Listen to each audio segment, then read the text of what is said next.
Chapter 1, 1939. Warsaw, Poland, linchpin. Knock, knock, knock. Each thump upon the family's front door reverberated through their hearts, instilling a sense of urgency and fear. Josef Rothenberg had diligently studied the shifting political landscape in Germany and prepared his family for the day when their preparations would be put to the ultimate test. The mighty knocking grew louder. Josef's mind raced with anxiety. He had spent countless hours analyzing the rise of extremism, foreseeing the dangers that lay ahead. Now, with the resounding knocks echoing in their ears, he knew it was. Now, just a month after the fall of Warsaw, Poland, to Nazi Germany, Josef's heart raced as he heard the powerful knocks on his front door. He exchanged a worried glance with his wife, their anxiety mounting. The voice on the other side of the door, speaking in German, sent a chill down their spines. They understood the words. On behalf of the Führer, you must submit to inspection. Josef knew that the fall of Warsaw to Nazi Germany had brought immense upheaval and uncertainty to their lives. The city had recently endured a brutal occupation, with the Nazi regime imposing strict control over all aspects of daily life. People were being rounded up, families torn apart, and an atmosphere of fear pervaded the air. The knocks grew more forceful, demanding immediate attention. Josef's mind raced, considering the potential consequences of refusing or delaying their compliance. It was clear that resistance would only invite more trouble for his family. Reluctantly, he motioned for his wife and children to stay put, and cautiously approached the door. Holding back his own fears, Josef replied, "Coming," while walking over to his wife, placing one hand on her hip and other to her cheek, whispering, "This is why I changed everything years ago," then softly kissing her forehead as she nodded. While slowly releasing her, he focused on every movement of his fingertips across her skin, just in case it was to be his last, before turning to make his way to the door. Even though he predicted this day, it didn't prevent fear from boiling up inside as he turned the knob, opening the door to reveal two heavily armed men in black uniforms. Josef was met with a group of uniformed German soldiers, their presence both intimidating and foreboding. One of the soldiers, an officer, stepped forward and reiterated the earlier command. "You must submit to inspection." With a heavy heart, Josef nodded, signaling his compliance. The soldiers entered their home, conducting a thorough search of each room, their eyes scanning for anything that might be deemed suspicious or subversive. Josef's family watched nervously, their faces etched with fear. Josef's eyes focused on a misshapen skull located just above their shiny black bills of their hats, then to the two silver lightning bolts on their collars. "Good day, Herr. How may I assist you today?"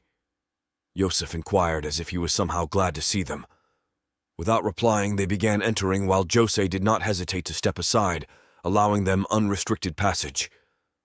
Now he stood pleased that he made the difficult decision to change their family name due to the escalating persecution of Jews in Germany. Josef often found himself grappling with a profound internal struggle that persisted for years after. Changing their family name was not a choice taken lightly. It was a desperate attempt to protect themselves from the increasing hostility faced by Jews in Nazi Germany. Josef understood that their original Jewish surname could mark them as targets for further persecution and endanger their lives. Yet despite the practicality of the decision, Josef couldn't shake the emotional weight it carried. "I am Untersturmführer Oskar. Are you Jose und Anita Roche?" the lead SS officer asked. "Yeah, and our zwei sons Ernst and Victor," Josef replied, feeling thankful they created new documents and moved from their home hundreds of miles away to Warsaw years ago, completing their new identity. Looking over to the two boys, then back to his book, "Our records show you are Christian, ja?" asked Oskar, while confirming information provided in a book he held. "Yeah, oui," Jose replied, but was halted abruptly by a raised hand from SS Oskar. "What is it that you do, Herr Roche?" Oskar asked without looking up from his book. "Accounting," Jose stated, learning quickly that no other information was desired. Good. Your skills will be required by the Reich. Is this a problem?" SS Oskar asked, challenging Jose to show allegiance to the Third Reich. Wunderbar, das gut. I look forward to assisting the Reich, Jose replied, knowing it was the only correct response that wouldn't lead to execution or labor camp, but judging from Oscar's reaction, it could have been better. Looking up from his book for the first time since opening it, Oscar snapped to with his boots clapping together, staring locking eyes with Jose standing before him. Das Reich does not need your assistance. Das Reich demands it. Josef stood wanting nothing more than for this moment to pass. Ja, Untersturmführer Oscar, forgive me. While speaking, Josef glanced to his wife and sons for comfort and strength. Instead, he felt more concern after spotting his oldest son Victor seemingly captivated by the two black uniformed soldiers. Suddenly, he noticed silence had fallen over the room, and he had been staring at Victor long enough for Oscar to take notice. How old is der Junge? Oscar asked in a voice that caused Josef's heart to beat faster. Victor is only 13, Herr Oscar. Is he educated? Oscar asked Victor directly. In order to prevent his son from conversing with men from the Schutzstaffel, Josef spoke first. Ja, I and their mother. Nein! Oscar snapped loudly, causing many to suddenly take a deep breath before continuing. Interrupt me again and das Reich will no longer have any use for you. Understand? This time speaking as if they had been friends for years, a tone which made his subtle threat more terrifying. It was a message well received as Josef displayed with a single nod in response. Satisfied Josef would no longer interrupt, Oscar turned back to where Victor sat alongside his little brother near a coal-burning stove for warmth. See educated, Herr Victor? Quickly Victor stood with excitement, not really comprehending what the world has become. Ja, meine Mutter und Vater teach us both, pointing to his little brother who had yet made eye contact with the two men. Sehr gut. Would you like to work for me und das Reich? Oscar asked. Looking from Oscar to his father, then mother with a large smile on his face, he responded with, Ja, meine Herr. As his father wanted nothing more than to scream, No, something he knew would certainly lead to his quick departure, never to be seen again. You will assist me tomorrow, Ja? Oscar asked to know by the excited expression on Victor's face what his reply would be. Just as he suspected, with young Victor replied, Yeah, Herr Oscar. Oscar gave a slight smirk before writing in his book and returning his attention back to Victor's father. You and Jung Victor report to 25 Schuche Avenue for assignment in das Morgen. Ja? Raising an eyebrow up almost under his hat as if daring a negative response. Ja, sehr gut in das Morgen, Untersturmführer Oscar. Danke, Josef replied quickly. Slowly, Oscar looked from Josef to around the room, as if taking stock of its contents till his eyes landed back on Victor. Walking over, Oscar placed his book to the inside of his coat before stopping in front of Victor, where he placed his left hand upon the young boy's shoulder while looking down, smiling. Without saying another word, Oscar turned, quickly signaling for his subordinate to follow. As his hard-soled boots knocked against hardwood floors, he exited.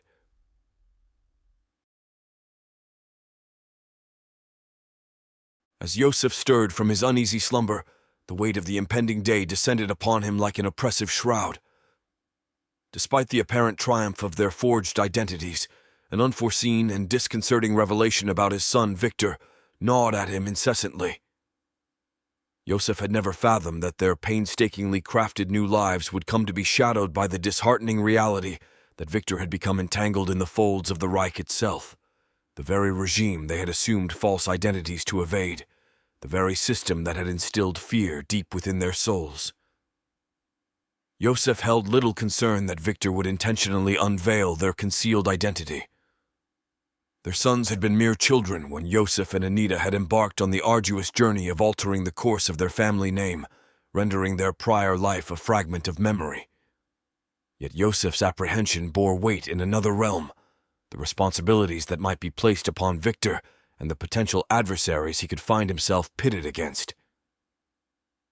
Sensing the bite of the air's chill, Josef was acutely aware that the fire's warmth needed replenishing. With a deliberate slowness, he slid himself free from the comforting cocoon of blankets, his feet encountering the welcoming chill of waiting slippers as they brushed against the sides of his feet, then floor. Enveloping himself in the embrace of a substantial housecoat, he cast his gaze across the room, its metamorphosis stark since the Reich's ominous incursion. Where once a simple bed stood, it now bore the dual role of impromptu kitchen table, its surface worn from the multiple functions it now served, a poignant testament to the changed circumstances they found themselves in. His eyes traversed further, settling upon the transformed living room. In this altered reality, his sons now lay, nested in makeshift beds, fashioned from a tangle of blankets and cushions, reminders of their family's fortitude in the face of adversity. Yosef's heart sank as he took in the sight, knowing that their current circumstances were likely to deteriorate further. The invasion had brought not only physical discomfort, but also a deep sense of fear. The Reich's presence meant increased surveillance, restrictions, and the constant threat of danger.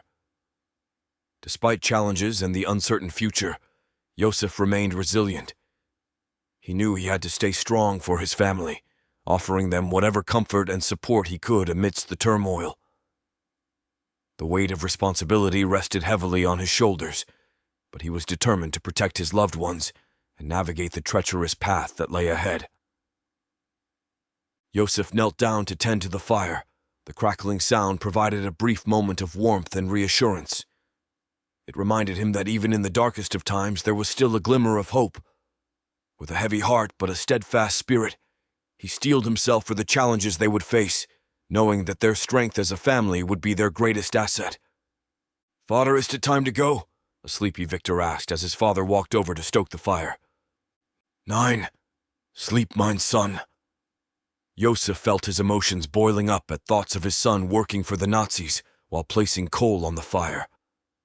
Over the next hour, with every push of his steel poker embers rose and crackled, turning into small then larger flames, as did the hate within him for their invaders. Before he noticed, a tear splashed onto the hot stovetop, with its dying sizzle echoing throughout as a rooster calling for sunrise. "Now, father?" Victor asked. Quickly using his collar, Yosef whipped all others away and pushed his feelings down, vowing to never lose control of them again. "Yeah, get ready and Mutter will cook," he told his son with an approving tone, fully aware that with Victor working for German military, any negativity could result in catastrophic consequences. During times like this, perception is everything, so he and his wife went out of their way to show support of the German invasion while near their children. The morning unfolded in its customary fashion, much like the days that had become the norm under the shadow of the German occupation. Anita's two sons commenced their day, tending to the rituals of removing and straightening bedding, tidying their surroundings, and partaking in breakfast. Yet, this morning bore a subtle divergence, notably in their choice of attire. Anita, as was her steadfast routine, took it upon herself to ensure that every garment adorning her two boys was impeccably presented. She wielded a well-heated iron, its surface heated over the stove until it emanated a gentle warmth, ready to combat the stubborn creases that dared mar the fabric. With skilled precision, she navigated the iron over the clothing, coaxing out any wrinkles that dared linger. Beyond her mastery of the iron, Anita's nimble fingers addressed more than just wrinkles. She deftly remedied broken seams, employing her sewing prowess to mend the fabric's integrity. No loose thread or unraveling seam would persist under her watchful eye. A diligent sweep with a soft brush eradicated any clinging lint or stray hairs that might have dared to take refuge on the cloth. Anita's meticulous attention to detail, often dismissed as mundane by some, stood as a symbol of her unwavering commitment to her family's dignity and presentation amidst the trying circumstances they found themselves in. In these seemingly mundane acts, Anita exhibited her unyielding love and care for her sons. Through her efforts, she conveyed not just the importance of proper attire, but also the deeper value of pride, resilience, and a refusal to succumb to the dehumanizing effects of occupation. So, the morning continued, reshaped by Anita's determined hands, an unspoken vow against the encroaching oppression. The simple act of preparing her sons for the day ahead became a profound declaration of her unwavering spirit, her quiet resistance, and her dedication to preserving a semblance of normalcy amidst the tumultuous reality they faced. Yosef watched as his wife laughed while dressing Victor for the day, all the while wondering how long it would be before it vanished. "Come, Victor, we must be on our way," Yosef said while placing a hand on the boy's shoulder before giving Anita a smile and kiss goodbye. Navigating the cloak of pre-dawn darkness, they embarked on their trip at an hour when most of the world still slept. The choice to set forth in obscurity was deliberate, an attempt to convey a semblance of respect by their arrival at the first light of day. Despite the early hour, their commitment to this appearance of reverence spurred them forward. Stepping into the dimly illuminated world, Joseph's heart swelled with a measure of gratitude. Their corner of the city had been spared the ravages of the German bombardment that had reduced much of Warsaw to rubble. In a landscape now scarred by devastation, their home stood as a haven of relative preservation.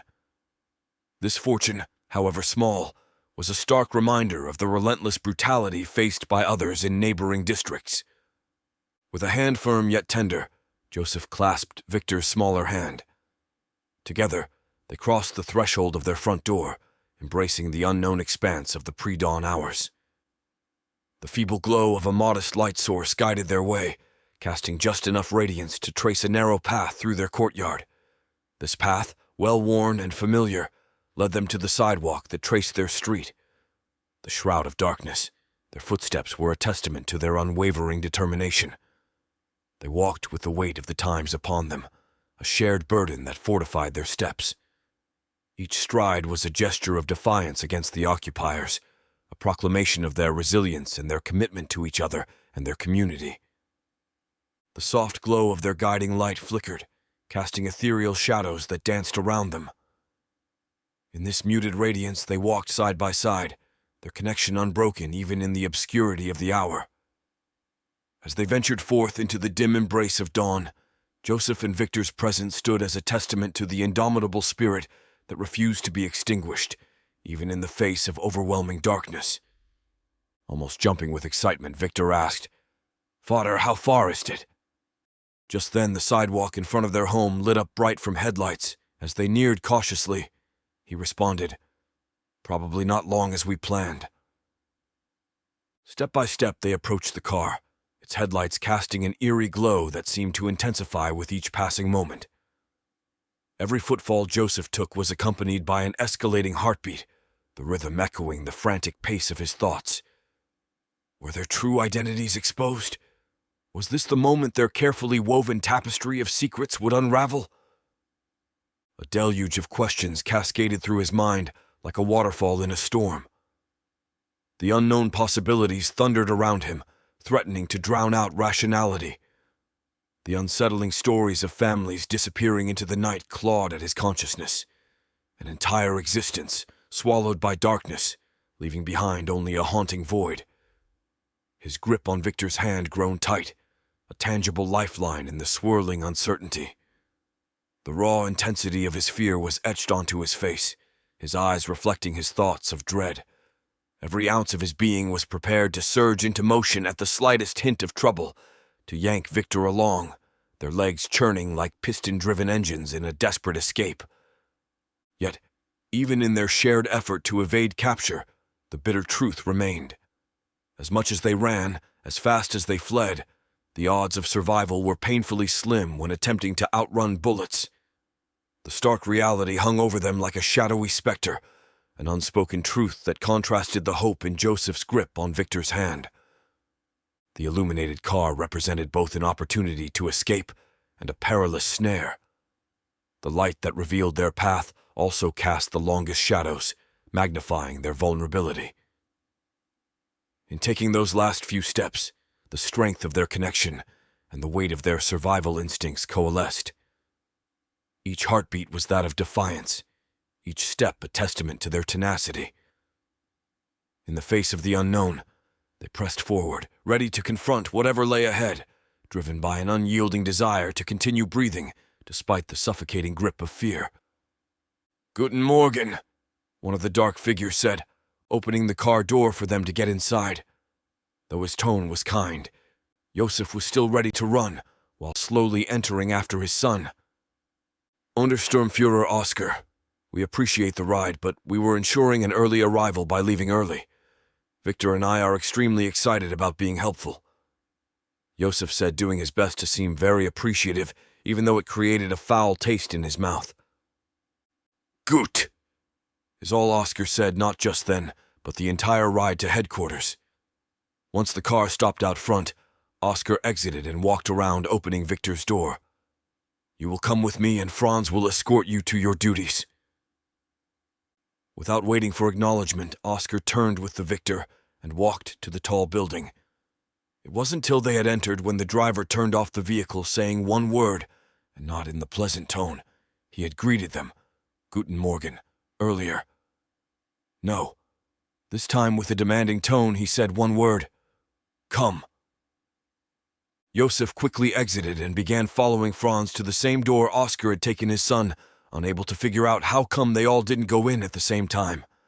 Once inside, Franz pointed to a line of empty chairs, ordering, Sitzen. Doing as told, Joseph sat, trying not to look around or make any noise, but as the hours passed, it became much more difficult. His discomfort grew with each passing minute. Looking down a hallway, he imagines how nice it would be to stretch his legs by walking down it, but quickly dismissed the thought. Time seemed to slow to a crawl, with the wooden chairs growing even more uncomfortable. With each person that came and went, he hoped they would have him do something else, almost anything else, to get up from the chairs. Hello, father. You like? Joseph was so happy to hear his son's voice, but after looking in his direction, he didn't recognize his son, but what looked like a very young German soldier, all in a black uniform. A battle raged inside Joseph's mind between truth and survival of his family. For him, it was an easy one to win. Looks great. You're almost dressed the same as Untersturmfuhrer Oscar. Yeah, I will be helping him today. Is this okay, father? Little Victor asked, excited about what they might be doing. Absolutely. Whatever Untersturmfuhrer needs. Joseph replied, knowing there was nothing he could say otherwise that wouldn't end with him imprisoned. At this point, he was just happy to be standing. Victor will be occupying me with the Jewish infestation here. Franz will show you to your office, where you will remain till we return. With no other information, Oscar escorted Victor out the door, and as he had spoken, Franz appeared. Follow me. Wasn't difficult for Joseph to tell the man was not a bit talker. Looking back to Victor as he followed, he began wondering had he made the right decision for his family, now seeing his son help those who would have done them harm, knowing their true identity.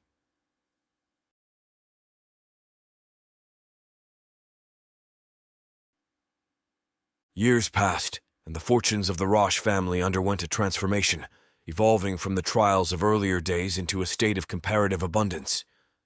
Their circumstances stood in stark comparison to the struggles endured by their neighbors. In a landscape where many grappled to stave off the chill of the seasons and secure sustenance, the Roche household found themselves basking in relative comfort. While the community wrestled with scarcities, the Roche family's home radiated warmth, a haven where chilly winds dared not encroach. Their abode had become a sanctuary of coziness, a stark contrast to the biting cold that gripped the surroundings. The privilege of consistent heating was not lost on them, a testament to their journey from austerity to a more secure existence.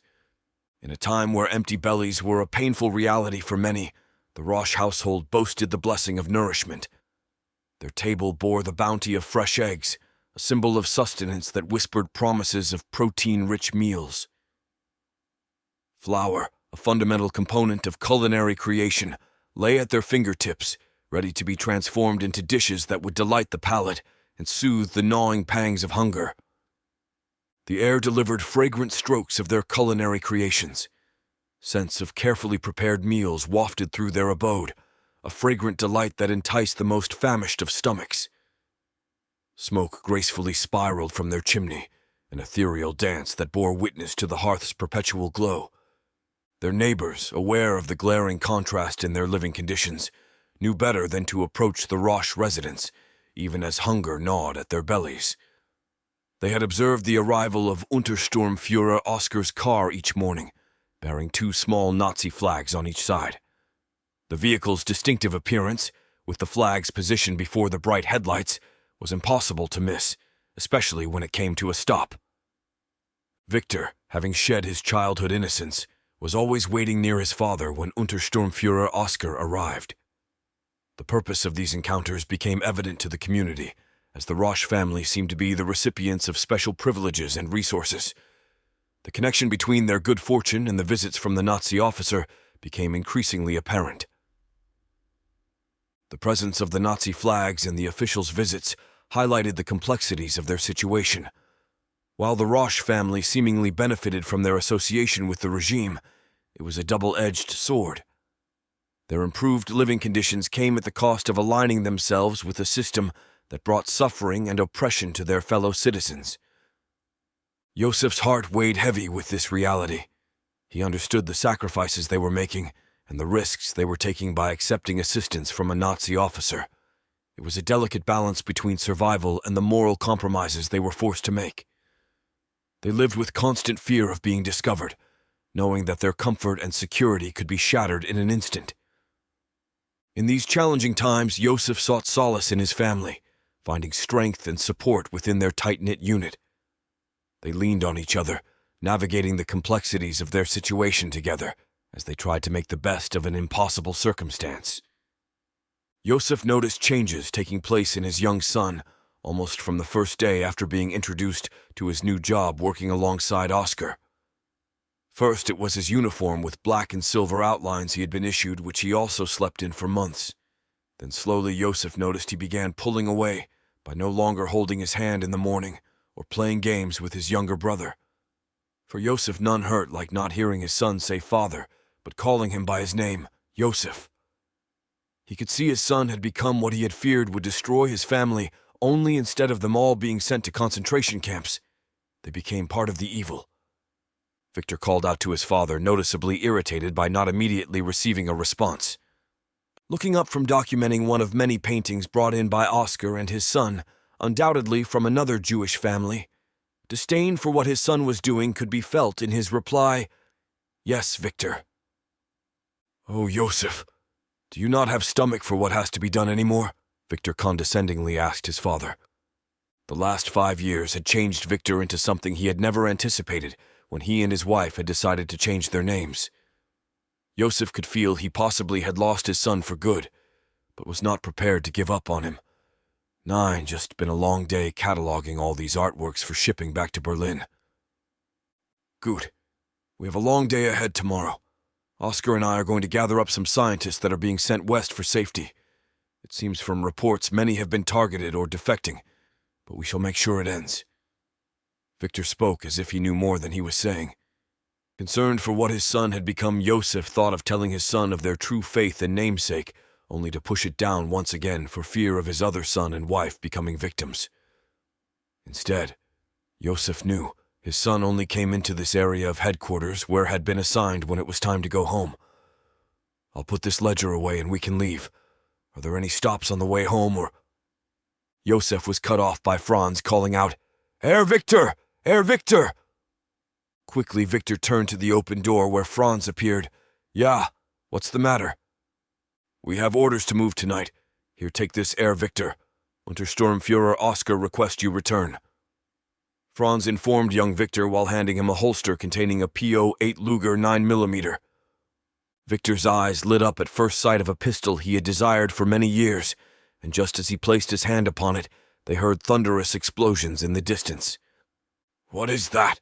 Yosef asked, suddenly very worried with how fast things suddenly ramped up.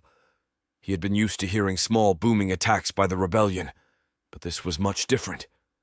Ignoring Yosef's question, Franz looked down to the boy. "Go!" pointing down the hallway. "You can return home.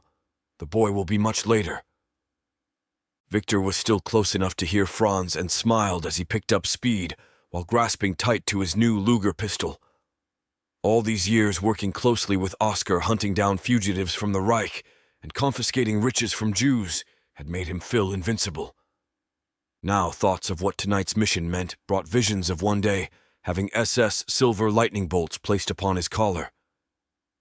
Exiting the headquarters building, Victor quickly spotted Victor's vehicle and suddenly froze as explosions rattled the area with fireballs reaching above rooftops just blocks away.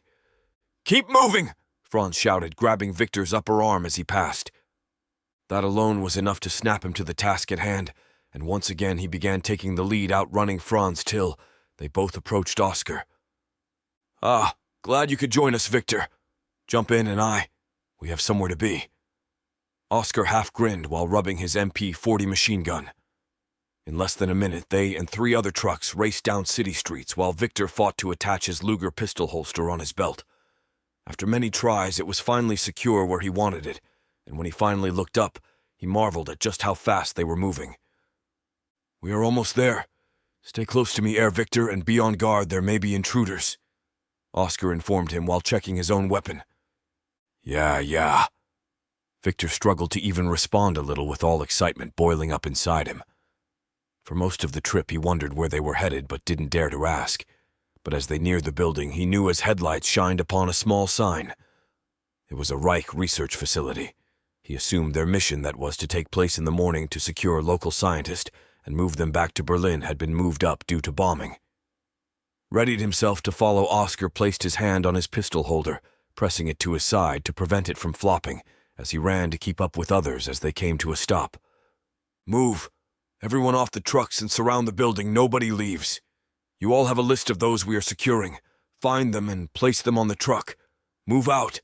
Oscar shouted as each man obeyed every word. Victor looked forward to a day he held such power, watching as soldiers ran in all directions. As told, he stayed close to Oscar, just where he had been for over 4 years now. Keeping pace with every step, nothing was going to separate him from Oscar's side as they marched up to 2 large doors. Victor almost ran into Oscar as the father figure stopped suddenly, rose his weapon, and began firing, instantly blowing door latches to pieces. Victor's heart began pounding with excitement as they began moving through destroyed doors to the inside.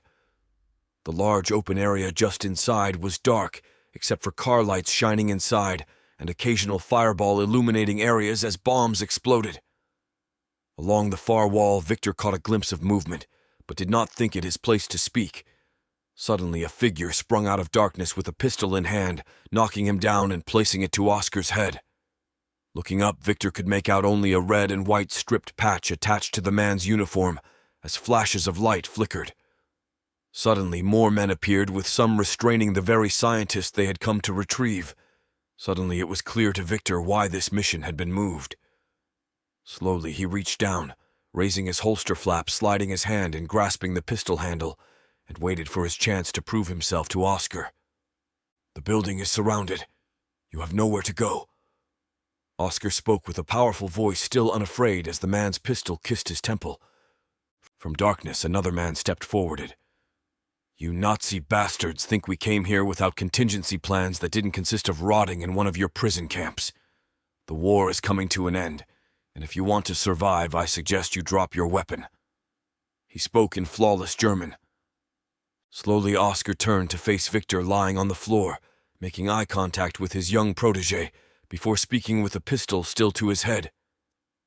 "Herr Victor, you are true SS. Never forget a wolf doesn't make friends with a rat that always tries to take its food." Gripping tight his MP-40 machine gun, he began turning quickly, raising the weapon and firing simultaneously. Flame flew from its muzzle as bullets cut through the darkness, striking one of the captive scientists. Victor's gaze remained fixed, as darkness seemed to momentarily cede its dominion, only to swiftly reconquer every inch of territory with each resounding discharge from Oscar's firearm. Emboldened by the urgent need to establish his mettle, he decisively withdrew his pistol from its holster, the weapon's weight both reassuring and exhilarating in his hand. He elevated the pistol, its barrel aligning with the figure standing alongside Oscar. In that pivotal juncture, a surreal stillness enshrouded the scene. Time, ever the capricious element, unfurled in languid elegance, each second stretching as though reluctant to continue its march. The flash of Oscar's weapon, a visceral eruption of illumination, seemed to defy temporal constraints, lingering upon the retina in a dance of lingering brilliance. In this suspended interlude, Victor's heartbeat seemed to synchronize with the cadence of his breath, and his finger hesitated over the trigger, a heartbeat away from altering the course of events. His every sensation, from the cool steel of the pistol's grip to the rush of blood pulsating in his veins, coalesced into an indelible memory of this charged moment. The muzzle flash from Oscar's weapon unfurled a transient luminosity in the darkness. In that fleeting expanse, choices converged, destinies hovered, and the future hung tenuously, awaiting the ignition of the next spark, the next motion, the next pull of a trigger. The harshness of gunfire was intermingled with the distinct sound of bullets impacting the unyielding concrete floor. His weapon steadily ascended. It seemed to harmonize with the very rhythm of battle, a somber dance of chaos. The symphony, however, took a sinister turn as one bullet resulted in a low thud, muffled beneath the noise. This gloomy note was joined by an agonizing scream of pain, a human lament that cut through the dissonance. Curiosity and concern drove Victor's gaze towards the source of the pained cry, his eyes searching for the origin of the anguish. Yet, his quest for information was abruptly disrupted by an intense burst of light, an illumination that emanated from the very direction in which his own pistol was poised. The brilliance of the light momentarily overpowered his vision, leaving his senses awash in a searing glare that seemed to pierce through the tumultuous darkness of the battle. In that moment, as the world became a blinding expanse of white, Victor's awareness seemed to contract, his focus narrowing to the core of his being. The disorienting brightness cloaked the scene, leaving him momentarily suspended in a void between anticipation and uncertainty. As the light eventually faded, retreating like a flash of lightning, Victor's senses gradually regained their footing. Finding himself standing amidst the aftermath of that luminous burst, the echoes of his surroundings once again becoming discernible. His grip tightened around the pistol, his gaze slowly adjusting to the lessened illumination. Despite the disorienting intrusion, his resolve remained steadfast, his senses attuned to the turmoil around him. Turning back towards his intended target, he realized not only had he accidentally fired, but the soldier holding a pistol to Oscar's head had done so as well. Light waned beneath the dissipating smoke of their explosions, Victor's gaze fixed on the man before him. The details etched into his memory as if burned there. Vividly, a unit patch materialized through the haze. Its red and white stripes came to life, contrasted with a striking blue square nestled in the upper corner. The sight branded itself onto Victor's consciousness, an indelible mark, just as Oscar's lifeless fall had branded his senses with shock. Oscar, once animated, now lay inert, his head askew in an unnaturally final angle. The scene ignited an inferno within Victor, a surge of unbridled rage that eclipsed his senses. In the grip of this all-consuming fury, Victor's fingers closed around his pistol's trigger. The metallic thumbing of rapid fire reverberated through the room. But his righteous wrath was abruptly halted, as another burst of light erupted from the muzzle of his pistol's target, a blinding retort. The world condensed into these moments, each flash, every heartbeat, an unyielding contest between fury and fate. The tableau of violence and retaliation played out in stark contrast to the fading daylight, a grim ballet of consequences. And in that fraction of time, as light and smoke coalesced into transient memory, Victor found himself at the crossroads of raw vengeance and the chilling reality that met it. The image of the unit patch remained etched, a tragic emblem of loss. Minutes later, dazed and unable to see, Victor opened one eye to see Franz placing him back in their car. "Oscar?" he hesitantly asked. "9," is all the response Franz provided, yet Victor knew just what it intel. The more conscious he became, the more pain he felt in his face, where a bullet had struck his cheekbone and ran upwards along his skull above his ear. Hate boiled within as images of Oscar's murderer's patch flashed repeatedly in his mind. If I had only fired sooner, Victor thought, reaching down to his pistol holster only to find it empty. "Halt! Mein Luger!" He began to shout only to be reminded of his wound. Though his pain subsided from feeling cold steel of his Luger, as Franz slid it along the seat to his side. Sliding his hand around its checkered grips, Victor placed it back in his holster just as they pulled in front of SS headquarters. I must report back to Berlin. Get cleaned up. Oscar wouldn't want you to be such a mess. Franz informed him while he stared into the smoke-filled night, from booming that could be seen through darkness. Without another word, Victor nodded slightly, opened his door, and went inside. Each step brought back memories spent with Oscar and power he felt when around him. But now the hallways contained nothing. "Victor! You're hurt!" Feeling a tear run down his face and burning in his wound, Victor looked up to his father. Oscar is dead. "Forget him. The world is better off without such a man. Come, let's get you cleaned up and tend to your wound," Yosef said, reaching to wrap his arm around Victor. "No, it is not. He was a great man," Victor shouted back, shoving his arm away. "Son, what that man had you doing was not right. You must see that. He was evil."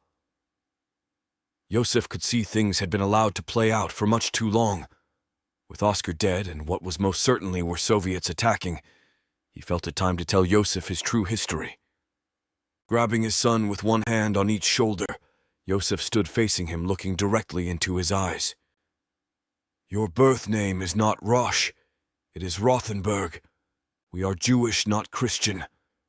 Your mother and I wanted to protect you boys from what was coming, and..." A blast echoed down the long hallway. Amidst the swirling smoke escaping the barrel of his Luger, Victor stood frozen, aghast, as he locked eyes with his father. The horror etched on his father's face was undeniable, his stance faltering until he collapsed to his knees. "I am a wolf, not a rat." Chapter 2. Present-day YouTuber. Okay. It looks like we are live. How are all you doing? Let me get this camera situated correctly. There we go, and yes. Boy, do we have a lot to talk about today. As you know, tomorrow is election day, and everyone needs to get out and vote. But before I get into that, let's first see who we have in the chat. I just want to thank everyone for showing up. Thank you. Without you, there would be no show. Okay, now, as I stated, tomorrow is election day. And as you know, during each election cycle, people always say, "This is the most crucial election ever." Although they all are very important. For the first time, I do believe our freedom is dependent on your turnout tomorrow. As we have seen, legacy media is all in for low-enthusiasm Howard, while our freedom-fighting, swamp-draining, American-loving President Jackson brings in tens of thousands more to his rallies than his component. Well, it looks as though we already have a few super chats. Thank you very much, Pirate Quest and Cosmic Waffle Ninja. Quickly, Ivory returned to tonight's topic. Now let me pull up this article if I can find it. Sorry, I have like 30 tabs open on my computer, so things are running a little slow. Damn, it looks like many of them have crashed, but is it? Yes, here we go. Howard's week-long scheduled event garners crowd of a few dozen, with many thoughts to be his own staff.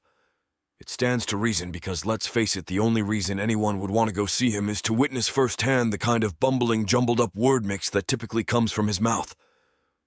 Come on. Do they really expect us to believe he is fit to be the leader of the free world, or not so free world if the people controlling him had their way? You want to know how much the fake news legacy media is covering for Howard? Just try to find anything on his connection to China that came out last week. I have it pulled up here if that wasn't one of the tabs that crashed. Sorry, there's just so much to get to today, and it was. Give me a second to refresh there. Oh, right. Since being censored on all social media sites last week, there have been no new investigations or articles. As stated in the original information, Howard's drug-addicted son, James, dropped of his damaged laptop for repair at a New York City repair shop and failed to pick it up after being contacted several times over 6 months.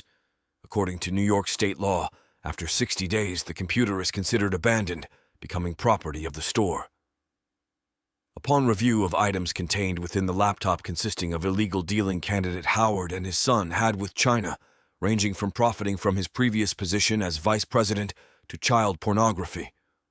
After discovering this information, the shop owner turned a copy of it into the FBI. Now get this, over a year ago, and nothing has been done. They have had it over a year, and no investigation was opened. Steaming over the unbelievable content she was reporting on Ivory, carried on with her show for the next hour, doing her best to inform viewers and encourage them to get out and vote before turning in for a good night's sleep herself. Next morning, Ivory stretched her arms and sat up, taking a coffee cup from Jared's hand with gratitude. The warmth of the mug seeped through her fingers as she took her first sip, savoring the rich flavors that danced on her taste buds. As she opened her eyes fully, she saw the affectionate gaze in Jared's eyes and returned his smile. "Thank you, love," she said, her voice filled with genuine appreciation. "You always know how to make me feel special." They sat together on the edge of the bed, enjoying their quiet moment before the day's responsibilities would pull them in different directions. As she sipped her coffee, she reflected on the journey they had taken together, from their first date to this cozy morning routine. It wasn't always easy, of course. Like any couple, they had their ups and downs, faced challenges, and worked through disagreements, with one of the largest being when she stood up for herself and journalistic integrity on live air, calling out her news station for restricting information to the viewers, resulting in her termination of employment. But through it all, they remained committed to nurturing their love and finding joy in the simplest gestures. Jared's attentiveness spanned across the spectrum of her needs, from the substantial to the subtle. Whether it involved delighting her with her most cherished dessert as a comforting remedy after a taxing day, or assuming the role of a patient and empathetic listener during her moments of venting, he possessed an innate ability to create an atmosphere of understanding while making her also feel cherished. She also made sure to reciprocate, showering him with love and support in her own ways. Their marriage had taught her that the strength of a relationship lay in those small acts of kindness and thoughtfulness. It was the genuine effort to make each day a little brighter that created a deep and lasting bond between two people. Jared's thoughtfulness wasn't limited to the warm cup of coffee he carried to her bedside. Nestled within his other hand, a delightful surprise remained hidden from her view. With a touch of anticipation, Jared gradually lifted his hand, revealing a stunning red hibiscus bloom that he had been holding all along. With utmost care, he tenderly nestled the flower into her hair, the vivid hue contrasting beautifully against her locks. Simultaneously, his response came, words laced with affection and sincerity. "And I love you. But it's time for you to get out of bed. Let's go, I want to vote before the lines get very long."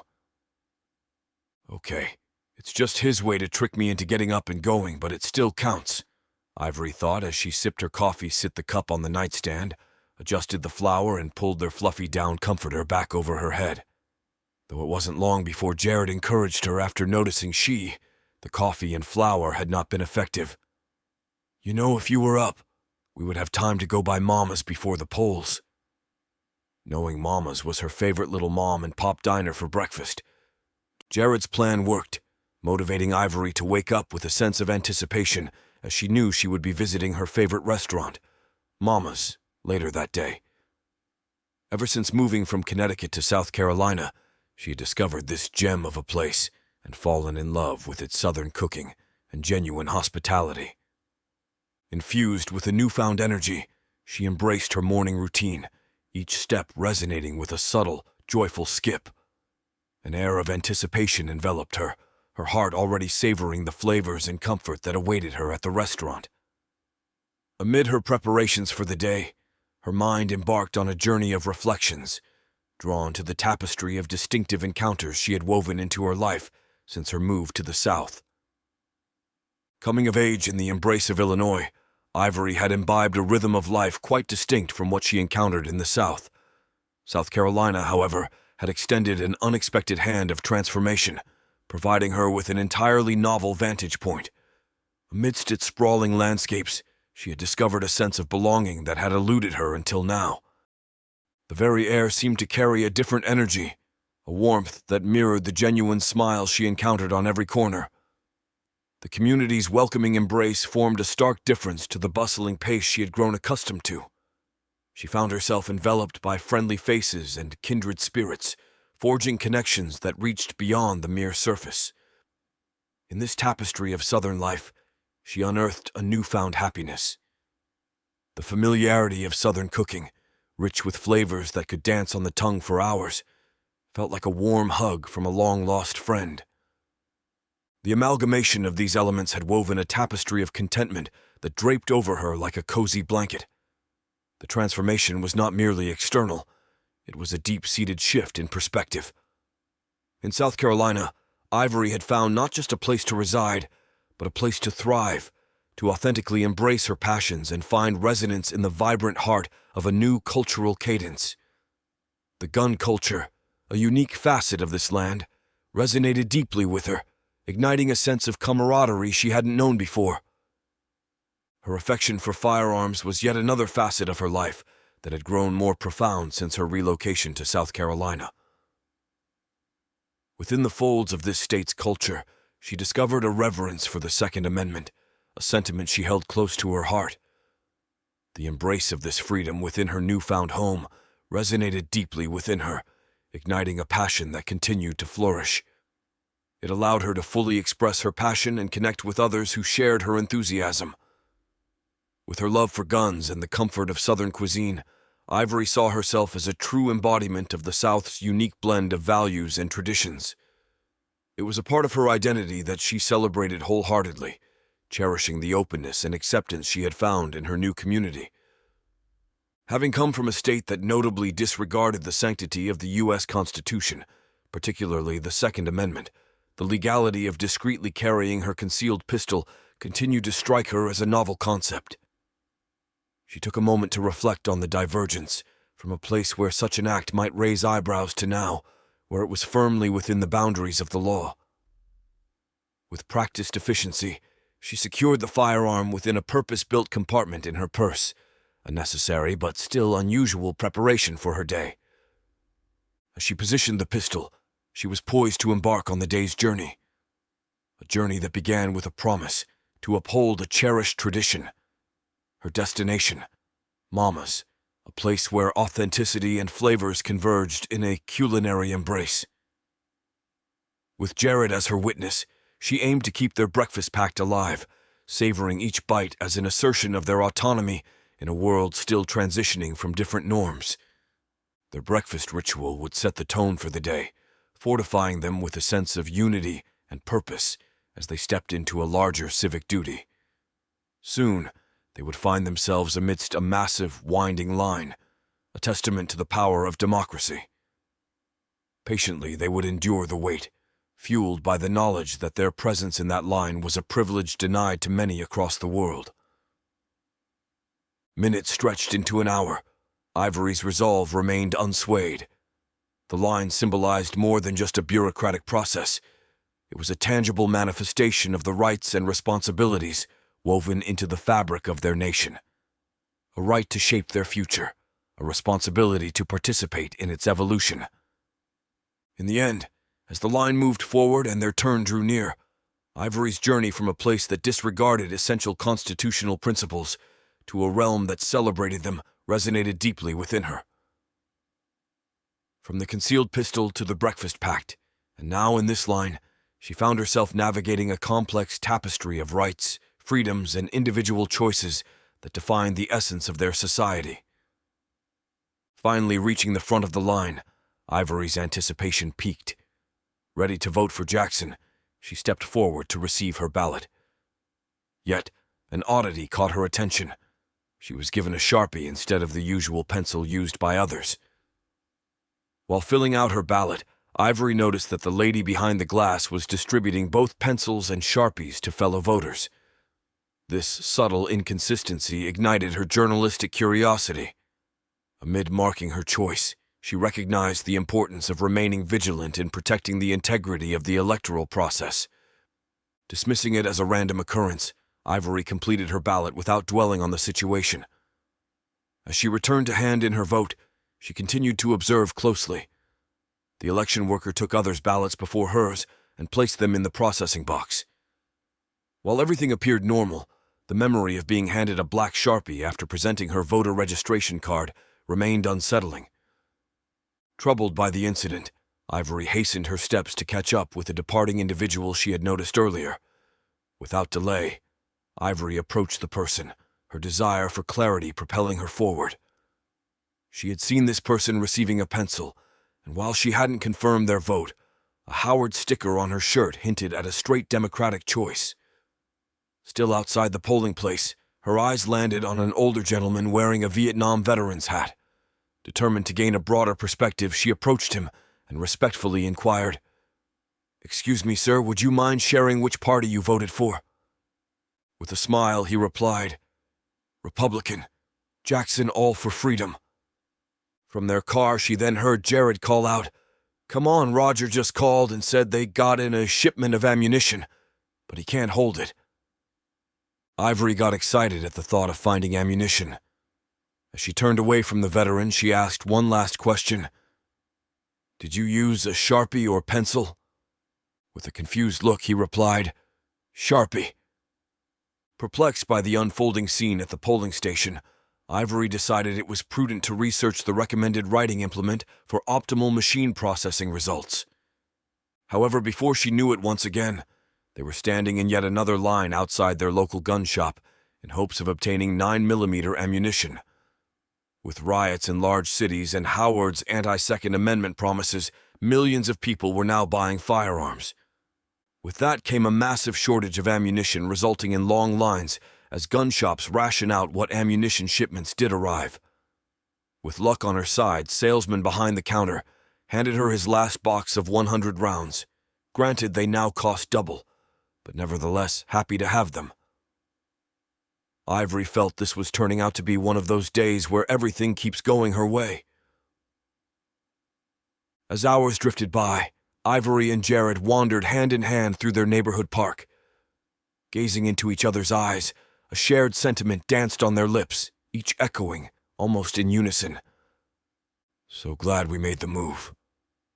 Then laughing together, followed by Ivory looking into her husband's green eyes, saying with a calm, serious face, "I hate you." Followed by Jared responding, "I hate you too." With both breaking into laughter once again.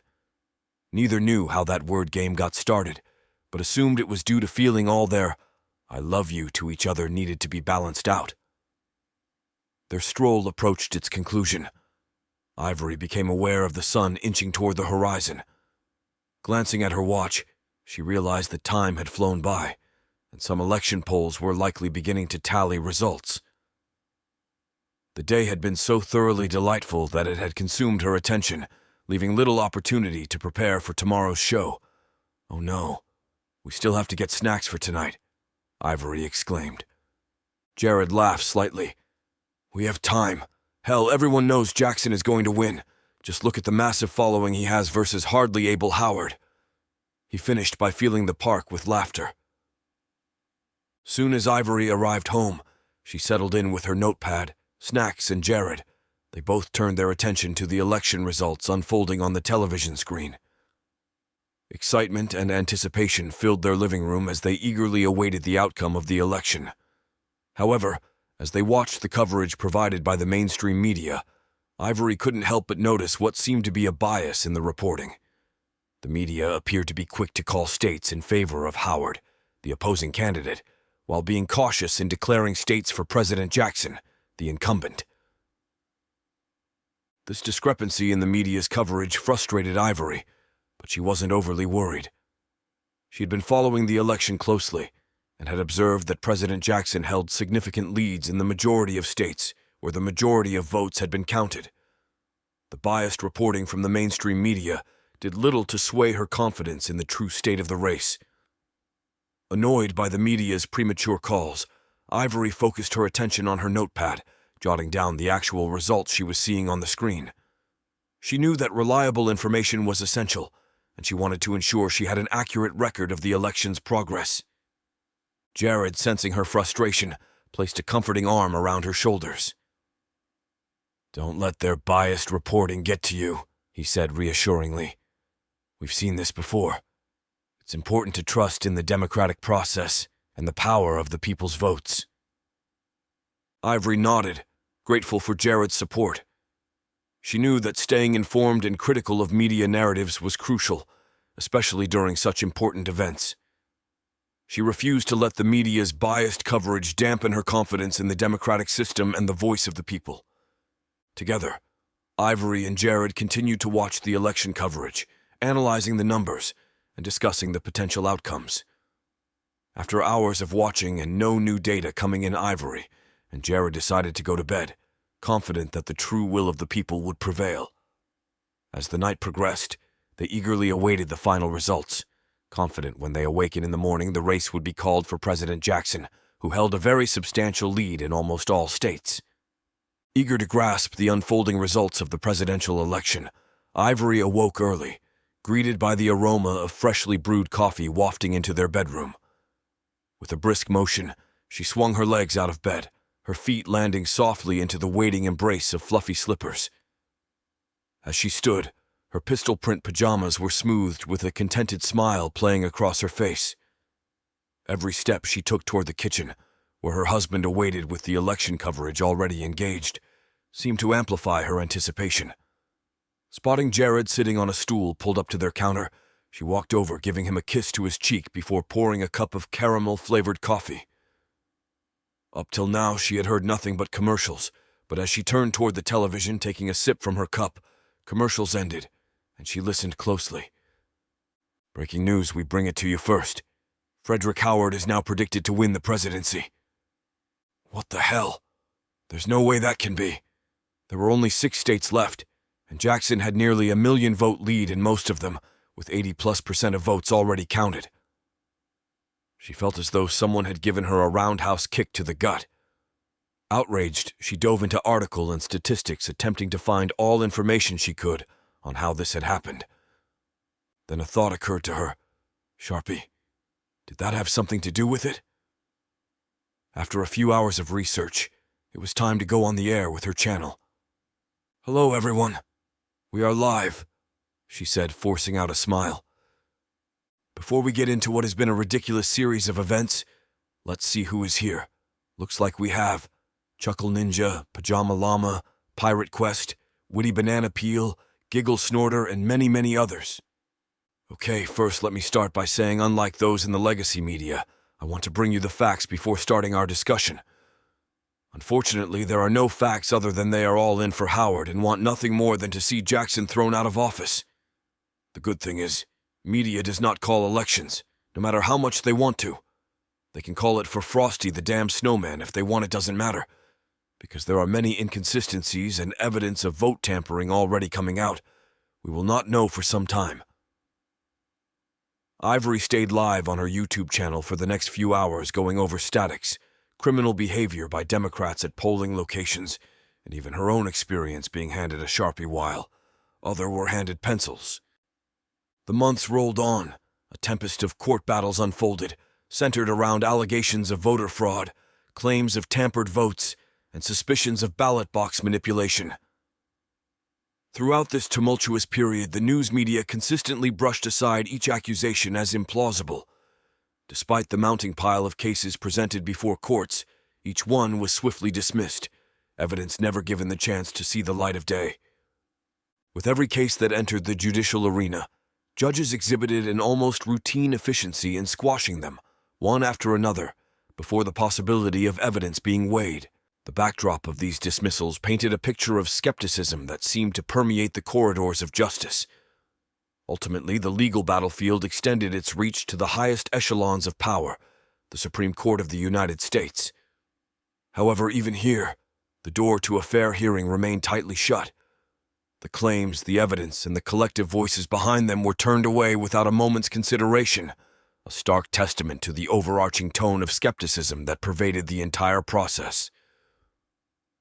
In the face of this intricate legal dance, it was becoming increasingly clear that the pursuit of truth and the pursuit of justice were, at times, diverging paths. The very institutions designed to safeguard these principles now stood accused of neglecting them. As the nation watched and waited, the echoes of these events resonated beyond the courtroom, shaping not only the course of a disputed election, but also the faith of a nation in its systems of governance. Not due to a lack of a case for the plaintiff, but fueled by a fear of potential backlash from liberals for adhering to constitutional law, the verdict appeared more like a compromise. As hope for justice and faith in a fair election dwindled, Jackson organized a significant rally at his Florida estate on January 20th. This gathering served as a defiant gesture aimed squarely at Howard, a way of displaying his frustration and dissatisfaction with the stolen presidency. With these actions, he inaugurated his term as the 46th president of an increasingly divided United States of America. Chapter 3. Decades of Plotting. Standing over his father as blood bubbled from his nose and mouth, Victor thought not of him but Oscar. From behind him he could hear Franz calling out, "Victor! Victor! What happened?" Victor didn't respond even as he clearly heard Franz's boots striking louder as he neared coming to a stop just behind him before speaking once again. "Das was you, Herr Victor." Looking at his Luger, Victor felt nothing for his action. "That rat is nicht mein Vater. Mine was murdered earlier and ich will have revenge." Victor no longer felt as though a boy, but a man. Turning to Franz, he asked, "Who were they? That killed mein Vater." Franz stared at him, almost stunned by Victor's transformation in the last hour, and pure hatred in his eyes. "Amerikaner. Sie haben kidnapping scientists all over Europa." Placing his Luger back in its holster, he inquired, "Sie Radio Berlin?" "Nien. All communications are out," Franz stated with concern upon his face, as bombs vibrated everything as they continued to explode throughout the city. After years of following and studying the power Oscar posits from his actions, this was his time to put it all to use. "Franz, we have to move and secure the treasures Oscar and others worked gather for our Führer. Quickly get men to load everything, we must move, and I know where." Victor was not naive enough to think others would follow a boy, but Franz had just enough rank to make it happen.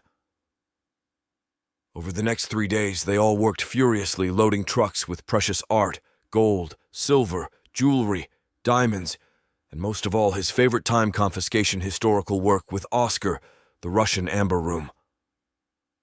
Victor had been entrusted with something that Oscar had concealed from everyone else, his secret logbooks.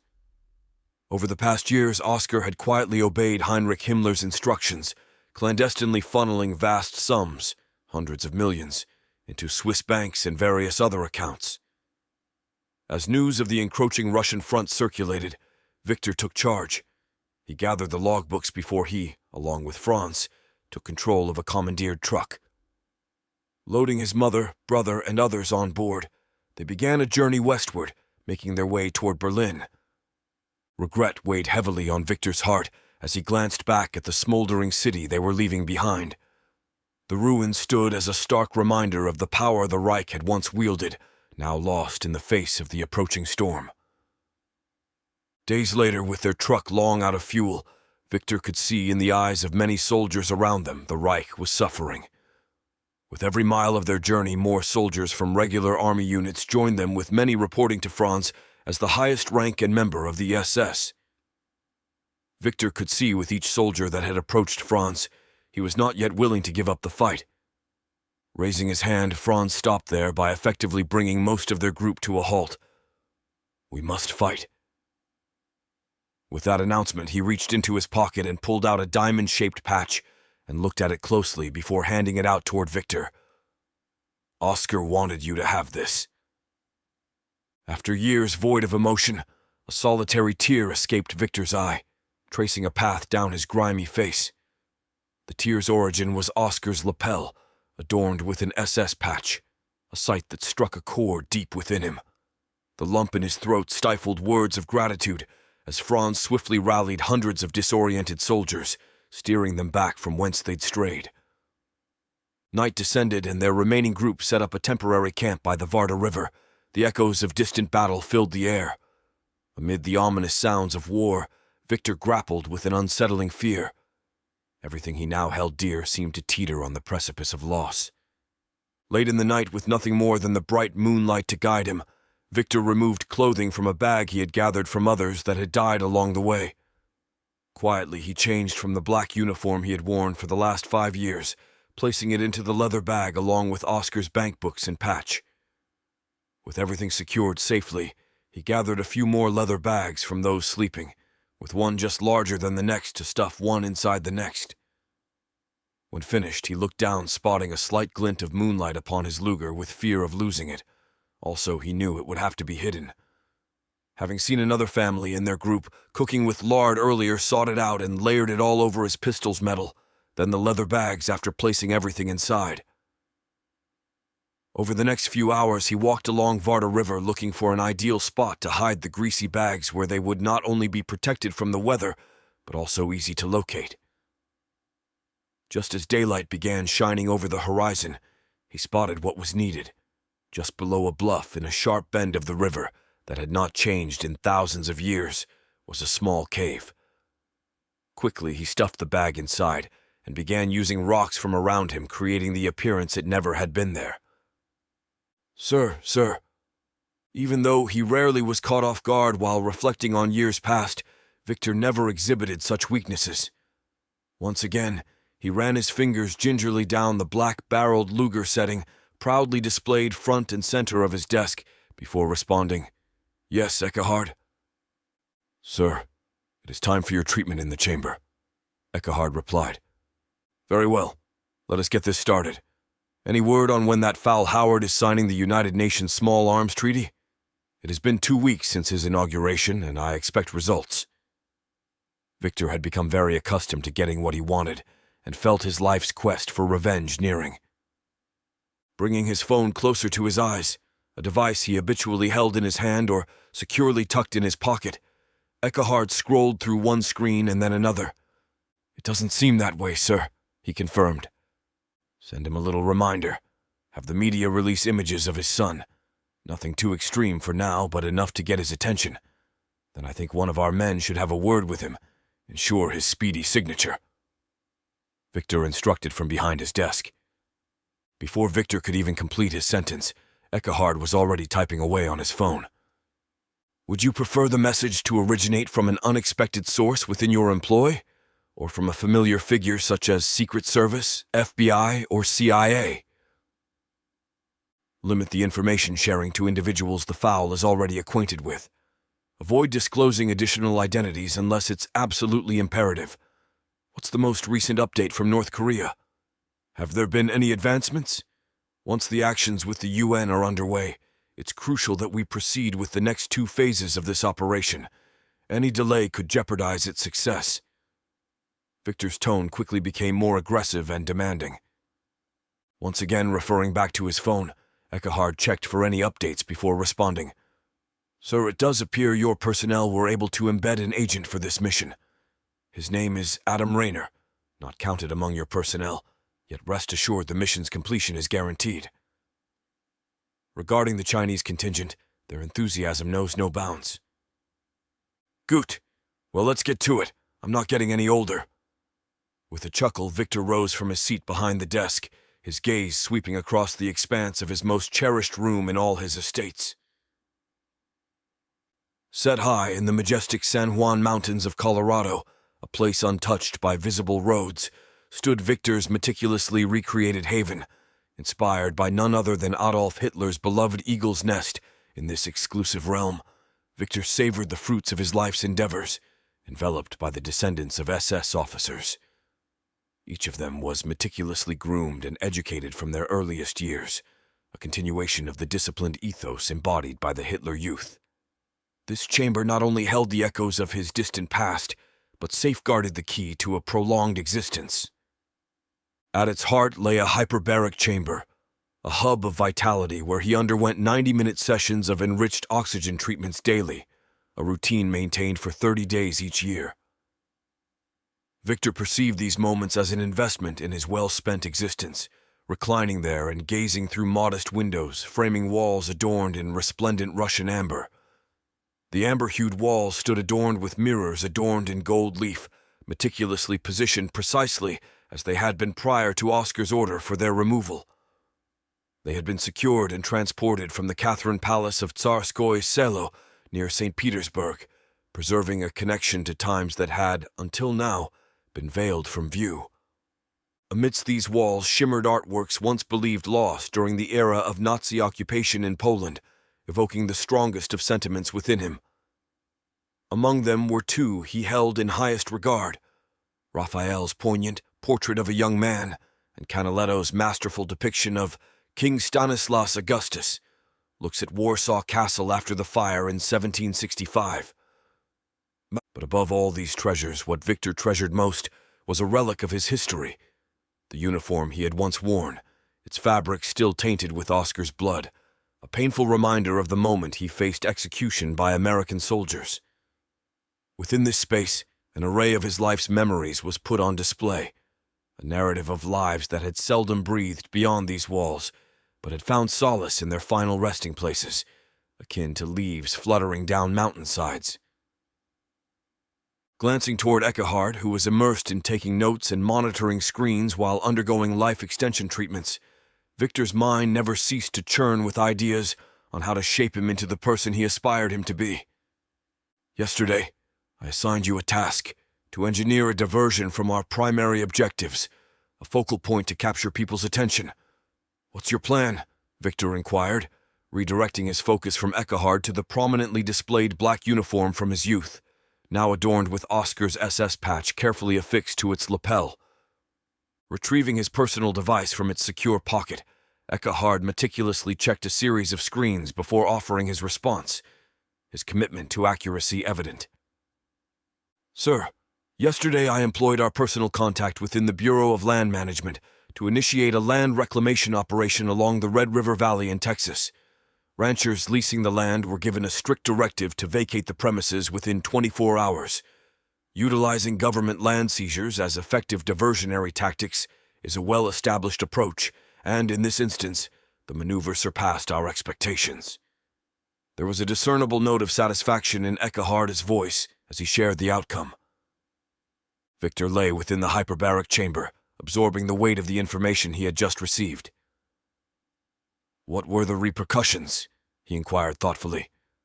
Sir, the incident has been strategically disseminated across all major news networks, Eckhard replied, prepared to delve further into the details.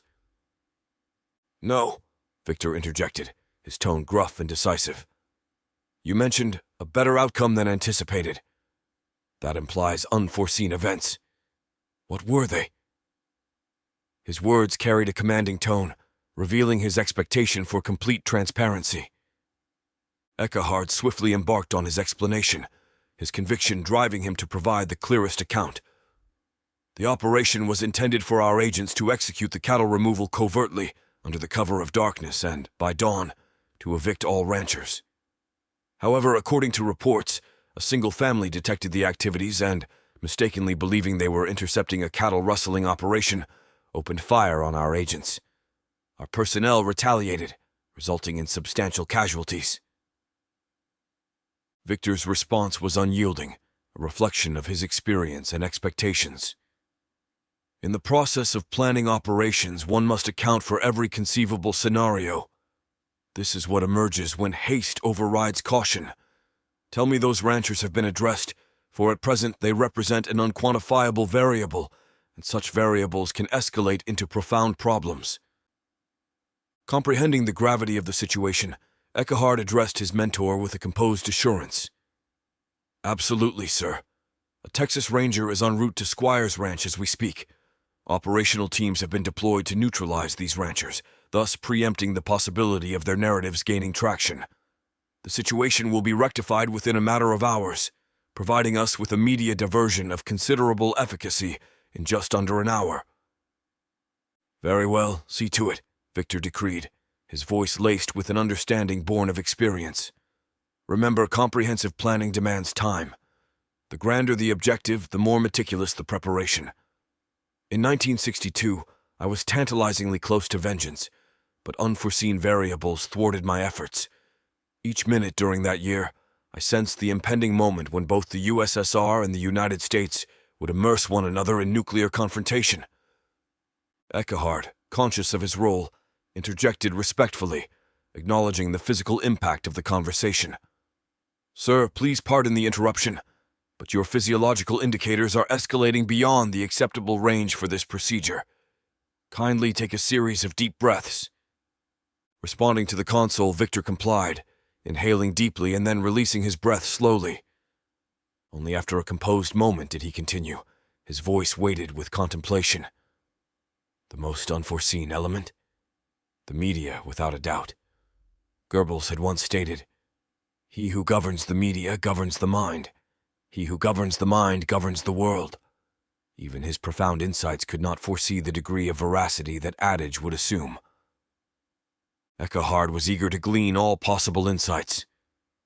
"And what was the second element, sir?" he inquired respectfully, his curiosity palpable. "That wretched cross-dressing Hoover," Victor lamented with a trace of exasperation. He was adept at unearthing individuals' secrets, yet utterly inept at adhering to instructions. Swiftly, Eckhard interposed, his pragmatism asserting itself. "Sir, I believe the time is ripe to redirect our focus toward your treatment." Following a few deliberate breaths, Victor conceded. "Agreed. One final lesson derived from the unforeseen. This is why I commandeer the media, to govern the masses. Now, in readiness for any latent variables, locate me a retired military officer with a compromised reputation. They often prove invaluable for diversions." Victor's words, marked by experience, resonated in the chamber, encapsulating the meticulous nature of his strategic thinking. Chapter 4. The Call. Donned in his short-sleeved, olive-drab uniform, Chris stood among his colleagues, awaiting the commencement of the morning muster. However, his focus wasn't fixed on the imminent task, but rather on thoughts of his family, nestled back in Pennsylvania. The passage of 6 years since his last assignment at the Tucson Border Patrol Station had been marked by time and distance, but now, owing to a tide of political unrest, his department was facing an unprecedented onslaught from a new administration. The once steadfast support for the Jackson administration, which had characterized Chris's colleagues' social media accounts, had become a liability under the Howard administration's reign. Swiftly and without reservation, those with such affiliations were severed from their duties, leaving the crucial Southwest region perilously understaffed. This cascade of events prompted a hurried reallocation of personnel from the northern border, where Chris had been stationed for a number of years. These developments were quite contrary to the plans he had harbored of concluding his career with this final assignment before stepping into retirement. In 2003, Chris stepped up to the call that beckoned him to become a Border Patrol agent. He was then residing in Phoenix, Arizona. Without hesitation, he reached out to his wife, Michelle, informing her of his decision. Accepting an offered position in Tucson, he found himself once again in a familiar place. As soon as he confirmed his acceptance, the gears shifted rapidly. It was now up to Michelle to locate a suitable residence in Tucson and orchestrate the relocation of their belongings, all while Chris embarked on an arduous 6-month Border Patrol academy situated in Charleston, South Carolina. Despite the formidable challenges that the academy presented, the passage of years has not dulled his memory of those days. Every now and then, Chris finds himself involuntarily echoing the resounding chant of his academy class. "We protect the red, white, and blue. We're the mighty 572. With thoughts of his academy days, he could even hear one of his old instructors, BPA Cox, calling out his name once again. Shaw, you going to answer me, Nugget?" Cox asked as new journeyman agents snickered at a senior agent being addressed as Nugget, a term reserved for probationary agents or trainees. Nugget? Nobody's called me that since the academy. Suddenly, Chris realized it was not just his imagination. It really was Cox's voice. Before he could respond to present-day Watch Commander Cox, almost as reflex he brought order back to the muster room with a commanding, "As you were." Instantly, the snickering ended. "Supervisory Agent Chris Shaw, I figured you would still be with the agency after all these years. Though would think you might remember your own name when it's called," Cox stated in a tone that was partly sarcastic and serious.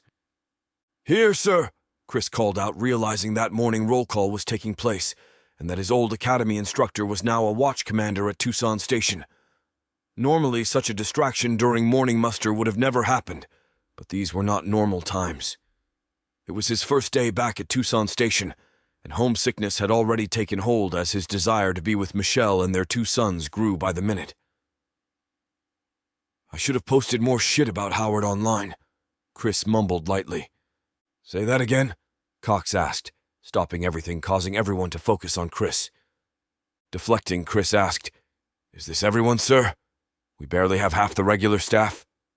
"Yes, with all the cuts and reorganizing, we are going to be short-staffed for some time, but we will manage," Cox stated as if he had already prepared for that question. While a prevailing sense of pride enveloped most individuals in the room due to their roles as agents, it was evident that, much like himself, not everyone was content with the prevailing state of affairs. The reign of the Howard administration had cast a wide net of influence, sparing not even the chief patrol agent in Washington from its effects. Merely expressing agreement with the previous administration's stance on national border security in front of a camera had swiftly resulted in the replacement of the CPA. Chris pondered whether it was the pangs of homesickness or a culmination of factors that led to his own dissatisfaction, prompting him to utter, "Don't you mean purge?" The room grew quiet, the weight of Cox's gaze fixed upon him. Drawing from his experiences back at the academy, he was acutely aware of Cox's unwavering commitment to duty and the stringent decorum expected.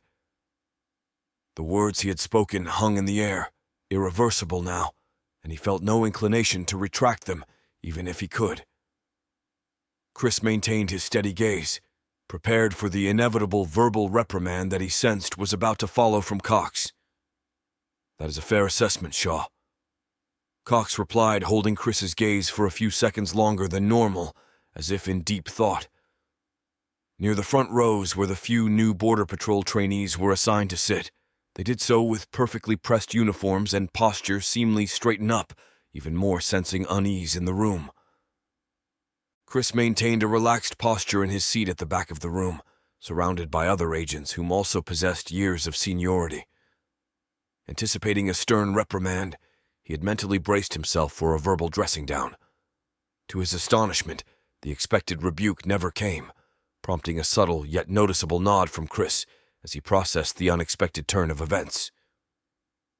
Cox continued with the briefing, knowing information he was about to pass on was going to cause a bigger reaction from senior staff. "Listen, I'm not going to bullshit you. Times are hard, but as Border Patrol agents, we will get through this. There are always changes that come with new administrations, and though this one has been more extreme than others, we will do our duty and hold the line. I do caution you not to post anything on social media that may be construed as negative toward the Howard administration. We have lost too many agents already, now to other changes taking place. And buckle up, because it's a big adjustment." Cox paused and looked around the briefing room. "We will no longer be patrolling much of our original area of responsibility, namely the border miles from Nogales area westward toward Aravaca. Instead, our new AOR runs 25 miles west into Casa Grande's AOR. CAG is getting shifted west as well to assist Ajo. For those of you unfamiliar with the area, there are maps up front with GPS coordinates of the major landmarks." His suspicion was correct, and the grumbling began immediately. "Sir, there is no way. We getting new agents soon? How?" Then Chris stood up, speaking loud enough to drown out the others. "Sir, we should get to it then. Will that be all?" Knowing from almost 2 decades working for the government, there was no point in arguing when given new guidelines. These changes just must be carried out till somebody higher up decides it was a bad idea, and Cox already knew they were without everyone in the room complaining. He had gotten away with enough lip in this muster, and as a supervisor, it was time to knuckle down and toe the line. "Just one last thing. Apparently the fugitives from the Squires Farm massacre are not heading this way after all. In case you haven't been watching the news, they are with a rogue guard unit held up at an armory in Jefferson City, Missouri. So, you can disregard the bolo for them along our now extended patrol. That's all for now." Cox normally would have waited and taken questions before dismissing, but after presenting the new information, he thought better of it at this time. "SBPA Shaw," an incredibly young trainee announced as he approached. Looking up from where he had remained seated with other senior agents after conclusion of morning muster, Chris stood before replying, reading his name tag. "What is it, Agent Barnes?" As most new trainees come straight from the academy, Barnes nervously spoke. Sir, I will be riding along with you today. Any advice to properly begin the day, sir? Looking the kid over, Chris normally enjoyed giving new recruits the same hard time he received when first coming to the station. Only now all it did is remind him that he was back in Tucson, away from his family a few thousand miles away. Barnes, grab your tricky bag, your camelback, and check out a long arm and whatever else you need. He tossed him a set of keys to a marked Tahoe. Make sure she's gassed up and throw a case of water in the back. I'll meet you at the ice machine in 15 minutes. Yes, sir, Barnes eagerly replied before looking down at his watch, then almost sprinting away. Chris let out a slight laugh, knowing there wasn't a chance Barnes was going to quickly check out a M4 rifle and other sensitive items from their station armory, then make it to the ice machine in 15 minutes. Have to at least make things a little interesting while I'm here, Chris thought. He had already loaded his gear, so at least he spared the kid that much. After a quick stop to fill his own camelback with ice and water, he waited at the curb for Barnes's untimely arrival. Time stretched on in silence, minutes feeling like hours, as Chris's mind inevitably drifted back to his family. The ache of homesickness he felt now was unlike anything he had ever experienced. The situation was profoundly different from any of his past separations, like the 6 months of academy training when he first joined the patrol. Back then, it was just him and Michelle, and they had a clear understanding of how long they would be apart. Chris shook his head, trying to dispel the vivid memories of Michelle's smile and the laughter of their 2 young sons. He turned his gaze to the horizon, searching for anything to divert his attention from the relentless thoughts of his family. The uncertainty of when he would be reunited with them weighed heavily on his heart, casting a shadow over his thoughts like a persistent cloud. Wait, what?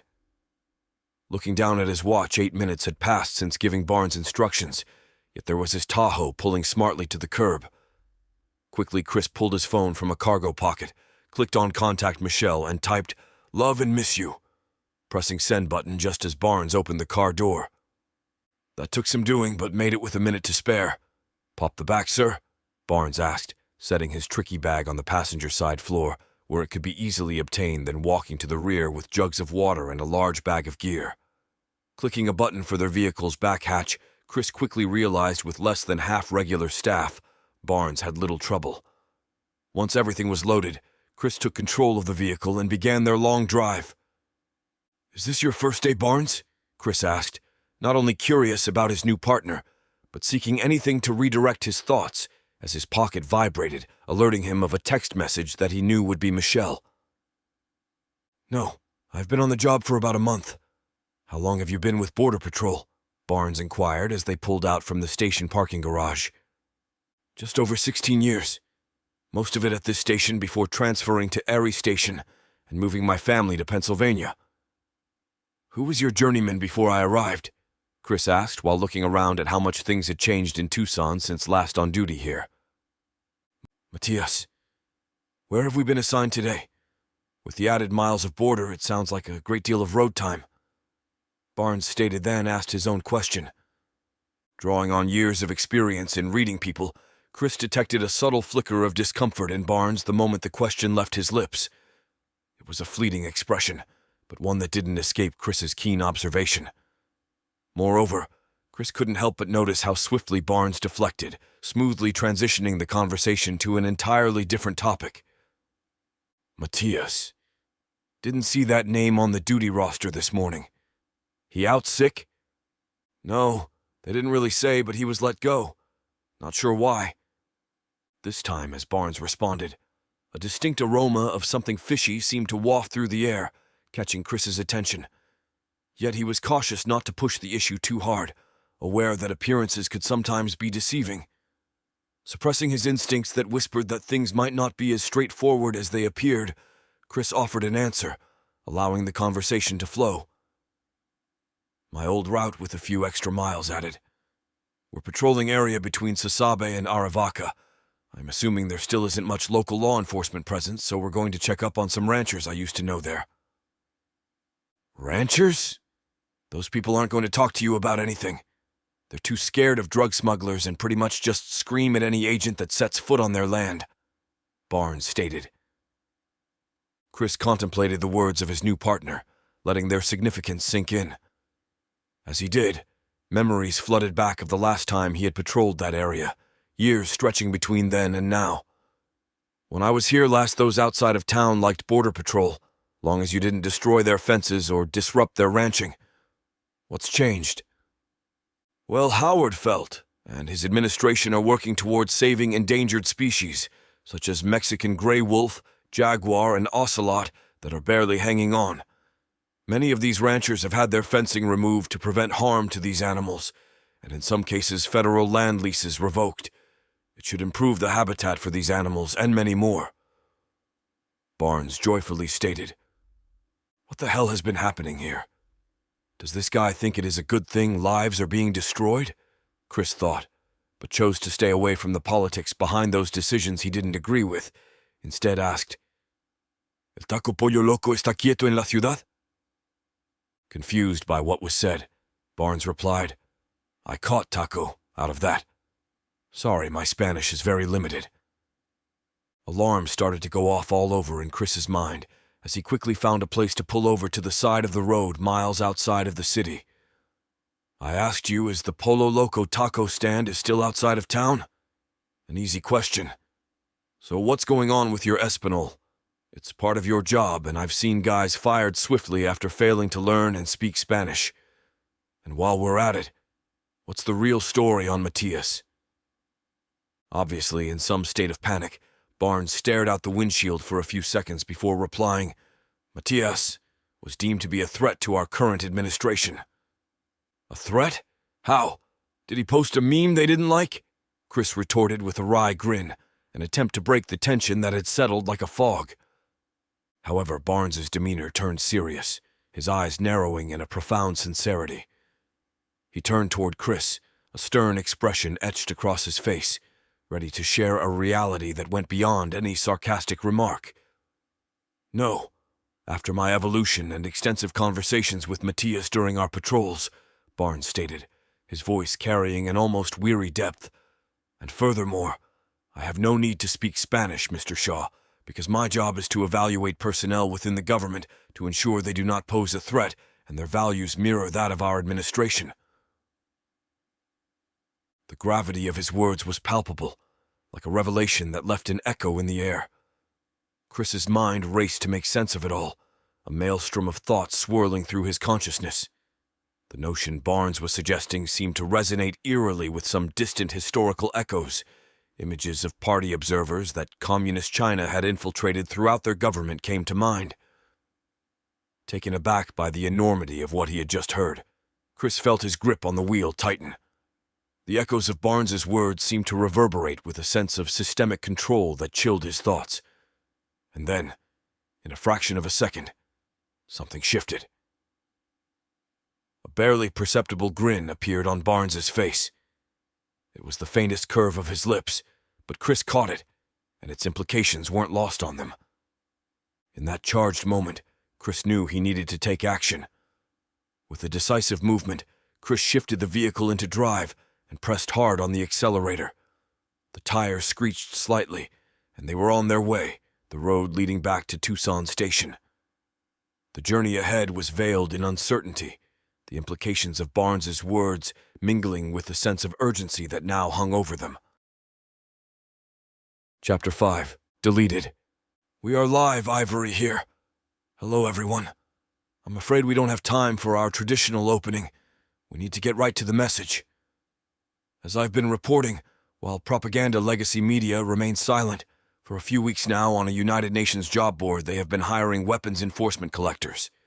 When asked, they say it is not for work in the United States but other regions around the world. Well, now the day every patriot feared has begun. Howard has thrown out our Constitution and signed a United Nations small weapon ban. Be ready and stay informed. This channel will be removed, just as hundreds of others have been in previous days. I am fairly confident it will happen before this broadcast ends. Chatboard is going crazy, and I know how you feel, but also cannot tell you what to do. You must decide for yourself." Navigating her computer screen with practiced ease, Ivory deftly switched between tabs until she brought up a contributing web page. "Wait, what's this? Oh, this is interesting and frightening. As you probably remember, the administration prior to Jackson taking office built massive FEMA camps, divided the country into 10 regions, and massive amounts of white armored vehicles were seen traveling all over. All the while we were told, nothing to see here, this is totally normal. For the last 4 years of Jackson's presidency, nobody thought any more of them as these normal events stopped. First, isn't it amazing how it just stops when a president is elected that doesn't want to take away our freedoms? Well, from what I am seeing here... Wait, where did it go? That is interesting and scary. Well, it appears the article has been removed. Damn it, I told you we must move fast, this is why. Articles and reports are being censored. All that is discussed by legacy media is the massacre at Squire's Ranch, and as you know, I find real problems with believing that BS of a story. As you know, since Howard has taken over, military training missions have resumed in Texas, taking place among civilian population. Well, this article that apparently was just removed spoke of an Army National Guard unit, the 138th Infantry Unit out of Missouri. Waiter! Yes, found it. Hold on, this isn't how the article read earlier.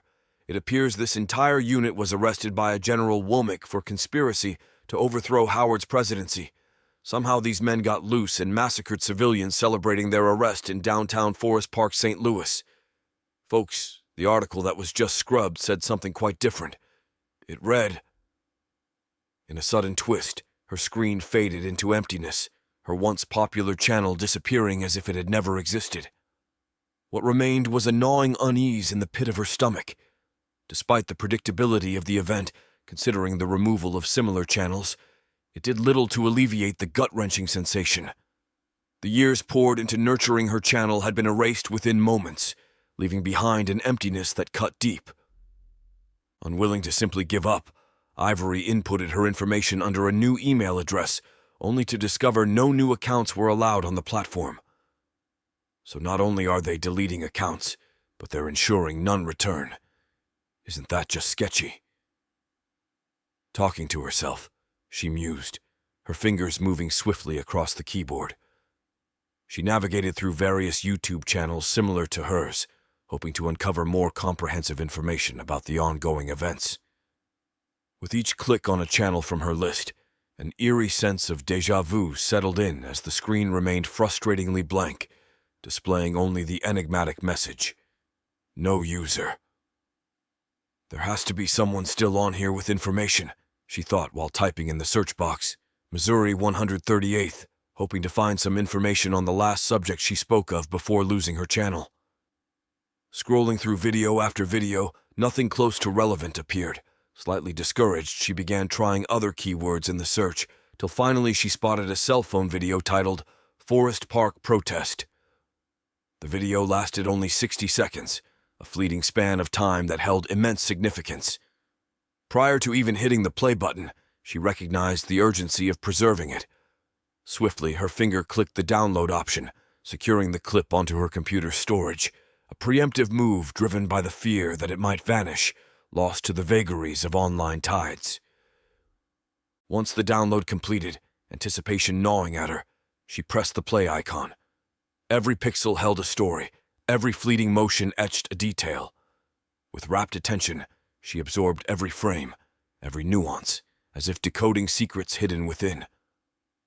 The video commenced mere moments before a military officer fired his pistol into the air. This single gunshot acted as a catalyst, setting off an alarming chain reaction of gunfire from multiple soldiers, easily identifiable by the armbands labeling them as MPs. In a stunning and unexpected twist, within seconds, civilians also joined the skirmish, retaliating with a barrage of their own shots directed at the MPs. The unfolding scene was chillingly nightmarish, amplifying the tragedy as the camera operator, caught in the crossfire, was hit by a stray bullet. The camera's view abruptly plummeted, bearing witness to the chaotic events from the ground. From that point, the gunfire halted, and another person appeared filming.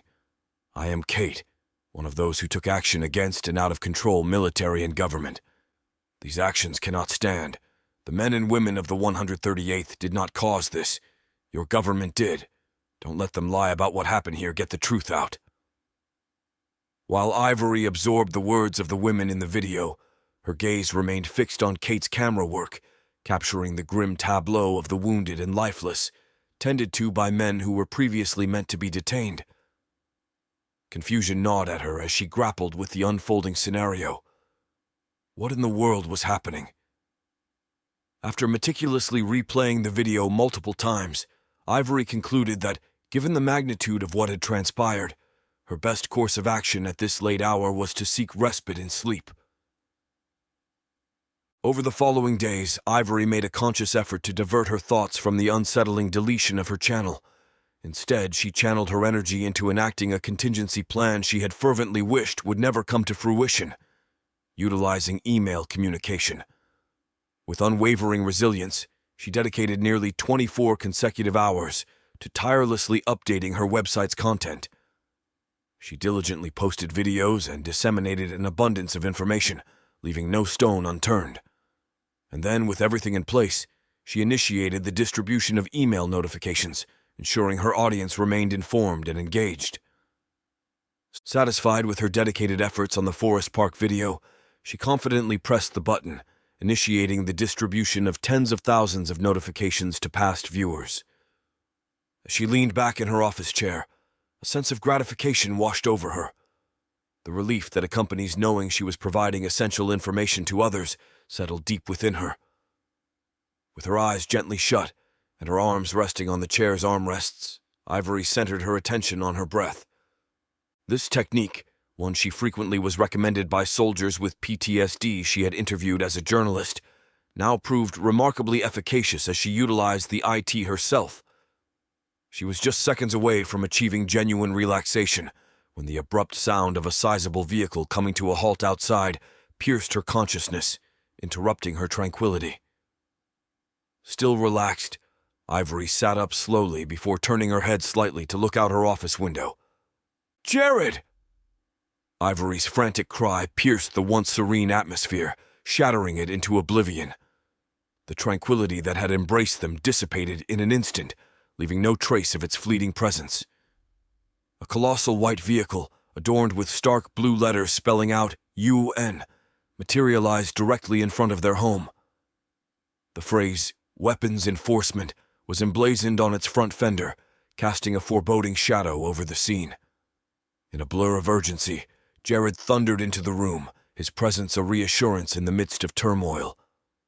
The tableau froze in tension as two men emerged from the ominous vehicle, their intentions yet concealed. "What? You okay?" Jared quickly asked. While her heart raced, Ivory's mind raced in tandem, urgently weighing the options of hiding, fleeing, or confronting whoever was at the door. The purpose of their visit was crystal clear in her mind, and with every beat of her heart, she envisioned herself standing her ground, doling out retribution one bullet at a time. But now, fear took precedence, eclipsing all other thoughts as she managed to croak out a response. "Look," while her trembling finger pointed towards the outside. "Shit, shit, shit! We have to go now!" Jared said while grabbing her wrist to get her moving. Sensing his firm grip upon her, Ivory shifted her gaze from the window and fell in step behind him as they traversed their home toward the rear exit. She felt a sense of relief, grateful that the burden of making the decision to flee rested on both their shoulders. "Damn it, they're back here also," Jared's voice rang out as their brief sprint reached its conclusion. The tension in his words was palpable. With a furrowed brow, Ivory inquired, "What now?" Jared's gaze was fixed on the scene unfolding outside, his eyes narrowing as he observed two armed soldiers, their unmistakable blue helmets standing out in the backyard. The gravity of the situation was not lost on either of them. Their peaceful refuge had been invaded, and their choices were narrowing. Before Ivory could react, a pair of distinct knocks reverberated from the front door. These knocks held an unmistakable tone, far removed from the friendly requests for a cup of sugar from neighbors.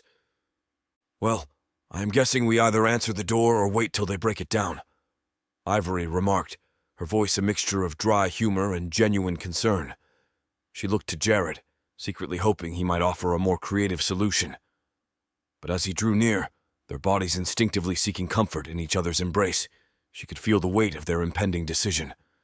His gentle kiss spoke volumes, conveying what their hearts were dictating.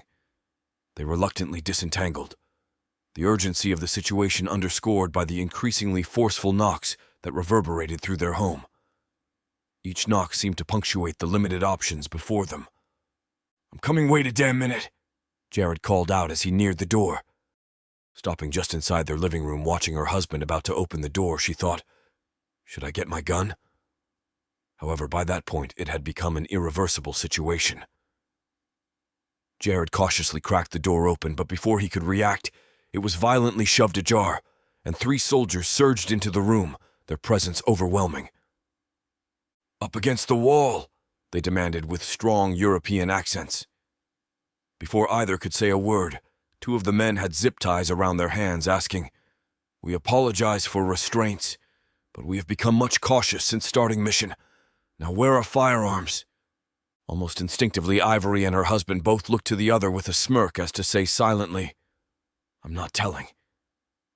"You will comply, or we find them ourselves. You have 2 pistols and 1 AR-15. Must I read serial numbers?" The UN soldier asked, looking at his clipboard. Suddenly, Ivory began laughing uncontrollably. I'm sorry. Wahaha. Sorry. This is all so ridiculous. But you also think we would know serial numbers. Wahaha. Unable to resist, Jared jumped in, laughing with her. "Silence! Take them out, we will locate them! Go!" Angrily, the UN soldier with clipboard ordered. Acting on his orders, they yanked Ivory and Jared forcefully away from the living room walls, propelling them toward the exit. "Take it easy, for God's sake." Jared's voice sliced through the tension as he witnessed his wife stumble. Stepping outside, the sight before them revealed that they were not the sole targets of this neighborhood visitation. The street was lined with a fleet of white vehicles, an undeniable sign that their block had experienced a collective intrusion. Soldiers were already making their way from house to house, their hands gripping confiscated weapons, some handed over without a struggle. A short distance down the street, Ivory observed a group of individuals who were evidently putting up a fight, though their efforts were in vain as they were being herded onto white buses. Despite their short time in the neighborhood, Ivory was aware that just across the street resided a police officer who, it seemed, was not exempt from the scrutiny of the UN's weapons enforcement authorities, given the presence of a parked UN vehicle right in front of his house. Looking back toward Jared, she could see he was focused on the police officer's house as well, and had a much better view from the top step of their porch. What is he looking at? She wondered, nearing the UN vehicle. Unable to see, she listened closely, but with so much activity taking place around them, she could not single out any one activity from all the chaos. "Down!" Jared screamed to Ivory, just as a gunshot rang out, then another. Casting a swift glance back at him as his urgent shout reached her ears, she couldn't ignore the sheer terror mirrored in his eyes, a chilling foreshadowing of the impending danger. Responding instinctively to his desperate instructions, she surrendered her strength, allowing her knees to give way, her body gracefully collapsing to the ground. Throughout this descent, her unwavering gaze remained locked with Jared's until her form met the earth with a muted thud. Remaining in her crouched position, she watched with a shiver as a solitary gunshot served as the conductor's baton, initiating a deafening orchestra of chaos that resonated throughout the entire neighborhood. In front of her, the previously serene expanse of grass transformed, resembling a field of popcorn kernels erupting in unison, a visceral manifestation of the upheaval and conflict now seizing the once peaceful surroundings. Raising her gaze back to Jared, who had managed to break free and was sprinting in her direction, she caught a fleeting glimpse of his shirt ballooning like disturbed grass in the wind, just before a warm, wet sensation splattered across her face. "No!" she screamed, her voice carrying the weight of despair as he crumpled and collapsed beside her. "Get ready to move," Jared whispered in pain, grabbing his side. You're shot," Ivory stuttered. "Move to the bus. I'll be right behind you. Now go." At the command, "Go," Jared sprang to his feet, clutching his side where the bullet had traveled through his body. Whirling around, his attention fixated on the soldier who had fired at him moments before. Oblivious to the imminent danger, as his focus remained on a target adjacent to them, he failed to detect Jared's rapid approach until it was too late. With a swift and powerful motion, Jared's fist connected solidly with the soldier's face. However, this act of aggression was tragically overshadowed by the sound of a gunshot that tore through the air, followed by the gut-wrenching impact as the bullet found its mark in the soldier's chest, ending his life. Momentarily taken aback, Jared shifted his gaze to their neighbor, the police officer, whose name he now wished he had learned.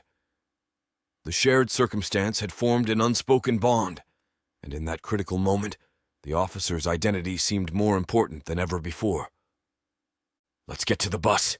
We have to get out of here," the officer shouted, picking up the dead UN soldier's weapon. Shaking his head in agreement, Jared turned to find Ivory still on the ground. "You okay? Why are you not moving? Let's go." As shock threatened to engulf her, Ivory resolutely battled to retain her composure. In that moment of turmoil, the reassuring grip of Jared's hand intertwining with hers provided a lifeline of comfort and steadiness. Her concern for his wound, though pressing, didn't detract from her immediate task. She instinctively applied pressure to mitigate the bleeding, her movements driven even as bullets sizzled past or struck nearby. Amid the swirling chaos, the trio emerged as a distinct group, moving in unison toward the gleaming white UN bus, a symbol of safety amidst the overwhelming pandemonium. This vehicle had become a fleeting sanctuary for numerous individuals who shared the same desperate need for refuge. Danger hung heavily in the air, a tangible presence that sent shivers down their spines. The sporadic rhythm of bullets cutting through the air, narrowly missing or finding their mark on nearby surfaces, served as a haunting soundtrack, constantly underscoring the grave danger that enveloped them. Closing in on their objective, she felt Jared's hand slide up her arm and gently guide her alongside the bus as the officer took the lead. Slowly, she followed cautiously as Jared and the officer as they neared the open door.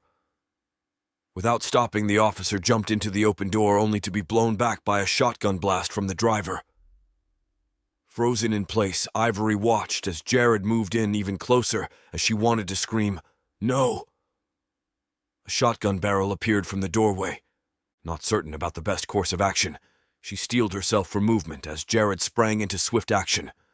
His hands moved with urgency, seizing the barrel's end and yanking both the driver and the weapon from the confines of the bus.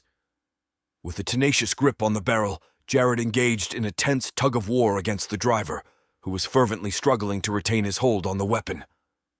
Observing the struggle unfold, Ivory swiftly calculated her intervention. She surged forward, her steps imbued with a resolute energy. Her intention was to disrupt the driver's equilibrium and gain a critical advantage. In an explosive burst of motion, she directed her momentum into a forceful strike, unbalancing the driver and causing him to waver. However, in the midst of the tussle, the sharp crack of gunfire echoed once more, the weapon's discharge disturbingly close. Despite her valiant effort, her trajectory was redirected, and she crashed down onto the lifeless body of an officer.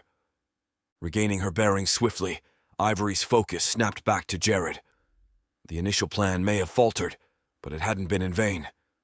Her actions had disrupted the driver's grip on the shotgun, and she now saw that Jared had successfully freed the weapon. The sight of the shotgun in Jared's possession sent a surge of hope coursing through her veins. Propelled by a surge of adrenaline, she leapt to her feet, her movements fluid and swift. Her body seemed to respond to the urgency of the situation with a well-practiced grace. Immediately, her focus shifted to Jared, as concern appeared in her features. During the chaos of the struggle, her attentiveness to Jared's condition had been momentarily eclipsed.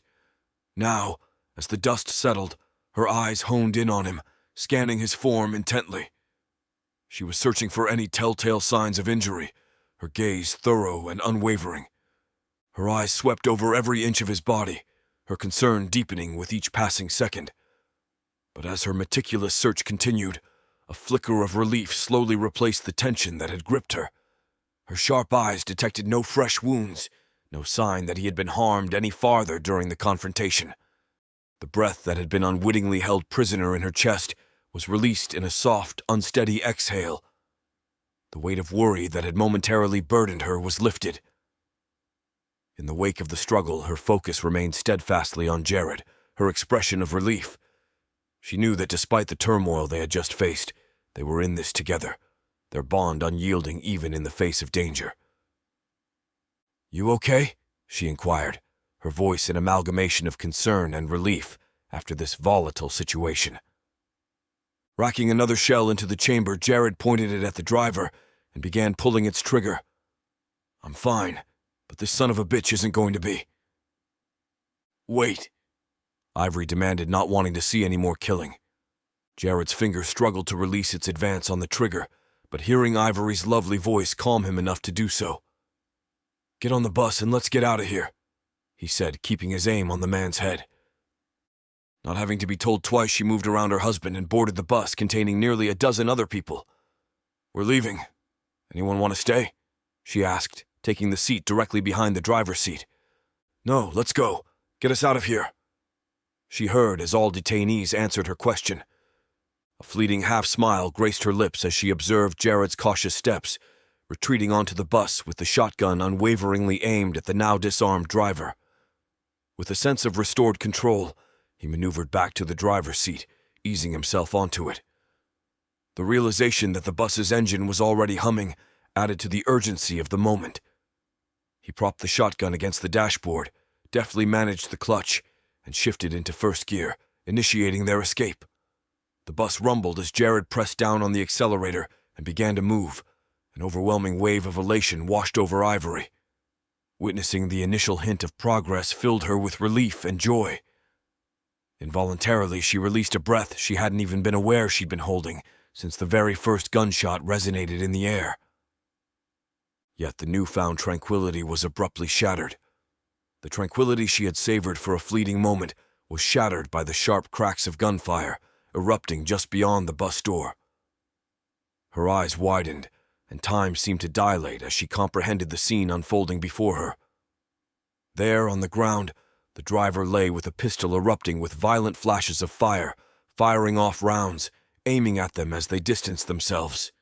The sight was chilling, a stark reminder of the danger that still lurked just outside their haven.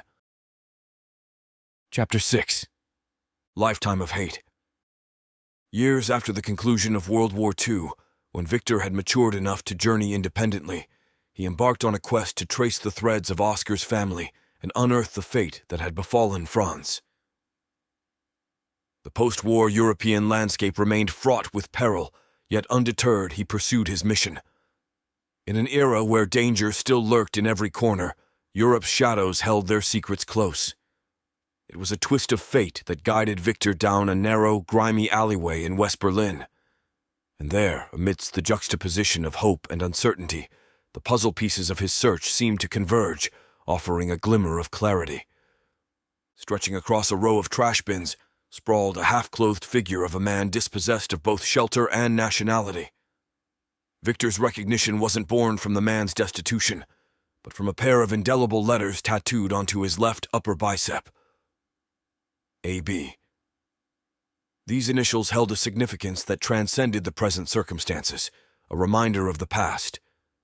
Those two letters denoted affiliation with the Schutzstaffel, SS. Back in basic training, medics had permanently marked SS personnel with their blood type, a seemingly innocuous measure that carried weighty implications. In the aftermath of the war, such insignias became symbols of condemnation, irrevocably linking individuals to an organization mired in atrocities. Victor's heart likely quickened as he comprehended the weight of that simple tattoo. It was a symbol transformed, once a utilitarian marker of medical necessity, now a stigmatic brand that could lead to confinement or worse. Amidst the backdrop of discarded refuse, Victor's encounter with this marked man embodied the lingering, complex aftermath of history's tumultuous chapters. Years of traversing Europe yielded little progress in Victor's relentless search. But that seemingly relentless quest took a pivotal turn one day as he treaded through a dim, squalid alley. In that fateful moment, Victor's intuition whispered of destiny. The man he encountered bore the telltale marks of his past, a former SS officer. As if guided by an unseen hand, Victor's path converged with the past he had sought to unravel. From this chance meeting, he gleaned invaluable insights from the former SS officer, knowledge that set the wheels of change into motion. Armed with this cryptic wisdom, Victor undertook a new mission, one not confined to personal curiosity, but encompassing the broader scope of post-war Europe. With the former SS officer's insights as his foundation, Victor embarked on constructing a network of individuals. This clandestine organization spanned Europe and even the Soviet Union, threading connections where discord once reigned. From the depths of that dim alley to the vast reaches of a continent grappling with the aftermath of conflict, Victor's purpose grew clear: to reclaim fragments of justice and rewrite a narrative of redemption from the ashes of history. Time proved to be Victor's ally as he painstakingly pieced together the puzzle. His endless search led him to a single survivor from Oscar's family, his sister. Swiftly, he facilitated her relocation to the United States, providing a haven far from the war's aftermath, allowing her to believe that it had been hers wishes. Yet, the quest to uncover Franz's fate remained an uphill struggle. Victor's intricate network uncovered fragments of Franz's post-war life. He survived, only to be ensnared in the grim march of millions of German soldiers into the brutal confines of Soviet prison camps. Though Victor's tenacity bore fruit in bringing Oscar's sister to safety, he couldn't shake the weight of Franz's unresolved story. Amidst his accomplishments, the shadows of history still cast their somber veil, a reminder that some tales were obscured by echoes of war.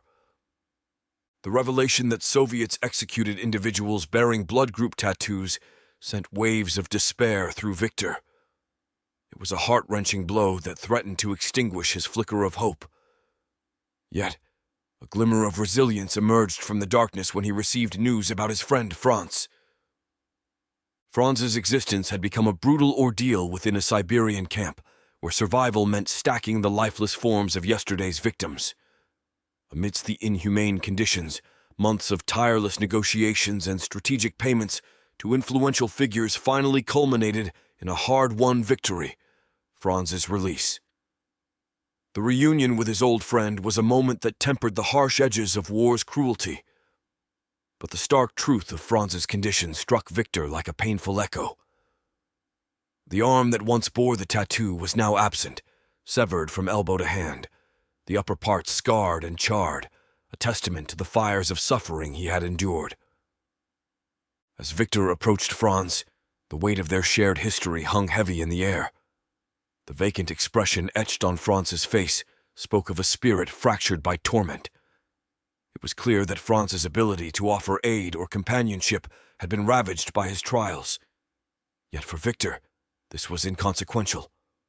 The debt he owed his friend transcended the bounds of mere utility. With unwavering resolve, Victor orchestrated the remainder of Franz's life. He ensured that Franz's years were spent devoid of want or hardship. The scars, physical and emotional, ran deep, but Victor's support, born from a debt of gratitude that could never be quantified. Amidst the backdrop of memories and contemplation, Victor now found himself seated behind his substantial wooden desk, his eyes fixed on his protégé, absorbed in tapping away at the screen of his organizer. A subtle thought danced across Victor's mind, a whispered observation. How strikingly the young man resembled Oscar, day by day. Victor couldn't help but be drawn into the nuances of the resemblance. The echoes of Oscar's features, expressions, and mannerisms seemed to manifest themselves in the young man's actions. It was as if time had etched Oscar's image onto the canvas of the protégé's existence. In these moments of reflection, Victor traversed the labyrinth of emotions that tied him to Oscar's legacy. The profound influence Oscar had exerted on Victor's life was now echoing forward through this protégé. Victor's heart swelled with a mix of nostalgia, fondness, and a touch of bittersweet yearning for the past. Passage of time had a way of folding layers upon layers, enfolding the past into the present. As Victor sat behind his desk, the lines between the then and the now blurred, and the memories intertwined with the tangible reality before him.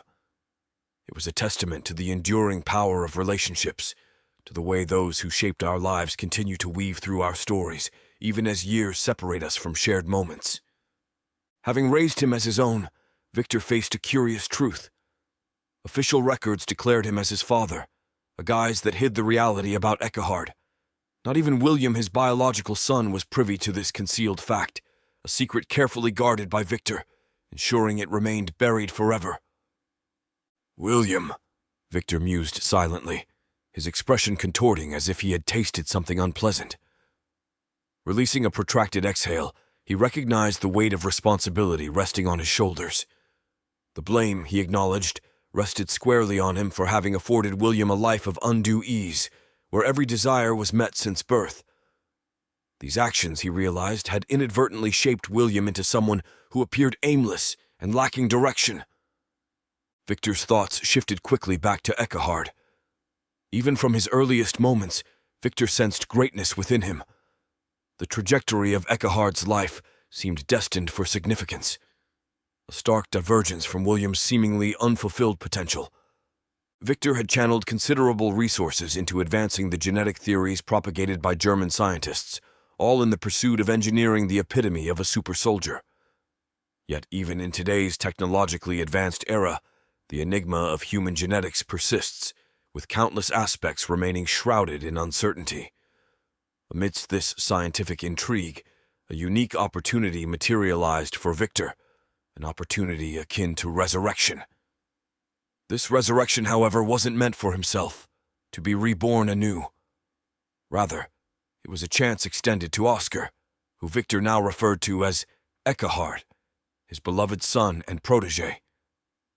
Victor orchestrated a meticulous plan to ensure his proximity to Oscar's legacy, going to great lengths, even orchestrating the pregnancy of Oscar's niece to carry Eckehard after the implantation. This intricate design wouldn't have materialized without Franz's contribution of Oscar's blood-stained SS lapel patch. While not biologically related, Eckehard held a significance that transcended mere genetics. A smile adorned Victor's face as he inquired, "Is everything prepared for today's event? I've invested immense effort into making this day a reality." Ceasing his tasks, Eckehard lifted his gaze to meet his father's eyes. "Yes, sir. Adams made contact this morning, and everything should be taking place within the hour. 10 minutes prior to detonation, this facility will go into lockdown with subterranean system being the only access. All precautions have been made to protect electronics and communications. All outside activities are presented as normal routine, till that point to prevent anyone in the government from becoming suspicious." Playing over endless possibility for failure in his mind, Victor spoke. "Any movement from China?" he inquired, worried they would move too soon. Looking at his tablet, Eckehard quickly found what he wanted. "No, not at this time. According to satellite imagery, it appears to be just another day in Red China. Once we have confirmation of EMP detonation, mobilization of invasion forces will begin. Shortly after, remaining U.S. military aircraft, weapons, and naval vessels that survive will have activation codes transmitted, rendering them useless. As you requested, any that survive will be targeted with hypersonic missiles." Pleased with progress of his plan and anticipation of having revenge for Oscar's death, Victor leaned back in his chair in deep thought for a minute before speaking. "When the operative is finished in North Korea, have him and the rest of his team eliminated. There is to be no record of this taking place. What about those soldiers that the incompetent general let escape?" Eckehard didn't need to look at his tablet to answer that question. After all, it was his mission plans that took another unforeseen event. "They are not an issue. Today they are holding a press conference, and I have an agent poised to eliminate their commander.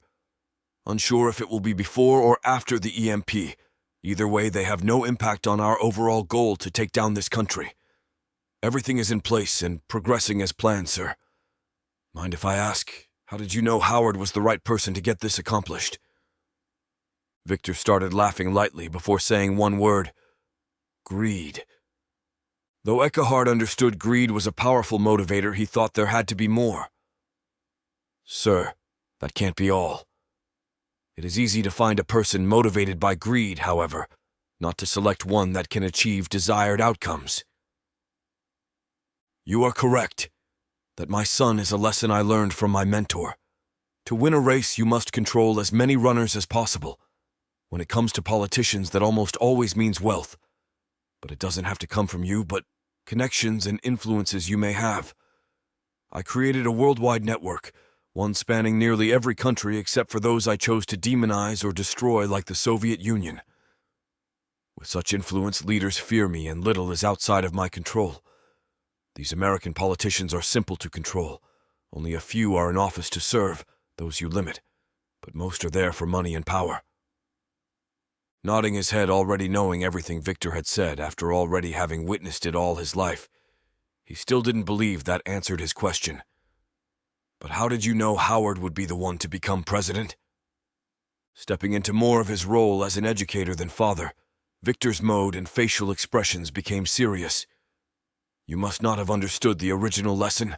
Control as many runners as possible. Howard was just one of many.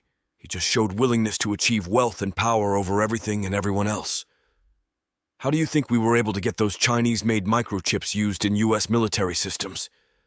These fools have no principles they live by, so they will turn a blind eye to get what they desire most. So, control many, and one will take the lead. What about tomorrow? Eckhart asked. Once again, a smile slowly crept across Victor's face. Tomorrow? There will be no tomorrow for those currently sitting in Washington. Shortly after the EMP, hypersonic missiles will not only eliminate remaining vessels but strike Washington, D.C., and major U.S. military bases. Satisfied with his answer, Eckhart moved to other matters as they both eagerly awaited success from decades of planning. Vector sat listening to everything Eckhart was saying and responding, even though he imagines Oscar standing in front of him speaking. My old friend, the time is near, Victor thought before becoming tired of hearing statistics and projections of things that would matter little in a matter of hours. What of actions after today? Have preparations been completed? He asked, stopping Eckhart in middle of a market holdings briefing. Used to having his father change topics, Eckhart scrolled through a few screens and began reading. It appears the strong cities network you pushed has paid off greatly. United Nations police forces have secured a great number of firearms and have detained over 300,000 threats. FEMA Region 4, 6, 7, and 8 are requesting additional personnel due to resistance. Personnel have been dispatched. They are... Holding up his hand, singling a pause, Victor asked, What of efforts after today? I understand our person, Lance Rudder, is only the assistant FEMA director. Actions moving forward will be determined by the director of FEMA. Is there a plan for this? With a smirk of pleasure crossing his face, Eckhart knew this topic would come up and had already addressed it. Yes, I think you will be pleased that the director will be visiting the White House for lunch today. Shortly after, he will join others in this current administration in the history books.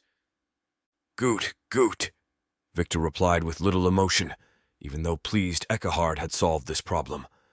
He could tell Eckhart was pleased as well, and believed showing approval when his son expected it only served to make him weak.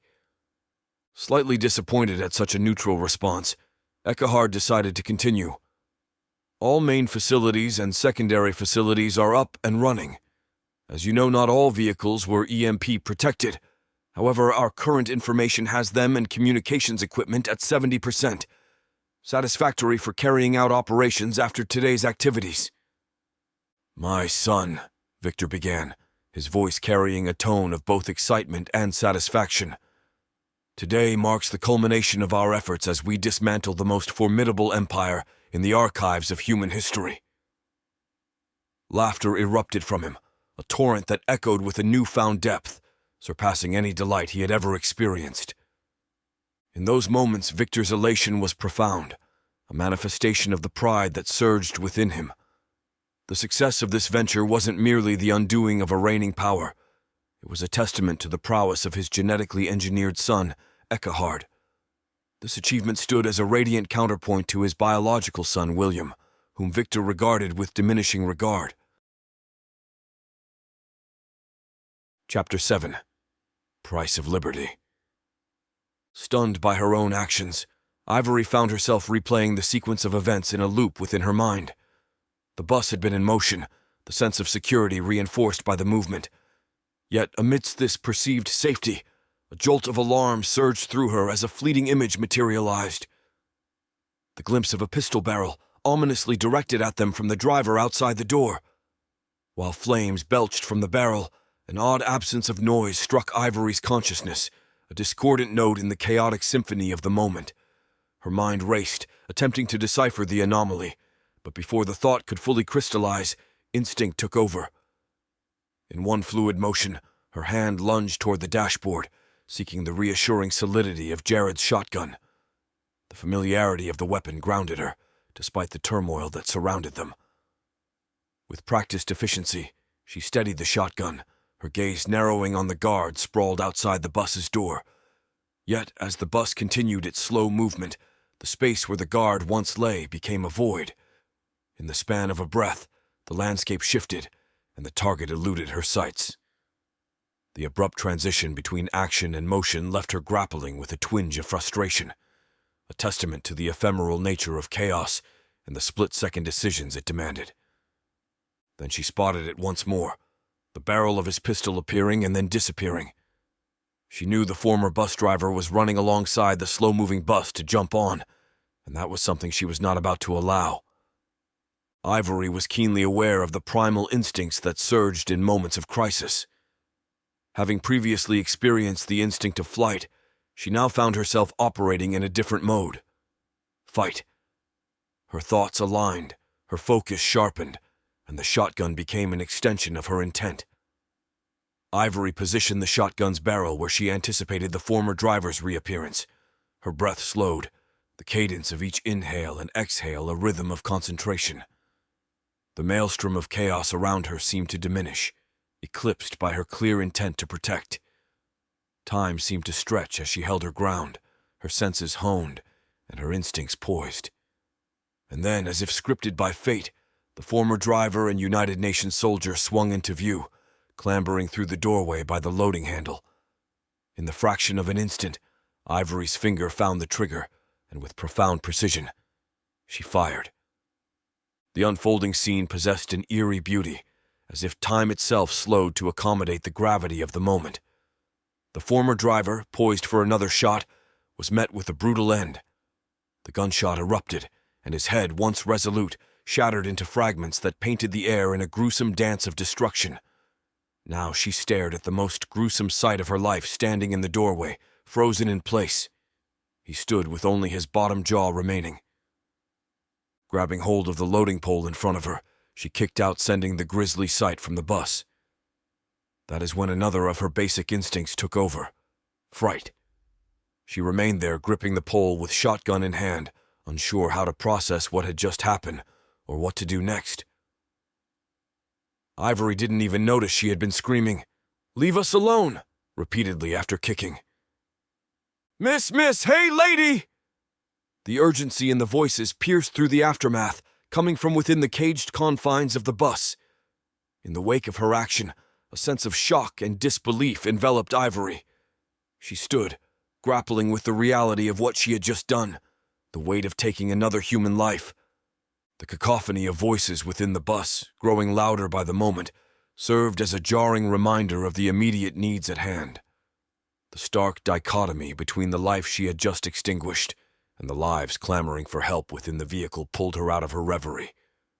Reality shifted abruptly, like a pendulum swinging from one extreme to another. The demands of the present, the urgency of the situation, and the lives hanging in the balance reasserted themselves, compelling her to act. The intricate tangle of emotions, shock, responsibility, and the rawness of survival painted a vivid tableau of human instinct and complexity. "Yes, let me see what I can do to get you out." Ivory addressed those asking for freedom. Several miles away, the bus came to a halt in front of a rugged biker bar. Without a word, Jared leaned over the steering wheel, his voice carrying the weight of his emotions in just 3 simple words: "Love you, Ivory." Turning towards him, Ivory's heart ached with the intensity of the moment. She sensed something amiss, a heaviness that settled over the scene. Her eyes caught the dark liquid pooling around Jared's feet, its reflective surface mirroring the truth that was too clear to deny. The reality of the situation hit her like a physical blow. He was injured, wounded in a way that words didn't need to express. In that unspoken exchange, the depth of their connection, their shared experiences, and the fragility of life converged. The biker bar's exterior seemed to fade into the background as their unspoken bond took center stage. The layers of emotion, the gravity of the moment, and the unspoken sentiments painted a canvas of stark poignancy. "Let me out, I'm a doctor!" a voice now called out to her. Removing the keys from the ignition, Ivory's fingers fumbled as she searched for the right one to unlock the cage door. After a couple of attempts, her persistence paid off, and the door swung open. However, what greeted her was a flood of pent-up flight instinct, manifesting in a chaotic surge of bodies rushing out of the bus. Caught off guard, Ivory was thrust backward, her body colliding with Jared's. The bus transformed into a whirlwind of motion as people scrambled for safety, driven by the urgency to escape. The rush subsided. A few individuals remained, their decisions guided by different instincts or circumstances. Among them was the doctor, a steady presence amidst the turmoil. With a helping hand extended, he aided Ivory to her feet, the gesture a testament to the camaraderie that had formed in the face of adversity. In this snapshot of chaos and cohesion, the intricacies of human instinct were laid bare. Flight and connection intertwined, converging in a scene that echoed the fragility of life, the unpredictability of moments, and the depth of resilience that binds people in times of turmoil. After a quick examination of Jared, he turned to Ivory and the others. "We need to get him off the bus and inside so I can get a better look at him. Carefully take his arms and legs. Miss, go inside and clear of a spot and gather clean towels and high-grade alcohol." With a reluctant parting from Jared's side, Ivory gripped the shotgun and dashed into the bar's interior. The scene that greeted her was unexpected. 5 bikers and an elderly female bartender seemed remarkably unfazed by her sudden entrance, a reaction that ran contrary to her anticipation of surprise or alarm. "My husband has been shot by those damn blue helmets. We're bringing him in." As Ivory's words hung in the air, the scene within the bar continued to unfold. Without delay, 2 of the 3 bikers diverted their attention toward the rear of the establishment, their purpose unknown. Meanwhile, Jared was ushered through the entrance, drawing the old bartender's immediate focus. With a practiced hand, the bartender directed the newcomers to an available spot at the bar. But rather than attending solely to their needs, she also seemed to possess a command of the situation as her voice carried across the establishment. Her words rang out, laced with a blend of authority and exasperation, as she questioned the motives of those who had headed to the back of the bar.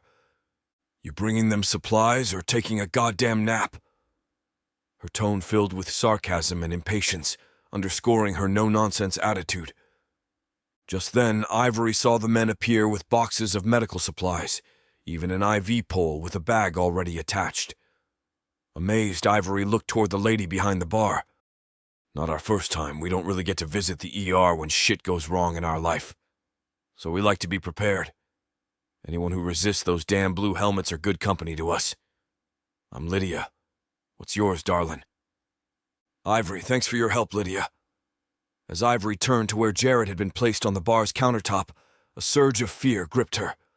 The removal of Jared's shirt revealed not just 1, but 2 bullet holes. The gravity of the situation hit her hard, intensifying the tension in the room and highlighting the precariousness of their predicament. "Keep pressure on it," Doc ordered to those around him. "What is his blood type?" he asked promptly. Ivory thought for just a second. AB negative. I am a plus. Shit, it had to be. Anyone here AB negative or O negative? Doc looked around the room to no responses, then spotted another guy walked from the rear of the bar. "You. What's your blood type?" "O negative." The rough biker's response was both swift and unhesitating. His demeanor remained unperturbed by the question, almost as if he had anticipated this turn of events. Acting with a practiced efficiency, he removed his leather vest, then his shirt, and finally replaced his leather vest. The sequence unfolded smoothly, as though he were accustomed to providing blood transfusions in such situations, revealing a level of preparation that spoke volumes about the trials and experiences he had weathered before. Ivory's gaze remained fixed on Jared, as concern and awe filled her. As the intricate workings of the city's underworld unfolded before her eyes, she couldn't help but be both impressed and anxious.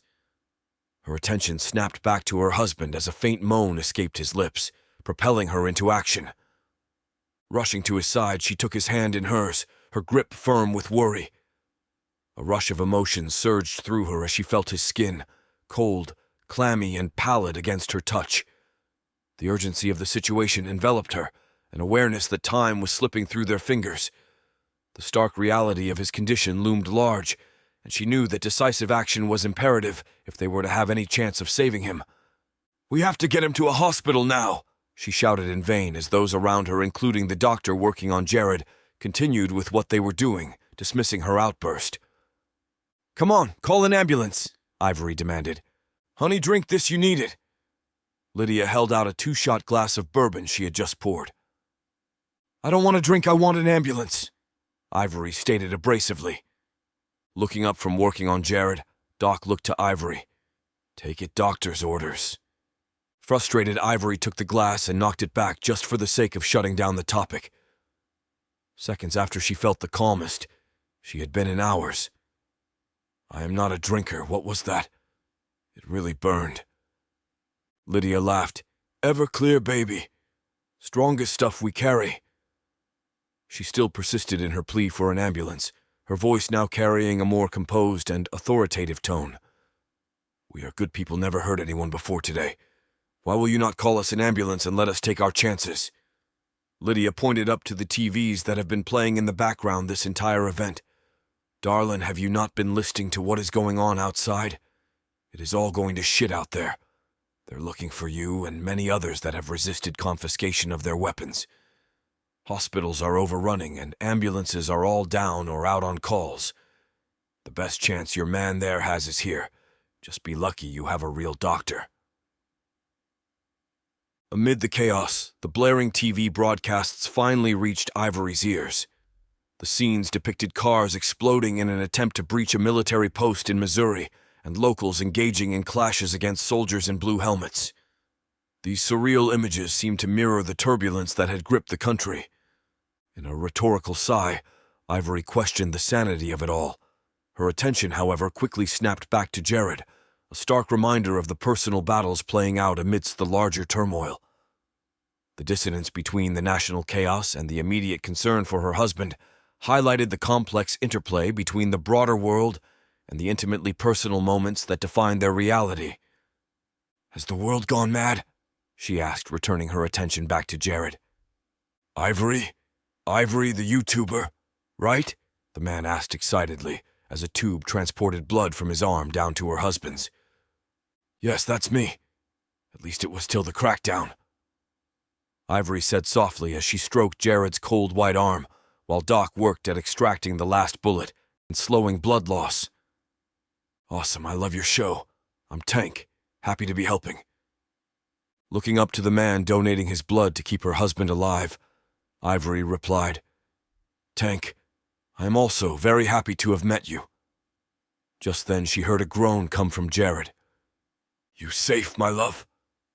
Jared's faint voice emerged, his eyes struggling to stay open. Ivory leaned in, her hands tenderly cupping his face, her touch a soothing balm amidst the chaos. "Yes, my love, you've kept us safe," she reassured him with a gentle sincerity, her lips finding his in a kiss that conveyed more than words ever could. Her heart ached as she sensed the coldness of his lips, a stark reminder of the fragility of the moment. Her concern surged as she turned towards the doctor who was tending to Jared's wounds. The gravity of the situation was evident in the blood-soaked towel pressed against his side, and the doctor's demeanor spoke volumes. With a subdued shake of his head, the doctor's voice took on a somber tone. "There is just too much damage to his liver if it had been just 2 inches over," he began, his words carrying the weight of the prognosis. The magnitude of what might have been if the injury had shifted slightly hung heavily in the air, a testament to the fine line between life and death. "Ivory!" Jared's voice trembled, his fading strength pushing his words through the weight of his pain. "I hate you, my love." His voice, though strained, carried the sentiment that had transcended their journey together. Ivory felt her heart beating uncontrollably, hearing Jared, and comprehended the doctor's unspoken message as her attention shifted back to Jared. Another kiss shared between them carried a bittersweet weight, the silent farewell that words couldn't express. Her heartache was evident as a solitary tear traced its way down her cheek, a silent acknowledgement of the finality of his passing.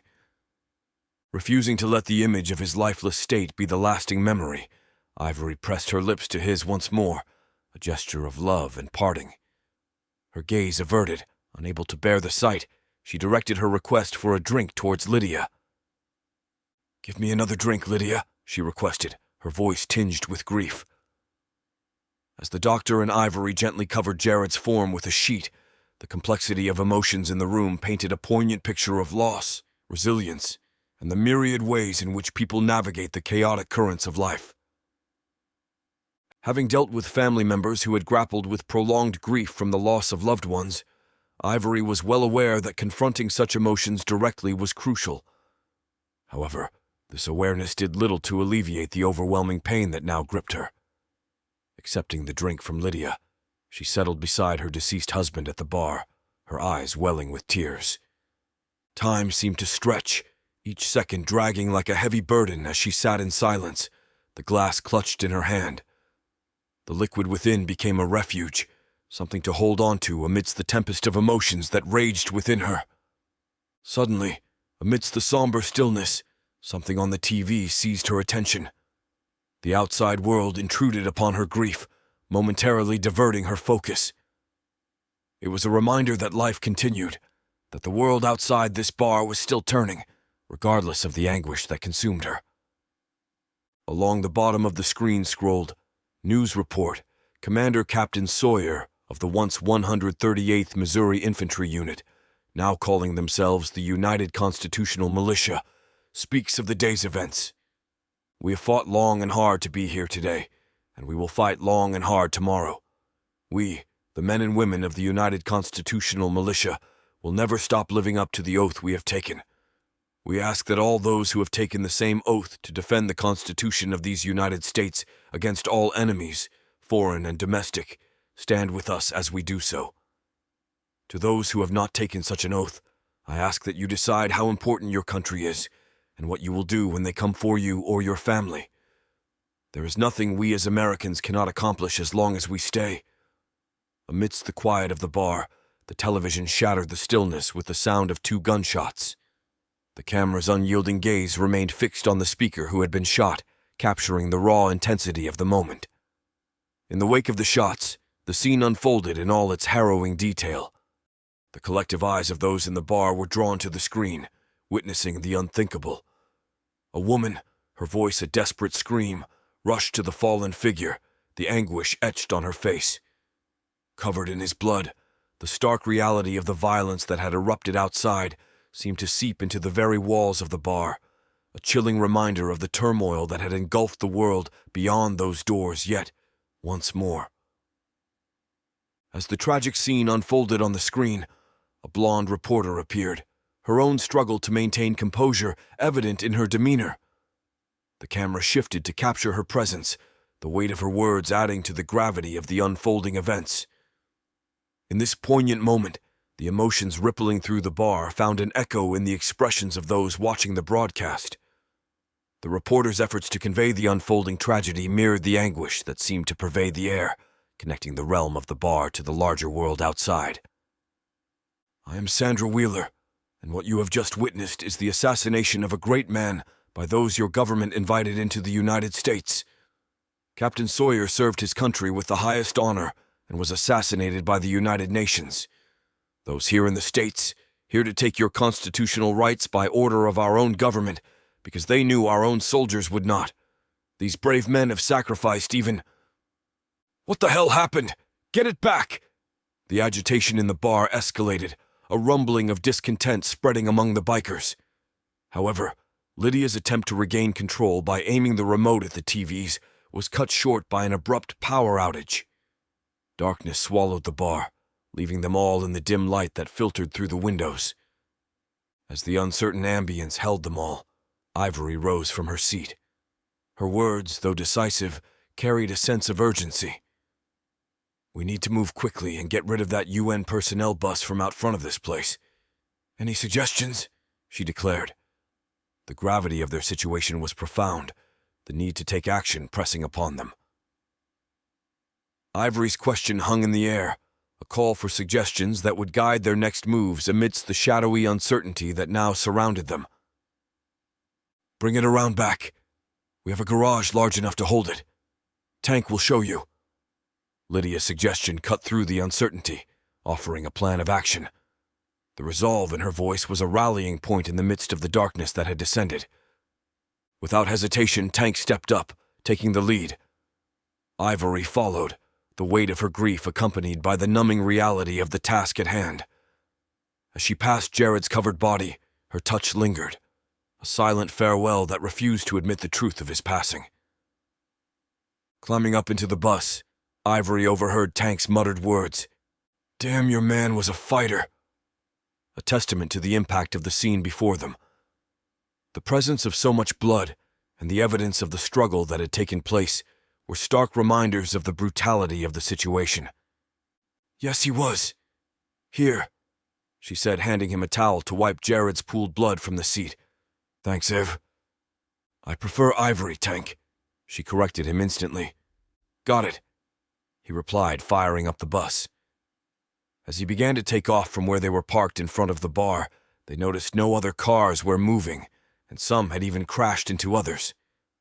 Sticking his head out the side window, Tank shouted, "Get the hell out of the way! Move it already!" Noticing they were the only vehicle with a running engine, Ivory remembered a show she had done on EMP effects and aftermath. "Tank, you remember the show I did on EMP about 2 years ago?" "Oh, shit," was his only acknowledgement. "That is what I believe has happened, and this bus was insulated against EMP."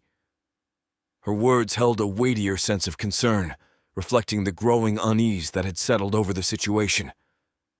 "We have to get this inside. People will be trying to take it after they figure out what has happened," Ivory remarked. A faint smile tugged at Tank's lips. A glimmer appeared in his eyes. He wasted no time, forcefully navigating through the vehicles clogging the streets.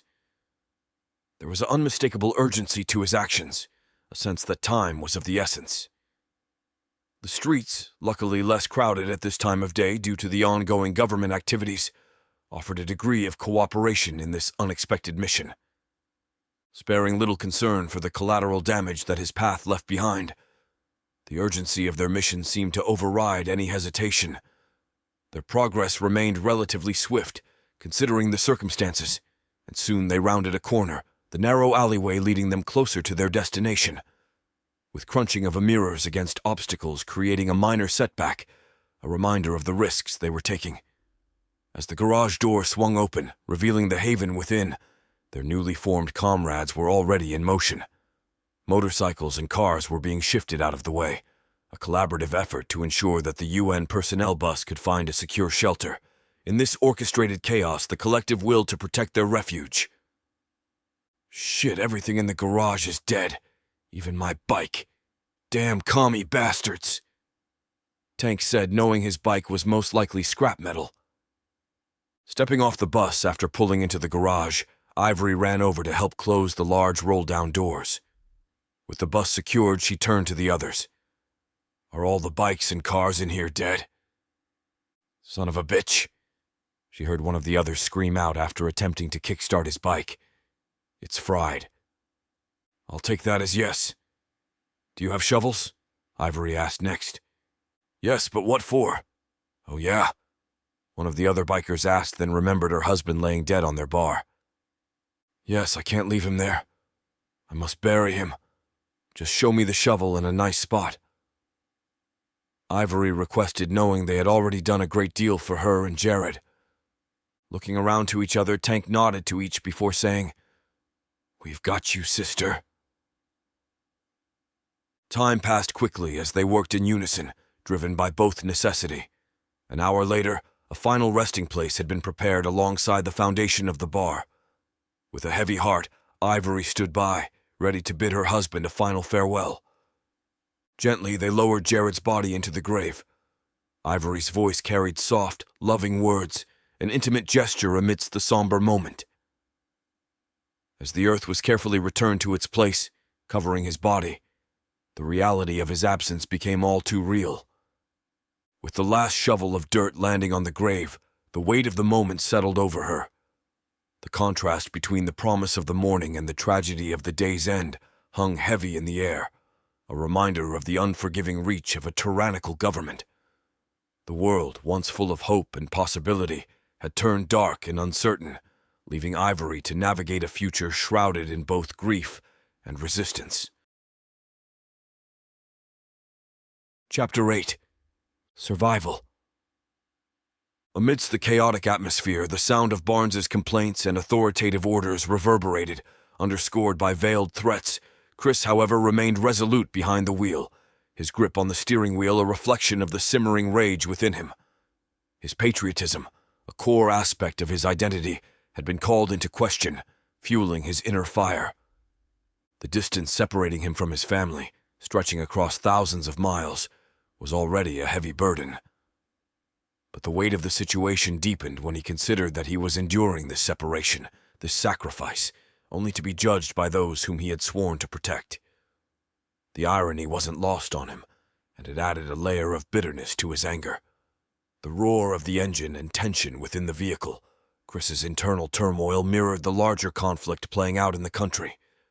The clash between personal values, loyalty, and the demands of authority painted a complex portrait of the challenges faced by those on the front lines of the struggle. Nearing Tucson Station, Barnes's voice was nothing more than static noise playing in the background as thoughts of retirement began swimming around in his mind. No, they are not getting rid of me that easy, Chris thought as emotions boiled within. What makes you the great judge of personnel? Who cleared you for this position? Oh, Mr. Shaw, I've been vetted long before this administration came to power. In fact, this has been coming for quite some time, and I am proud to be part of this new beginning. As a country, we needed to be more inclusive of other countries, of the world, and ensure each is on an even playing field for there to be a just society. Wouldn't you agree? Barnes spoke as a true believer of his cause. Shaking his head at what he had just heard, Shaw snickered a little at the thought somebody would believe such garbage. You mean to tell me, just going by what you just said, you feel that because the United States is so much more powerful than most other countries, we need to be taken down? That rather than bring the other countries up to our level of society, we must lower to theirs? As Shaw's thoughts drifted from his inner musings back to the road ahead, he recognized that he had inadvertently missed his intended exit from Interstate 19. Annoyance flickered across his face, but he quickly refocused his attention on the road, vigilant for the upcoming exit that would reroute their journey. With his previous tour of service in Tucson informing his decisions, he was acutely aware that the next exit would lead them through areas known for their heavy gang presence.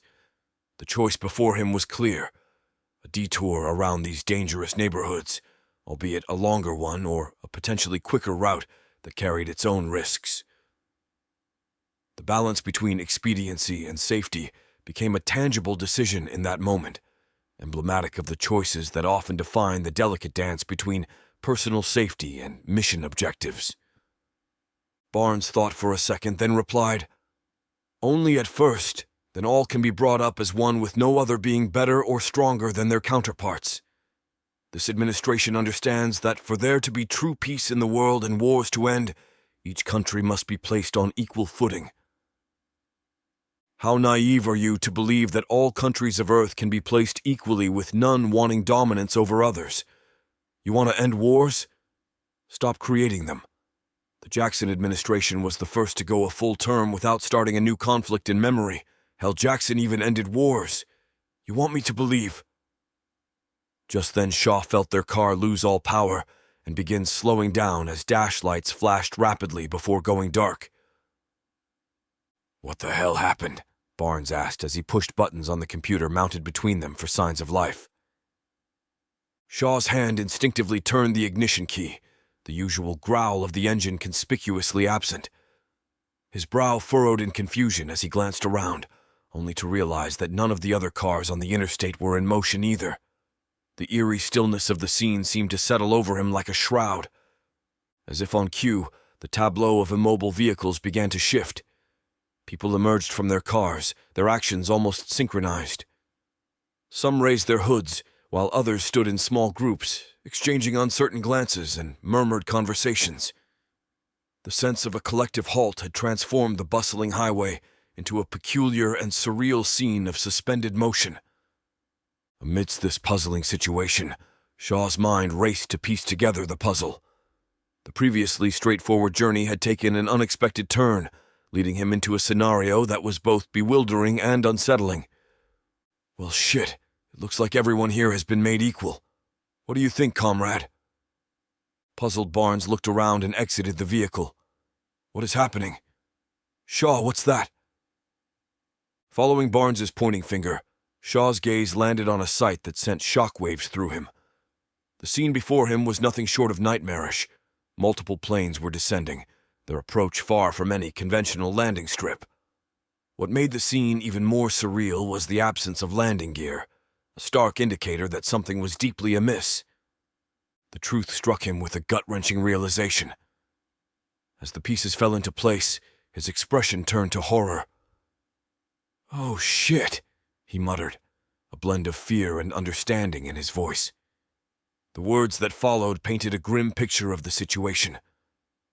"I know what happened. An electromagnetic pulse. They've lost all power." The implications of his words hung heavy in the air. The sudden loss of power, the chaos that had ensued, and now the inexplicable sight of planes descending without control or guidance. It all pointed to a catastrophic event that had plunged their world into disarray. "I'll call it in," Barnes said as he pressed the mic button on his personal radio, only to discover it too had been affected. "I've got nothing." Shaw and Barnes stood in horrified silence, their eyes transfixed on the apocalyptic scene unfolding above them.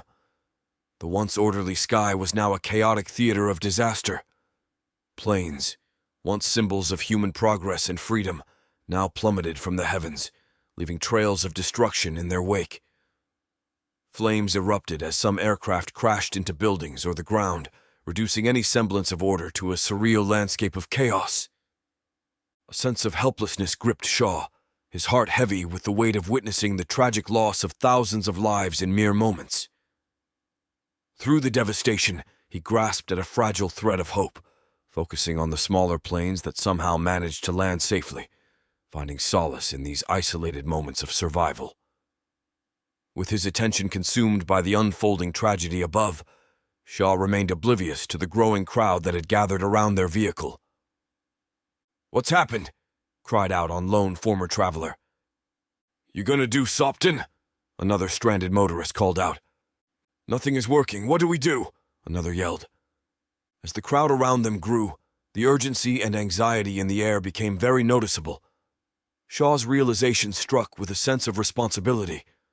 While he and Barnes might not have been local law enforcement in times of chaos and uncertainty, such distinctions often faded into insignificance. People sought answers and reassurance from anyone who might provide them. Aware of the mounting tension, Shaw turned his attention to the growing crowd. Faces etched with fear and anticipation looked to him for some semblance of guidance. With a deep breath, he stepped forward, his voice projected to address the assembled gathering. "Listen up, everyone." His words carried a note of authority, an attempt to instill some measure of calm amidst the chaos. "We're just as bewildered by this as you are. What we do know is that something catastrophic has happened, likely an electromagnetic pulse that's knocked out all power. We're all in this together, and our priority should be finding safety and helping one another." His words were met with a mix of expressions, ranging from relief to concern. It seems as though we have been hit by an EMP, since there are no working electronics, am I correct? Does anyone have a working cell phone or a way we can communicate with our station? Fool, we ain't got shit! What you gonna do about this? Someone shouted from the crowd. With his hands in the air to draw attention, Barnes began speaking. We all are at a loss, but we will do our best to find out what has happened and relay that information. At this time, we ask you to remain with your cars till help arrives. Having seen scared crowds of people get out of hand before Shaw decided the best thing they could do is make their way back to Tucson Station on foot.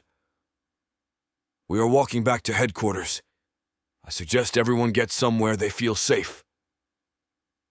Looking over to Barnes as he reached back into the car, Shaw knew it was the right move.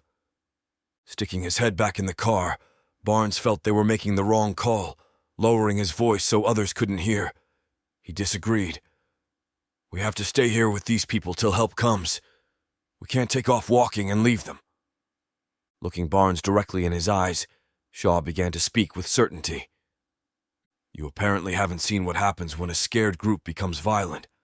There is zero we can do here, and no help coming for quite some time. We don't even know how widespread this goes, if it's from a solar flare or an attack. One thing that is certain, we stay here, that crowd will turn on us out of fear. Now grab all sensitive items and let's get moving. Shaw expressed himself in a way to ensure there was to be no further debate on the subject. While those around them stranded on Interstate 19 slowly became more aggressive, Shaw grabbed his ready bag and stuffed everything he could inside, knowing their patrol car would be vandalized by the time they returned. These radios are fried. Why take them with us? Barnes asked, tossing his on the passenger seat. With a snicker, Shaw spoke. You must come from a section of government where there is no accountability for lost items or waste. Here, if you check it out, you are responsible for it. They will take it out of your pay, and nothing purchased by an overbloated government is cheap. Burned out or not, and it will not be here when they pick up the car. As he turned to start their walk down, Shaw saw his reluctant partner placing his radio in his pack. Shaw and Barnes traveled along Interstate 19. The sheer scale of the chaos became evident. People were stranded, bewildered, and desperately seeking answers. The sight of their uniforms seemed to evoke a natural assumption that they held answers, despite their lack of information. For every mile they covered, the chorus of questions grew louder and more desperate. Individuals they encountered yearned for clarity. What happened? Is help on the way? Do you have a phone? The anxiety was intense, and desire for information underscored the uncertainty that now gripped everyone. Amidst this swirl of concerns and inquiries, a glimmer of hope appeared in the form of an exit. Shaw's eyes caught the sign, signaling a potential reprieve from the torrent of questions. The opportunity to divert from the highway offered both a practical escape from the ceaseless onslaught of inquiries and a chance to regroup and reassess amidst the chaos. I don't understand why we couldn't have just started walking straight to Tucson Station from our patrol car. Why did we have to waste a mile walking back the way we had come? Barnes complained as they stepped from Interstate 19. Experience from my previous time in Tucson. Blocks in that area were controlled by gangs and not somewhere you want to be taking a casual walk through in uniform, no radio or backup. Just rather err on the side of caution. Shaw navigated through his current situation. His thoughts seemed to constantly orbit around his family. He pondered the scope of the power outage, wondering how far-reaching its effects extended. The once taken-for-granted modern infrastructure was now exposed as a delicate web, easily disrupted. Though as they moved forward, a shift occurred in his thinking. The pressing concerns for his family began to intertwine with the urgency of survival. The immediate threats posed by the situation at hand demanded his attention, pushing aside the personal worries, at least temporarily. Shaw's focus shifted to the surroundings, the buildings, the signs marked with gang tags, all indicative of a challenging and potentially dangerous environment. In midst of the upheaval, his mindset transformed from a family struggle to a collective one as he grappled with navigating a world that had suddenly turned unfamiliar and hostile. We should see if any of these businesses have a landline and call for assistance. Barnes stated as he began to turn toward what looked to be a restaurant. Reaching out, Shaw grabbed hold of Barnes much like a father grabbing hold of a child about to walk into traffic. "Okay, did they train you any before sending you here? Notice the open sign on the door?" Confused and a little irritated, Barnes replied as he pulled free from Shaw's grasp. "Yes, I saw it, and most restaurants have landlines still. I was trained for my job, and this is not my true job." Shaking his head in frustration, Shaw explained, "Notice that gang tag on the curb near the front entrance? Or that they're open its prime time for business, yet no cars parked out front?" Barnes looked at everything as Shaw pointed it out, still not sure what he was getting at. "So, I've seen that graffiti all over, and as far as customers, maybe the place sucks." Though their conversation was only for a few seconds, Shaw knew from figures moving inside they had slowed for too long. Landlines wouldn't work either. It's a money laundering front. Get moving before they... "Hey, Vados, what Chus doing? Out strolling in our streets holding hands?" Someone asked who Shaw knew was obviously a gang member from his heavily tattooed face. "Shit, just keep walking," Shaw instructed Barnes, who seemed more than willing to move on. The innate human tendency to investigate changes in their environment was now working in their favor, offering a convenient distraction that they hoped to capitalize on. It was a stroke of luck amidst the turmoil, and Shaw hoped that this diversion would allow them to blend into the crowd and slip away unnoticed. Around them, the city streets had transformed into a chaotic expanse as people streamed out of buildings in every direction. The absence of electricity had drawn everyone to the streets, creating a mass of uncertainty and fear. Shaw's earlier prediction had come true. Panic had taken hold, and the city had erupted into a scene of chaos that was both alarming and disorienting. With their own anxieties and survival instincts guiding them, Shaw and Barnes sought to navigate this riotous environment, using the turmoil to their advantage as they attempted to circumnavigate the unknown and keep their presence as inconspicuous as possible. The city around them was a cauldron of chaos. Smoke billowed from burning buildings, carried on the wind like ominous locomotives of destruction. Fights erupted on nearly every street corner they approached, a manifestation of the growing tension and desperation that had seized the population. Shaw was acutely aware of the potential danger, particularly given the prevalence of violence that was unfolding before their eyes. He stood steadfast in his desire to avoid getting embroiled in such a situation. As they navigated the streets, Shaw was keenly observant. He noticed the reflections in windows and car mirrors, catching glimpses of the tattooed faces that indicated affiliation with the local gang. His intuition told him that they were still being watched, and the implication of that was not lost on him. Drawing from his past experiences dealing with this particular gang, he understood all too well how swiftly a situation could escalate. While he hoped to evade any confrontation, he remained vigilant, his hand hovering near his pistol in readiness. The potential for danger lurked at every turn, and Shaw's stance was a testament to his fortitude to protect himself and Barnes from the volatile environment that surrounded them. "I recognize that building. We can't be more than a mile from the station," Barnes said enthusiastically. From the distorted reflection in the tinted rear glass of a pickup truck, Shaw's sharp eyes detected more than just their original stalker. Numerous other tattooed faces had joined the observer, their presence underscoring the fact that they were being closely monitored. The gravity of the situation hit Shaw with a force he had rarely experienced in his career as a Border Patrol agent.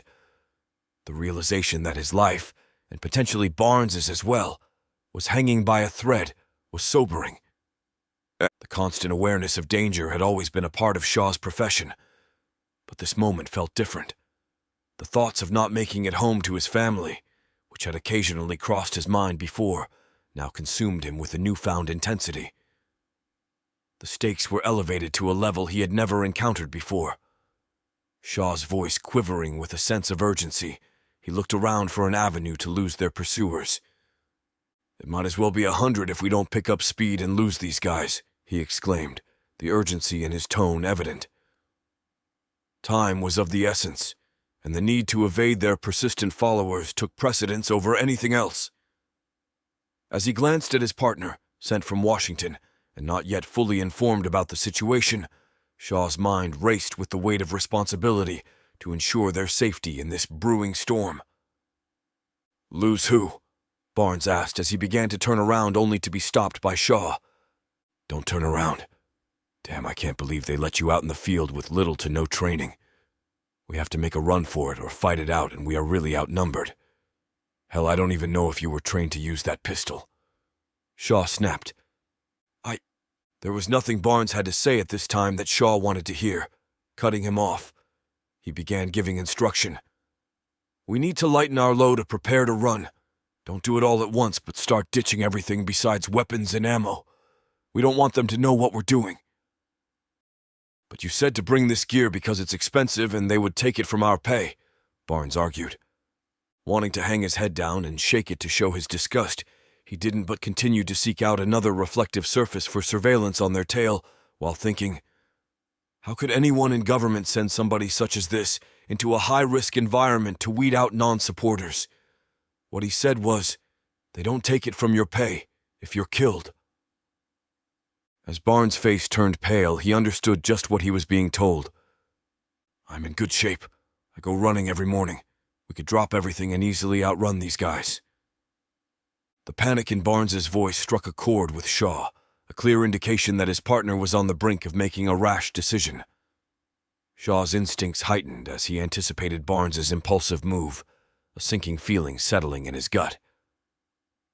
Before he could voice the reasons why such a course of action was ill-advised, Barnes acted.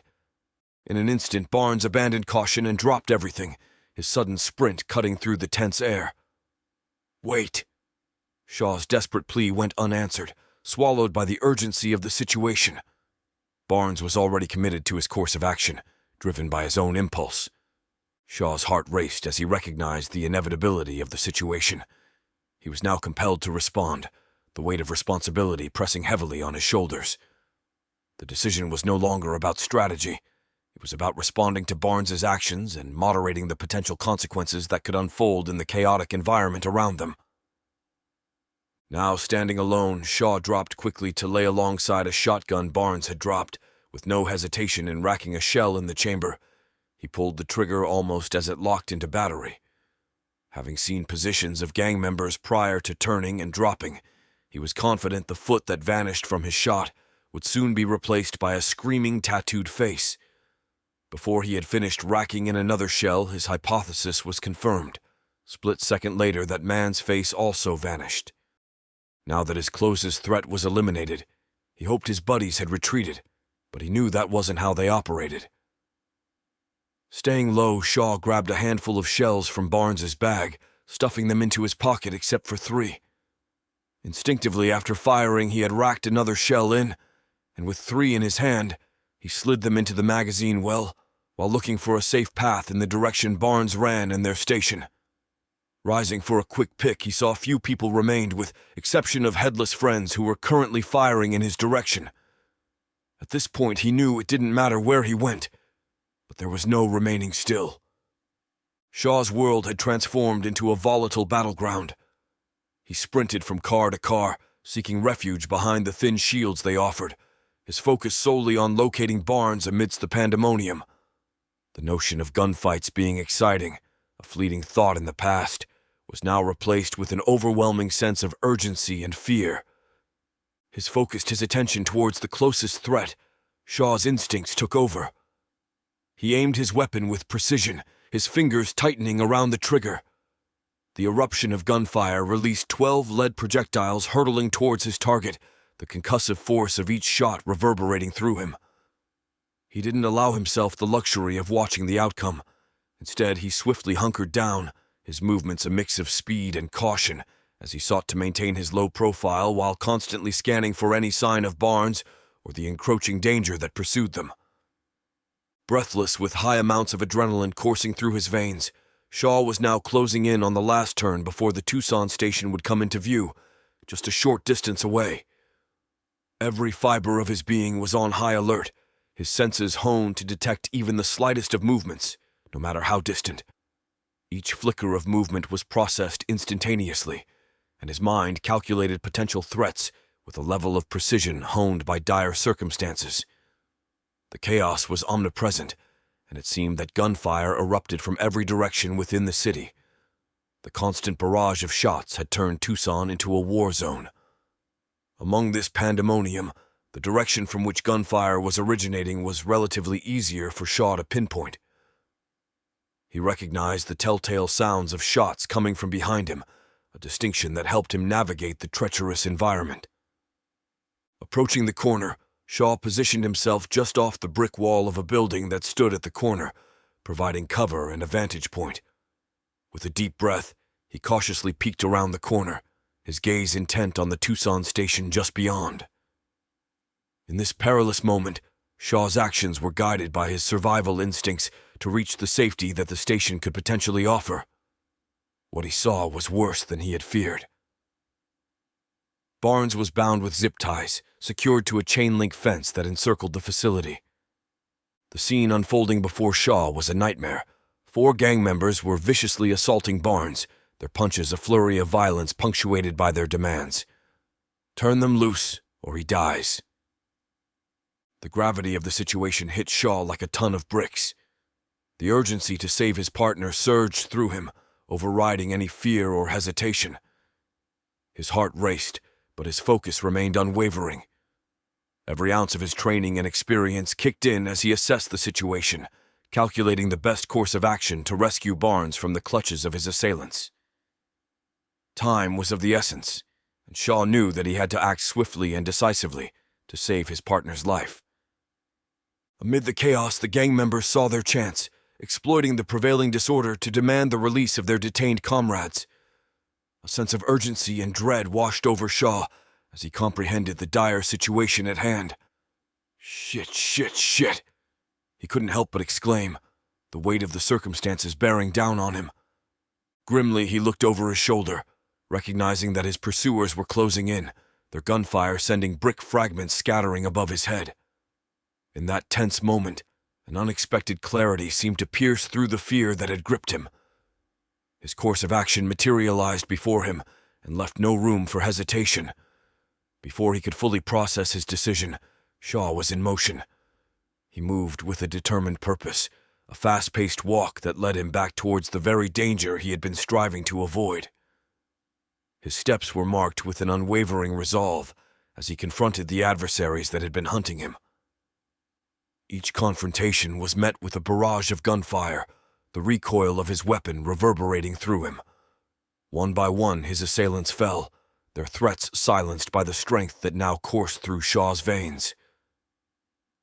In this life-threatening situation, Shaw had embraced his role as a protector and a fighter. His actions were driven by the need to save his partner and secure their survival, an instinct that overshadowed his fear and compelled him to confront the danger head-on.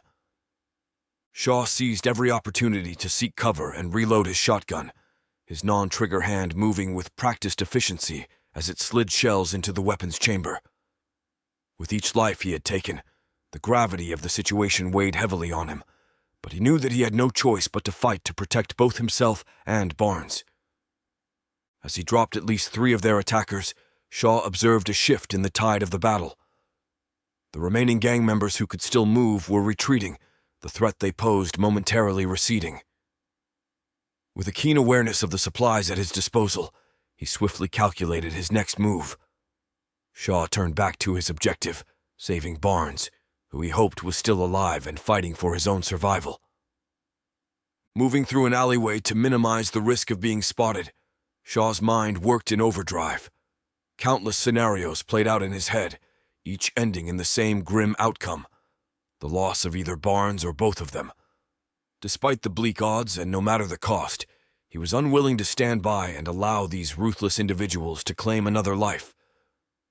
With only 2 shotgun shells left, Shaw slung it over his shoulder to his back, pulling his service pistol from its holster.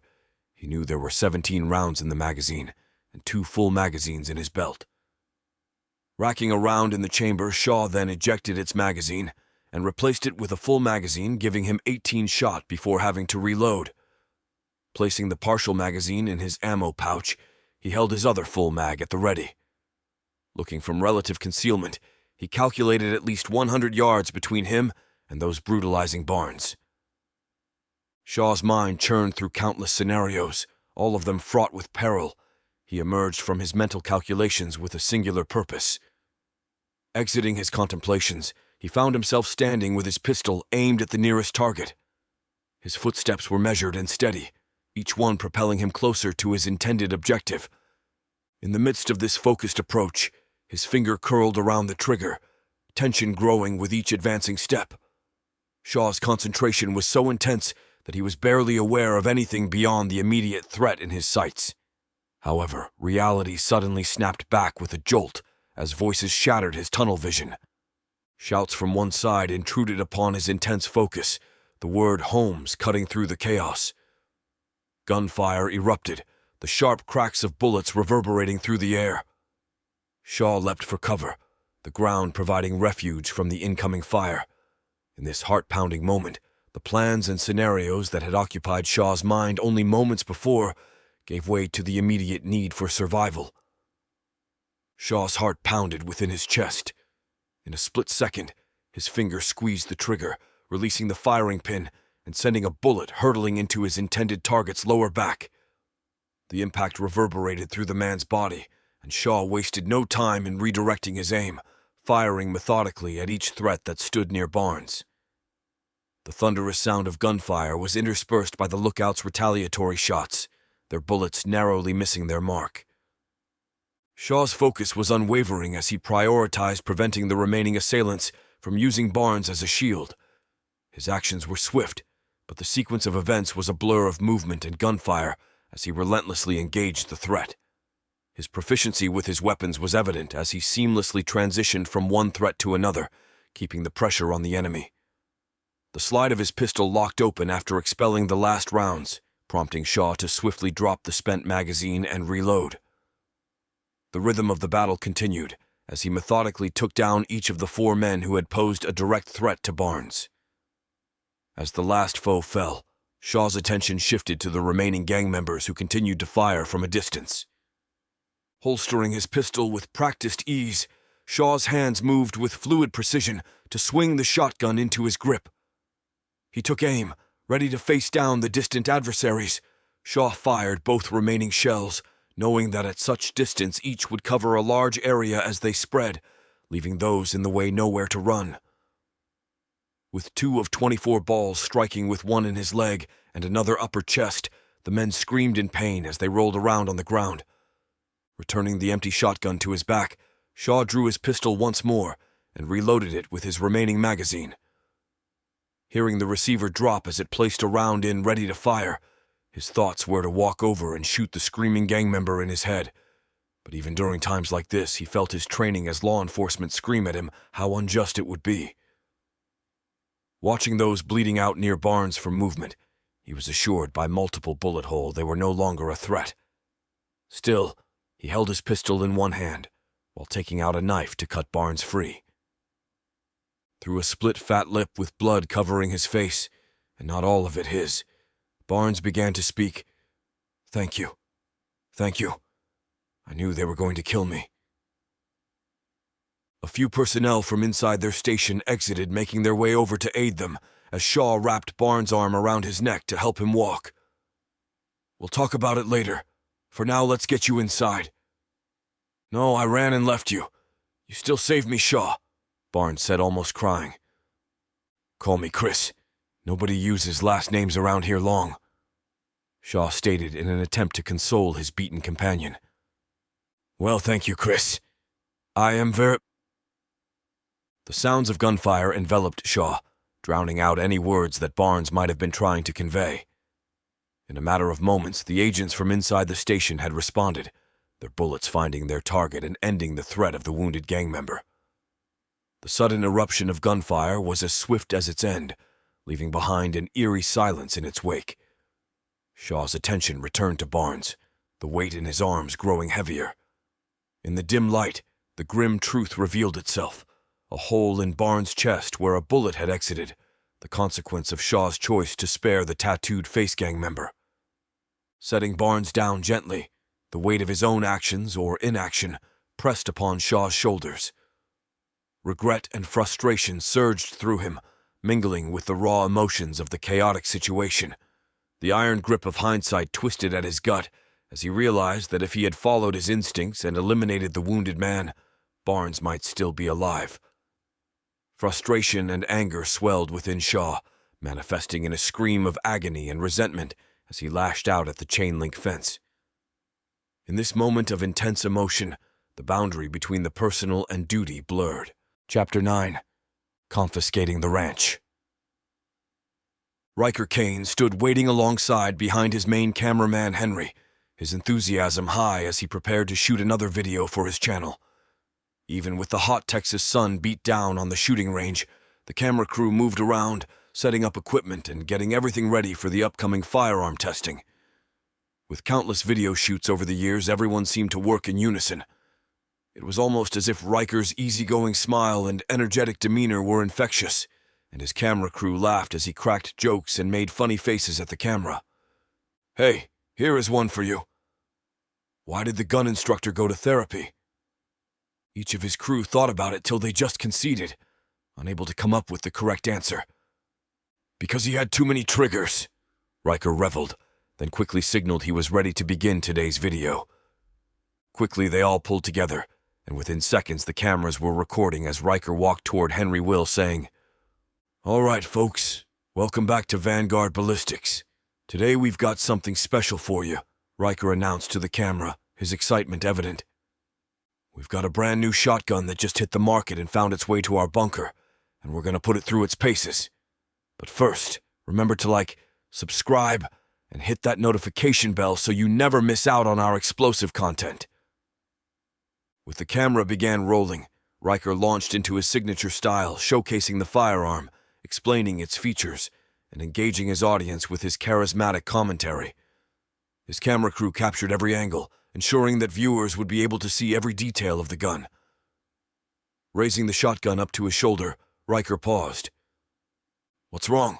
Henry asked, noticing Riker standing holding the shotgun, turning his head side to side. He thought Riker may have seen someone cross the safety lines, but after looking for himself and seeing nothing, he heard it also. Riker was about to fire the first shot, but the sound he heard caused shivers to run throughout his body. It was a chilling sound echoing across the range, the unmistakable clattering of weapons being cocked. Riker's smile faded as he turned to see a group of UN soldiers approaching, their rifles aimed directly at him and his crew. Just as Riker began lowering his shotgun, a shot rang out from the hilltop, striking Julia, another camera operator, in the abdomen, causing a large plume of blood to exit her backside. Instantaneously, all crewmen drew their sidearms while diving for cover, as panic spread among the crew as the UN soldiers barked orders, demanding that everyone get down on the ground. Riker's heart pounded in his chest, and he exchanged a tense look with Henry, who was also on the ground beside him, just behind a large manhole cover they had used in a previous episode. The range that had once been filled with excitement was now shrouded in chaos and fear. As the UN soldiers began shouting conflicting commands in various accents, Riker's mind raced. He knew that this situation had escalated far beyond his control. He locked eyes with Henry, a silent agreement passing between them as they looked back at Julia, covered in her own blood, hardly moving, holding her stomach on the ground. "They must be on the ridge also. We know at least one is." Riker frantically spoke. Henry looked back at Julia with his mind racing. "We have to get her to cover and stop the bleeding, or she will die." Riker didn't want to see any harm come to his crew, but he knew from his training as a veterinarian the wounds Julia had suffered would be fatal if she didn't get immediate treatment. Looking at the others hiding behind trees and other items left on the range from past episodes, Riker knew he had to put an end to the chaos before it escalated even further. Raising his shotgun above his head as he stood, Riker shouted, "We surrender!" Diving back down behind the manhole cover with Henry, chaos erupted as the staccato rhythm of gunfire resonated through the air. The acrid scent of burnt powder mingled with the metallic tang of lead, creating a sizzling sound of death that engulfed them. Blue-helmeted UN troops charged forward, their distinct headgear a stark contrast against the chaos of the firefight. In the midst of turmoil, Riker's keen eyes caught a glimpse of a lone blue helmet on the hillside. Reacting swiftly, he swung his weapon towards his target, the shotgun's report joining in on the violence. The double-aught buckshot leapt from the barrel, its deadly payload hurtling through the air. One pellet found its mark in the soldier's leg, causing him to lose his footing and tumble down the slope, heading straight in Riker's direction. Without hesitation, Riker adjusted his aim and pulling the trigger of the semi-automatic shotgun once more. The shotgun barked defiantly, sending a tighter pattern of shot directly into the soldier's chest as he rolled downhill. The double-aught led balls making deadly contact as the soldiers continued his descent, his body coming to rest with a heavy thud wrapping around the base of a large tree. "Did these guys receive any training?" Henry shouted. Dropping the empty shotgun, Riker pulled his pistol from the holster on his side, quickly taking aim center mass of another blue-helmeted UN soldier. "It doesn't look like it.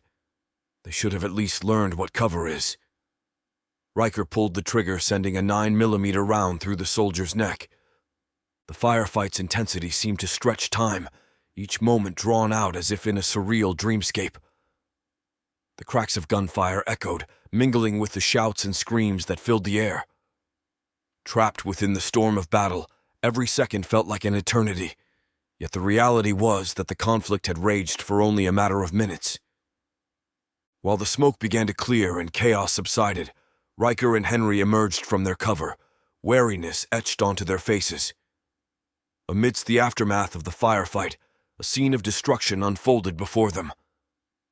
Fallen bodies lay still, their once imposing presence reduced to lifeless forms. Riker and Henry pressed forward, weapons at the ready, the fallen soldiers' gear now becoming theirs. Gathering arms and ammunition from the fallen and wounded, they moved methodically, ensuring that the threat had been neutralized, while their fellow crew members stood fast, providing cover and support as Riker and Henry collected their newfound resources. Riker and Henry cautiously approached the fallen blue-helmeted UN soldier, suffering from Riker shooting him in the neck. The tension in the air grew. The man struggled, attempting to raise his pistol in a desperate last effort. Spotting the threat, Riker tightened his grip on his weapon and prepared to fire, his finger hovering over the trigger. But just as he was about to end the threat, the man exploded. Back a few hundred feet, one of the crew member had retrieved the formidable Golden Barrett 5th caliber rifle from Matt's truck to provide crucial cover fire. Watching closely, he patiently awaited for the next threat, and as he spotted Riker and Henry approaching the wounded soldier raising his pistol, he took the shot. The rifle's powerful report echoed through the area as the shot found its target with undeniable accuracy. The impact of the shot resulted in blood and fragments spraying outward, much of which landed on Riker. The unforeseen splatter of blood and gore prompted feelings of surprise and exasperation from Riker. In a moment that briefly cut through the intensity of the situation, he couldn't help but direct his incredulous reaction at his crew member with the Barrett. His voice carried a blend of disbelief and a touch of humor as he exclaimed, "Really, Guy?" Riker's mind began to clear from the shock and chaos of battle. Looking around, he surveyed the scene and pieced together the situation. In doing so, the realization hit him like a shockwave. If the UN soldiers were here on the range, it was likely that they had also infiltrated the office. A surge of urgency overtook him as he assessed the dire circumstances. Turning his attention back to his remaining crew, Riker's heart weighed heavy as he saw the toll the battle had taken. His gaze fell upon Julia, who had fought valiantly despite her fatal wound, laying motionless with her pistols slide-locked back in hand. The sight of her passing served as a grim reminder of the gravity of their situation. With his crew now down to just a fraction of its original size, and the threat to their loved ones loomed large, Riker knew they had to act now. Addressing his surviving crew members, Riker's voice carried, "We can't stay here. They've hit us, and I'm certain they're at the offices too.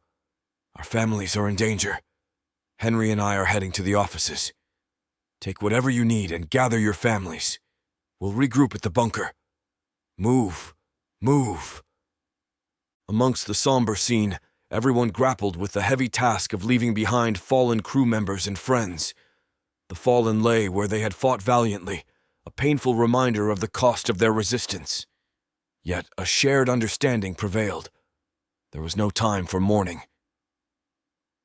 Riker and Henry plunged into the dense cedar woods, with their pace showing the urgency of the situation. Foliage around them seemed to thicken, as if the very forest was attempting to prevent them from their mission. With each stride, they left behind the fallen soldiers and their fallen crew members, their hearts heavy with unyielding resolve. They moved fueled by the need to reach Vanguard headquarters undetected. There was no time for hesitation. They were acutely aware that their lives and the lives of their loved ones depended on their ability to remain unseen. Adrenaline surged through their veins, pushing them forward as they traversed the rugged terrain. 2 hills had loomed before them with only one remaining, the daunting obstacles between the range and their ultimate destination. Riker and Henry spared no effort, their muscles straining as they ascended and descended each elevation. The physical exertion seemed to mirror their mental state, focused, determined, and driven by an unrelenting desire to survive. As they pressed on, thoughts raced through Riker's mind. He searched desperately for a strategy, a glimmer of hope to navigate this unanticipated nightmare. The weight of responsibility bore down on him, but he refused to let it crush his spirit. With each step, he clung to the belief that there had to be a way out, a path to safety for himself, Henry, and the remnants of his crew. Silently as possible, they maneuvered through the dense cedar brush, their pace unyielding despite the searing Texas heat. Over the 2 hills they moved, focused on reaching Vanguard headquarters without detection, their minds consumed by strategies for survival in the face of this unforeseen nightmare. Nearing the crest of the final hill, they slowed, cautious not to breach the clearing prematurely. Crawling beneath a towering cedar, they positioned themselves in the shade, their senses attuned to the looming threat ahead. Before them, the scene confirmed their worst fears. Distinct blue helmets marked the UN soldiers who had encroached upon their domain. No less than 15 soldiers occupied the clearing with multiple white vehicles marked with the letters SCN in blue on the side. Riker and Henry watched as soldiers walked all around their headquarters. They could see the rest of Vanguard staff being rounded up, hands bound by soldiers in blue helmets. Riker's fists clenched in anger and frustration. He had always believed in finding peaceful resolutions, in dialogue over violence. But now, facing the reality of the situation, he knew that world he had known had crumbled, replaced by a new and terrifying order. As he watched the UN soldiers load his staff onto a bus, Riker's heartache turned to fury. Stickers declaring their property as confiscated were slapped onto his belongings. He felt powerless, angry, and desperate for a way to fight back. Riker and Henry exchanged a glance, a shared understanding passing between them, an unspoken pact to see this through. But that only lasted till Henry saw something. "Shit, Riker, look. They have Mir." Henry's voice cracked as he pointed, his eyes locking onto Riker's wife, Mir. Mir stood fiercely confronting one of the blue-helmeted soldiers as he spoke on the radio, delivering a resounding slap before being forcibly restrained. Without a second thought, panic surged through Riker's veins, drowning out reason. In a frantic, desperate move, he abandoned his pistol and rifle, a rash decision fueled by his need to reach Mir's side. "Hold on!" Henry shouted, as he attempted to grab Riker and pull him back down, only finding he was already just out of reach. "I've got to get to her." The words burst from Riker's lips, his voice full of fear as he left everything behind, propelled solely by the overpowering instinct to protect his wife. In that charged moment, all calculations and strategies were discarded, replaced by raw emotion and an unwavering drive to rescue the woman he loved. He knew that he was putting himself at risk, but the pain and rage he felt were overwhelming. The UN soldiers spotted him instantly, their shouts reverberating in a disorienting chorus of different accents. Riker stood his ground, his gaze fixed on the UN soldier holding Mir. He attempted to negotiate. "Take all the weapons and ammunition. We will even load them for you. Just let everyone go," Riker pleaded after following their commands to halt, with his hands held high above his head. "Mr. Kane, you have no, how do you say, negotiating power," the person who was clearly in charge informed him. "Riker, run!" Mir shouted to the point where her voice crackled. "Oh, what do we have here?" the man in charge asked while looking at a clipboard. "This must be Meredith, no?" he asked, grabbing underneath Mare's chin, moving her head back and forth. "Leave her alone, we can work things out. Just take everything and go. The place is yours, we will leave." Riker begged once again. "Well, Mr. Kane, we have a bit of a problem. You see, you killed my men? Or is the sergeant on the other end of this radio lying? Looks to me there should be some kind of reparations for you actions, don't you think? I offer you everything I own if you only let—" Riker once again attempted to plead for the release of his loved ones, but his hopes were shattered in an instant. Without an ounce of emotion, the man raised his pistol, firing a single shot, cutting through the air like a cruel punctuation mark. Riker watched as Mir crumpled to the ground, a life cut short by a merciless executioner. His heart shattered along with her body, and a guttural scream tore from his throat. Everything around him seemed to blur as he reached for his pistol, only to remember that he had left it behind. In that moment, Riker felt a rush of desperation, not caring if he lived or died. All he cared about was avenging the love he had lost. In one fluid motion, Riker jumped to his feet, his hand gripping a custom-made fixed blade knife from Ironhead Forge.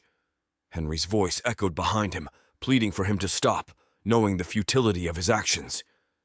The UN soldiers shouted orders, their weapons trained on Riker. But he was beyond reason, beyond fear. The world had taken everything from him, and in that moment, he was ready to take everything from the world. Before Riker reached the UN soldiers, vehicles raced in from around the drive, encircling the UN soldiers. A brief firefight ensued, followed by the blue helmets realizing that they were outmatched. Their defiance swiftly gave way to surrender as reality of their situation set in. All around them, dust saturated the air from the fast-moving vehicles entering to fight. Undeterred by the battle, Riker sought out his wife's killer. Walking through the smoke as if sent by hell, he located him. The one who had killed Mir had survived the attack, albeit wounded. Riker's rage burned hotter than ever as he approached the wounded soldier.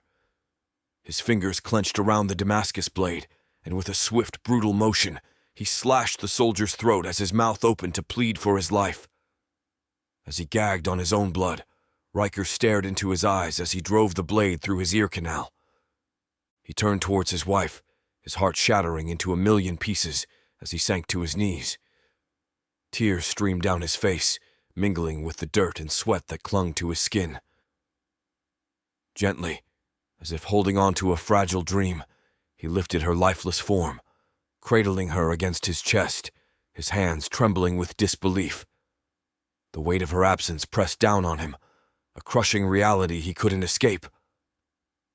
Carrying her inside, every step felt like an eternity, each one a painful reminder of the life that had been torn away. The others moved around him, their footsteps muted by the overwhelming grief that hung heavy in the air. Blue-helmeted soldiers, once foreign and distant, now represented the embodiment of his worst nightmares. Time became an abstract concept, losing all meaning as he sat in her office, the room that had once been a sanctuary for their shared dreams and laughter, now a haunting chamber of memories. He clung to her, as if by sheer willpower he could bring her back, his tears falling onto her lifeless body. Henry's presence brought a bittersweet comfort, a reminder that he wasn't alone in this nightmare. "Riker?" His voice was barely a whisper, filled with sorrow and compassion. "We have to go. More of them could be coming." Riker's gaze remained locked on his Mir's face, his fingers tracing the contours of her features as if memorizing them all over again. "I can't leave her," he choked out, his voice strained with a pain that ran deeper than words could express. His best friend's eyes glistened with unshed tears as he knelt beside him. "I know," he said softly, his voice breaking. "I know, but we can't let her sacrifice be in vain. We have to keep fighting." Riker's face contorted with anger consuming him. The room seemed to close in around him, the weight of the world pressing down on his shoulders. "They took everything from us," he whispered, his voice quivering. "I can't let them get away with it." As the sun dipped below the horizon, casting long shadows across the room, a fire ignited in Riker's eyes. He looked up at his best friend, his anguish transforming into a steely determination. "We'll make them pay," he said, his voice low and steady. "For Mir. For all of us." His best friend nodded, his own tears falling freely now. "She would want us to fight back," he said, his voice heavy with grief and resolve. "Let's do it for her." With a heavy heart, Riker gently laid his wife's body down, his fingers lingering on her cheek for a moment before he stood. The weight of his grief was now matched by the weight of his fight. As he stepped outside, the world around him felt surreal, a landscape forever altered by tragedy. And as he walked away from the room that held the echoes of their love, he carried her memory with him, a beacon of strength in the darkness that had enveloped their lives. Riker's focus shifted back to his Mir. He dropped to his knees beside her lifeless body, tears streaming down his face as he cradled her. Time seemed to stand still as grief consumed him, and the weight of his loss was too heavy to bear. Hours passed, and the sun dipped below the horizon. Amidst the heart-wrenching scene, Riker's closest friend entered, a silent pillar of support in the face of unimaginable loss. The room seemed to hold its breath, weighted by grief and shattered hopes. Grief transformed into a fierceness, fueled by a burning need to make them pay. With a solemn nod, Riker agreed, the weight of their situation heavy on his shoulders. "Okay," was the only word Riker uttered in response. Just outside the headquarters, Riker jumped on and brought Excavator to life. Its engine's black smoke filled the air as he skillfully maneuvered the heavy machinery, removing earth to create a fitting resting place for his beloved wife. The once pristine flower bed encircling the flagpole was transformed into a solemn grave, a tribute to the care and devotion she had poured into it. The memories of her daily tending, the pride she took in nurturing the blossoms, all echoed in his mind as he worked. Each scoop of earth was a bittersweet reminder of the life they had shared. The rhythm of the excavator's mechanical arm mirrored the rhythm of his heart, both heavy and turning hard. Time seemed to blur as minutes passed as Riker worked finishing up the excavation. The presence of others provided a silent support, their grief a shared burden that no words could ease. As the excavation came to an end, the collective purpose shifted. Mir, now wrapped in pristine white cotton sheets, lay ready for her final rest. The simple purity of the fabric contrasted with the complex emotions that enveloped the moment. They handled her with utmost care, their movements gentle, as if honoring not just her life, but the depth of their connection. In the stillness of the day, surrounded by the memory-laden flower bed and the proud flagpole, Riker and the others lowered her body into the earth. The layers of soil embraced her form, creating a cocoon of solace and peace. A tear glistened on Riker's cheek as he stood there, his heart heavy with the weight of farewell. The scene was a poignant reminder of the fragility of life and the enduring power of love.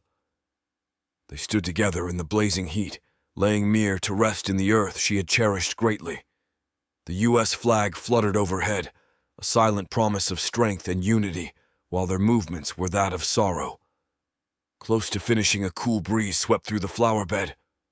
"Mir?" Riker asked softly, while others took it as a gentle reminder of life's persistence in the face of tragedy. It whispered secrets of resilience, carrying their pain on the path they now walked, a path of vengeance and unbreakable camaraderie. With Mir in her final resting spot, Riker's focus turned to a securing supply and planning for the future. The one thing he figured out long ago is to survive you need more than just weapons and supplies. You needed people. Upon discovering the obliteration of his channels across every online platform, Riker swiftly turned to an alternate email account, one he used to reach out to the loyal Vanguard members who had subscribed to his content. The email was brief, a beacon of rallying hope amidst the chaos. After emailing those who had subscribed to his channel, Riker moved to his next list. With a heavy heart, he accessed a digital document known as his go list. This list, a compilation he had fervently prayed would remain untouched, consisted of a select cadre of military veterans and his closest confidants. They were the bedrock upon which he intended to forge a militarized iteration of the Vanguard, a gathering of formidable allies ready to unite against the encroaching threat. Envisioned during a time of tranquility, the group's purpose now transformed from a distant contingency plan to a stark reality. Each name on that list carried the weight of shared history and trust.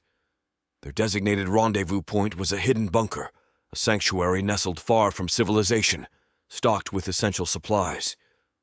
It was a refuge conceived in anticipation of the unforeseen, a testament to Riker's foresight. Once all their supplies were loaded onto the vehicles, Riker exchanged a lingering, bittersweet gaze with the spot where Mir now rested, a final farewell before their departure. The weight of what lay ahead pressed heavily on his heart. With a purposeful nod, he signaled for the convoy to set in motion. Engines rumbled to life. The sun beat down mercilessly, intensifying the hot Texas air. As they pulled away, an unexpected twist unfolded, a twist that nature itself seemed to orchestrate. To their astonishment, most of their vehicles experienced sudden shutdowns, their once menacing engines silenced. In a surreal turn of events, sparks danced like fireflies amidst the vehicle's electronics, revealing the extent of the disruption. A bemused expression crossed Riker's face as he surveyed the scene from the running board of the 5-ton truck. Quickly, he slapped against the truck with his free hand while commanding, "Stop! Stop the truck!" Chapter 9. Confiscating the Ranch. Riker Kane stood waiting alongside behind his main cameraman Henry, his enthusiasm high as he prepared to shoot another video for his channel.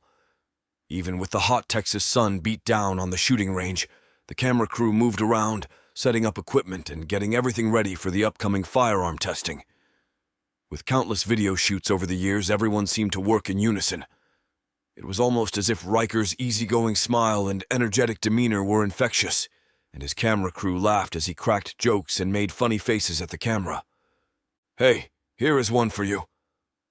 Why did the gun instructor go to therapy?" Each of his crew thought about it till they just conceded, unable to come up with the correct answer. "Because he had too many triggers," Riker reveled, then quickly signaled he was ready to begin today's video.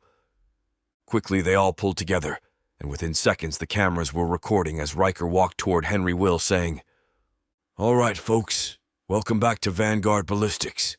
Today we've got something special for you," Riker announced to the camera, his excitement evident. "We've got a brand new shotgun that just hit the market and found its way to our bunker, and we're gonna put it through its paces. But first, remember to subscribe, and hit that notification bell so you never miss out on our explosive content." With the camera began rolling, Riker launched into his signature style, showcasing the firearm, explaining its features, and engaging his audience with his charismatic commentary. His camera crew captured every angle, ensuring that viewers would be able to see every detail of the gun. Raising the shotgun up to his shoulder, Riker paused. "What's wrong?" Henry asked, noticing Riker standing holding the shotgun, turning his head side to side. He thought Riker may have seen someone cross the safety lines, but after looking for himself and seeing nothing, he heard it also. Riker was about to fire the first shot, but the sound he heard caused shivers to run throughout his body. It was a chilling sound echoing across the range, the unmistakable clattering of weapons being cocked. Riker's smile faded as he turned to see a group of UN soldiers approaching, their rifles aimed directly at him and his crew. Just as Riker began lowering his shotgun, a shot rang out from the hilltop, striking Julia, another camera operator, in the abdomen, causing a large plume of blood to exit her backside. Instantaneously, all crewmen drew their sidearms while diving for cover, as panic spread among the crew as the UN soldiers barked orders, demanding that everyone get down on the ground. Riker's heart pounded in his chest, and he exchanged a tense look with Henry, who was also on the ground beside him, just behind a large manhole cover they had used in a previous episode. The range that had once been filled with excitement was now shrouded in chaos and fear. As the UN soldiers began shouting conflicting commands in various accents, Riker's mind raced. He knew that this situation had escalated far beyond his control. He locked eyes with Henry, a silent agreement passing between them as they looked back at Julia, covered in her own blood, hardly moving, holding her stomach on the ground. They must be on the ridge also. We know at least one is. Riker frantically spoke. Henry looked back at Julia with his mind racing. We have to get her to cover and stop the bleeding or she will die. Riker didn't want to see any harm come to his crew, but he knew from his training as a veterinarian the wounds Julia had suffered would be fatal if she didn't get immediate treatment. Looking at the others hiding behind trees and other items left on the range from past episodes, Riker knew he had to put an end to the chaos before it escalated even further. Raising his shotgun above his head as he stood, Riker shouted, "We surrender!" Diving back down behind the manhole cover with Henry, chaos erupted as the staccato rhythm of gunfire resonated through the air. The acrid scent of burnt powder mingled with the metallic tang of lead, creating a sizzling sound of death that engulfed them. Blue-helmeted UN troops charged forward, their distinct headgear a stark contrast against the chaos of the firefight. In the midst of turmoil, Riker's keen eyes caught a glimpse of a lone blue helmet on the hillside. Reacting swiftly, he swung his weapon towards his target, the shotgun's report joining in on the violence. The double-aught buckshot leapt from the barrel, its deadly payload hurtling through the air. One pellet found its mark in the soldier's leg, causing him to lose his footing and tumble down the slope, heading straight in Riker's direction. Without hesitation, Riker adjusted his aim and pulling the trigger of the semi-automatic shotgun once more. The shotgun barked defiantly, sending a tighter pattern of shot directly into the soldier's chest as he rolled downhill. The double-aught led balls making deadly contact as the soldiers continued his descent, his body coming to rest with a heavy thud wrapping around the base of a large tree. "Did these guys receive any training?" Henry shouted. Dropping the empty shotgun, Riker pulled his pistol from the holster on his side, quickly taking aim center mass of another blue-helmeted UN soldier. It doesn't look like it. They should have at least learned what cover is. Riker pulled the trigger, sending a 9mm round through the soldier's neck. The firefight's intensity seemed to stretch time, each moment drawn out as if in a surreal dreamscape. The cracks of gunfire echoed, mingling with the shouts and screams that filled the air. Trapped within the storm of battle, every second felt like an eternity, yet the reality was that the conflict had raged for only a matter of minutes.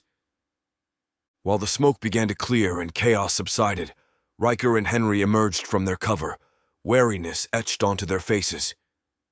Amidst the aftermath of the firefight, a scene of destruction unfolded before them. Fallen bodies lay still, their once imposing presence reduced to lifeless forms. Riker and Henry pressed forward, weapons at the ready, the fallen soldiers' gear now becoming theirs. Gathering arms and ammunition from the fallen and wounded, they moved methodically, ensuring that the threat had been neutralized, while their fellow crew members stood fast, providing cover and support as Riker and Henry collected their newfound resources. Riker and Henry cautiously approached the fallen blue-helmeted UN soldier, suffering from Riker shooting him in the neck. The tension in the air grew. The man struggled, attempting to raise his pistol in a desperate last effort. Spotting the threat, Riker tightened his grip on his weapon and prepared to fire, his finger hovering over the trigger. But just as he was about to end the threat, the man exploded. Back a few hundred feet, one of the crew members had retrieved the formidable Golden Barrett 5th caliber rifle from Matt's truck to provide crucial cover fire. Watching closely, he patiently awaited for the next threat, and as he spotted Riker and Henry approaching the wounded soldier raising his pistol, he took the shot. The rifle's powerful report echoed through the area as the shot found its target with undeniable accuracy. The impact of the shot resulted in blood and fragments spraying outward, much of which landed on Riker. The unforeseen splatter of blood and gore prompted feelings of surprise and exasperation from Riker. In a moment that briefly cut through the intensity of the situation, he couldn't help but direct his incredulous reaction at his crew member with the Barrett. His voice carried a blend of disbelief and a touch of humor as he exclaimed, "Really, Guy?" Riker's mind began to clear from the shock and chaos of battle. Looking around, he surveyed the scene and pieced together the situation. In doing so, the realization hit him like a shockwave. If the UN soldiers were here on the range, it was likely that they had also infiltrated the office. A surge of urgency overtook him as he assessed the dire circumstances. Turning his attention back to his remaining crew, Riker's heart weighed heavy as he saw the toll the battle had taken. His gaze fell upon Julia, who had fought valiantly despite her fatal wound, laying motionless with her pistols slide-locked back in hand. The sight of her passing served as a grim reminder of the gravity of their situation. With his crew now down to just a fraction of its original size, and the threat to their loved ones loomed large, Riker knew they had to act now. Addressing his surviving crew members, Riker's voice carried, "We can't stay here. They've hit us, and I'm certain they're at the offices too. Our families are in danger. Henry and I are heading to the offices. Take whatever you need and gather your families. We'll regroup at the bunker. Move. Move." Amongst the somber scene, everyone grappled with the heavy task of leaving behind fallen crew members and friends. The fallen lay where they had fought valiantly, a painful reminder of the cost of their resistance. Yet a shared understanding prevailed. There was no time for mourning. Riker and Henry plunged into the dense cedar woods, with their pace showing the urgency of the situation. Foliage around them seemed to thicken, as if the very forest was attempting to prevent them from their mission. With each stride, they left behind the fallen soldiers and their fallen crew members, their hearts heavy with unyielding resolve. They moved fueled by the need to reach Vanguard headquarters undetected. There was no time for hesitation. They were acutely aware that their lives and the lives of their loved ones depended on their ability to remain unseen. Adrenaline surged through their veins, pushing them forward as they traversed the rugged terrain.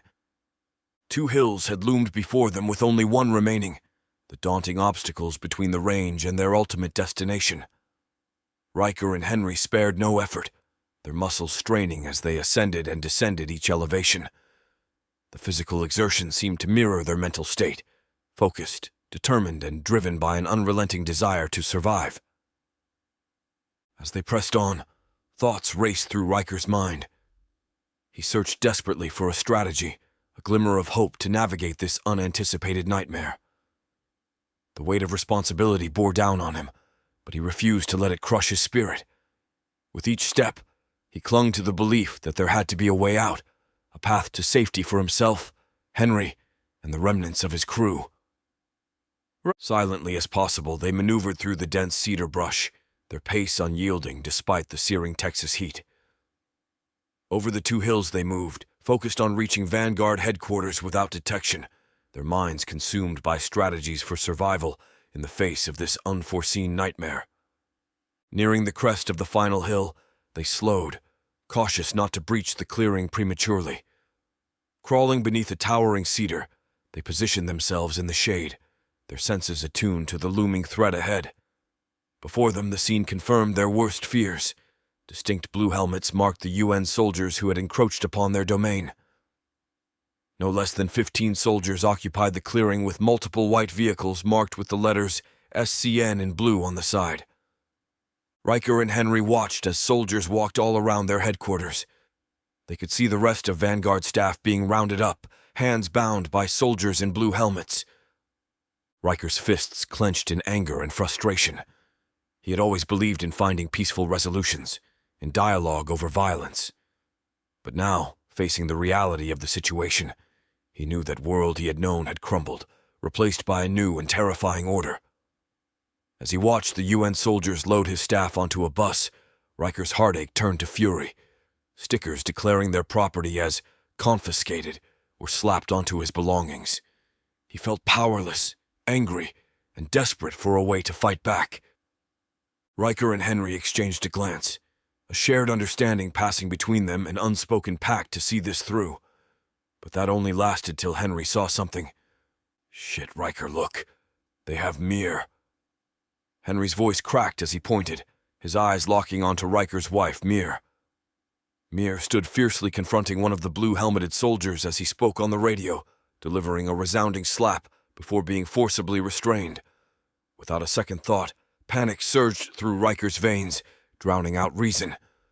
In a frantic, desperate move, he abandoned his pistol and rifle, a rash decision fueled by his need to reach Mir's side. "Hold on!"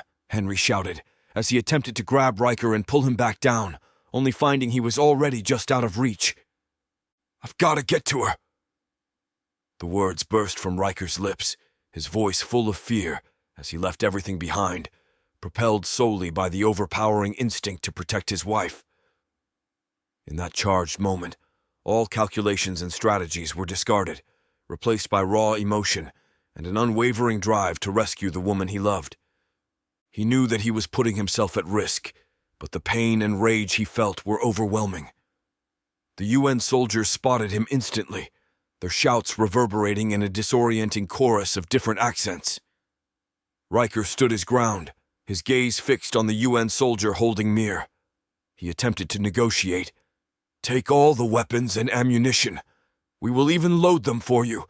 Just let everyone go," Riker pleaded after following their commands to halt, with his hands held high above his head. "Mr. Kane, you have no, how do you say, negotiating power," the person who was clearly in charge informed him. "Riker, run!" Mir shouted to the point where her voice crackled. "Oh, what do we have here?" the man in charge asked while looking at a clipboard. "This must be Meredith, no?" he asked, grabbing underneath Mir's chin, moving her head back and forth. "Leave her alone, we can work things out. Just take everything and go. The place is yours, we will leave," Riker begged once again. "Well, Mr. Kane, we have a bit of a problem. You see, you killed my men? Or is the sergeant on the other end of this radio lying? Looks to me there should be some kind of reparations for you actions, don't you think? I offer you everything I own if you only let—" Riker once again attempted to plead for the release of his loved ones, but his hopes were shattered in an instant. Without an ounce of emotion, the man raised his pistol, firing a single shot, cutting through the air like a cruel punctuation mark. Riker watched as Mir crumpled to the ground, a life cut short by a merciless executioner. His heart shattered along with her body, and a guttural scream tore from his throat. Everything around him seemed to blur as he reached for his pistol, only to remember that he had left it behind. In that moment, Riker felt a rush of desperation, not caring if he lived or died. All he cared about was avenging the love he had lost. In one fluid motion, Riker jumped to his feet, his hand gripping a custom-made fixed blade knife from Ironhead Forge. Henry's voice echoed behind him, pleading for him to stop, knowing the futility of his actions. The UN soldiers shouted orders, their weapons trained on Riker. But he was beyond reason, beyond fear. The world had taken everything from him, and in that moment, he was ready to take everything from the world. Before Riker reached the UN soldiers, vehicles raced in from around the drive, encircling the UN soldiers. A brief firefight ensued, followed by the blue helmets realizing that they were outmatched. Their defiance swiftly gave way to surrender as reality of their situation set in. All around them, dust saturated the air from the fast-moving vehicles entering to fight. Undeterred by the battle, Riker sought out his wife's killer. Walking through the smoke as if sent by hell, he located him. The one who had killed Mir had survived the attack, albeit wounded. Riker's rage burned hotter than ever as he approached the wounded soldier. His fingers clenched around the Damascus blade, and with a swift, brutal motion, he slashed the soldier's throat as his mouth opened to plead for his life.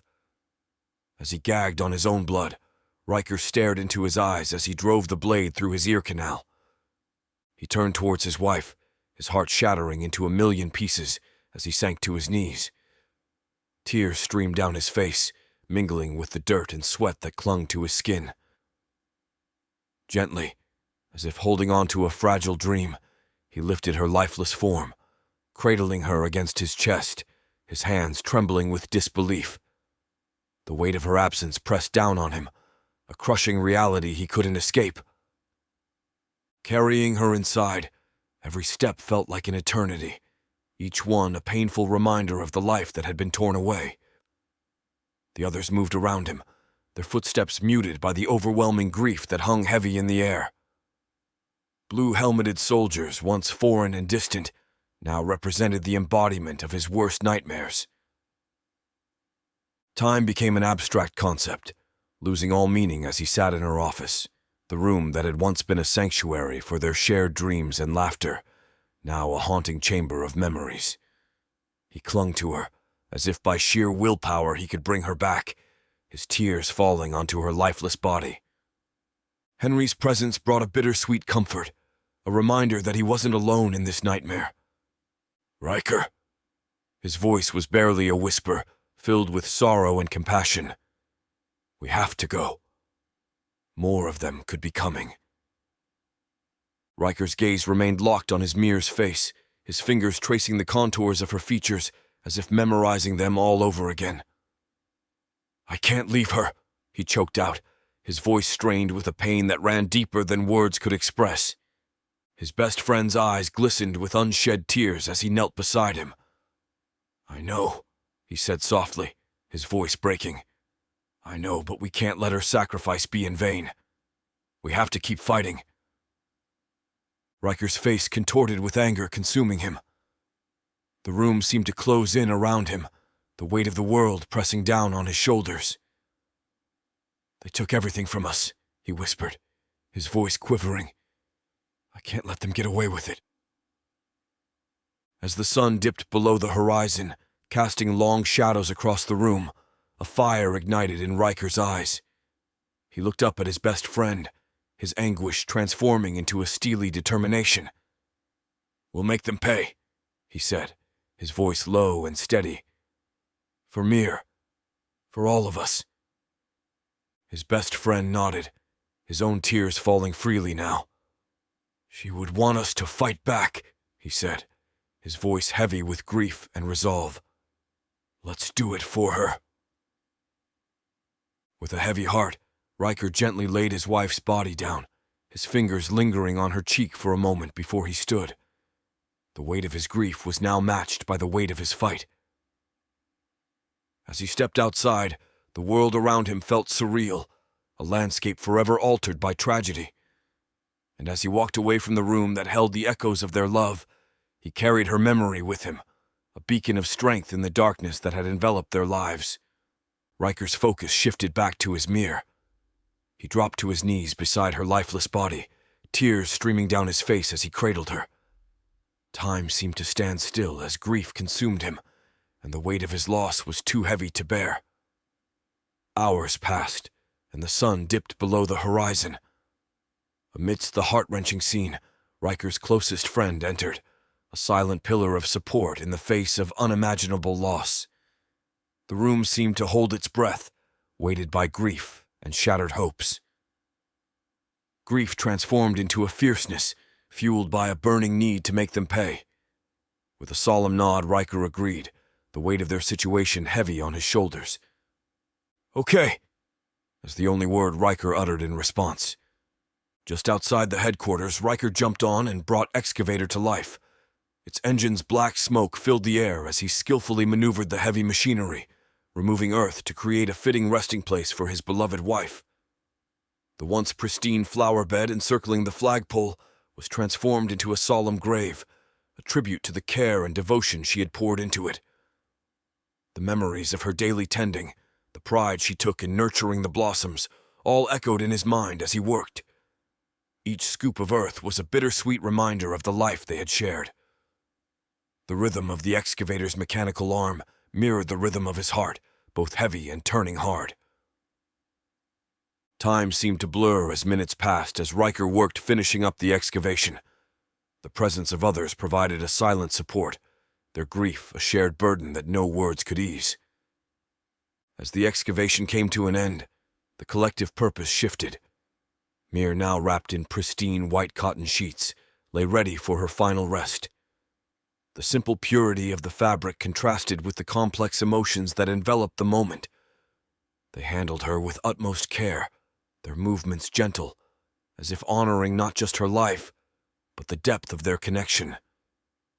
In the stillness of the day, surrounded by the memory-laden flower bed and the proud flagpole, Riker and the others lowered her body into the earth. The layers of soil embraced her form, creating a cocoon of solace and peace. tear glistened on Riker's cheek as he stood there, his heart heavy with the weight of farewell. The scene was a poignant reminder of the fragility of life and the enduring power of love. They stood together in the blazing heat, laying Mir to rest in the earth she had cherished greatly. The U.S. flag fluttered overhead, a silent promise of strength and unity, while their movements were that of sorrow. Close to finishing, a cool breeze swept through the flower bed. "Mir?" Riker asked softly, while others took it as a gentle reminder of life's persistence in the face of tragedy. It whispered secrets of resilience, carrying their pain on the path they now walked, a path of vengeance and unbreakable camaraderie. With Mir in her final resting spot, Riker's focus turned to a securing supply and planning for the future. The one thing he figured out long ago is to survive you need more than just weapons and supplies. You needed people.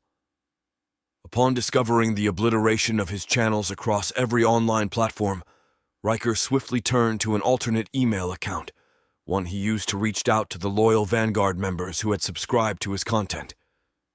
The email was brief, a beacon of rallying hope amidst the chaos.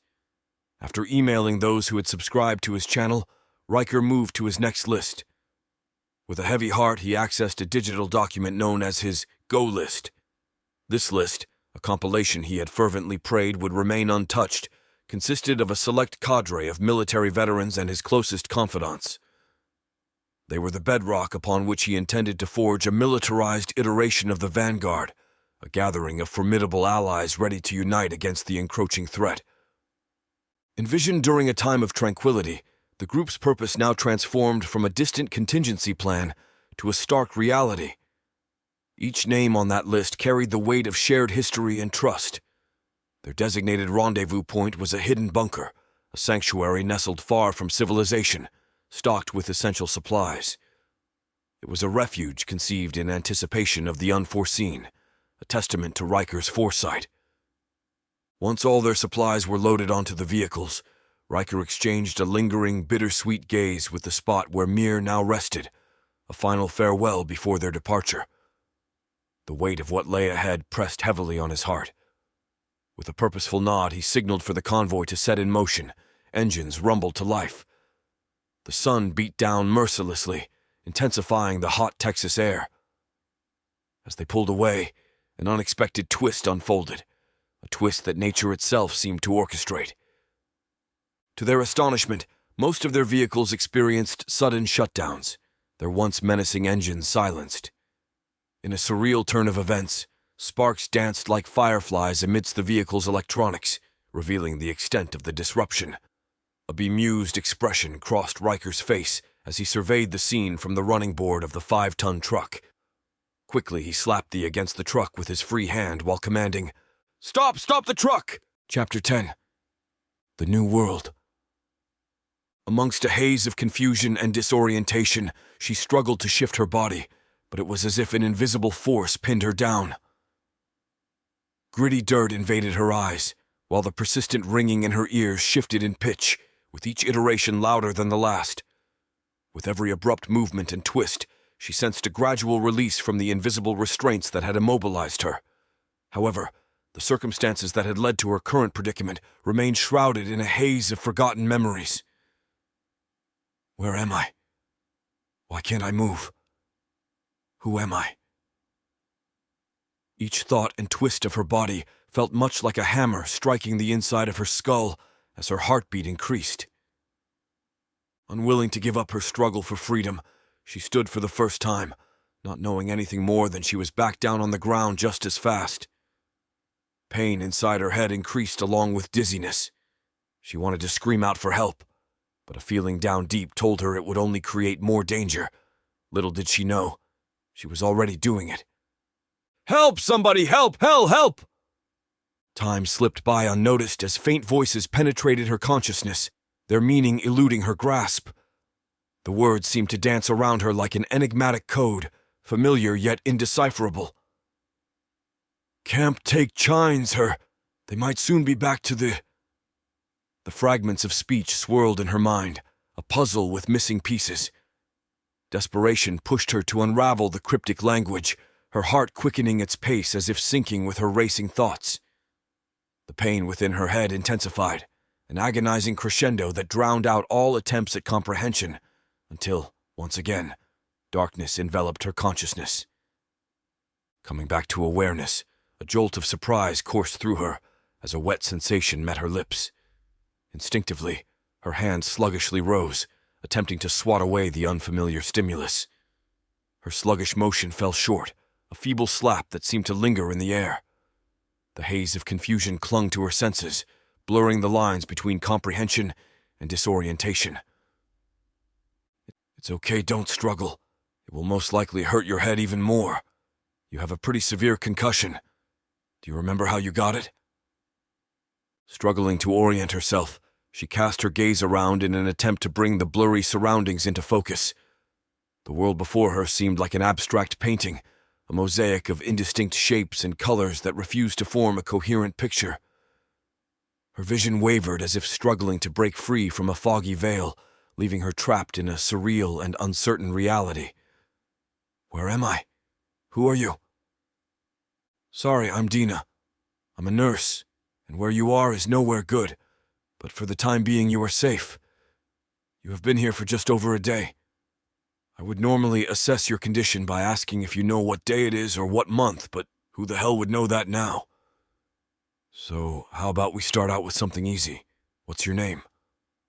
With cautious movements, she managed to sit up, but each motion sent sharp pulses of pain through her head, intensifying her growing discomfort. The throbbing ache seemed to mirror the confusion in her mind, and as she attempted to piece together her identity, she found herself confronted by a disheartening void. Despite her efforts, her memory remained shrouded in darkness, refusing to yield any information about who she was or how she had ended up in this bewildering situation. A worried expression creased her brow as the frustration of her amnesia settled in as she spoke. "I don't know," she admitted, her voice echoing her confusion. The weight of her uncertainty bore down on her, and she longed for clarity, for any shred of information that might help her make sense of the jigsaw puzzle her life had become. "It's okay. Don't worry about it. Like I said, you have a pretty bad concussion, and it will take time," Dina reassured her.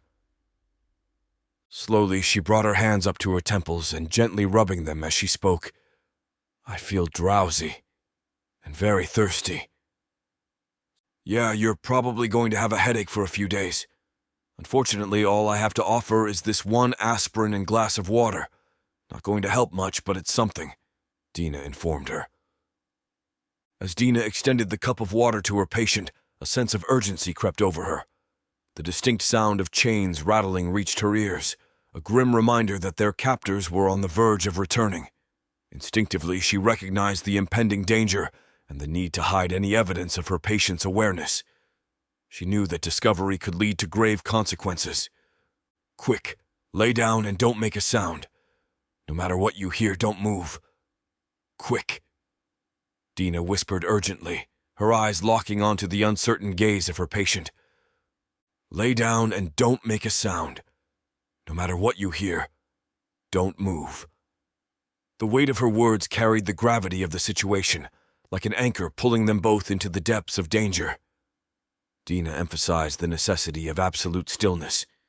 With a gentle yet practiced touch, she guided her patient to recline on the bed, orchestrating each movement to maintain the illusion of unconsciousness. The room itself seemed to hold its breath, waiting for the impending intrusion and the potential chaos it would bring. Dina's hands worked deftly, arranging the disheveled bedding and adjusting the position of her patient's body. Every detail mattered, from the angle of the limbs to the fall of the hair. The room took on an eerie calmness, a facade carefully constructed to deceive anyone who might enter. Tension in the air was thick, the silence broken only by the distant echoes of approaching footsteps. Dina stepped back, her heart raced in tandem with her patient's, both of them acutely aware of the perilous game they were playing. The room held its breath, awaiting the inevitable encounter with their captors. Time seemed to stretch, each passing moment laden with anticipation and fear as they braced themselves for whatever would come next. Dina arranges the room to create an illusion of normalcy. She cast a quick glance at the entrance, her ears straining to catch any hint of the impending intrusion. Every second counted, and she hoped that her patient would understand their situation and remain perfectly motionless, even in the face of the approaching danger. The door's unlocking sent a jolt of tension through the room, like a wire pulled tight before snapping. As it swung open, a figure of pure malevolence strode in, his presence filling the confined space with a suffocating aura of menace. Every step he took seemed to ring with an undercurrent of cruelty, and the air grew thick with an almost tangible sense of dread. His towering frame exuded power, not the kind forged from honor, but the kind that thrived on fear and submission. A mane of greasy, unkempt hair framed his face, which bore the marks of a life lived without restraint or remorse. The lines etched on his skin were not from laughter or wisdom, but from years of ruthless decisions and unchecked aggression. His eyes, cold and calculating, moved like a predator assessing its prey, leaving behind a trail of discomfort wherever they landed. His presence was a thunderous affront to the room's fragile peace. The women instinctively recoiled from his gaze, as if his very touch could sear their skin. It was as if darkness itself had taken human form, and the atmosphere was poisoned by his malevolence. The room seemed to constrict around them, the walls closing in as they waited in suspended dread. With a languid and deliberate air, he scanned the group of captive women, his lips curling into a sneer that conveyed his dominance over their fate. His very existence was a mockery of their vulnerability, a harsh reminder of the world's injustices. The silence was haunting, the absence of words amplifying the tension that hung in the air like a heavy fog. In those moments, the captive women shared an unspoken bond, a unity born from shared peril. Each heartbeat counted down the seconds, every breath a reminder of the fragility of their existence. They held their breath collectively, as if that alone could shield them from the danger that stood before them, embodied in the form of the man whose malice seemed to ooze from his very pores. Lying still, the unknown girl struggled against the pounding pain in her head, fighting to stay conscious. The room around her was a blur of voices and noises, a disjointed jumble that made little sense to her foggy mind. She followed the instructions to remain motionless, even as a hand traced along her side, occasionally squeezing tightly. The touch felt invasive, a discomfort that mingled with her throbbing headache. Time seemed to stretch, each passing second an eternity as she clung to awareness. The touch on her side continued, an unwelcome invasion that added to her distress. Amidst the confusion, her will to stay still remained strong, a quiet defiance against the chaos surrounding her, even as the man spoke. "What about these one? Wake her up, Drake is going to want some time with this sweet thing." The large man ordered Dina as he rubbed his hand along the unconscious girl's body. "Sorry, but I can't. She has been out with a severe concussion since they brought her in. At this point, she will probably be dead soon." Dina responded, hoping to provide more recovery time for her patient before being subjected to perversions of their captors. "Shame. Well, if she still breathes tomorrow, she's joining the party." The dirty, gruff-looking man spoke, taking on more squeeze of Dina's patient thigh. "What now, Chain? Drake is expecting new meat," a subordinate asked. With a swift and brutal motion, he swung his backhand at the man, the force of the blow propelling him against the wall. The sickening thud resonated through the room, leaving no doubt as to why he was called Chain. A cruel smile crept across his face as blood began to trickle from the impact on his subordinate's head, the metal chain he wore around his wrist having inflicted the injury. In the tense atmosphere, Chain's voice sliced through, sharp and commanding. "Take those two," he ordered, his finger jutting out to indicate the direction of two terrified girls huddled together in a far corner. The air grew heavier, charged with fear, as his orders hung in the air like a menacing specter. With swift brutality, the bloodied subordinate seized the two girls, his grip a tight gripping force that left no room for resistance. He dragged them out of the room, the sound of chains clinking and jangling in his wake, a chilling reminder of his merciless nature. Chain followed closely behind, the ominous aura of his presence lingering even as they departed. The tense moments seemed to stretch endlessly. The faint sound of chains rattling faded into silence, a grim signal that their captors had secured the door once again. Slowly, as if emerging from a deep slumber, the unknown girl allowed her eyes to flutter open. Her gaze met Dina's, whose eyes reflected concern before returning to move closer to the door. Through narrow cracks that provided a glimpse of the outside world, Dina assessed the aftermath of their captor's departure, seizing the momentary reprieve to gather vital information about their surroundings. "Who the hell are they, and who is this Drake?" The unknown girl found herself speaking too loudly and reminded of her injuries as pounding increased in her head.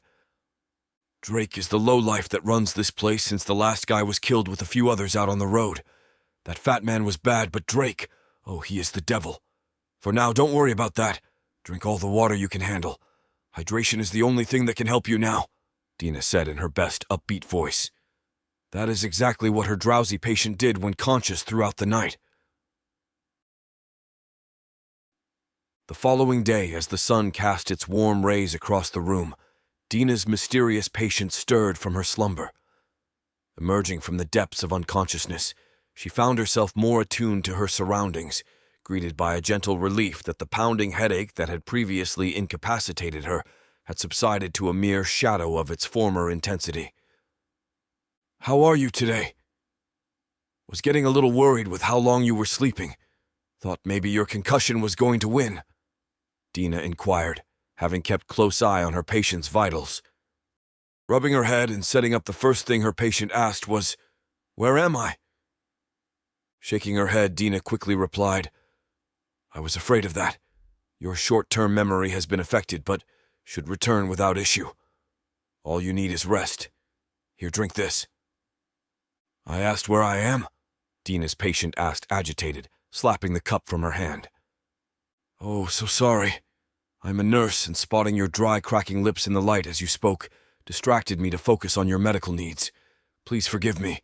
Now, as for your current situation, you're screwed. You're being held by lowlifes that care nothing about human life but draining every ounce of life from it and discarding what's left," Dina stated in her best bedside manner.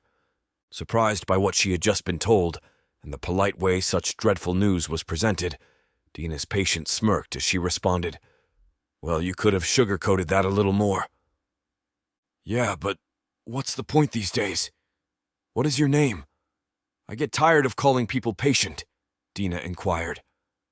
Rubbing her temples, the patient thought hard and with a worried look replied softly, almost as a question, "I don't know.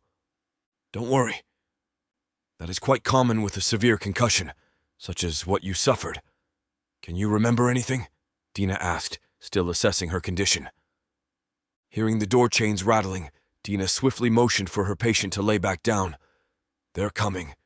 Lay down and pretend to be unconscious. Whatever you hear or do, don't move." Soon as her patient lay back, Dina placed her stethoscope upon her chest. "Inside whores." Chain laughed as he shoved 3 girls inside. Looking over from her current patient, Dina asked, "Where is Mary?" Another of the girls who had been brought in alongside the trio just before the arrival of her new patient. "Oh, Mary was tasty. Tasty indeed. Did not survive a night with Drake, though. Wooey, that man has a hunger for the ladies." "What's her story?" Chains asked while licking his filthy lips. "Not much change from yesterday. Weak pulse, erratic heartbeat." She was cut off quickly. "I have no clue. Answer me this, is she alive?" Chains asked, frustrated by Dina's explanation. "Yes, but—" Quickly holding his hand up, Chains didn't need to hear any more. "That is all that is needed. Hey, come help carry this sweet piece. You come too, keep her alive." Chains called out to another outside the doorway before addressing Dina once again. As Chains turned back to call on help, Dina whispered to her patient, "I'm sorry." Chapter 11. Long Road. Among the chaos and devastation surrounding her, Ivory fought to maintain focus on her breathing.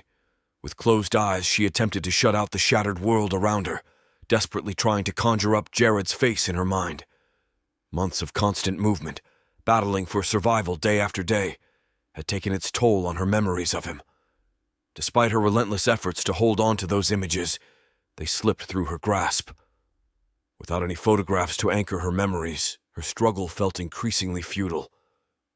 In the days before the world descended into chaos, they, like many others, had captured thousands of images each year.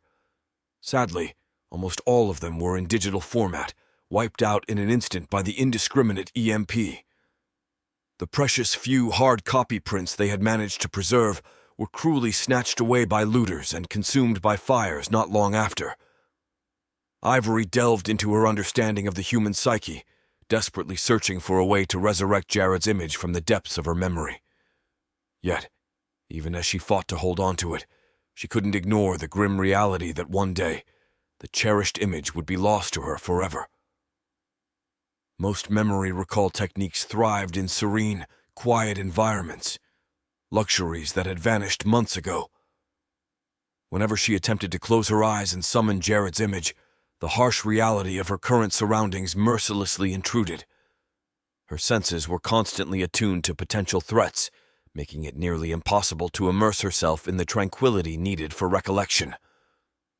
Years of interviewing and talking with soldiers afflicted by post-traumatic stress disorder had given her insights, but now, in her own dire circumstances, she grasped the true mechanics of its formation.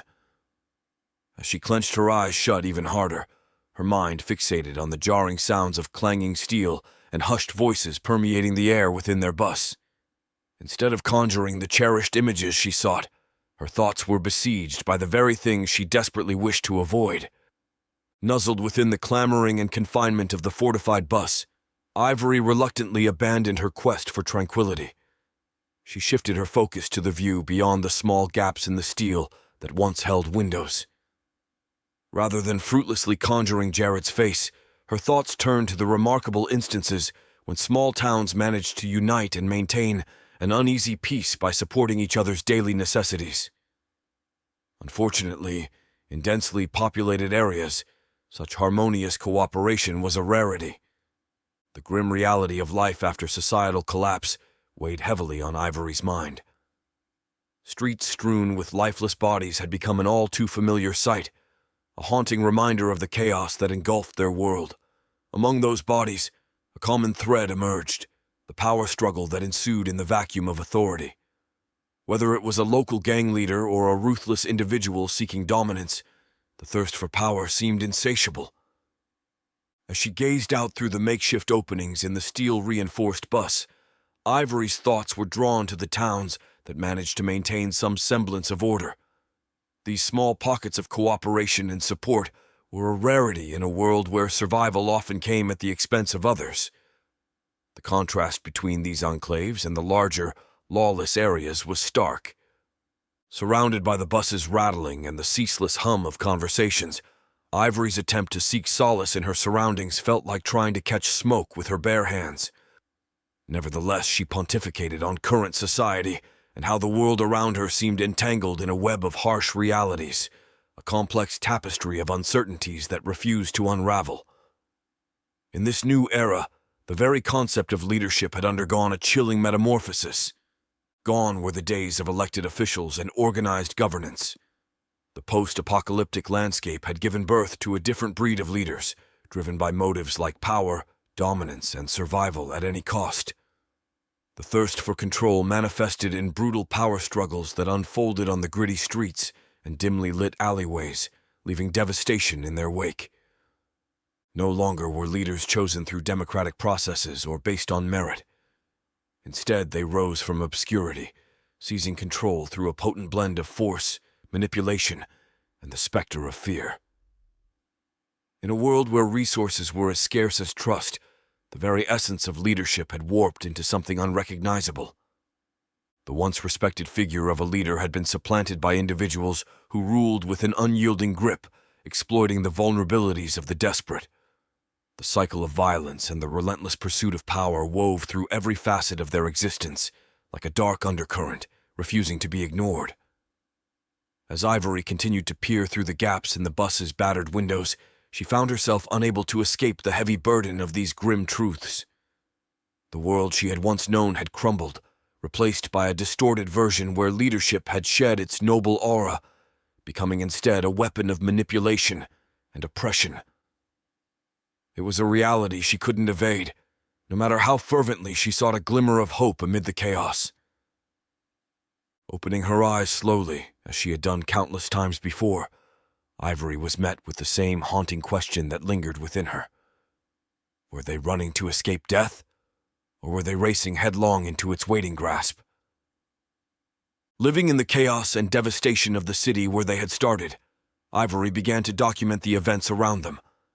The grim reality of the mass graves, burning structures, and the rise of hostile factions had painted a bleak picture of remaining in the city, so their journey began. With her electronics rendered useless by the EMP attack, she faced the loss of valuable footage and information that could have shed light on critical events. Fortunately, Ivory found that not everything had succumbed to the destructive force of the EMP.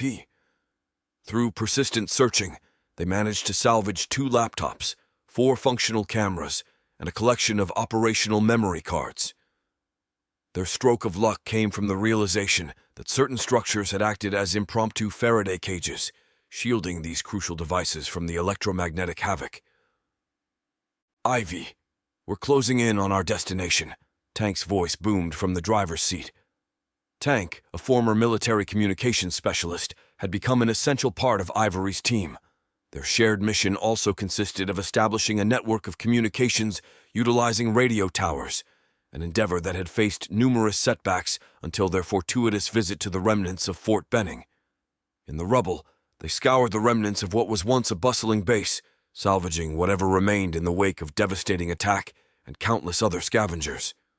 In a stroke of luck, they managed to unearth not only a small group of soldiers and army rangers seeking purpose in the chaos, but also military-grade communication equipment. The discovery breathed new life into their mission.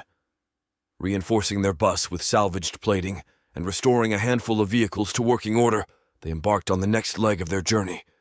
After Jared's tragic demise, Ivory found herself propelled by this deep sense of purpose. Determined to chronicle the unfolding events in their post-apocalyptic world, her mission to document the stories, struggles, and triumphs of those around her. With the support of her newfound companions, who had weathered the storm alongside her, they captured the raw reality of their changed society.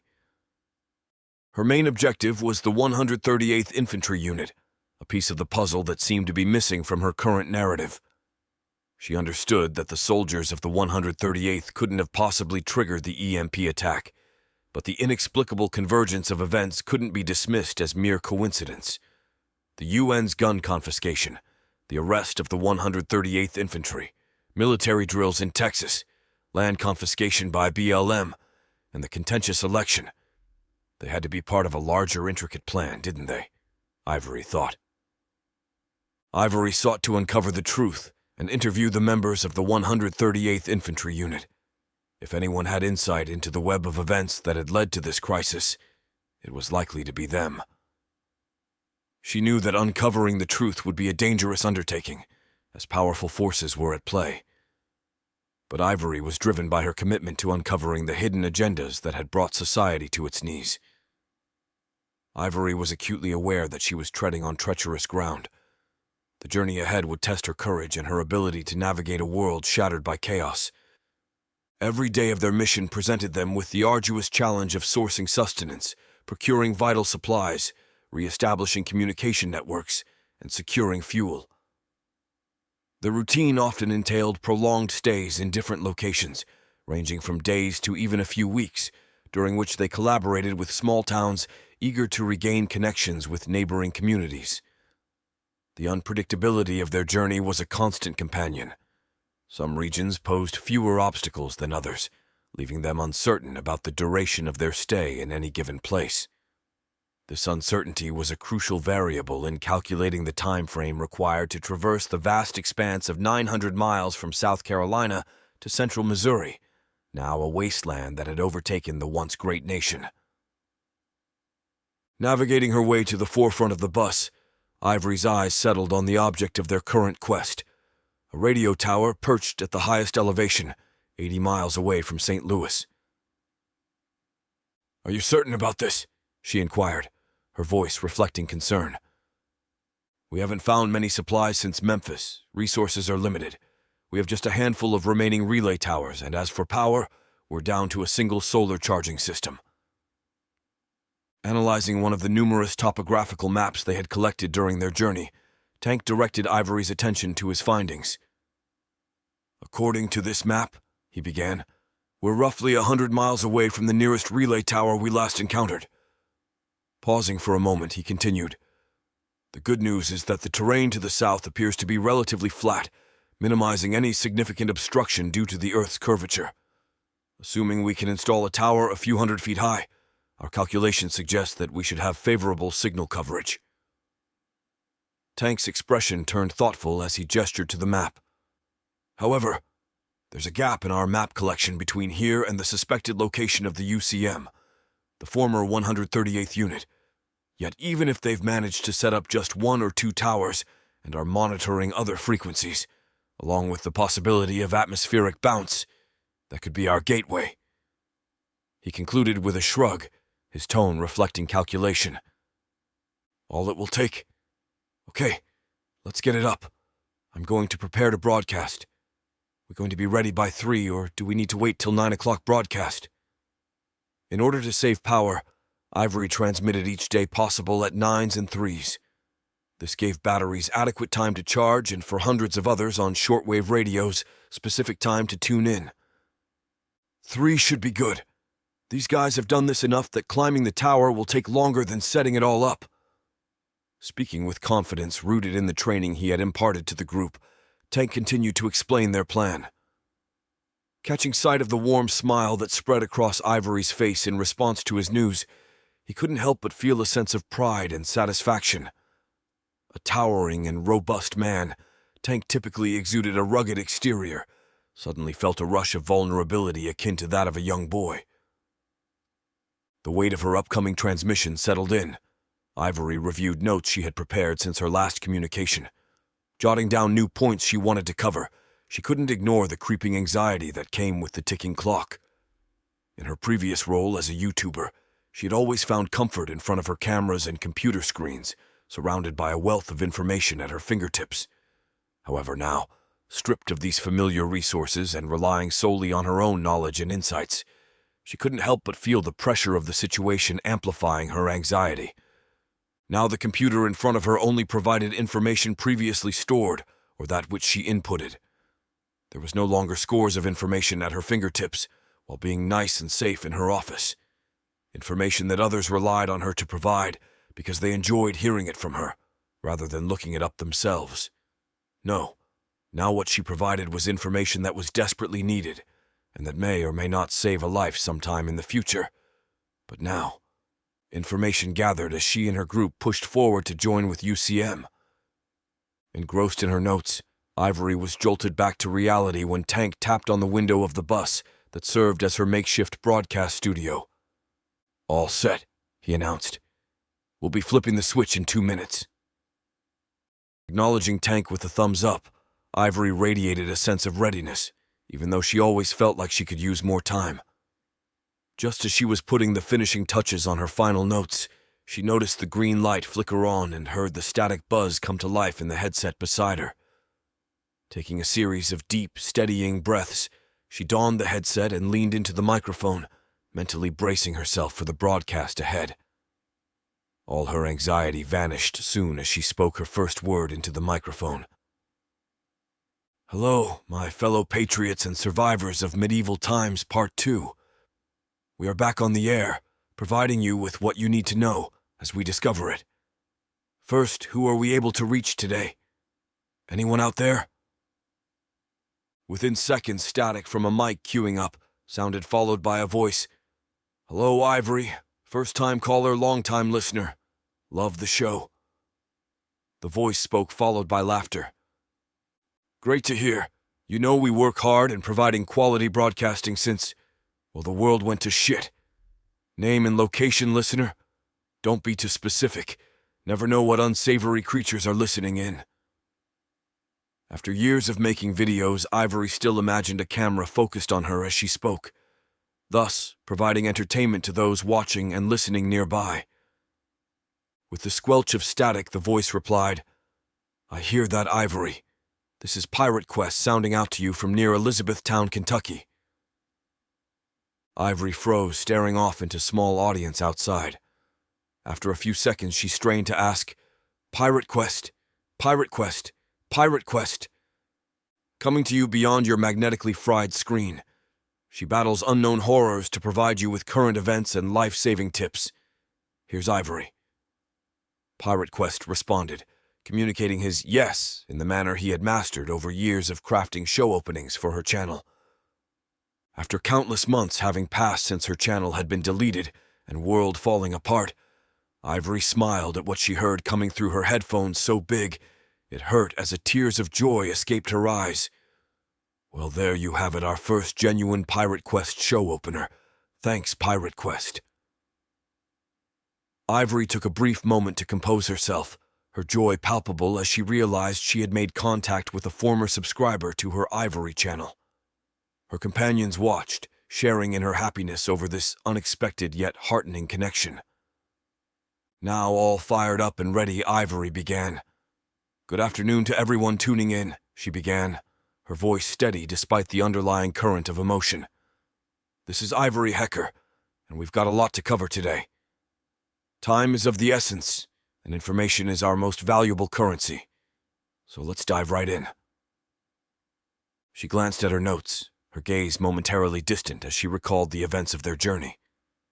We've seen some unimaginable things since we left the city. Our trip through Memphis was a harsh reminder of how critical our situation is. The city is a no-go zone, overrun with hostile factions, and what resources are left have become points of conflict. The suffering there is horrific. If you have family or friends there, I wish I had better news, but for now, steer clear if you're trying to survive. A sense of urgency edged into her voice. On a similar note, areas around the Mississippi River have become hotspots for disease, particularly due to contaminated water. It's crucial to avoid these zones if possible. She paused, clearing her throat before continuing. We've had a bit of good fortune connecting with smaller communities. They're not without their challenges, but cooperation is more likely. If you're hearing this, and you have the capacity to link up with neighboring towns, it's a lifeline. We're stronger together. As Ivory neared the end of her broadcast, her tone shifted, becoming instructional. Before I sign off, I want to share something that could make a real difference for you. A simple water purification method. All you need is a clear plastic bottle and sunlight. Fill the bottle with water and leave it in direct sunlight for at least 6 hours. This utilizes the UV rays to kill bacteria. It's not a perfect solution, but it's better than risking illness from contaminated water sources. She paused one final time, taking a moment to gather her thoughts. In these trying times, knowledge is more than power. It's survival. Stay informed, stay alert, and look out for one another. This is Ivory, signing off until our next broadcast. Stay safe out there.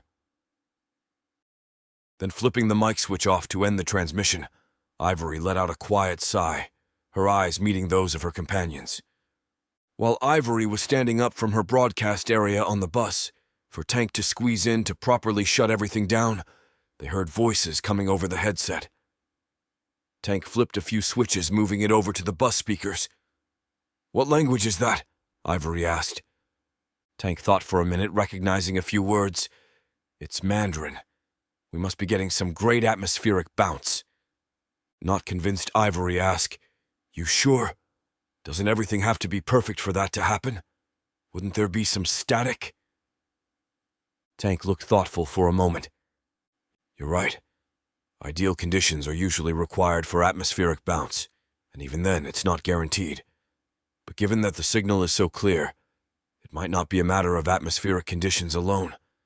There could be a powerful relay station closer than we thought, maybe even one capable of transmitting signals. Ivory raised an eyebrow. You think the UCM has set up advanced stations? Could it be them trying to communicate? Tank shrugged, his face displaying his speculation. It's possible, but unlikely. Our previous intel suggested they were still working on establishing basic communication networks. This is something else.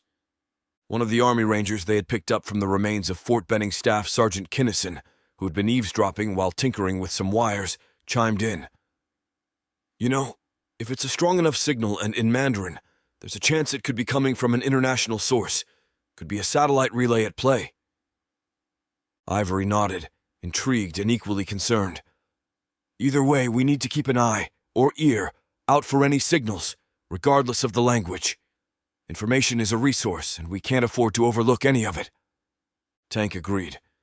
Absolutely. We should continue to monitor multiple frequencies and languages as much as possible. If someone out there is broadcasting something that we're picking up, it means they've got a working system. And we need to find out who they are and what they're saying. It could be crucial. Just as he finished speaking, the broadcast in Mandarin faded away, replaced by static.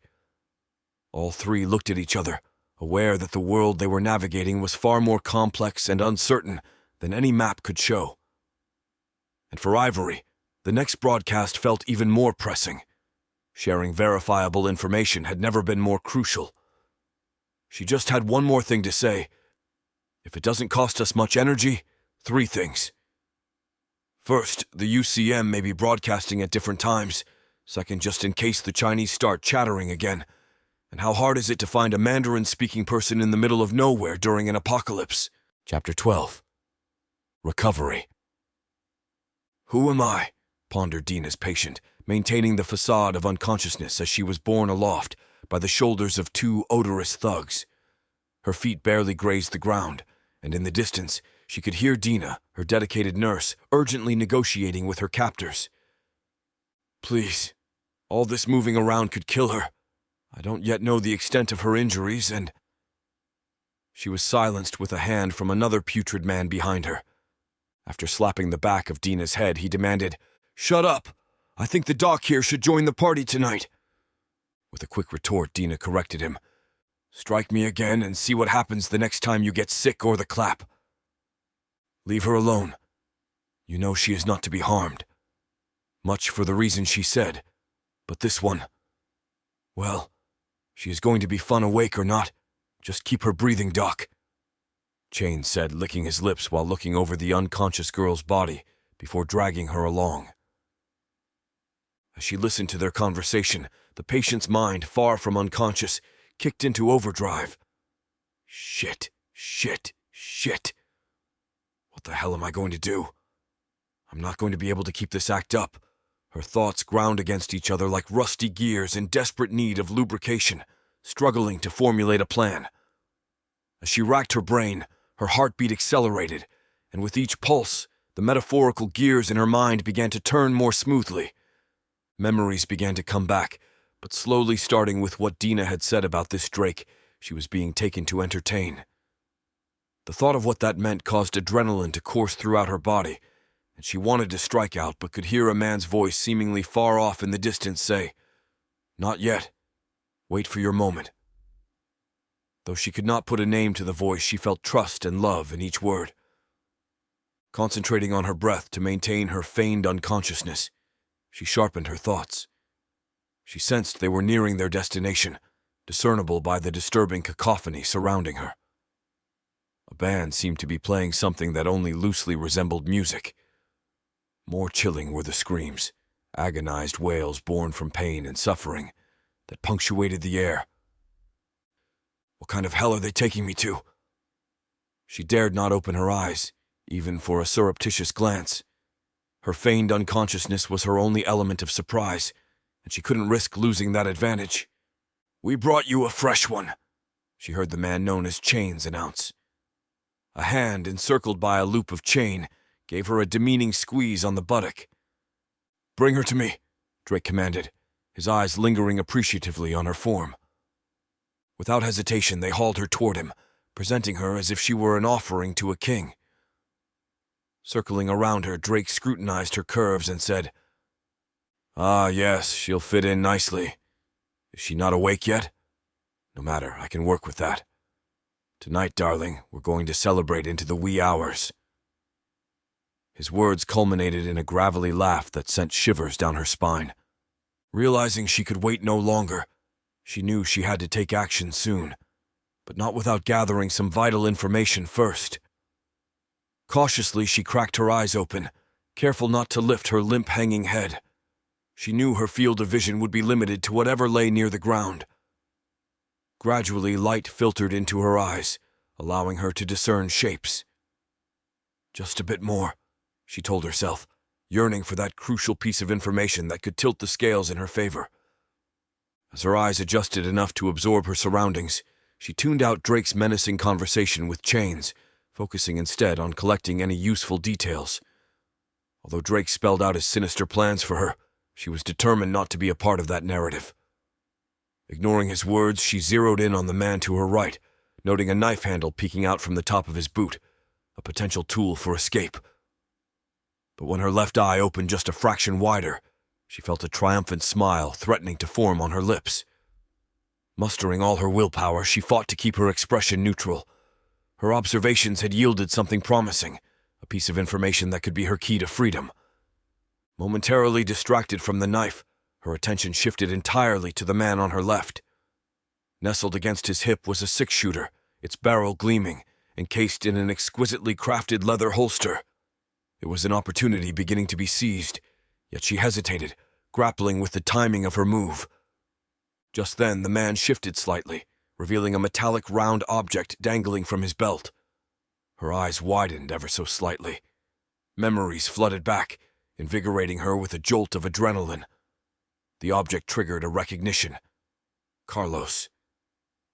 In an electric burst of clarity, fueled by adrenaline and the remnants of her connection to Carlos, she knew the time was ripe, as if heeding a command from the universe, or perhaps a whispered guidance from that distant voice she'd come to recognize. She sprang into action. Time, the voice murmured within her, a ghostly siren's call. Infuriated by the audacity of someone else wearing Carlos's star, her leg snapped out like a coiled spring, delivering a crushing blow to the man on her right. Before anyone could even register the sudden movement, her hand shot to the holster on the left, yanking the six-shooter free in a smooth, fluid arc. She spun on her heels, her movements a blur, and in a heartbeat, the gun's barrel was jammed against Drake's temple. Her eyes, once feigned lifeless, now burned with an indomitable spirit. "Move, and your head becomes a wall decoration," she snarled, her voice laden with a deadly promise. The room froze in a tableau of shock, disbelief, and impending doom. Drake's eyes widened, meeting her fiery gaze. He realized then that he had severely underestimated the woman before him, a mistake he wouldn't get the chance to correct. "Who the hell do you think you are?" Drake growled. After a second thought, she stated, "Sierra Squires, or as you may know me, Death." As she finished her sentence, her finger tightened on the trigger with clinical precision. The report of the gun echoed in the space, a deafening punctuation that severed Drake's head from his shoulders as decisively as the final period in a death sentence. Blood and brain matter splattered in an arc, painting a grim mural on the walls before the shattered fragments of his skull even hit the ground.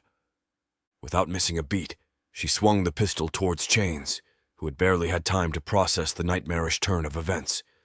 Her eyes locked onto his, a predatory gaze that promised swift retribution. "Guess that makes you next in line," she said, her voice dripping with icy resolve. The air was thick with tension, the room held captive by her deadly demeanor. Chains puffed up his chest in a misguided display of bravado, replying, "Yep, sure does." However, his false bravado drained away in an instant at the chilling sound of her thumb pulling back the hammer on her .357 Magnum. The click resounded like a gavel in a courtroom, final and irrevocable, underscoring the gravity of the moment. The air between them grew electric, vibrating with the energy of a deadly standoff. Chain's eyes darted around as if searching for an escape, but they found none. There was no evading the ironclad focus of the gun's barrel, nor the woman wielding it.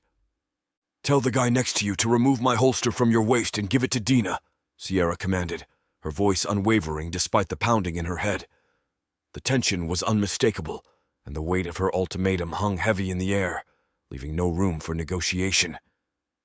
"Do it, dumb shit! You idiot! You do realize you're not making it out of here, right?" Chains spat, his voice tinged with desperation. At that moment, 7 heavily armed men burst into the room, guns trained squarely on Sierra.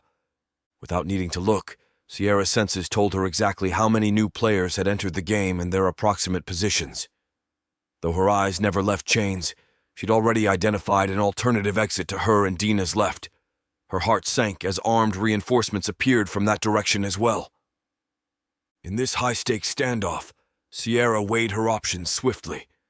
Every millisecond counted, and the room was thick with the promise of imminent violence. But even surrounded and outnumbered, Sierra felt a grim sort of clarity. She had been in tight spots before, and she knew that sometimes the only way out was through. "Looks like you're not going anywhere." Chains chuckled. In a split second, Sierra's eyes flicked away from Chains to scan the room, taking in every detail with laser focus. What she saw made her gut churn, a chamber of horrors. Yet she was zeroing in on one thing alone, a way out which now seemed improbable at best. But the corners of her mouth quirked up. "Looks like we've got ourselves a party now," she said, her voice imbued with a lethal calm. In that electrifying moment, she knew she'd rather die on her feet than live on her knees, especially if the alternative was a life of torment at the hands of these monsters. Sierra's finger moved to the hammer of her .357 Magnum, pulling it back with a series of mechanical clicks that seemed to reverberate through the room.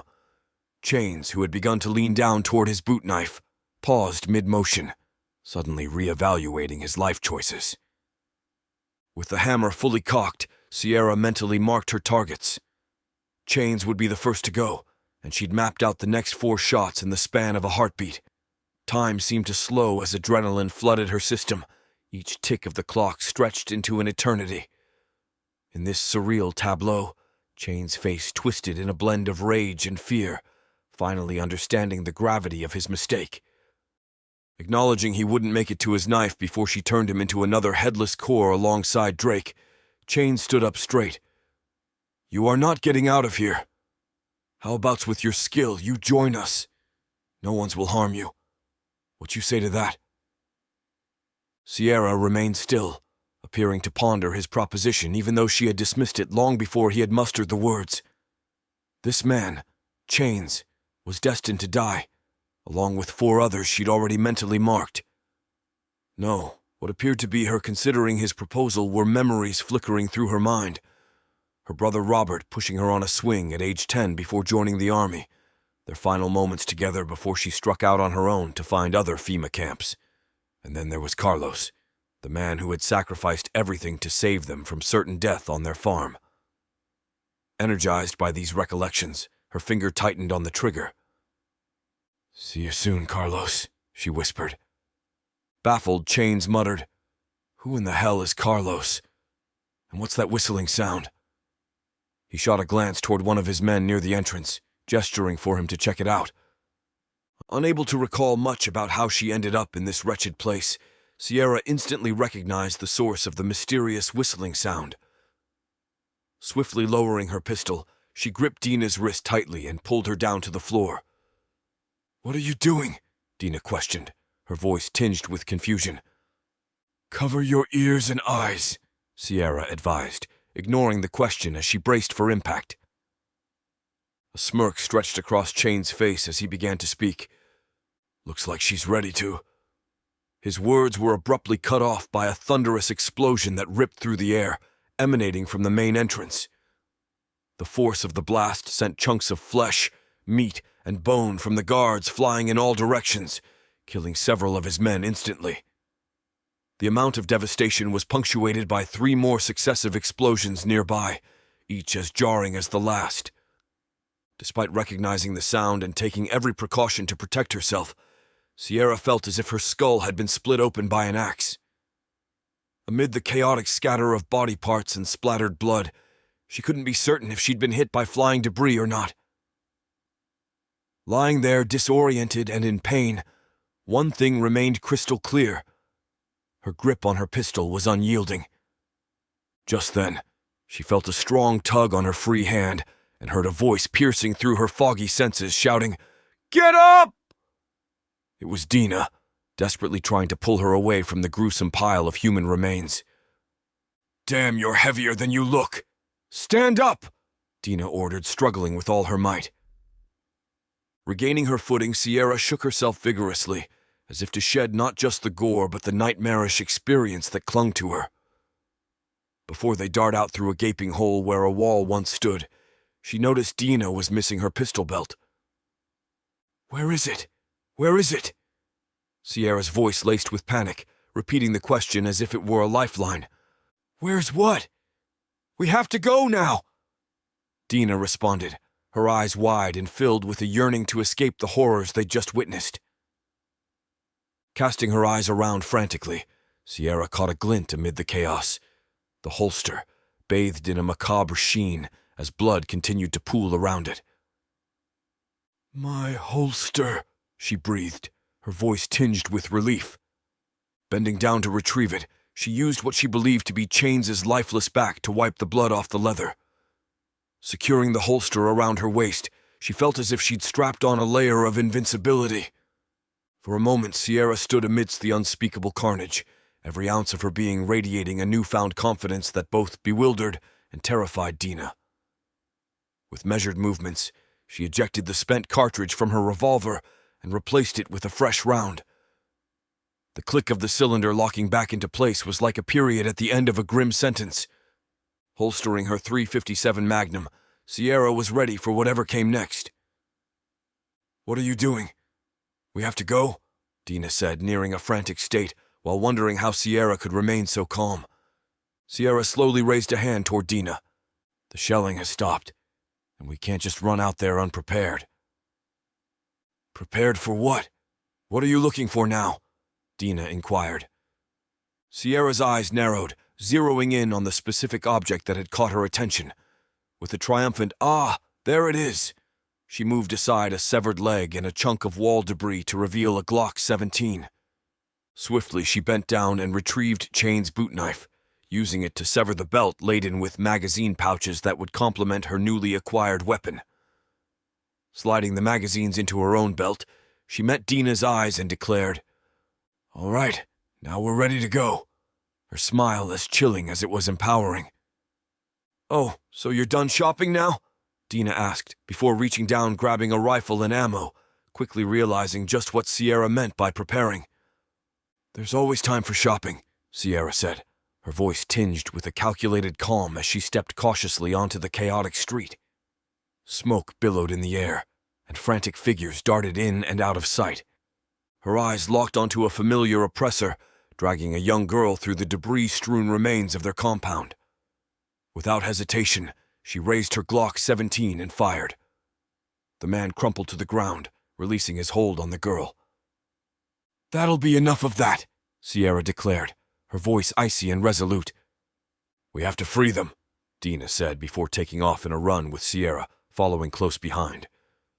Though Sierra wasn't sure who Dina was referring to, she sensed the urgency in her tone and knew they were on the same wavelength.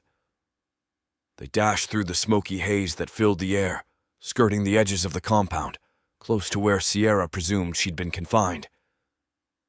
Dina took the lead, guiding them to a pair of grim-looking cargo containers punctuated by small, rectangular cutouts along the tops. The muffled screams of desperate people emanated from within, painting a haunting oral backdrop. Wasting no time, Dina wrestled with the container's heavy latch, finally swinging the double doors open with a reverberating clang. From the dim interior of the steel shipping container, Sierra witnessed a human tide emerge, an overwhelming number of people who had been confined in such a small space. The sight momentarily took her back to her first haunting experience at a FEMA camp. She shoved those chilling memories into the furthest recesses of her mind, knowing they still weren't out of danger. Their tormentors might still be at large, and she wasn't entirely sure about the intentions of those who had just attacked the compound. As if on cue, the distant staccato of gunfire began to crescendo, echoing from the direction they had just fled. With a surge of adrenaline, Sierra felt her senses heighten. The situation was far from resolved, and every moment counted. "What do you think is going on?" Dina asked, holding two young children close that they had just rescued. "I have an idea, but want to get a better look. Gather all the weapons possible. Then just start walking that way into the woods and don't look back. I'll catch up," Sierra ordered before setting off into the cover of smoke, not waiting for any sort of reply. Navigating from one dilapidated structure to another, Sierra's ears picked up the dwindling sounds of gunfire as she advanced. With a burst of agility, she vaulted onto an overflowing dumpster and seized the bottom rung of a fire escape ladder hanging just out of normal reach. Hoisting herself upward, she cautiously peeked over the edge of the roof, her senses on high alert. She spotted a guard stationed at the far end of the rooftop, but as she stealthily approached, she realized the man was propped up against the wall, a tableau of life masking the reality of death. Someone had already taken care of him, his body riddled with bullets yet eerily upright. Relief along with a sense of apprehension. Whoever had eliminated this threat could be friend or foe, and they were still at large. Slipping away from the grim spectacle of the deceased guard, whose conspicuous stance was likely attracting attention, Sierra cautiously peered over the low parapet surrounding the roof. Her eyes widened at the sight below, whispering just under her breath. "The attackers were Chinese. They are the last people I wanted to see. But then again, there is the one person I would love to see eliminated." He was in the midst of interrogating those foolish enough to have surrendered to him. A rush of conflicting emotions surged through Sierra. On one hand, the appearance of this particular enemy ratcheted up the stakes. On the other, it offered an opportunity for a reckoning that she had long yearned for.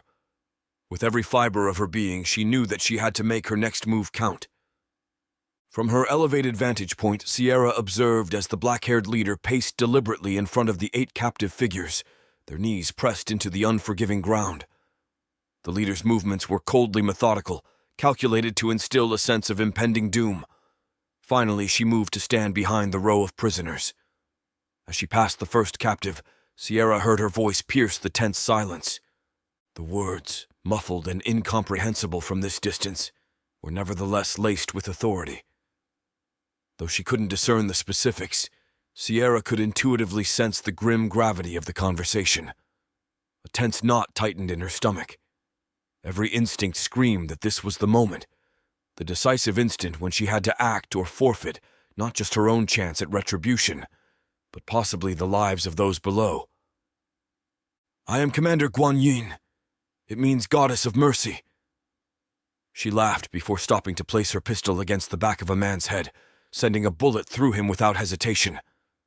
"I am Commander Guan Yin," she announced once again, her voice tinged with a cruel irony. Without missing a beat, she pressed the muzzle of her pistol to the back of a man's head and pulled the trigger, executing him in an instant. "As you can see, mercy can be quite subjective. I'm in search of a young woman who is in dire need of my brand of mercy. Intelligence suggests she was last in the care of your group. So here are the terms. Tell me where she is, and you'll be spared my unique interpretation of mercy." Commander Guan Yin's words were barely out of her mouth before she executed another captive with clinical detachment. "I don't know," a third captive began, but his words were cut short by a bullet from Guan Yin's pistol. "She was here, the one you're looking for," a shaky voice managed to get out. Almost as if in response to this confession, Guan Yin unleashed a rapid volley of gunfire, leaving only the man who had just spoken, now trembling amidst the corpses of his comrades. Sierra observed the grim scene below, her eyes narrowing. She felt a complicated mix of emotions. While these men had been her captors, brutal and merciless, their summary execution left her uneasy. Still, it was hard to muster sympathy for the likes of them. She recognized Chains among the survivors, ironically bound with his own chain, now a symbol of his captivity rather than his menace. "Thanks for the blade," she murmured to herself, a sardonic smile crossing her lips. She patted the hilt of Chain's boot knife, now snugly tucked between her holster belt and waist. It was a small consolation, a minor victory in a world filled with darkness and complexities. But right now, it felt like just enough. "Where is she?" Commander Guan Yin demanded, now standing in front of Chains, pointing her pistol to his head. "Goddamn sexy women are doing to be the death of me. She gone," Chain said. "Why do I need you, then?" Guan Yin said, truing her aim, centering her shot on Chain's face. Wait! I saw what direction she went and know what she looks like. I want her killed as much as you. I know the area and can find her for you." Chains begged, raising his bound hands up in a futile attempt to block her shot had she chosen to fire. Holstering her pistol, Commander Guan Yin gestured to one of her subordinates to hoist Chains back onto his feet. With a subtle but authoritative tilt of her weapon, she signaled for him to take the lead. Sierra's heart pounded as she sprinted across the uneven rooftop, every step amplifying the urgency she felt.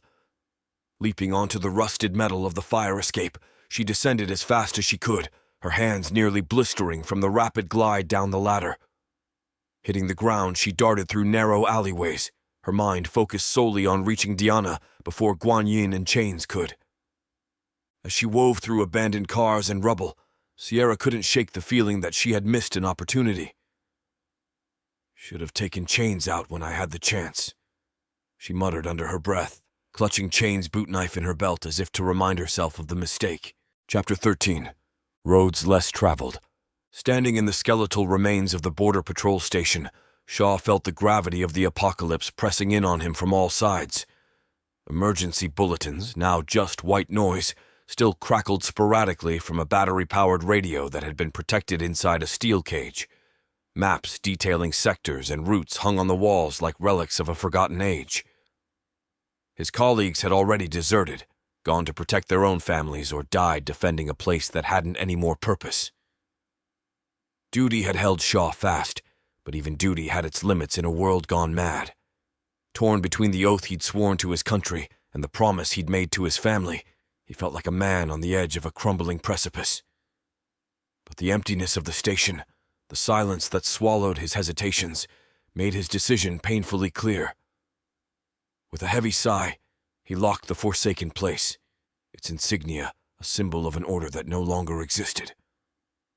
As he stepped out, abandoning the only life he'd known, he couldn't shake the feeling that he was also leaving behind a part of himself.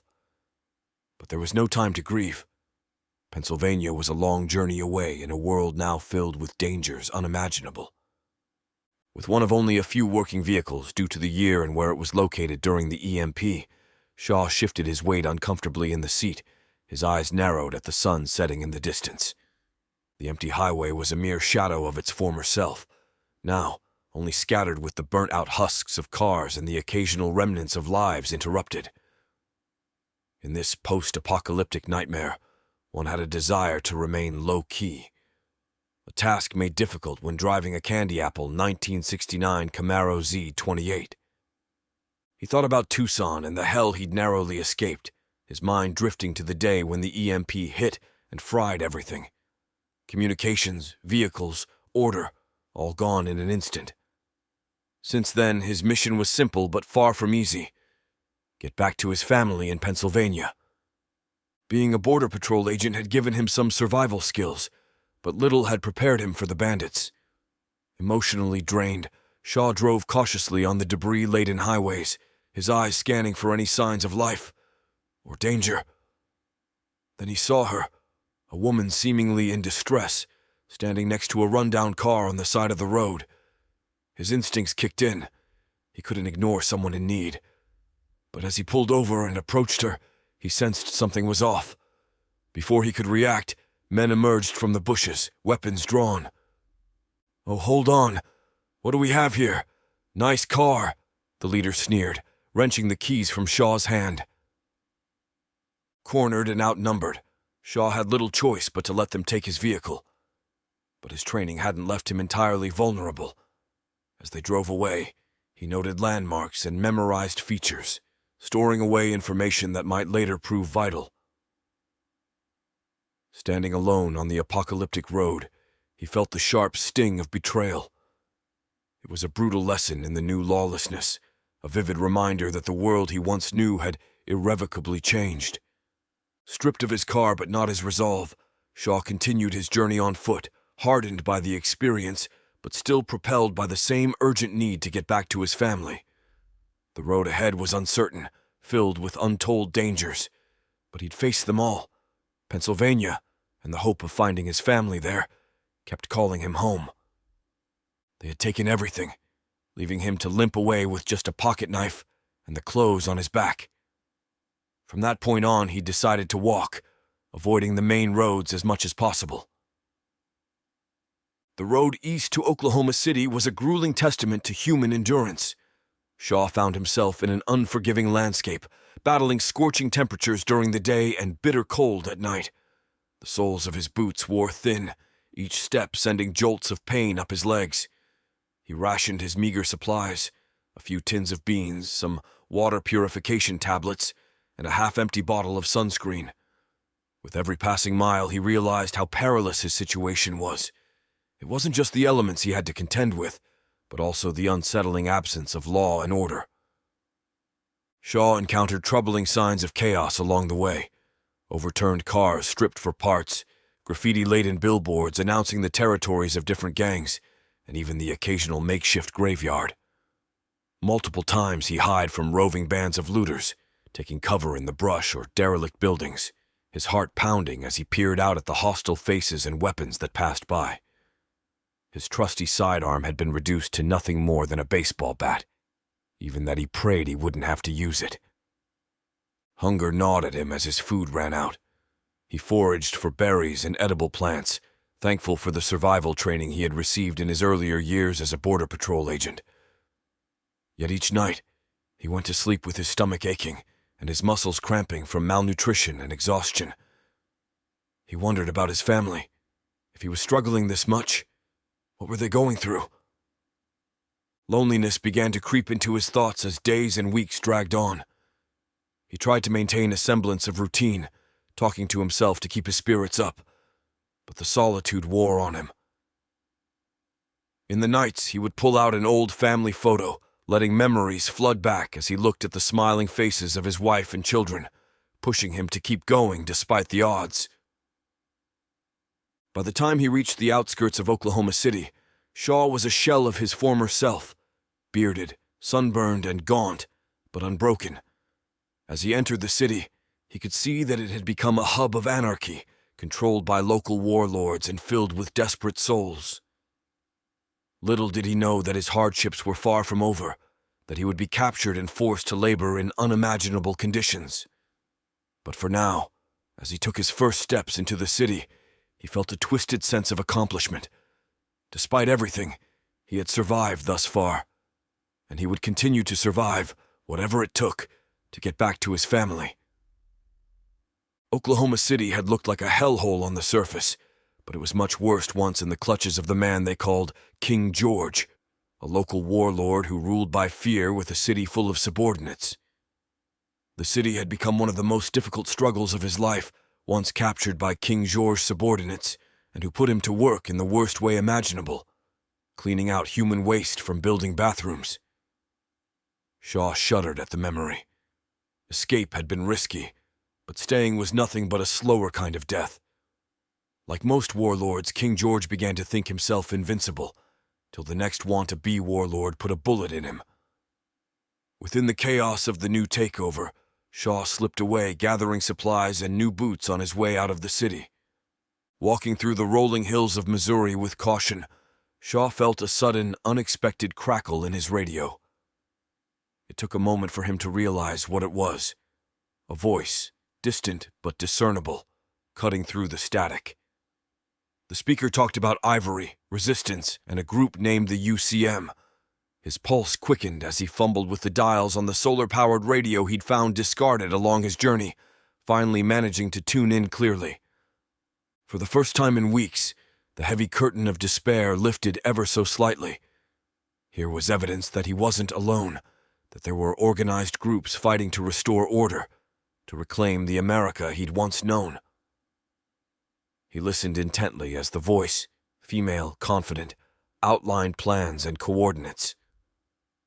Ivory, she called herself, a beacon of resistance against the chaos that had engulfed the nation. Though he was set on getting back to his family in Pennsylvania, the broadcast presented a compelling case. The speaker talked about the urgency of collective action, the need for everyone to play a part in this crucial moment of history.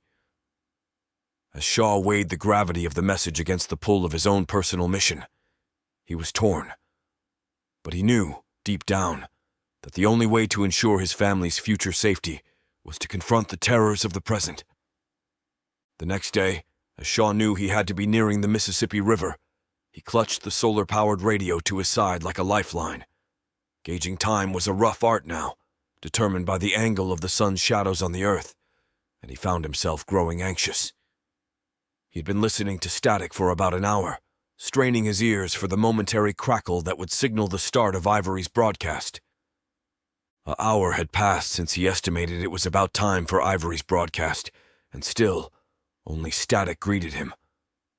Just when he was beginning to think that perhaps he had miscalculated, or worse, that something had happened to the broadcast, his radio burst into life.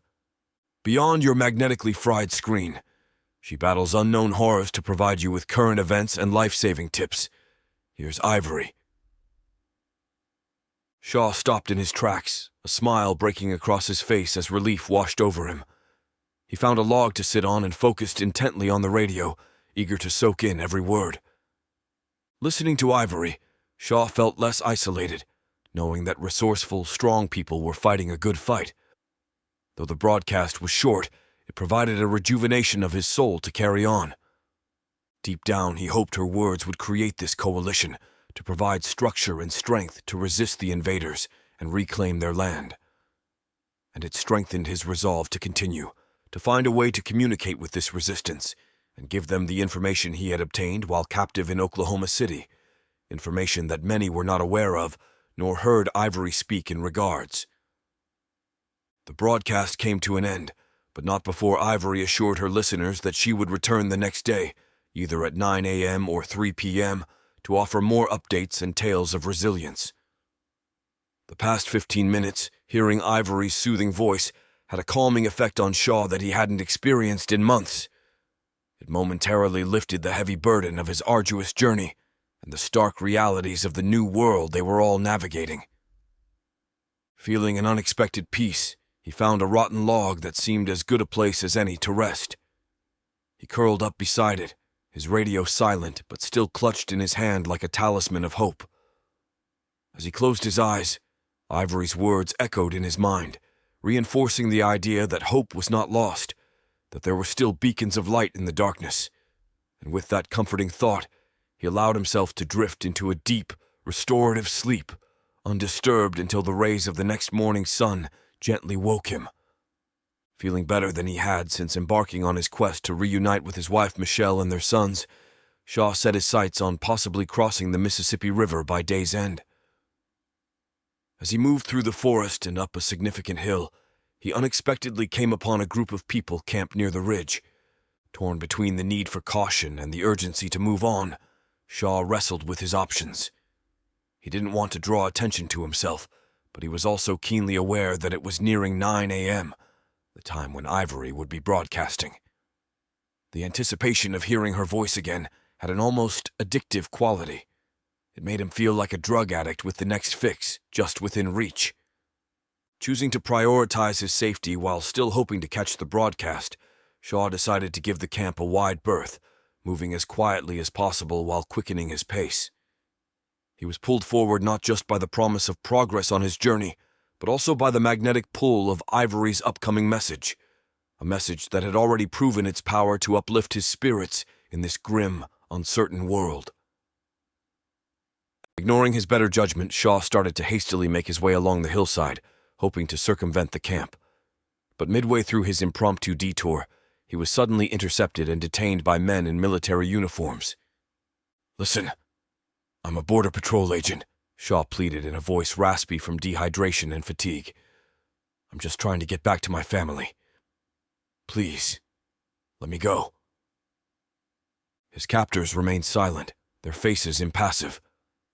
Despite the good night's sleep he'd had, Shaw was far too weakened from his arduous journey on foot to put up much resistance. They restrained him tightly, their eyes showing no hint of mercy or understanding. Deep inside, Shaw knew that if he was to continue on his desperate quest to reunite with his loved ones, He would need to find a way out of this perilous situation, and fast. The soldiers led Shaw into the camp, straight to a towering, rough-looking biker who stood beside what appeared to be a heavily modified UN bus. As Shaw looked around, taking in the assortment of mismatched individuals and makeshift armaments, a sinking feeling of regret overwhelmed him. He knew he had made a grave mistake by not heeding his instincts and taking a more cautious route around the camp. Just then, as if guided by some divine intervention, Shaw's ears perked up. Faintly, coming from a radio inside the modified bus, he could hear a voice that immediately stirred his hope. Ivory's voice. "Wait, hold on!" Shaw blurted out, a sudden sense of urgency in his raspy voice. "Is that Ivory Hecker you're listening to?" The biker, whose stern face had been unyielding until that moment, raised an eyebrow. It was the first hint of a response Shaw had gotten since his capture, and he clung to it as a drowning man would to a lifeline. Perhaps, just perhaps, this was the opening he needed to find his way back to the perilous path that led home. Tank's gaze followed Shaw as he walked over to the makeshift sitting area beside the bus. One of the soldiers handed him an MRE, meal, ready to eat, and gestured to an empty chair. Shaw gratefully accepted the package, the weight of the foil-wrapped sustenance a tactile reminder of a generosity he hadn't felt in months. His hands trembled slightly as he began to open the bag, but then he heard it. Ivory's voice, only it was clearer, less distant than he had ever heard it before on his handheld radio. It was a disorienting moment, and Shaw looked up from his half-opened MRE to scan the faces around him. There, seated inside the bus and speaking into a microphone, was Ivory Hecker herself. The immediate rush of disbelief was so overpowering that he nearly dropped the MRE from his lap.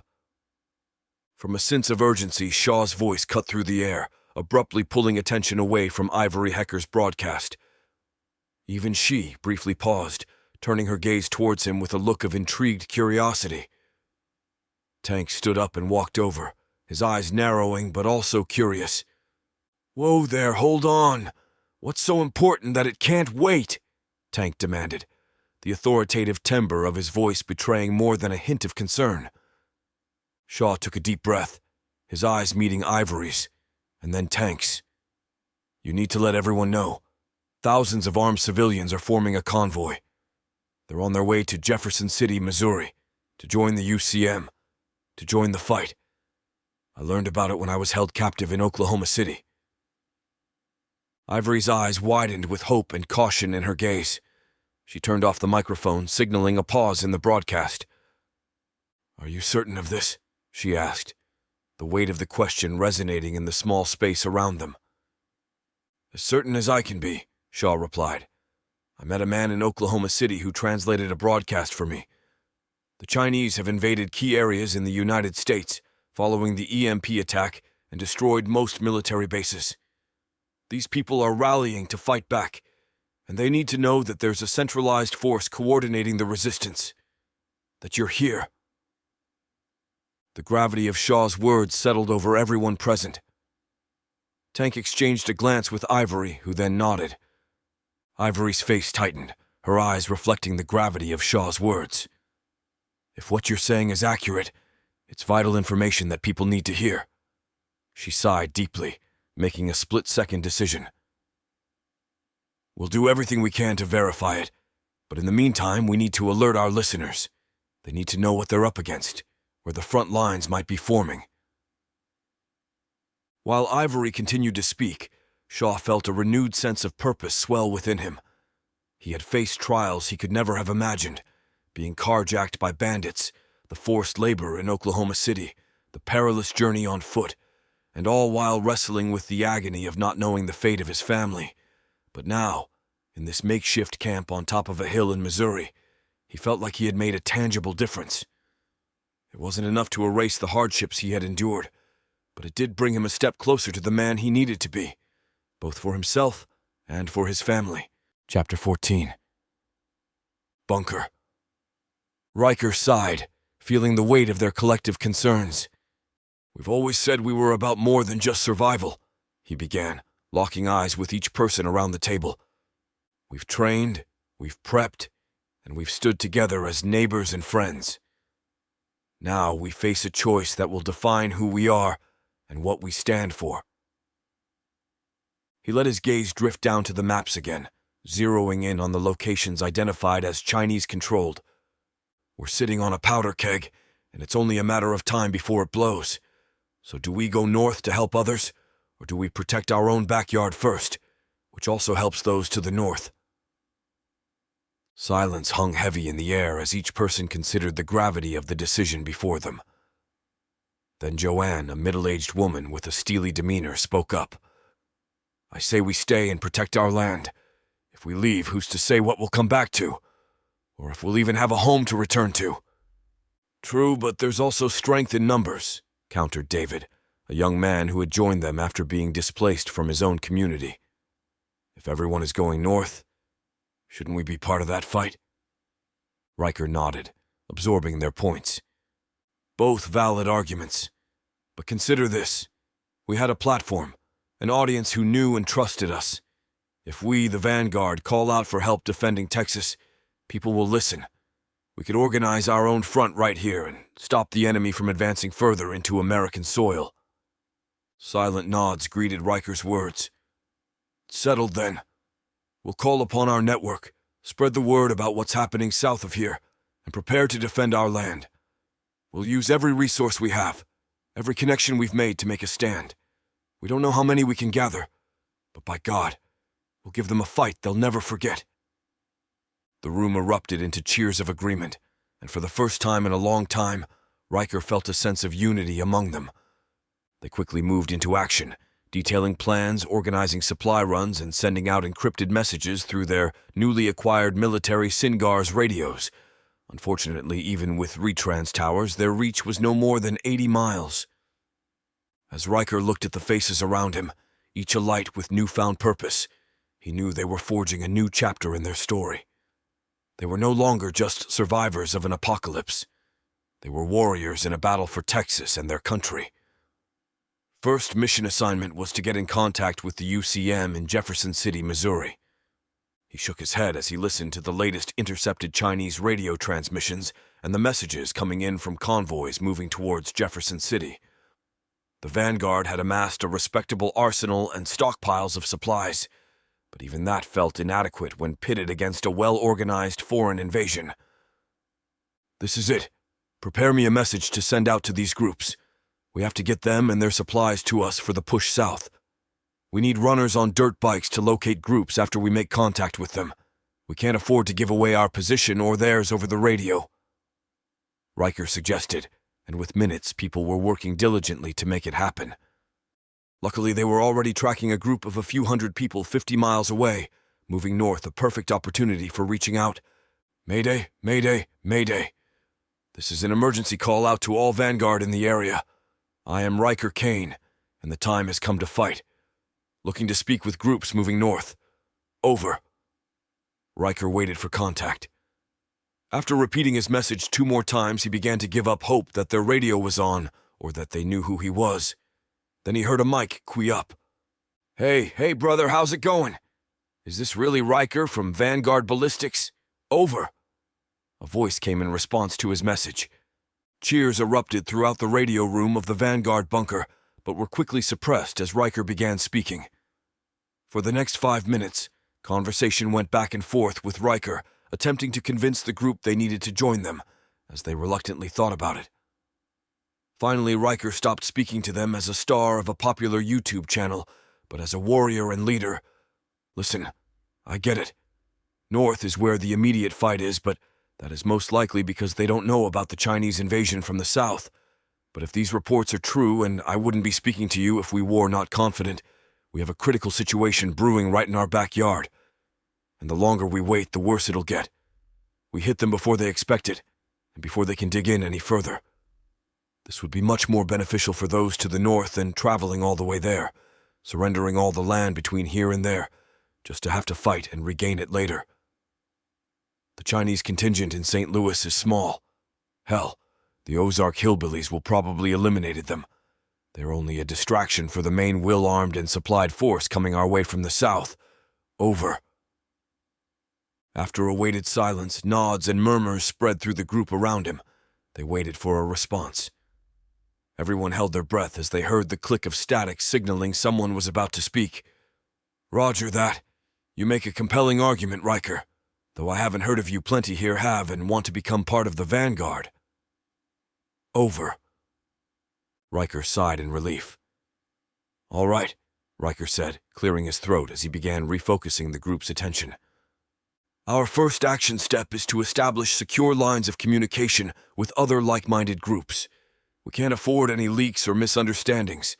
That's why we're sending out a riders, someone we trust, to deliver information that's too sensitive to broadcast." He looked at Sarah, a former military communications specialist who had been invaluable to the Vanguard so far. "Sarah, can you get on that? Make sure whoever we send is equipped with everything they need to securely relay the information." Sarah nodded firmly. "Absolutely. I can prep a secure package and brief our rider on protocols." "Good," Riker continued. "Next, we need to inventory our supplies and figure out how to ration them for what could be a prolonged engagement. I'm talking food, ammo, medical supplies, the works." "I'll handle the inventory," volunteered Mateo, a meticulous man who had once been an accountant in his previous life. "Great. And let's not forget, we need to fortify this place as best we can. We can't let it be an easy target." Riker's eyes shifted to Tim, a rugged man with a background in construction. "You got it," Tim said. "I actually already did an assessment on the place, and with most of it underground with the 1 to 2 foot raising above ground level, it seems very secure already. The main thing I want to focus on is rounding the top, making it look less like a structure from above." "Great idea. Lastly," Riker concluded, "we've got to get the word out. Luckily, all the electronics here were protected, so make a good voice recording and loop it for all to hear and have them contact us at this channel. We've got to rally as many supporters as possible."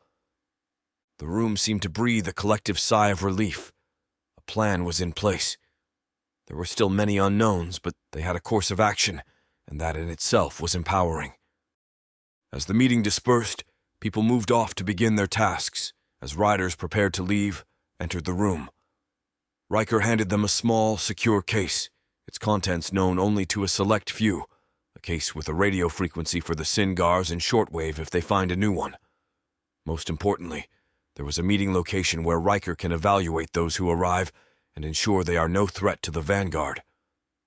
"Godspeed," Riker told the riders, slapping them on the shoulder. "Get this information where it needs to go, and be careful. You're one of our most valuable assets." The riders nodded, a serious looks on their face reflecting the weight of their mission. "You can count on us, Riker." The very young riders then sped off. Riker's eyes stung as he felt the weight of the moment, his mind racing through countless scenarios, each more perilous than the last. Leadership in these times was a heavy burden, one laden with moral and existential dilemmas.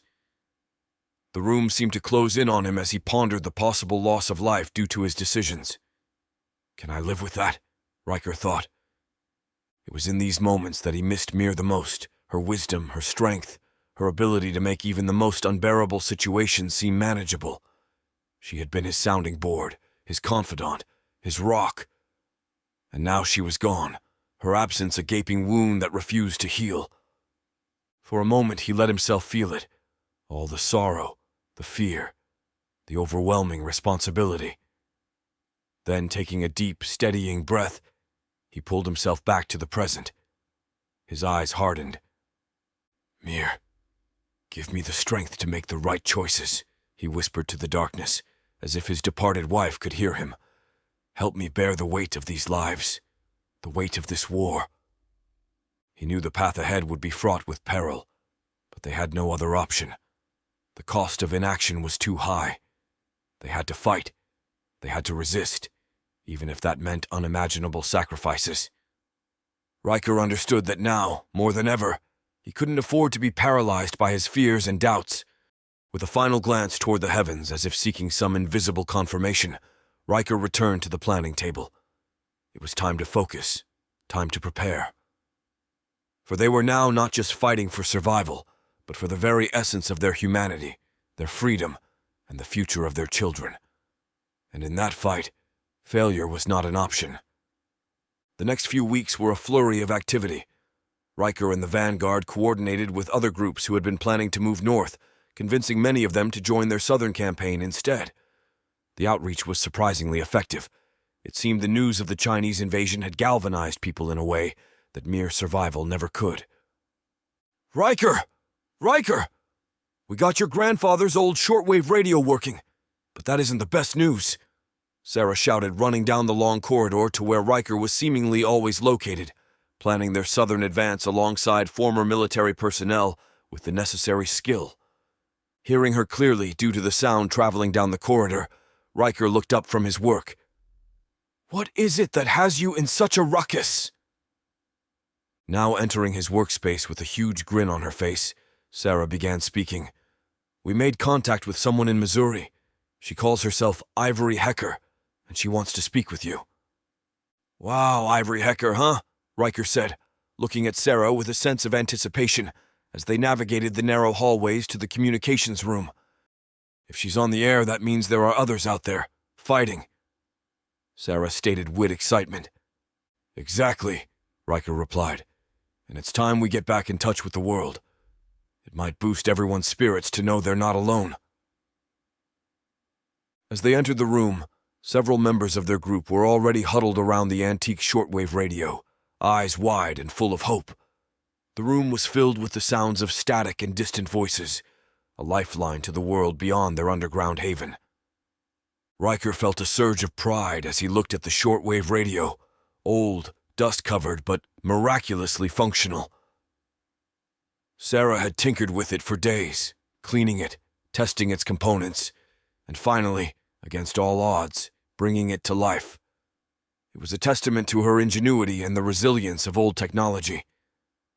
He walked over to the radio and adjusted the dial, tuning it carefully. Static filled the room, then faded, replaced by the unmistakable voice of Ivory Hecker. She was discussing recent events, rallying her listeners, offering both information and inspiration. "For all those out there listening, you're not alone," Ivory's voice crackled through the speaker. "We're fighting this fight together. Stay strong, stay vigilant, and most importantly, stay free." A hush fell over the room, broken only by the static buzz of the radio. It was a moment of collective relief, a tiny but significant victory. The outside world was still there, still fighting, and now, thanks to a piece of forgotten technology, they were connected to it once more. "Let's make sure this isn't the last time we hear her voice or anyone else's." Riker finally broke the silence, looking at Sarah with gratitude before taking control of the microphone. Hey, Ivory. This is Riker Kane from Vanguard Ballistics. Great to hear a fellow YouTuber on the airwaves." A second later, Riker heard his voice feedback through Ivory's signal. Second after that, he heard her cut her ending address of survival tips short. "Hello, fellow patriots. We suddenly have a very special surprise guest, Riker from Vanguard Ballistics. This is quite a surprise. I now have goosebumps popping up all over. Riker, I am sure everyone wants to know how the ranch survived. Everyone doing good?" Riker felt the loss of Mir turning his guts as he thought about her question. A question he really didn't want to get into.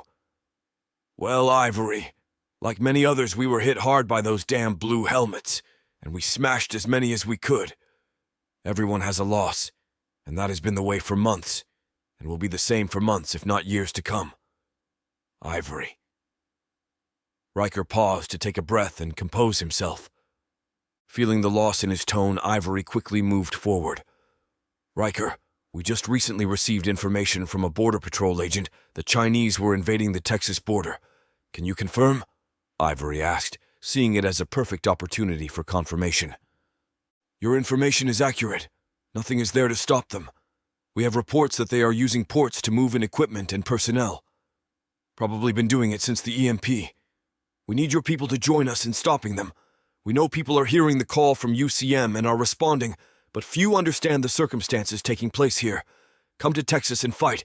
We will not be hard to find. This is what we have been looking for as we set up our network. We have put up towers from South Carolina to here in Missouri, and just got this one working properly a few days ago. Your signal must have connected along the line. So far, there has not been any Chinese activity east of the Mississippi. Probably part of the strategy got us a severe case of Red Dawn going here. Don't you think, Riker? Ivory asked.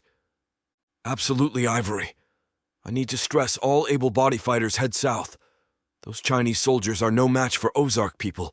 We have many more here. Keep in touch, Ivory, and I'll update you regularly on the fight here, Riker said, releasing the microphone for the last time that evening as Ivory continued her broadcast. We have work to do. Let's get ready to join the fight. With renewed purpose, the group dispersed, leaving Riker and Sarah alone by the radio. It was as if Ivory had rekindled a spark in them, a reminder of the urgency of their situation, but also the potential for hope. I knew that old shortwave would come through, Sarah said, her eyes meeting Riker's. He smiled at her, and I'm glad you were right. It gives us a fighting chance, Sarah. A fighting chance for everyone. In that moment, the weight of leadership felt a little lighter, as the static on the radio combined with the clear, resolute voices of those unwilling to surrender. Finally, the day of departure arrived. Supplies were loaded, weapons were checked, and last goodbyes were said. As Riker looked into the eyes of his children, his resolve hardened. The farther away they are from you, the better, he murmured to himself, speaking in regards to the Chinese Communist Army. With a final wave, Riker climbed into the lead vehicle. Around him, the members of Vanguard followed suit, their faces set in expressions of grim fortitude.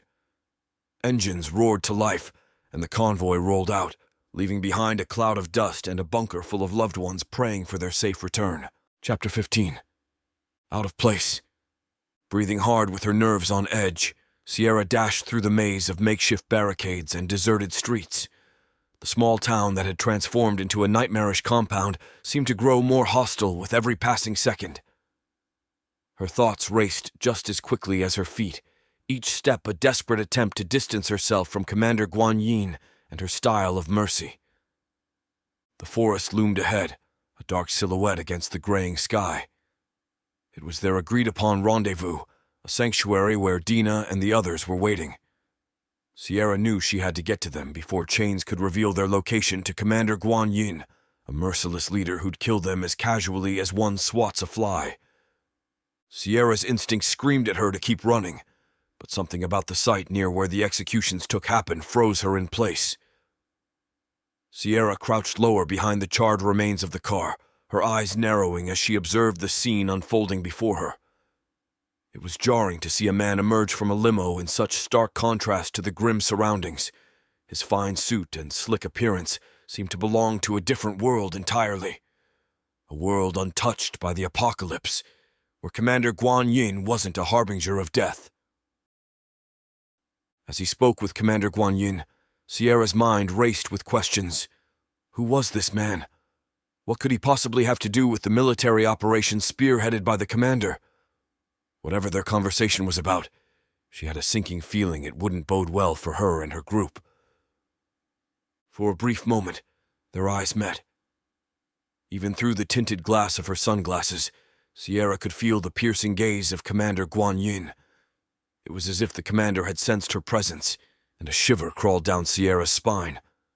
Sierra was perched behind her makeshift hideout, her breath shallow, her eyes focused. She was close enough to hear the dialogue between Commander Guan Yin and the well-dressed man, and the nonchalance in his voice chilled her to the bone. So, doing a little housekeeping, are we, dear Guan?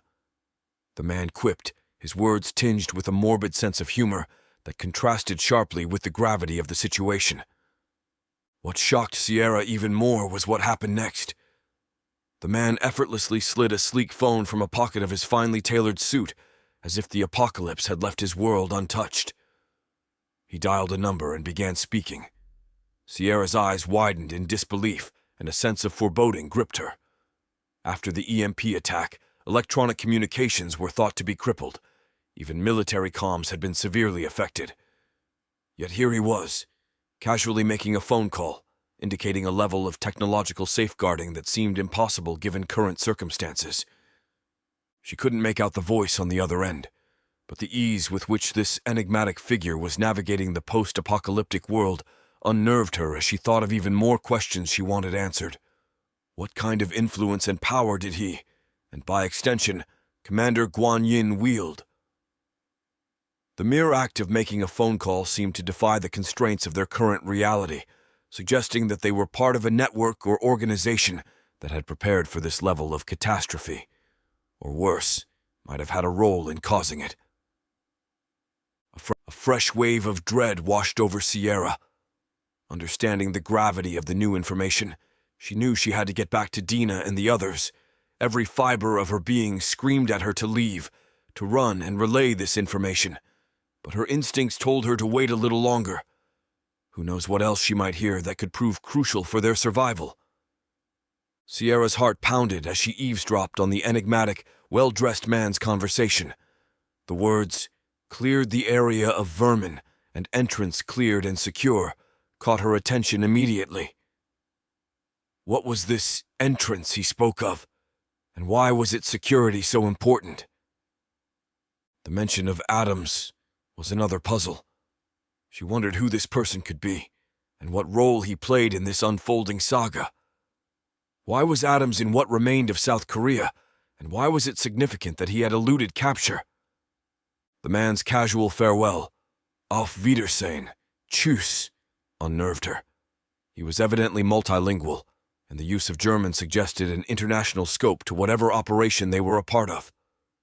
With his phone call concluded, the incongruously well-dressed man refocused his attention on Guan Yin. "Your priority is to maintain security in this area. I want a 5-mile perimeter where no one is allowed entry. Understood?" Commander Guan Yin nodded without hesitation, but couldn't suppress a note of frustration in her voice as she posed her own question. "When can we expect additional troops and resources? We've suffered significant losses. The people here are armed. I was led to believe this would be addressed before our arrival, Mr. Eckehard." Mr. Eckehard. Sierra mumbled, committing it to memory. Eckehard tilted his head slightly and offered a wry smile as he answered Commander Guan Yin. "The United Nations didn't prove as united as we'd hoped, so let's be grateful for what we have. As for your resupply, help is on the way. Convoys are already en route from the Texas ports. Perhaps you might find it useful to know that they've suffered greater losses than you, and yet have lodged fewer complaints. They understand the gravity of their mission, rather than being sidetracked by personal vendettas or distractions." With that, Eckehard began to whistle the same haunting melody that Sierra had heard just before the artillery fire commenced. What the hell is going on? Is he the one? Before Sierra could finish her thought, her peripheral vision caught the rapid approach of 2 figures. In a split second, she was roughly grabbed by 2 men in unusual military camouflage. They were so strong that her efforts to wrestle free were futile. One of the men quickly disarmed her, snatching the pistol from its leather holster and the Glock from her waist. Struggling and cursing under her breath, she was unceremoniously dragged back toward the 2, holding a casual conversation among executed men. As she lifted her head, her eyes met those of Mr. Eckehard, who had apparently delayed his departure. The recognition in his eyes was instant, and a smug smile crept onto his lips, as if he had just found a missing chess piece. Now restrained in front of Eckehard by very tight grips of the 2 soldiers, Sierra felt like both a cornered animal and a critical piece in unraveling this sinister operation. A wave of dread washed over her, but she steeled herself, focusing intently as she waited for Eckehard to speak. Her mind was a whirlwind of possible escape routes and contingencies. "Aren't you a captivating find? Sierra Squires in the flesh," Eckehard mused, locking eyes with the young woman who had eluded capture at the Battle of Squires Ranch. "My father always said that it's the small details that come back to haunt you." Just as he spoke, Commander Guan Yin unholstered her pistol, leveling it at Sierra as if granting a final act of mercy. "Halt!" Eckehard's voice thundered with authority. "What do you think you're doing? Her brother is among those advancing toward your position. She could be invaluable in dismantling their little resistance to the New World Order. With a contemptuous glare, Sierra spat onto Eckehard's pristine suit, catching sight of the silver lightning bolt insignias stitched into his lapel as she did. "I will never help you harm those I care for, you Nazi wannabe." For a fleeting instant, Eckehard appeared captivated by Sierra's piercing gaze, as if entranced by the unyielding spirit that blazed from her eyes. "Mr. Eckehard, she belongs to me. I should be allowed to dispose of her as I see fit," Guan Yin insisted, trying to emphasize her claim on Sierra's life. Sierra began to retort, "You can go "No need for such coarse language," Eckehard interrupted, signaling one of his guards who promptly moved to gag Sierra. "Actually, my dear Guan, she'll be accompanying me. Why do you think I went to the trouble of sacrificing one of my spies to rescue her from this, how shall I say, barbaric environment?" Without breaking eye contact with Guan Yin, Eckehard subtly gestured with 2 fingers toward Chains. As if guided by an invisible hand, the sound of a suppressed gunshot filled the air, and half of Chains' head disintegrated into a pink mist. Sierra's thoughts were a chilling testament to the harshness of the world she now inhabited. Surrounded by fresh corpses, yet primarily concerned about whether any of Chains' brain matter had soiled her weapon. Suddenly, she felt the grips of the soldiers on her arms go slack. As their lifeless bodies dropped to the ground, Sierra's instincts kicked in. She dropped down swiftly, reclaiming her revolver from one of the fallen men. Whipping her head up, she sought out Guan Yin, her primary threat. Sierra's eyes widened as she saw Guan Yin aiming her pistol directly at her. But Sierra was faster. She executed a tactical roll, dodging the bullet that thudded into the ground where she had lay just a moment before. In one fluid motion, Sierra fired back. The .357 Magnum bullet grazed Guan Yin's cheek so closely that she could feel its searing heat as it whizzed by and through her long black hair. Again, Sierra rolled, but this time she yanked the body of the dead soldier along with her, using it as a makeshift shield against the incoming hail of bullets from Guan Yin. As she took cover, her eyes locked onto Eckehard, who was watching her intently from the sanctuary of his armored limousine. For a split second, their gazes connected in an electric exchange that seemed to last an eternity. In that moment, a universe of understanding passed between them, or so it seemed to Sierra. She understood the depths of his wickedness, and he likely sensed the unbreakable resolve that burned in her eyes. Neither would back down, and both knew that the stakes had just escalated in a game that was already perilous. Sierra peered through the limp arm of her deceased shield. Sierra sensed from Eckehard's expression that he might actually be rooting for her to survive this harrowing situation. Bullets began hitting the limousine like raindrops, only leaving their marks upon the impenetrable steel and glass. "Sierra!" A voice she recognized called out. "Blankenship!" Sierra called out, her attention briefly shifting as Guan Yin redirected her gunfire toward him. "Get down!" Sierra shouted urgently, only to witness Blankenship being struck in the neck by one of Guan Yin's bullets. Blood spurted out from the wound as he collapsed. Wasting no more time, Guan Yin sprinted to the limousine and quickly got in. As the limousine sped off into the distance, the sounds of gunfire ceased, replaced by urgent footsteps as people rushed to check on Blankenship. Sierra quickly shrugged off the bullet-riddled body that had shielded her and sprinted over to where Blankenship lay. "Blankenship, hold on!" Sierra screamed as she reached his side. She pressed her hand against the bullet wound on his neck, trying to stanch the flow of blood, fully aware that her efforts could only extend his life by a few agonizing seconds. "Why? Why did you expose yourself like that?" she asked, her voice tinged with disbelief and a tear forming in her eyes, memories of Carlos's death flooding back into her consciousness. "My number was punched long ago. Help them," Blankenship rasped, his voice growing fainter. He pointed weakly toward Timmy, Katie, Carter, and Steph. His arm slowly fell back down to his side as his lifeblood seeped through the gaps between Sierra's fingers. The 5 of them stood in a somber circle around Blankenship's lifeless body, each weapon's barrel still warm from the recent battle. They were lost in their thoughts, contemplating the man who had just died, and what would come next in this merciless world they found themselves in. He was upset when you darted out into the open, in full view of their spotters. He wanted nothing more than to find you after you drew the artillery fire away from us, Katie said, breaking the silence. It had been many days since she had seen Sierra, specifically since that moment of bravery that now felt like a lifetime ago. He didn't have to do this, Sierra replied softly, her eyes not leaving Blankenship. Carter and Timmy went to work, cutting free a nearby tarp to wrap around Blankenship's body. We need to get moving. They'll be back, especially now that they know you're here. Guess this is what happens when you kill a high-ranking member of the Chinese army, huh, Sierra? Sierra's eyes flashed with fury. In one swift motion, she was on her feet, hand clenched around Carter's throat. You're blaming me for this, she hissed, her voice tinged with outrage.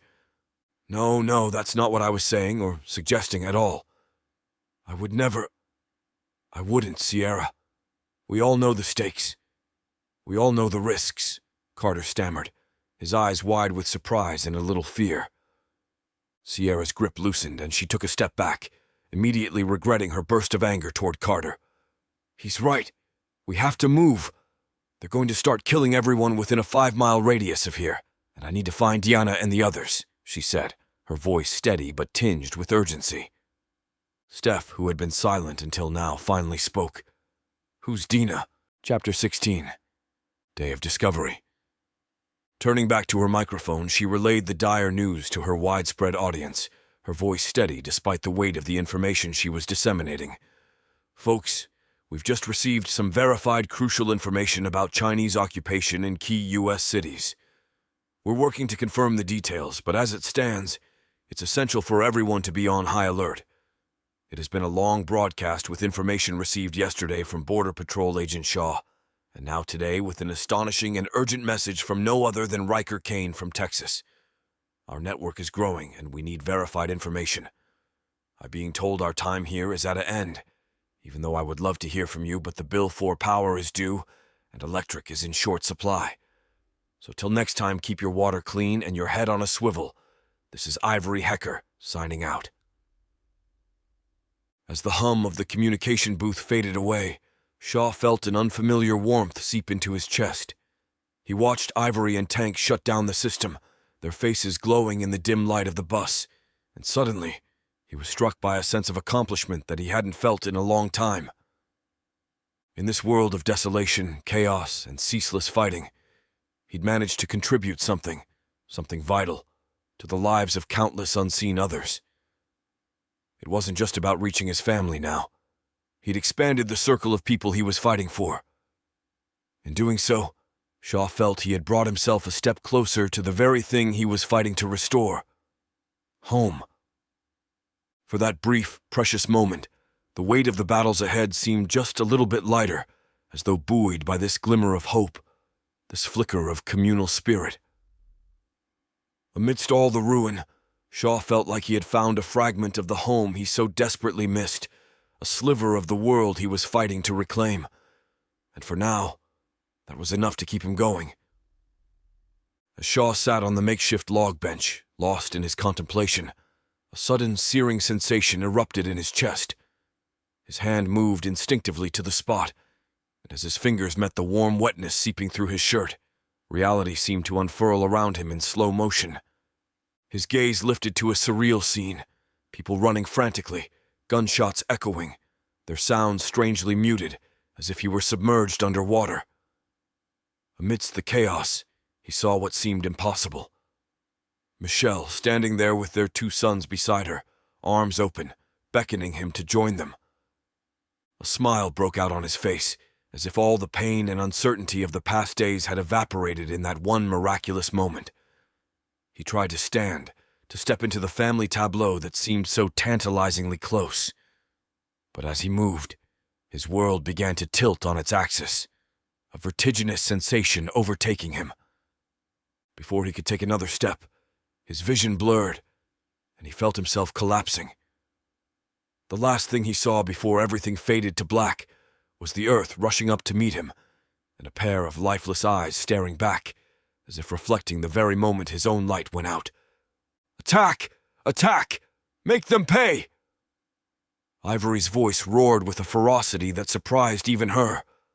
Sergeant Kinnison, amidst the chaos, felt a rush of adrenaline as he heard Ivory's clarion call. The battlefield echoed with the sounds of gunfire, explosions, and cries of pain, but even through that, he recognized the urgency in her voice. Experience, however, painted a bleak picture. The sudden onslaught had taken a toll, with many of their comrades already down. Kinnison's thoughts crystallized into one mission: ensure Ivory's survival.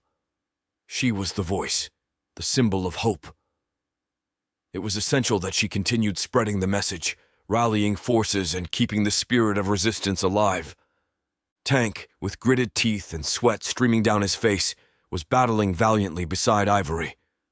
As Kinnison sprinted towards them, his boots pounding the ground in rhythm with his racing heart, Tank locked eyes with him, an understanding flashing between them. "We need to get her to the dark room," Tank bellowed above the chaotic sounds of battle, referring to the bus's hidden compartment.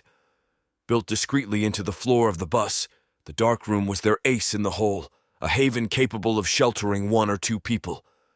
But now, in this dire moment, they both knew that the count had to be just one: Ivory. Panic surged within Ivory as Kinnison and Tank dragged her towards the bus, her protests drowned by the relentless rain of bullets and echoing explosions. She wanted to be out there, fighting beside those who believed in her message. "Listen!" Tank's voice was both firm and desperate, his eyes locking onto hers. "These people are laying down their lives for you, for the hope you've given them. You owe them this much. Survive, and continue the fight." Kinnison, his gaze ever watchful, hurriedly helped secure Ivory into the dark room. The moment she was safely inside, the grim reality of their situation became clear.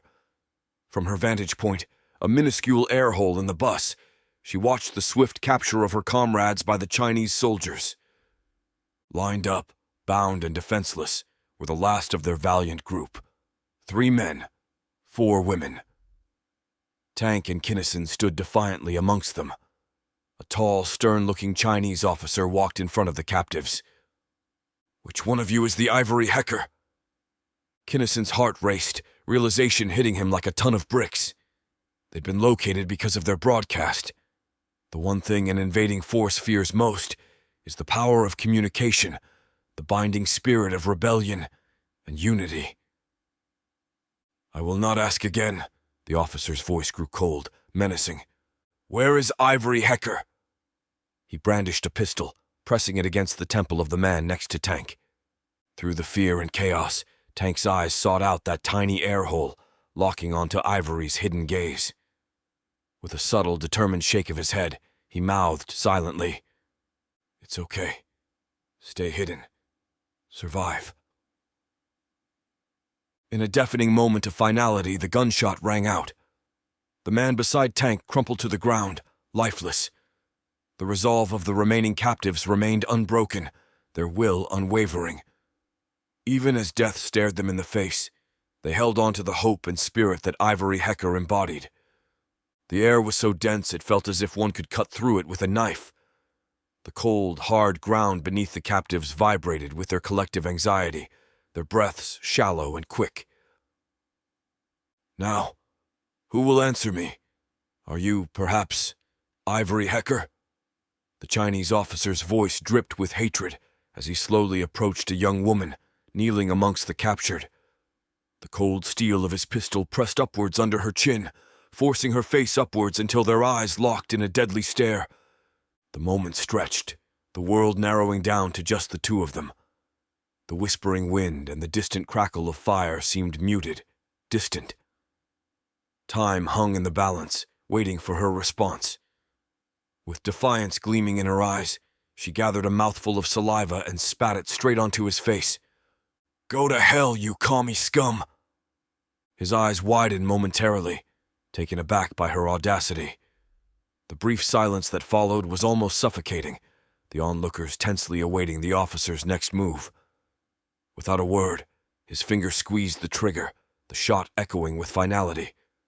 The woman's body crumpled. The stark contrast of her life force contrasted with the chilling stillness that settled once again. The raw, primal urge to survive ignited a fire in Kinnison. Every fiber of his being screamed against the apparent fate that awaited him. With a sudden surge of energy, he leapt to his feet, eyes locked onto the officer. Revenge and his need to fight fueling him, he took a few rapid steps forward, using the momentum to leap into the air, attempting a powerful roundhouse kick. His bravery was met with brutal reality.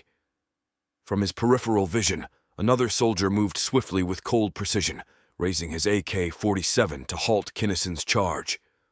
The heart-rending staccato of gunfire cut through the air, and Kinnison felt the searing pain as 3 bullets punctured his torso. Momentum carried him sideways, and he collapsed beside Shaw, blood pooling around them both. Refusing to surrender even while lying gravely injured, Kinnison mustered the last of his strength to lash out with his foot, aiming for the officer's legs. But the Chinese officer's actions were quick, and his pistol fired, placing its bullet into Kinnison's temple, ending his brave struggle. Inside the bus, muffled by the armored walls of her hiding place, Ivory's heart raced. She pressed her face closer to the small air hole, vision blurred with tears, watching in horror as each of her friends met their gruesome end. Every shout, every shot, every thud of a falling body resonated in her soul. The weight of their sacrifices weighed heavily upon her, knowing they had given their lives to protect her. The weight of the moment bore down on Ivory. Every shot fired, every life taken in her name was a dagger to her heart. She could not, would not, let another of her friends fall without a fight. The chilling sound of the officer demanding her location punctuated the tense atmosphere. "Where is the Ivory Hecker?" Tank, her stalwart ally from the beginning of this nightmarish journey, was now the focus of the Chinese officer. Each second felt agonizingly long, like hours. The officer's voice echoed once more, insistently, "Where is Hecker?" The dread of what would come next was suffocating. As she strained to push the lid of the darkroom, a gunshot punctuated the silence. A pang of sorrow shot through her. She was certain she had lost another friend. Emerging from the security of her confines, she expected the worst, but to her shock, she found both Tank and their would-be executioner still standing. Then, out of the corner of her eye, she caught the sight of Shaw on the ground, pistol smoking. Her heart lurched in horror and gratitude. He had intervened just in time, stopping their executioner with a single shot. Before she could fully process the scene, chaos erupted. Those who had been moments away from death sprang to action, creating a whirlwind of movement and noise. She made a move to help, but was abruptly stopped. Emerging from the brush were figures, masked in natural camouflage, their faces hidden but their intentions clear. The lead figure stepped forward, his voice apologetic yet strong. "Sorry we couldn't get here sooner, ma'am. We're what's left of the Ozark Mountaineers." The dust from the recent battle was still settling as Ivory made her way to Shaw. His state was far from stable. Every second mattered. A member of the Ozark Mountaineers, skilled in first aid, quickly joined her side, applying a tourniquet and prepping for a blood transfusion. The process seemed agonizingly slow, but Ivory knew they were working as swiftly as they could under the circumstances. While the mountaineer worked on stabilizing Shaw, the group's leader, a tall man with a grizzled beard and sharp eyes, approached Ivory. "We've had eyes on these guys for a while now," he began, gesturing towards the fallen Chinese soldiers. "Been trying to pinpoint where they're getting their reinforcements from. Every time we think we've got 'em pinned, they come back stronger." His words confirmed what Ivory had feared. This wasn't just a small contingent of invaders. It was an organized force with seemingly endless resources. The mountaineer leader continued, "We held our own for as long as we could, but their artillery decimated our ranks, lost too many good men and women." His eyes, momentarily distant, refocused on Ivory. "But we don't intend to back down. Not now. Not ever." Ivory's respect for these fighters grew. "We need to combine our strengths," she proposed. "They may outnumber us, but together, we can outsmart them." The mountaineer leader nodded in agreement. Our best bet right now is to make our way to Jefferson City. It's still holding strong and will provide us the resources and safety we need, especially for the wounded like Shaw here." Ivory nodded in agreement as she looked over watching Tank holding Kinnison's body with arms folded to his chest. "Damn, these are a brave bunch of Americans." Chapter 17. Battle for the West. Adam Rayner's boots kicked up dust as he hurriedly approached the makeshift airstrip. The sight of Russian fighter jets landing among the deafening sounds of other supply aircrafts was unexpected and bewildering, especially given the intricacies of geopolitics that had often seen Russia and the U.S. at odds. The roar of engines drowned out most other sounds as the Russian planes touched down near Busan. Adam identified a pilot stepping out from one of the fighter jets, his flight suit bearing the unmistakable insignia of the Russian Air Force. Without hesitation, Adam approached the pilot, seeking answers. "Captain Petrov," the pilot introduced himself, seeing Adam's rushing over. "Why are the Russians here?" Adam questioned, barely containing his astonishment. "How did this alliance form?" Captain Petrov removed his helmet, revealing sweat-beaded forehead and intense eyes. "Things have changed. This isn't just about territories and politics anymore. It's about survival." Adam pressed on. "But why ally with Japan, America, and its partners against China? This is unprecedented." Petrov motioned Adam to a makeshift command post where a few charts and documents lay scattered. "Our scientist made a crucial discovery," Petrov began, his tone graver. "The chips that China's been distributing worldwide, they aren't just tracking devices. They contain a dormant, malicious program. It's like a time bomb, waiting for the right moment." Adam's eyes widened. He'd heard rumors of the chips, of course, but the details were fuzzy. "What's the endgame? And how did you find out?" "The endgame? Control, maybe even global dominance. If triggered, these chips could cripple any system they're attached to," Petrov explained. "We stumbled upon this when one of our top tech analysts raised suspicions about the chip's complex structure. Upon further investigation, our scientists realized its potential danger." Adam looked at the charts, tracing the patterns and data with his fingers. "So, how do we stop it?" "We found a way to neutralize the malicious programming without destroying the host systems," Petrov revealed. "It's not a complete solution, but it's a start. And for that reason, our interests now align with yours." Adam took a moment, letting the weight of the situation sink in. The enemy of one's enemy had truly become a friend. The roar of jet engines filled the air as Adam posed his question, his voice barely above a whisper, yet thick with urgency. "Will you share this intel?" A shadow approached him from the corner of his eye, originating from one of the supply planes. The deliberate click of heels against the tarmac cut through the drone of the engines. A woman dressed in a sharp, dark uniform emerged from the backdrop of aircraft and personnel. "Mr. Rayner, I presume?" Her voice was chillingly calm, yet there was a hint of intrigue in her eyes. Adam spun around, momentarily taken aback, his guard up. "How does everyone seem to know my name?" he questioned, his tone fueled with frustration and curiosity. "I only mentioned it to a few officers aboard the USS Forrest Sherman a few days ago." The woman stood tall, emanating an air of authority and secrecy. "Natasha Botyan," she introduced herself with a nod. Her gaze held his, unyielding. "Your name was shared with us through channels that trace back decades, reaching the depths of World War II." Her words hung in the air. The atmosphere grew thick with tension.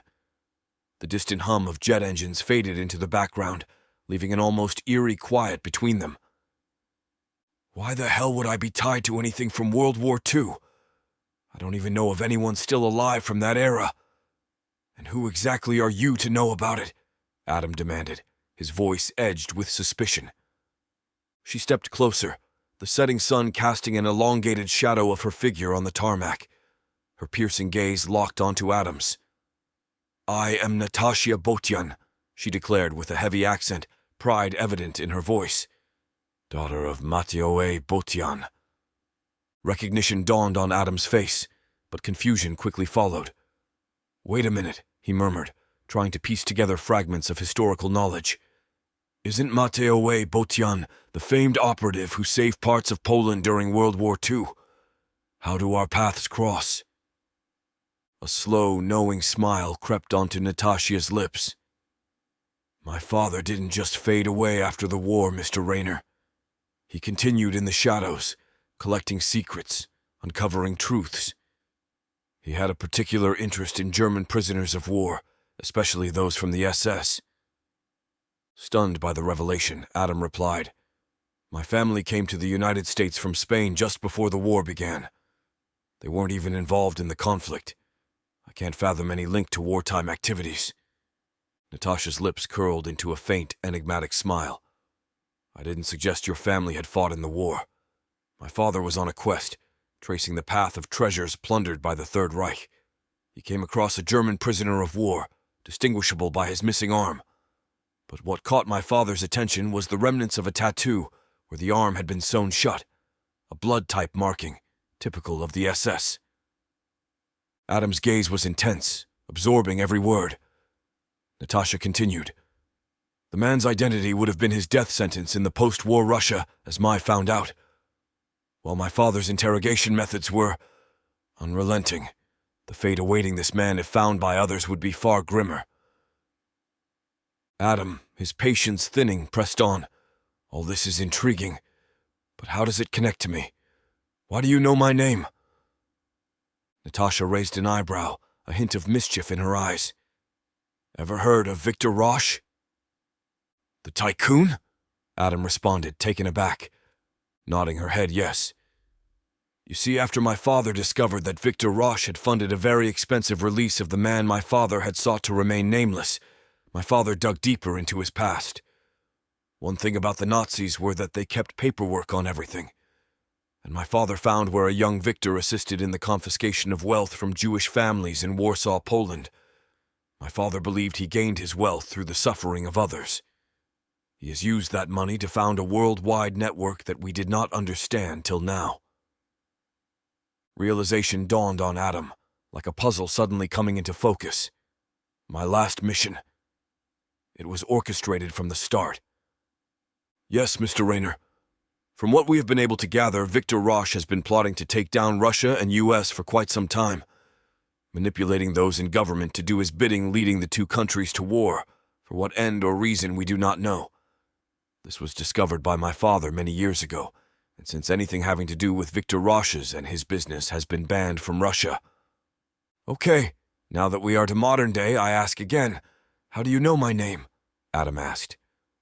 Natasha, knowing that prior secrets held little weight in this new wartime reality, candidly replied, "We had a mole high up in the CIA. When your mission was first conceived, our insider took out Victor's operative who was initially assigned to it.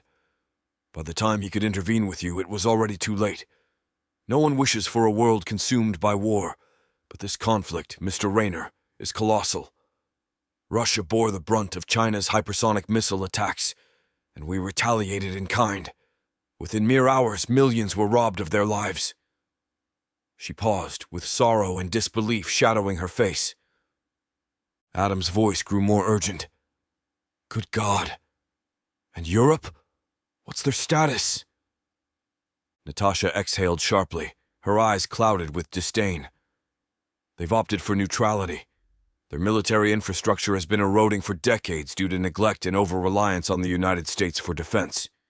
Even the Chinese saw them as too inconsequential to bother with." Adam took a deep breath, processing the gravity of the global situation. "All right, back to the task at hand. Can you assist our forces with this chip issue?" Natasha held up a small metallic box, its surface gleaming under the remaining sunlight. "We've brought planes loaded with these. My team and I are here to provide support. Unfortunately, many of the large battle groups have been decimated. However, every ship, plane, and soldier we can get back into operation is another asset against the Chinese onslaught." Adam's fists clenched involuntarily, the rush of memories flooding back. Victor Roche wasn't just a name from a mission briefing. The insidious connections, The power plays behind closed doors. It all started to fit together like a sinister jigsaw. The betrayal by Chi, the deaths of his teammates. It was all because of Victor's devious plans. A heavy weight settled in Adam's chest, one that burned of rage and grief. In that fleeting moment, revenge consumed him. He imagined coming face to face with Chi, holding him accountable for his treachery. But those fantasies, as satisfying as they might be, were distractions.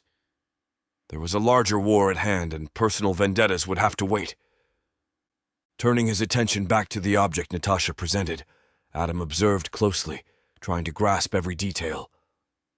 The small devices looked deceptively simple, almost like a thumb drive, but their purpose was much more critical. And once it's connected, it neutralizes the chip's malicious programming, Adam asked, his voice tinted with both hope and skepticism. Exactly, Natasha explained, holding the device up. Its coding interacts with the dormant programming in the chip, rendering it inert. Think of it as a vaccine, perhaps, but for machines, though this must stay forever attached to the device.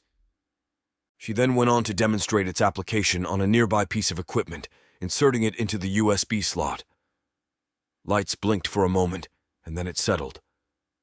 Once it's done its job, you'll see this green light. This means the chip is now safe. Larger machines such as a F-35 fighter jet. Longer device takes. Those that flew with us had a processing time of 20 minutes. Without this, their missiles lock on instantly with no hope of escape. Adam whistled softly, impressed. This could change everything, he mused, looking at the plethora of boxes they had brought. With these devices, they could potentially restore countless systems compromised by the chips. He nodded at Natasha, gratitude evident in his eyes. Thank you. This will make a huge difference. She smiled faintly. It's our way of fighting back, Mr. Rayner. In the distance, the horizon was streaked with bursts of orange and red, not from a setting sun, but from the explosion of shells and fires raging afar. The tremors beneath their feet were not from natural quakes, but from the might of artillery barrages and the weight of armored vehicles maneuvering into position. Adam glanced upwards, noting the contrails of fighter jets etched against the dimming sky, like ghosts of birds darting about in a frenzied aerial dance. Occasionally, a bright flash would signify the end of one such jet, illuminating the surroundings for just a split second before plunging it back into the shadowy dusk. Natasha, sensing Adam's unease, remarked, It's closer than I'd like. The front lines are pushing and pulling every day. The Chinese advance, then the coalition forces counter. It's a tug of war, and no one's winning. Adam clenched his jaw, the sound of distant warfare reminding him of the immediacy and gravity of their situation. Every day this goes on, more innocent lives are lost, he murmured. She nodded in agreement. That's why we're here. To turn the tide, even if it's one chip at a time. Chapter 18. Battle for Corpus Christi. Broadcasting the call to arms in southern Texas through Ivory's shortwave radio had borne fruit beyond Riker's expectations. Nestled in ambush, he marveled at the impressive turnout of patriots ready to defend their land. As dawn's first light began to break, the distant growl of engines heralded the enemy's approach. From the outskirts of Corpus Christi, a convoy of Chinese military trucks and armored vehicles emerged, having used residents' homes as makeshift barracks after forcibly evicting them. Now they were on the move, aiming to consolidate and expand their foothold in Texan territory. Hold! I'll fire the first shot, be ready, Riker called out while securing an AT-4 recoilless rifle upon his shoulder. Riker and his Vanguard had been tracking the enemy's movements. Using intelligence from local informants, Riker knew that Corpus Christi was now a major supply hub for the Chinese invaders. The coastal city's strategic position made it ideal for resupplying their operations throughout Texas. They're pushing out, murmured Jack, one of Riker's key lieutenants, as he peered through binoculars from a concealed position. Riker, sitting beside him on a ridge overlooking the road with the AT-4 at ready, nodded. How many? 4 armored vehicles, about a dozen trucks. and there's more in the distance, Jack reported. Riker weighed the situation. They're confident. That's good. Overconfidence can be exploited, he thought. The Vanguard had been preparing for this. In days leading up, they had mined key choke points and established hidden sniper positions. Their goal wasn't just to halt this convoy, but to send a strong message to the Chinese. Texas would not be easily conquered. Ready the teams.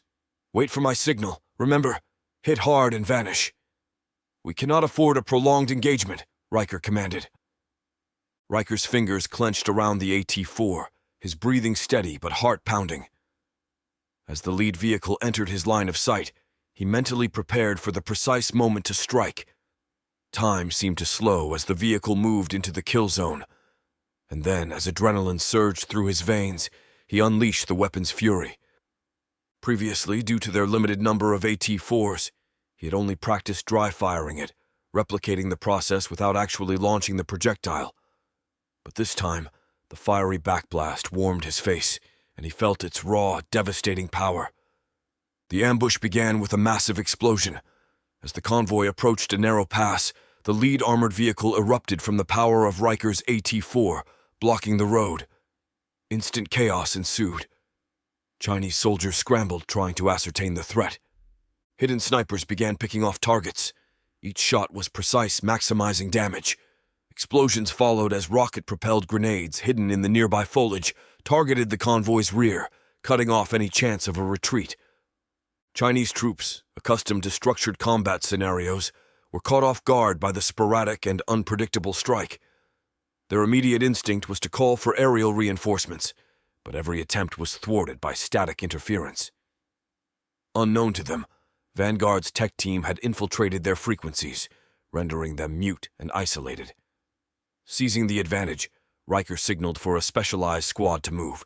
Swiftly, they dashed into the fray with pinpoint focus on the trucks loaded with munitions. With a lethal blend of speed and stealth, they neutralized guards protecting the vehicles. Other team members efficiently offloaded crates of ammunition and supplies, while Riker and a few others expertly placed timed explosive charges. With everything set, Riker blew on an old military whistle that his grandfather had used back in World War II, signaling their retreat. Suddenly, as the ambush begun, they vanished back into their camouflage positions, awaiting the next phase of their ambush. Moments later, massive secondary explosions rocked the area, sending plumes of black smoke into the sky. The ambush was over. Riker's Vanguard vanished into the wilderness, leaving behind a devastated convoy. Quickly, they loaded up their vehicles and drove off to an old cattle ranch that had been shut down long before the invasion due to the poor economy. Driving their vehicles into an empty barn for cover, everyone exited their vehicles cheering with the exception of Riker. Looking around, he understood it had been an organized chaos of a battle, and now he wanted to know just how bad it had been on the Vanguard. "Quiet down! We need a head count!" Riker's commanding voice cut through the jubilation. As silence descended, he searched the faces around him. "Where's Jack? I need those numbers." A heavy weight settled on his chest as he scanned the area. One of the special team members stepped forward, pain evident in his eyes. "Sir, Jack. He was hit during the raid on the ammunition truck. He didn't make it." The air grew thick with grief. Riker had lost comrades before, but his bond with Jack ran deep. It was a connection he had promised himself he'd never allow again, knowing the pain it could bring. Knowing that he couldn't allow the loss of Jack show on his face, Riker began shouting out orders. "Get your ammunition replaced. Eat. Drink. Get ready to move." As the minutes ticked by, Riker stood over a makeshift table, methodically reloading his spent magazines. The sudden drop in adrenaline combined with the fresh wound of losing a close comrade weighed heavily on him, pulling him into a melancholic state. But sleep and sorrow were luxuries he couldn't afford right now. The sun wasn't even at its peak, and the day stretched out before them, promising more battles. While he had once imagined a war marked by clear lines and epic confrontations, the counsel from his veteran advisors had reshaped his strategy. They suggested guerrilla warfare, the very tactics that had historically leveled the playing field between imposing armies and smaller insurgent groups. Riker's appreciation for those who had prior military experience grew with each passing day. They carried much of the logistical burden, seamlessly handling the distribution of supplies. He glanced around, taking note of the synchronized chaos. Units were systematically dividing up ammunition and resources, setting up for ambushes and attacks spread across a vast radius, forming a defensive semicircle around Corpus Christi. "Henry, any updates from the northern teams? Or any word from the others?"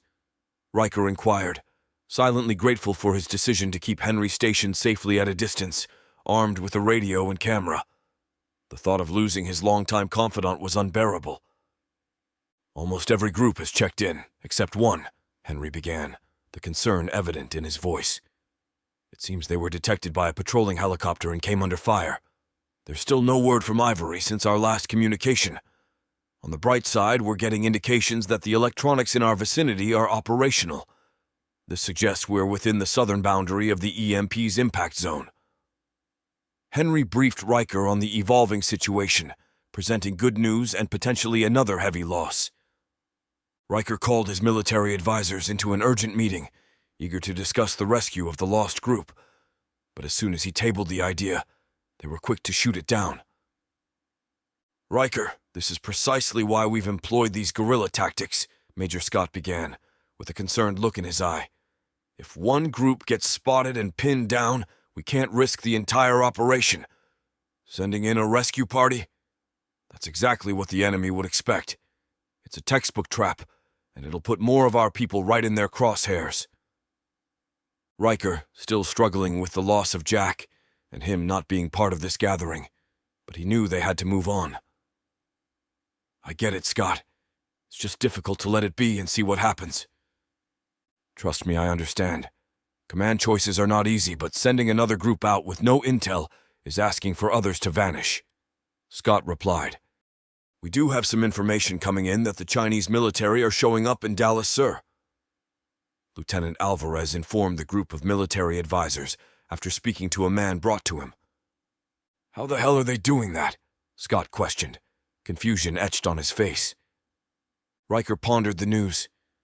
"How large are we talking about? If it's just a stray convoy or two, they won't last long in that position." As they debated, Lieutenant Alvarez continued his briefing after confirming details with the Dallas contact. "Sir, from what we're hearing, it's a significant force. They seem to have emerged overnight, fortifying their position around Thanksgiving Hall." Riker's eyebrows furrowed in recognition. "Thanksgiving Hall? I've been there. It's got an expansive underground network. But how in the world did they establish a stronghold there? We haven't observed any aircraft flying in that direction for weeks. The few we have spotted are en route to Corpus Christi from the south or west. How did such a sizable force suddenly appear in the heart of Dallas and set up so swiftly?" Lieutenant Alvarez looked pensive. "The reports have been spotty. There's been an unusual amount of activity during the night. Trucks moving, lights at late hours, and even some unusual noises. But nobody has been able to pinpoint exactly where these troops are coming from." Scott frowned. "Night movements make sense. It's the best way to avoid detection. But how they're managing to move such large numbers without us noticing during the day is a mystery." Riker rubbed his temples, the weight of command evident in his demeanor. "There's got to be a blind spot we're missing. They have a strategy and it's working. We need to figure out what it is." Lieutenant Alvarez nodded.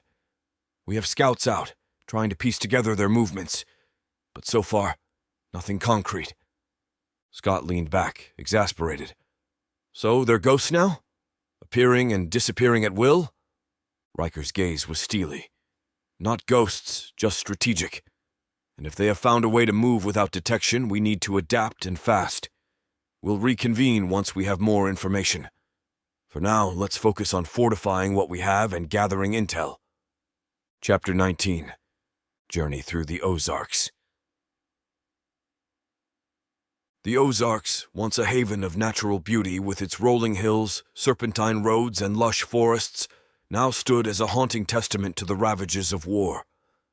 The very terrain that had been a source of serenity was now Ivory's treacherous battleground. For days, her group trudged through its rugged expanse, evading relentless Chinese patrols that seemed to emerge from every shadow. The roads that used to promise smooth travels now betrayed them at every turn, broken and strewn with the twisted remnants of a world that had come undone. Every mile covered was a battle against both nature and the enemy, a relentless test of their endurance and resolve. The desperate hunt for fuel became a heart-pounding race against time. Each abandoned gas station they stumbled upon became a potential gold mine, though more often than not, a cruel mirage of hope. With intense focus, the team employed their makeshift manual pump system, wringing every last drop of gasoline and diesel from the forsaken underground reservoirs. Every single drop was liquid gold, propelling them a few more agonizing miles toward safety. Inside their armored bus, Shaw's situation grew dire. Each shallow breath he took echoed ominously in the silent tension of the vehicle. The spark that once animated his eyes was now smothered by the suffocating veil of agony. The cruel infection from the bullet wound, a vile gift from their last encounter with the Chinese, was poisoning him from the inside. Every patch, every remedy they tried, was but a mere band-aid on a gaping wound. Ivory, in her fierce stubbornness, had been donating her own blood in hopes of giving him a fighting chance. The thought of Shaw, a devoted father and husband, not making it back to the arms of his family weighed heavily on her heart as thoughts of Jared loss haunted her. But even her indomitable spirit was being stretched thin. "Enough, Ivory!" Tank shouted, pulling her away from Shaw as she was about to do yet another blood transfusion. "You've given too much already. You won't be any good to anyone if you pass out or die from blood loss." But Ivory was relentless, driven by a grit that had come to define her in this post-apocalyptic world. "We need to get to the UCM. It's his best chance." Within the ravaged landscape, Ivory's indomitable spirit acted as a beacon for the beleaguered group. Every breath they took was filled with uncertainty, every step shadowed by danger. But her relentless drive urged them forward, refusing to let them succumb to the claws of despair. The wounds of their comrades were a ticking time bomb, their food supplies a dwindling flame. The ever-looming presence of Chinese patrols, a predator on their trail, magnified the urgency of their mission. The tales of the UCM had painted a hopeful picture, but as with many tales, Ivory feared the color might have faded with time. Their only reference to the supposed safe haven were the aging radio transmissions and rumors picked up during their perilous journey. And while those spoke of a bastion of resistance, a place where survivors rallied and hope rekindled, they hadn't laid eyes on any concrete evidence. The longer the silence stretched, the more that optimism waned. Every road sign they passed should have been a marker of relief, bringing them closer to safety. But instead, a gnawing unease settled in Ivory's gut. Were they truly on the path to salvation, or was it another false promise in a world where assurances were a luxury? She cast sidelong glances at the rugged faces of her comrades, each etched with the scars of battles fought and losses endured. The stakes were incredibly high, and the weight of leadership pressed heavily on her shoulders. As Jefferson City's outline began to form on the horizon, the true extent of Ivory's internal battle came to light. It was not just about the physical journey, but the psychological toll of living on borrowed time. The duality of hope and dread waged war within her. But one thing was certain. Come what may, Ivory was determined to face it head-on. Approaching the vicinity of the UCM base of operations near Jefferson City, Ivory realized that an armed convoy might not be welcomed. "I'll go on ahead," she suggested. "It's less threatening if I approach alone." Tank felt like he should go, but if Shaw didn't survive, at least by going she would feel that she had done everything possible. Instead of holding her back, Tank unloaded a small motorcycle from the back of their armored bus and fueled it up for Ivory's new mission. With her heart pounding, Ivory gunned the motorcycle's engine, weaving her way urgently towards the UCM base. The place was a hive of activity. A sea of soldiers engrossed in their preparations barely took notice of the lone rider cutting through their midst. Everywhere she looked, there were signs of an impending massive operation, troops coordinating, vehicles roaring to life, and piles of supplies awaiting distribution. But amidst this grand spectacle, Ivory's mind was singularly focused. Each second was precious, with Shaw's weakening pulse serving as a haunting metronome. As she neared a guarded checkpoint, she swiftly maneuvered her bike to a halt with fierce urgency. Catching the attention of a soldier on duty, her voice, laced with desperation, broke through. "Please, we have wounded with us. They need help immediately. Can you assist?" The soldier, wearing a worn-out camouflage uniform and carrying a rifle slung over his shoulder, glanced at her, his expression initially unreadable. Then, taking in her urgent demeanor and the look of desperation in her eyes, he nodded. "I'm Specialist Tucker. We have a medical facility up the road. What happened?" he queried, his tone filled with authority. "An ambush by the Chinese. We've been on the move for days, trying to keep our wounded stable, but they need real medical attention," Ivory explained, her voice carrying the weight of the trials they'd undergone. The soldier looked her over, noticing the fatigue in her eyes and the dirt and sweat streaking her face. "Okay," he said, motioning for a couple of his comrades to approach. "Sergeant Smith, we've got wounded." Sergeant Smith hurried over, his steps brisk, a radio attached to his shoulder crackling with chatter. "What's the situation?" he asked, eyes locked on Ivory's. "We've got a group with wounded a few miles back. They need immediate attention," the first soldier relayed. Sergeant Smith looked at Ivory, his gaze searching.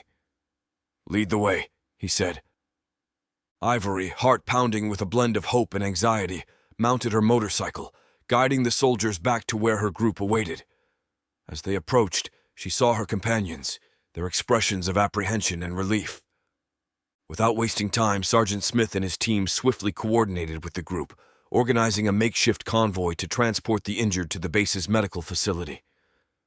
As they moved, Ivory's gaze caught Shaw's, his pale face etched with pain, but with a glint of hope shimmering in his eyes.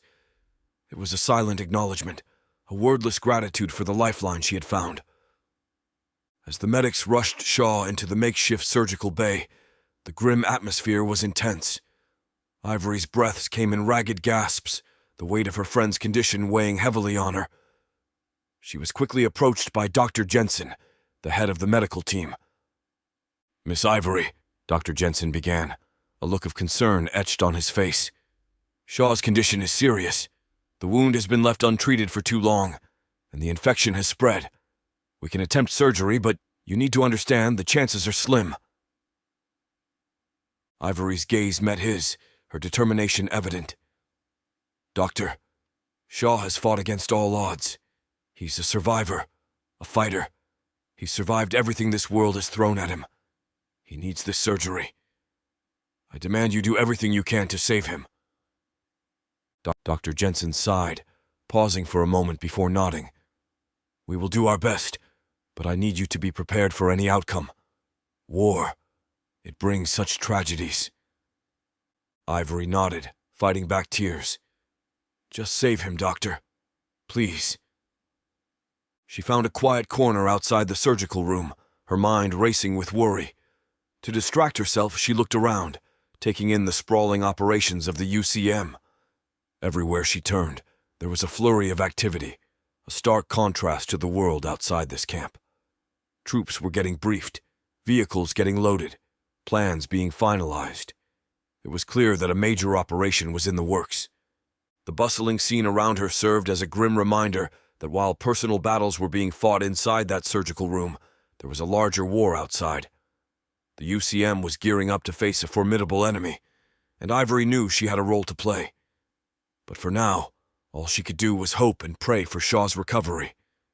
The enormity of their journey and the hope of safety at UCM hit her all at once. But she knew their journey wasn't over yet. She needed answers. She needed to understand the larger battle plan and how her group fit into the grander scheme. She approached Sergeant Smith with a commanding will evident in her stride. "Who's in charge here?" "I need to speak to them," she stated, her voice unwavering. Sergeant Smith, clearly recognizing her strength and leadership, pointed to the hill's summit. "Commander Karl Karnik. He's overseeing the operations," he informed her. Taking in a deep breath, Ivory began her ascent, knowing that the next conversation could shape the course of their resistance. As she ascended the hill and was greeted by the sight of the Missouri River, its waters reflecting the remnants of a once proud nation. Anchored in it was a ragtag river navy, gearing up for action. The distant murmur of soldiers and the hum of machinery faded as Ivory's gaze landed on Karnik. He stood, engrossed in an intimate embrace, with a figure she couldn't quite make out. Taking a step back to allow them their privacy, she inadvertently caught sight of another figure, a man with a determined stride, impeccably dressed and moving purposefully toward the two entangled lovers. The sunlight glinted off the pistol he held, revealing a malicious intent. A rush of adrenaline flooded Ivory's system. Every fiber of her being screamed danger. Heart pounding, she launched herself into a sprint, each stride fueled by the urgency of the situation. As the distance closed, the man's voice, chilling in its confidence, cut through the air. "Welcome to Victor's Revenge!" He took aim, fingers twitching around the trigger. The world seemed to slow as Ivory lunged, tackling him just as the deafening blast of a gunshot shattered the calm. The force of her tackle sent them tumbling, the man's pistol skidding away on the rough ground. The scuffle kicked up dirt and dust, obscuring their immediate view.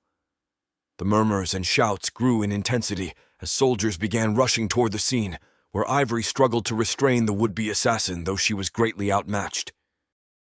The world around Karnik blurred into insignificance as Angelique's weight grew heavy in his grasp. Time seemed to slow to an agonizing crawl. Karnik's heartbeat pounded in his ears, each thud echoing the weight of the moment. The world seemed to slow, and for a split second, everything was a blur except for Angelique, her seemingly life's essence painting a tragic tableau on her face. As her form went slack in his embrace, the sharp metallic tang of blood filled his nostrils. "Medic!" he bellowed, a gut-wrenching cry that tore from the depths of his soul. It was a sound so powerful, so haunting, that even the very wind seemed to halt, the fallen leaves pausing in their descent. It was as if the very spirits of the departed warriors rose in response. Gently cradling Angelique's head, he placed it down on the cold earth. Her once vibrant face was now ashen, save for the crimson that painted her forehead. Determination ignited within him, his entire being consumed by a burning need for retribution. Slowly, he rose to his feet, every fiber of his being tense and coiled, ready to unleash the wrath he felt. The world became a haze of red as he unsheathed his sidearm, its cold, metallic weight contrasting the heat of his anger. He locked onto the chaos of the skirmish. Karnik's vengeful silhouette advanced, every step a declaration of war. "Step back!" Karnik ordered his unsuspecting savior as he placed his boot upon the man's neck. With dust settling, Ivory looked up, with blood coming from her nose, her eyes wild with adrenaline. "Who the hell are you?" she hissed, her fingers tightly gripping the collar of his shirt, protruding from underneath Karnik's boot. Time warp around Karnik, stretching each moment to an almost unbearable tension. The cold steel of the pistol pressed into his hand, a stark contrast to the raging fire that burned within him. He could hear his own breathing, labored and heavy, and the muffled sounds around him were a distant roar in his ears. Every ounce of his being was focused on the shooter, his eyes locked onto the face of the enemy. He wanted to see it, wanted to watch the moment realization dawned on the man under his boot, the instant he understood he was about to meet his end.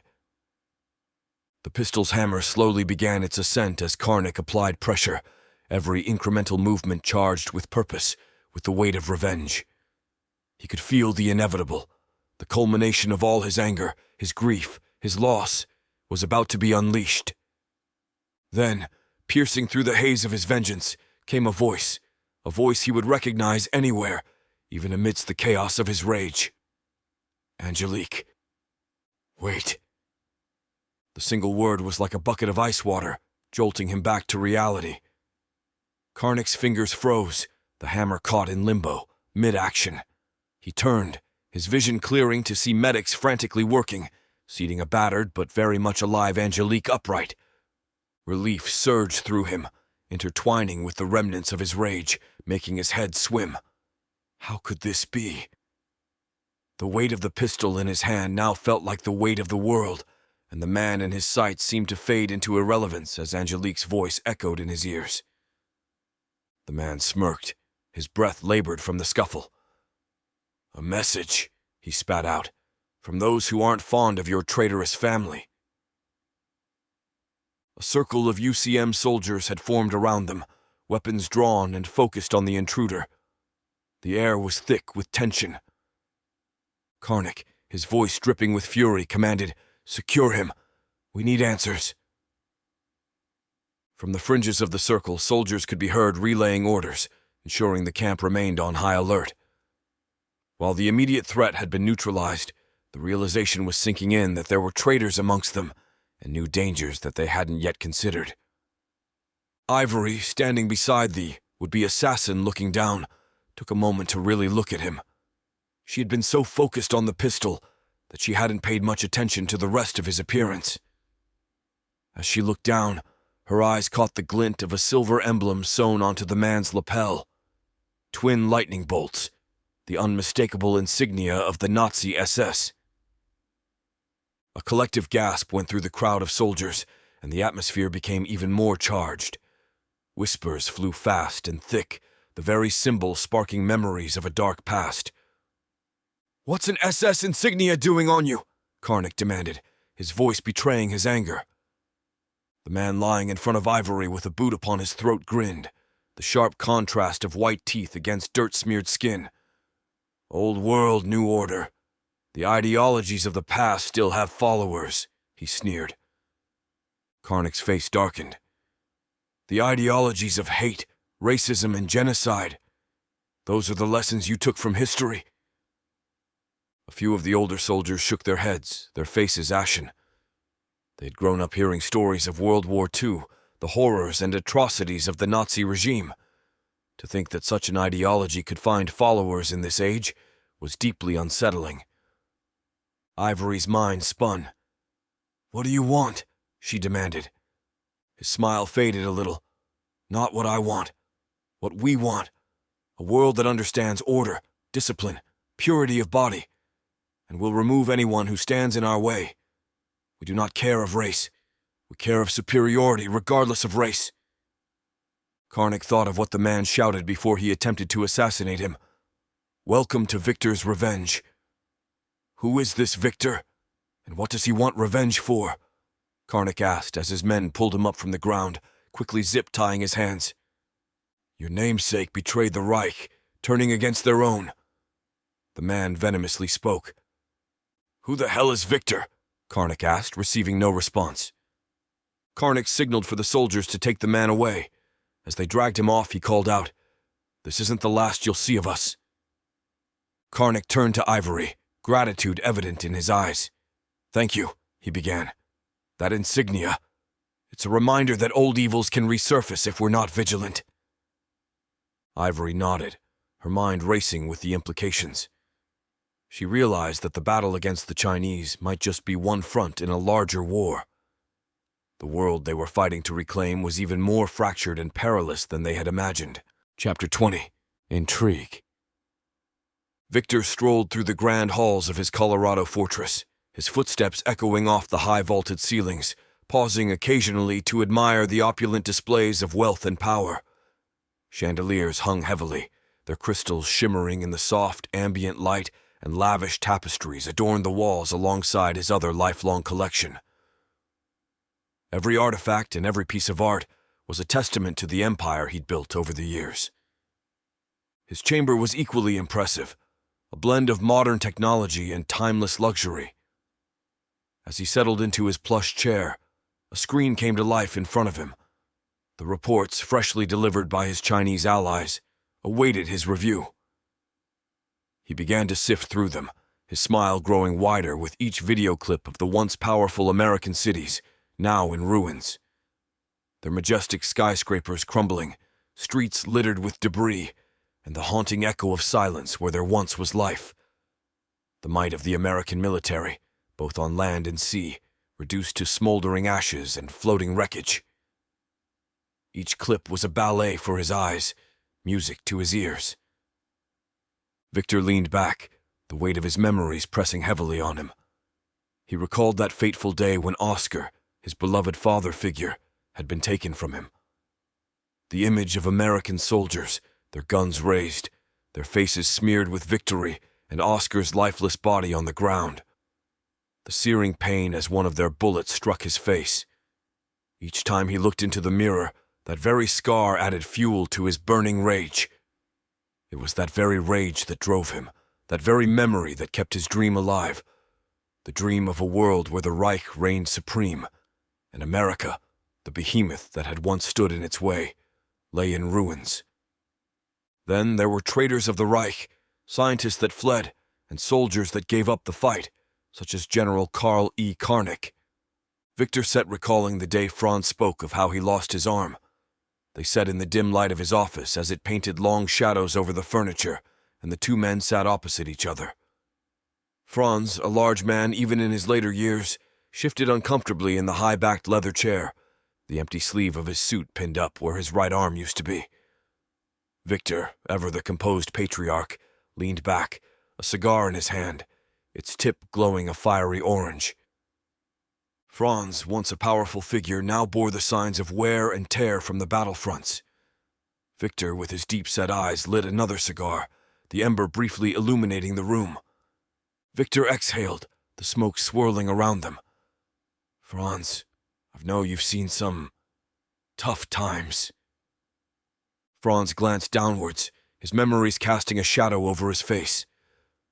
Ah, Victor, it was very cold, very harsh. The Russians, they pushed and pushed. V tried to stand firm. V believed. V could take their land. A bitter smirk formed on Franz's lips. That coward Karnik.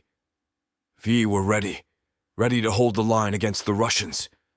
But then news came of a village, a little village, needing protection.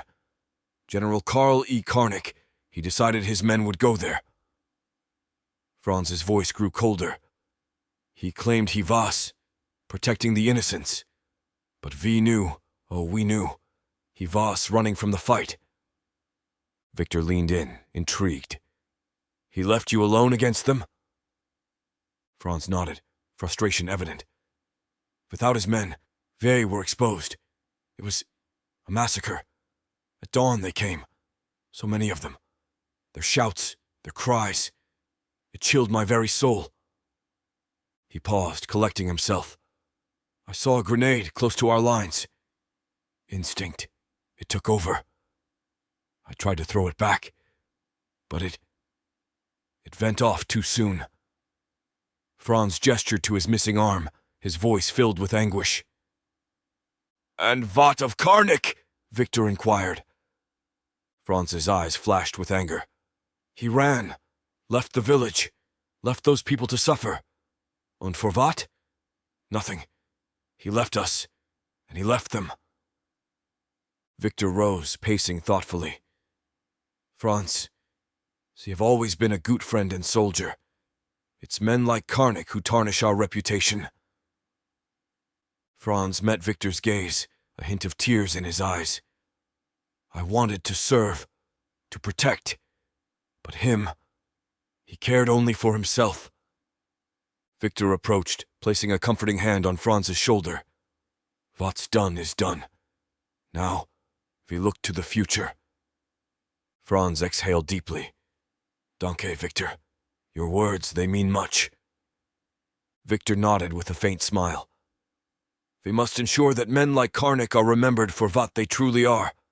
We cannot get vengeance on General Karnik, but we can his bloodline. In that dim room, two battle-hardened souls found understanding and solace, bound by the memories of a brutal past. Surrounded by remnants of his illustrious past and relics from wars long ago, he couldn't help but be engrossed in a series of old photos on his desk. They were pictures of General Karnik, his wife, their infant child, and grandson, though not all together. The weight of these generations of vendetta weighed on him, a feud that had become his life's obsession. It wasn't merely about honor or revenge anymore.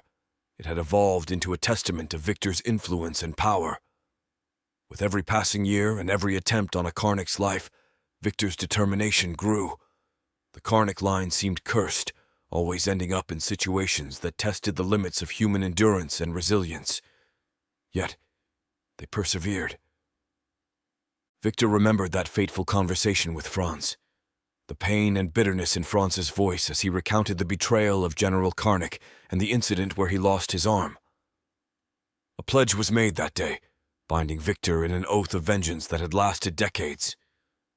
Franz's tales from the Russian front had always haunted Victor.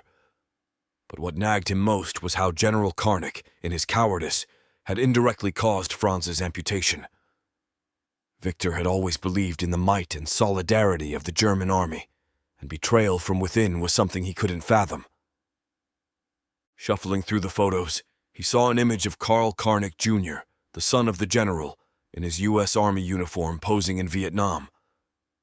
His stern expression was the embodiment of a family legacy of military service and the challenges they faced. Next to it was a newspaper clipping of the same man's tragic end during a routine errand, another reminder of the Karnik line's consistent misfortune.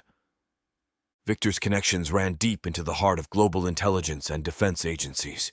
His influence ensured that no Karnik would ever find peace. Yet, Sergeant Karl Karnik was proving to be a different breed. He had managed to evade every trap Victor set, from battlefields to covert operations. It was almost as if fate had chosen Karl to be the culmination of the Karnik legacy, challenging Victor at every turn. Victor mused, "This boy is proving to be more trouble than his forefathers." He reached for his glass, taking a slow sip of the vintage cognac. "Perhaps it's time to change tactics," he murmured to himself, realizing that direct confrontations had failed. His mind began to churn with ideas, strategies, and plans. If he couldn't defeat Karl on the battlefield, he would have to find another way to draw him out and end the enduring Karnik legacy once and for all. He too will die," Victor thought as he perused through current intelligence of his master plan for revenge on all that have wronged him. The reports, the videos, they were just the beginning. His decade of planning was unfolding perfectly, and the world was yet to see the full wrath of Victor's revenge. The grandiose ambience of Victor's office and satisfaction gained by reports was momentarily eclipsed by Ekkehard's entrance, his demeanor echoing that of his powerful lineage. The son of such an influential figure, he moved with confidence and purpose. "Ah, mein Sohn," Victor greeted without turning, his accent thick with German undertones. "Report. How goes our operation?" Ekkehard paused for a split second, assessing his father's demeanor before replying. "We encountered a setback with the 138th, he began cautiously. "A portion of the tunnel and some supplies. They have been compromised." A dark shadow crossed Victor's face, his fingers tightening around the armrest of his chair. "Karnik!" he spat angrily. "I should have known better. That Karnik. I should have put him down when I had the chance." Maintaining his father's intense gaze, Ekkehard spoke calmly but firmly. "Father, his escape was but a stroke of luck. But luck, it has its boundaries. Instead of using a vast force, which would only attract attention, I have sent out a specialized operator, one who knows it is a suicide mission but is proud to serve. Their sole objective? Eliminate Karnik. I've also taken an added measure of severing the link of Kansas City Terminal from the network. No need in allowing others access." Victor pondered on his son's words, his brow furrowing in thought. After a moment, he slowly nodded. "Very well. We shall see how this plays out. But mark my words, Ekkehard. Karnik must pay for his family's betrayal to the Reich. I will not allow him to evade us once again as he did with the drone attack years ago." As the wealth of Victor's office gleamed in the ambient light, Eckhard stepped forward, clutching a thick folder containing the latest reports he had gathered before returning to the Colorado fortress. "Vater," Eckhard began, the German lilt heavy in his voice. "Our progress to fortify the St. Louis entrance is on schedule." Victor, a cold smile playing on his lips, replied, "On the Chinese? How are they faring?" Eckhard's face darkened slightly. "They are suffering heavy casualties. Local militias, gangs, and some unexpected resistances have pushed them hard. They are in desperate need of reinforcements." Victor leaned back in his chair, steepling his fingers. "And they shall have it," he stated confidently. "Our underground highway system will ensure it." Eckhard nodded, laying out the detailed schedules of equipment and personnel transports that would be coming up from Corpus Christi. "It is poetic, isn't it? The Americans paying for their own downfall. All those taxpayer dollars secretly funneled into our project, and none of them suspected a thing." Victor chuckled. "Ja, it would have taken decades to complete it through conventional means, but that scientist from California, his theory was brilliant." "Yes," Eckhard interjected. "A drill centered around a nuclear reactor. The idea itself was revolutionary." Victor's eyes gleamed with admiration as he spoke of the concept. "Molten rock, forced into the fissures as we make our way through, leaving behind a perfect tunnel. Ingenious." Eckhard continued. "The remnants cool and harden quickly, forming a solid, smooth tunnel lining. It's not just efficient fodder, it's beautiful. I marvel at its smooth surface each mile I travel." He added, thinking about the thousands of miles he had traveled throughout the underground network. Victor leaned forward, eyes locked onto his son's. "The day we control this land is near, mien son, and it will be a victory not just for us, but for Oscar and for the Reich." Before standing up and walking toward a sunlit window, Victor sensed a subtle change in Eckhard. "What are your thoughts, mein son?" Victor gazed out the large window, the rocky snow-covered wastelands below a stark contrast to the rich room they stood in. "The nuclear borer project was indeed a success, Eckhard. Vile America, they never saw it coming. We have created highways beneath their very feet." He turned, his sharp gaze settling on his son, who fiddled nervously with the cufflinks of his suit. Eckhard cleared his throat, trying to sound casual. "Indeed, Vater. The tunnels are a masterpiece of engineering. By the way, I had an interesting encounter near where Guan Yin conducted her operations." Victor's eyebrows rose. "Oh." "It was a chance meeting with Sierra Squires," Eckhard started, choosing his words carefully, hoping his father wouldn't notice the undercurrent of fascination in his voice. Victor's eyes narrowed. "The rebel sister? The one who's become quite the thorn in our side?" "Ja, dat one. She overheard some of our conversation. She knows more than we'd like," Eckhard admitted, leaving out just how mesmerized he'd been by Sierra's actions. Victor studied his son closely, detecting the unspoken words. "You sound intrigued by her, mein son." Eckhard hesitated for a split second. "She is remarkable, but she's a potential asset, fodder. We can use her." Victor leaned in, his voice dripping with sarcasm. "Or perhaps she could use you, Ja." Eckhard met his father's gaze, defiance flashing in his eyes for a moment. "That will not happen." Victor sighed, pacing back and forth. "I've always told you. From a young age, that women have been the true power in this world since the dawn of time. They have an uncanny ability to seduce men into doing their bidding. Wars have been waged, empires have fallen, all because of the whisper of a woman." Eckhard looked down, his fingers running through his dark hair. "I understand, fodder." "Do you?" Victor stepped closer, the air between them thick with tension. Falling for a Voman, especially one like Sierra, could be your downfall. You must keep your feelings in check. Eckehard lifted his head, a fire in his eyes. I am not falling for her, Father, but I see potential in her, not as a lover, but as a tool, an instrument for our grand designs. Victor held Eckehard's gaze, searching for any hint of deceit. Remember, Eckehard, the greatest men have been brought down by their desires. Do not let Sierra become your Achilles' heel.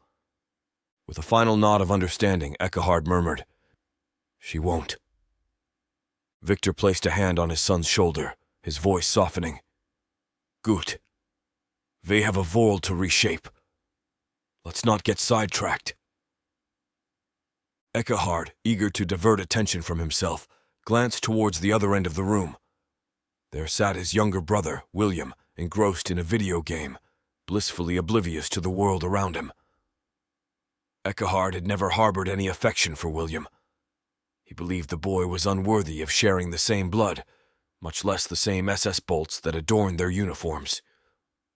William, Eckehard sneered, his voice dripping with condescension. Would you like to head to the east with me? You could experience your video games in real life. He snickered, well aware that his dig would go unanswered. William, forever engrossed in his digital world, seemed impervious to his younger brother's mockery. Satisfied that he had retrained his father's thought to William, he left the room as his mind wandered back to Sierra. Victor's words rang in his ears, but there was something about her that he couldn't shake off as he readied himself to head back east. Chapter 21. Sierra's Resolve. Sierra stood still. The mere thought of Eckehard sent a pang of conflicted emotion through her core. His presence had an intensity that both intrigued and frightened her. The contours of his face, the sternness in his eyes, the conviction in his voice. It was as if he were the embodiment of both danger and charm. Yet every time her mind meandered to Eckehard, it would inevitably drift to the haunting memory of Blankenship's demise. The scene played out repeatedly in her mind like a torturous loop. The suddenness of it all, the shock and the agony. Blankenship's death was a raw wound that hadn't begun to heal. Katie, sensing Sierra's sorrow, placed a reassuring hand on her shoulder. It's going to be okay, Sierra. Sierra nodded, but her eyes were vacant. She was pulled from her thoughts by Mark's sudden announcement. There's someone coming. Sierra's heart raced as she deftly drew her pistol, its cold grip an all too familiar sensation in her hand.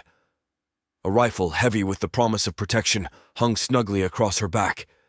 She pressed herself against the coarse bark of an ancient oak, trying to meld with its shadows.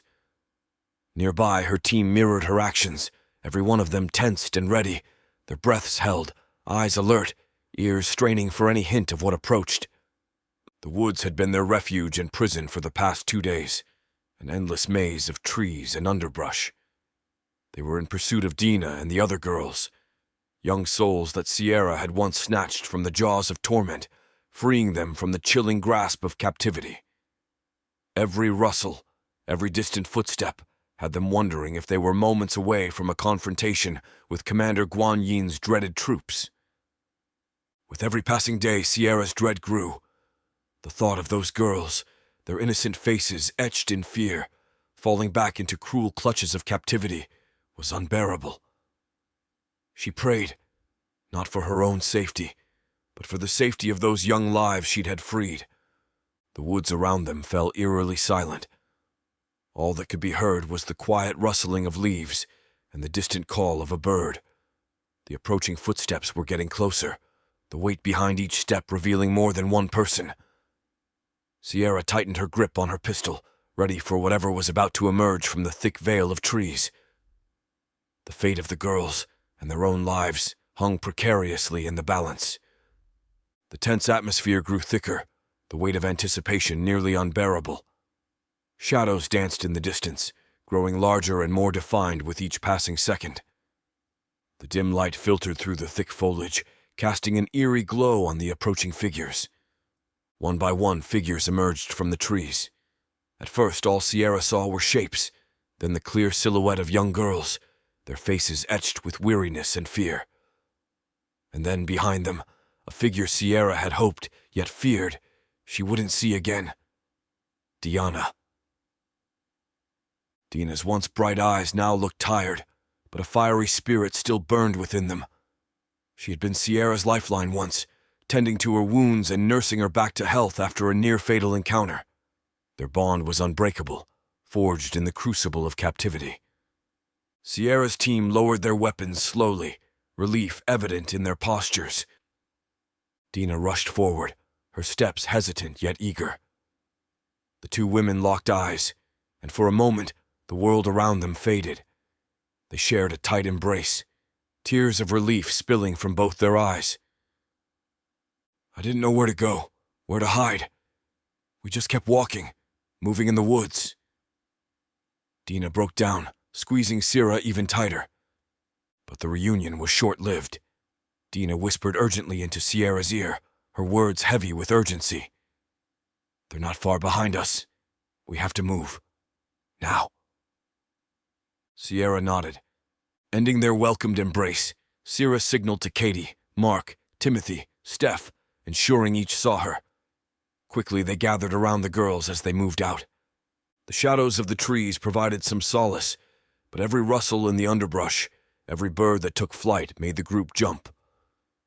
Katie and Mark took point, their experience in the wilderness showing as they led the group through the least resistant paths, sidestepping traps and pitfalls that nature, and sometimes man, had put in place. Behind them, Timothy and Steph kept their eyes on the rear, weapons ready, ensuring that no one could sneak up on them. Their eyes constantly darted back and forth, ears straining to catch any sound that wasn't of the forest. The two communicated silently with hand gestures, having become a cohesive team over much time together. Sierra and Diana were in the center, along with the young girls. Each step was taken with caution, ensuring that the girls, weary and traumatized, didn't stumble or fall behind. Every now and then, Dina would whisper words of encouragement to the children, comforting them, holding their hands and promising safety. As they moved deeper into the forest, the thick canopy overhead blocked out most of the sunlight, giving the group a bit of cover from potential aerial reconnaissance. The journey was hard and fraught with peril, but the hidden railroad tunnel was their sanctuary, a place where they had stockpiled supplies, medicine, and weaponry, a place where, for a short while, they could rest and plan their next move. After days of slow travel, Mark signaled a halt. He whispered, "Just over this ridge. The tunnel entrance is close." Everyone nodded, hearts pounding, knowing that they were almost to relative safety. Reaching the top of the ridge, the hidden entrance to the railroad tunnel came into view, cleverly concealed behind foliage, logs, and camouflage nets. Sierra gave a silent sigh of relief. Once inside, the thick walls of the tunnel would shield them, at least for a time. As the last member of the group entered the tunnel, Sierra took a moment to look back, watching the forest for any sign of pursuit. "Are we safe here?" Dina asked, looking around with her eyes adjusting to lanterns, glowing faintly, placed at intervals to light up their surroundings. In one corner, cans of preserved food were stacked neatly, the result of past raids on abandoned stores. As the group settled in, the weight of the day began to press down on them. The adrenaline which had fueled them throughout the rescue mission now drained away, replaced by sheer exhaustion. Sierra, still in her protective mode, ensured that guards were posted at the entrance. "Katie, Mark, you two take the first watch. The rest of us need some rest. We'll switch in a few hours." Katie nodded, her hand instinctively going to the rifle slung across her back. "We got it, Sierra." Sierra then turned her attention to Diana and the other girls. "You're safe now," she whispered. The relief evident in their eyes was evident. They had been through unimaginable horrors, but now they were with people who would protect them. The dim light from the lanterns cast shadows on the tunnel walls, dancing and shifting as the group settled down. The soft hum of whispered conversations filled the air as they shared their stories and their fears. Sierra awoke the next morning with a start, the realization hitting her that no one had roused her for her watch shift. Jumping to her feet, she darted to the entrance, expecting the worst. Katie and Mark were there, nestled closely together in sleep. Her blood boiled at their negligence, and she was about to give them a sharp nudge with her boot when a hand caught her mid-swing. Bottle, one of the hobos who had previously called the tunnel home, stood with a reassuring smile, his other hand pointing to his fellow comrades at both tunnel entrances. "We assured them we could manage, 2 of us at each post," he said. Sierra eyed the elderly hobo, a hint of skepticism in her gaze. "You lot made it clear you didn't want any part in our struggles." Bottle, adjusting his tattered coat, gave a wry grin. "Well, when the alcohol runs out and boredom sets in, one looks for a bit of purpose, doesn't one?" Chuckles emanated from the darkness, and Sierra couldn't suppress her own smile. With a nod of gratitude, she rallied her team, preparing for the day's journey ahead. Sierra felt energized by the exchange and looked forward to their new mission. As they exited through tree trunks concealing the tunnel entrance, they were greeted by morning fog as it curled around dense trees. Sierra and her team moved stealthily through the forest. The chirping of birds created a serene atmosphere, masking the dangers they would be facing over their many-day trek through the Ozark forest. The forest's lush greenery hid the sun and painted everything in hues of jade and emerald, but it was also a labyrinth of ancient trees, winding streams, and unpredictable terrains. It was supposed to be a 2-day journey, but 3 days in, and they were nowhere close to their destination. Ever since Commander Guan Yin's troops had intensified their presence, every step had become a gamble. The forest echoed with the distant hum of drones, the thuds of patrol boots, and the occasional shrill whistle that sent shivers down their spines. Katie, with her keen ears, often became their early warning system. "Drop," she'd whisper, and the group would sink into the underbrush as Chinese soldiers passed mere meters away. They'd learned to use the forest to their advantage, camouflaging with mud, leaves, and using the thickets as hideouts. Mark, the navigator of the group, cursed under his breath on the 5th day. The original path they'd charted had been compromised. They'd been forced to detour more times than he could count. "Every route seems to be crawling with patrols. It's like they know where we're headed," he said, frustration evident in his voice. Steffi, the youngest of them, took to mapping their alternate routes. With nimble fingers, she sketched out the trails they'd taken, marking potential water sources, hideouts, and noting areas with heavy patrols. On the 6th day, as evening was setting in and the group was tired from their movements through thick brush, Sierra spotted a ridge. The sun painted the horizon in orange and pink hues, and there, beyond the ridge, was the unmistakable landmark Eckhard had mentioned. It was further than they'd hoped, but it was in sight. Sierra recalled the snippets she had overheard from Eckhard's distant conversation with Commander Guan Yin. While she couldn't piece together everything, one thing was clear. There was something significant about a 5-mile radius they were now approaching. The group had to rely heavily on Sierra's keen senses and instinct. She had always been adept at picking up on little details and reading between the lines. After all, that's how she had managed to eavesdrop on their conversation. "I remember them mentioning this region specifically," Sierra whispered, trying to remember every detail. "They had a sense of urgency, and it wasn't just about executing people." Mark, squinting through the binoculars, suddenly whispered, "There's something ahead." His finger pointed to a clearing that seemed oddly maintained amidst the otherwise untamed woods. Approaching cautiously, they found an old facility, its once decaying structure now humming with activity. Newer vehicles parked outside and fresh tire tracks indicated recent movement. Katie, staying low, commented, "This isn't just about clearing out locals. This place is important. But why?" From the shadows of the dense forest, Sierra and her crew covertly observed the sprawling facility. Its imposing structure was an indication to an underlying mystery they couldn't yet decipher. Even with Sierra's hard-earned intel, an air of caution clung to the group. The very nature of Eckhard's involvement, whoever he might be, was pronounced by the considerable resources and power the facility wielded. Squinting, Timothy analyzed the movements of the guards. "They're not mere guards," he murmured, the realization evident in his tone. "They're on a mission, either to locate something precious or to shield it." Shielded within their sanctuary, the team continued their surveillance. As Chinese military vehicles poured out from the facility, and realization struck Sierra.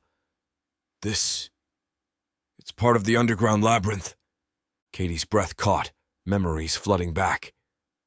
"Like the one in Jefferson City," she whispered, recalling the painful demise of her father during the siege of the FEMA camp.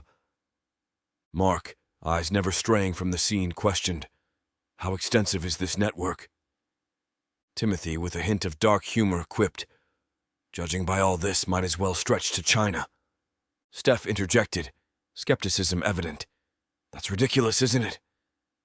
As more machinery and equipment emerged from the massive edifice, Sierra, the natural leader, interceded with determination.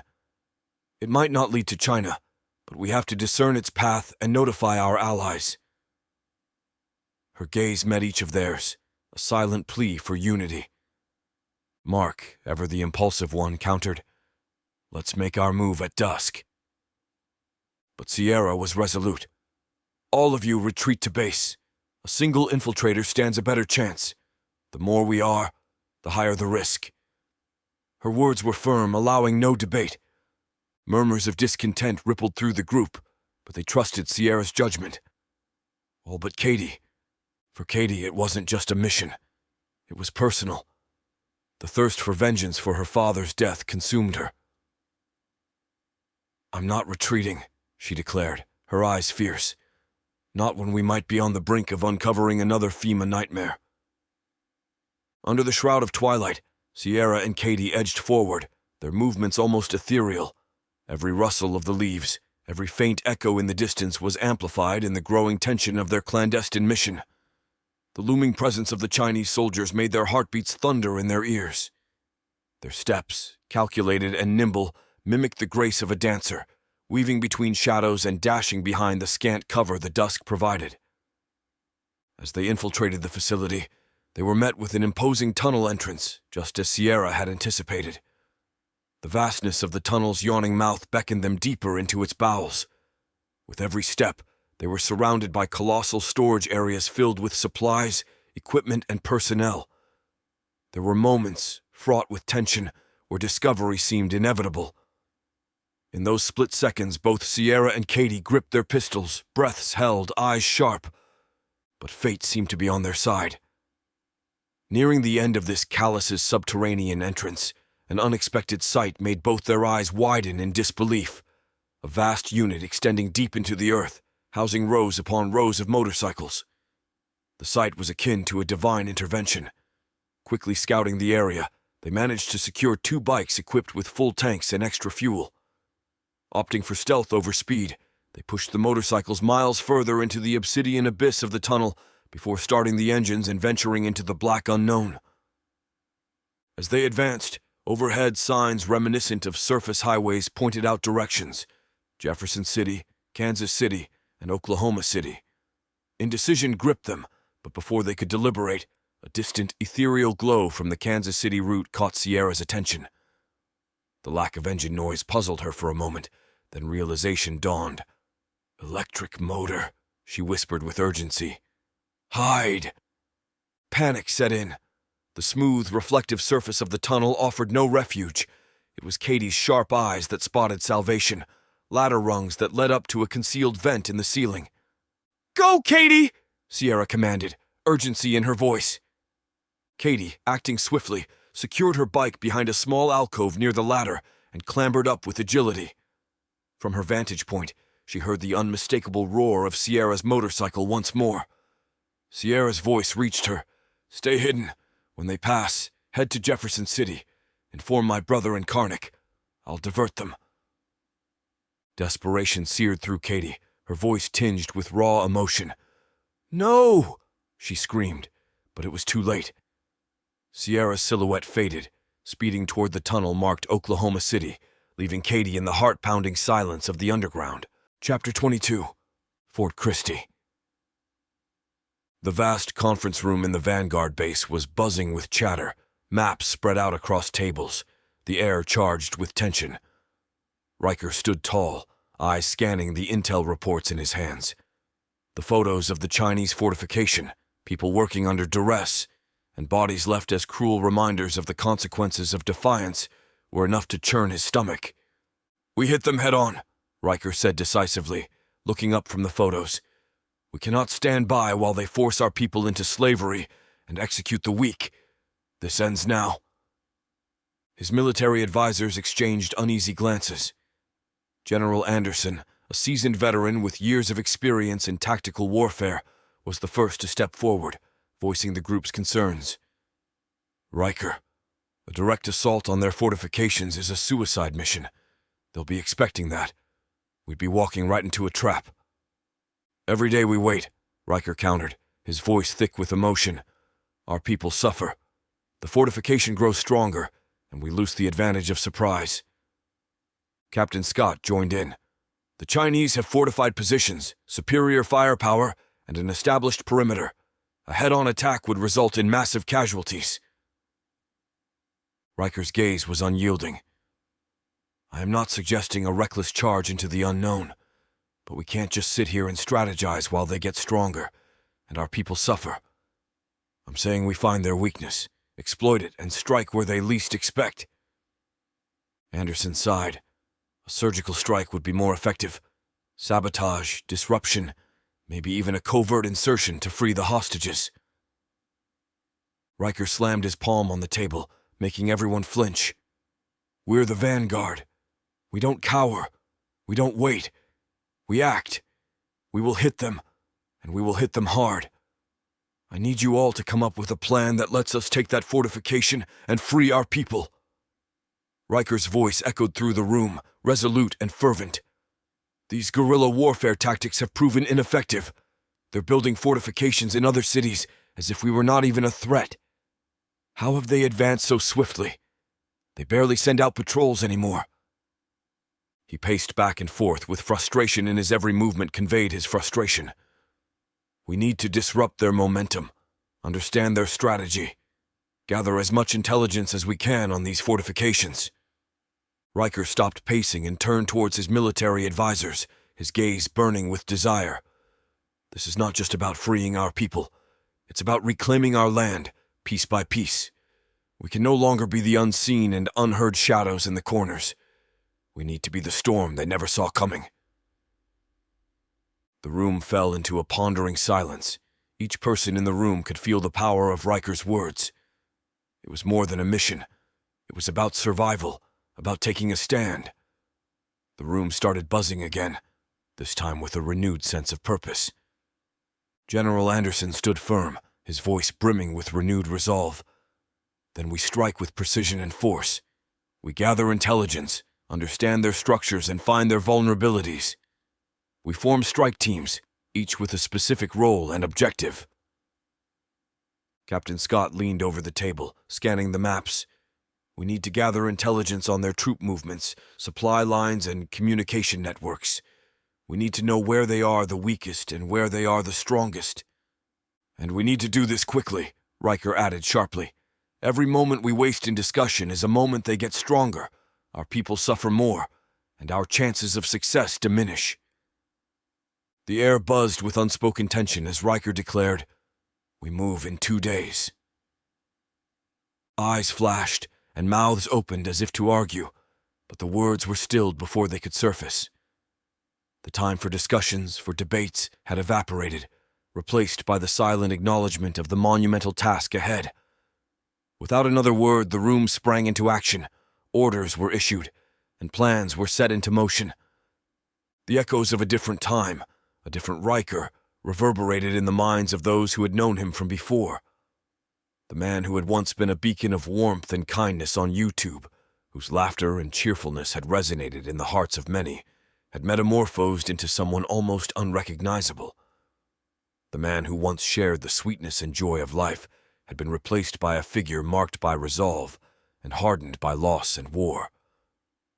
Those around him had seen his transformation, from the painful moment Mir was ruthlessly murdered by UN troops to the chaotic times that followed, marked by a relentless fight for survival in a world besieged by an apocalyptic nightmare. Each day had been a battle, each moment laden with the haunting echoes of a life and love lost. Riker's eyes, once filled with laughter and joy, were now windows to a soul that had traversed the corridors of pain and had seen the face of evil. But within those eyes also simmered a relentless fire, a flame kindled by the anguish of loss and fueled by the cries of suffering. It was this fire that had forged the leader before them, a leader whose every step was a stride against the shadows of oppression, whose every word was a rally cry for freedom. This new Riker was the embodiment of a collective resolve to confront the darkness and to reclaim the world that had been snatched away. The kind and sweet man from the past was still there, but he had evolved, transformed by the crucible of hardship into a warrior, a leader, a beacon of hope in the darkest of times. The contrast was stark, but it was this very metamorphosis that had ignited the spark of rebellion. As Riker had ordered, the mission was a go after 2 days of planning and preparation.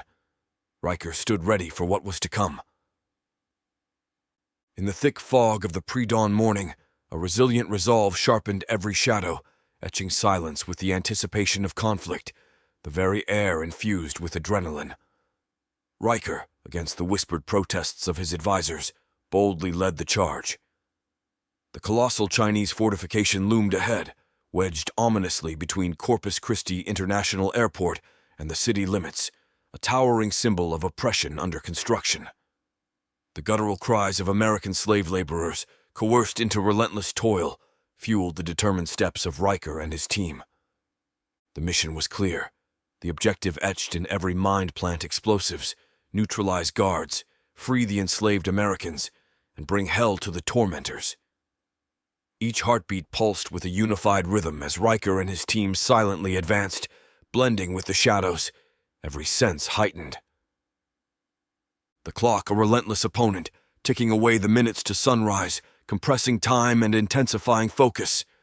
The chill in the air was pierced by Riker's silent commands, hands orchestrating a silent ballet of action as the team moved with seamless precision.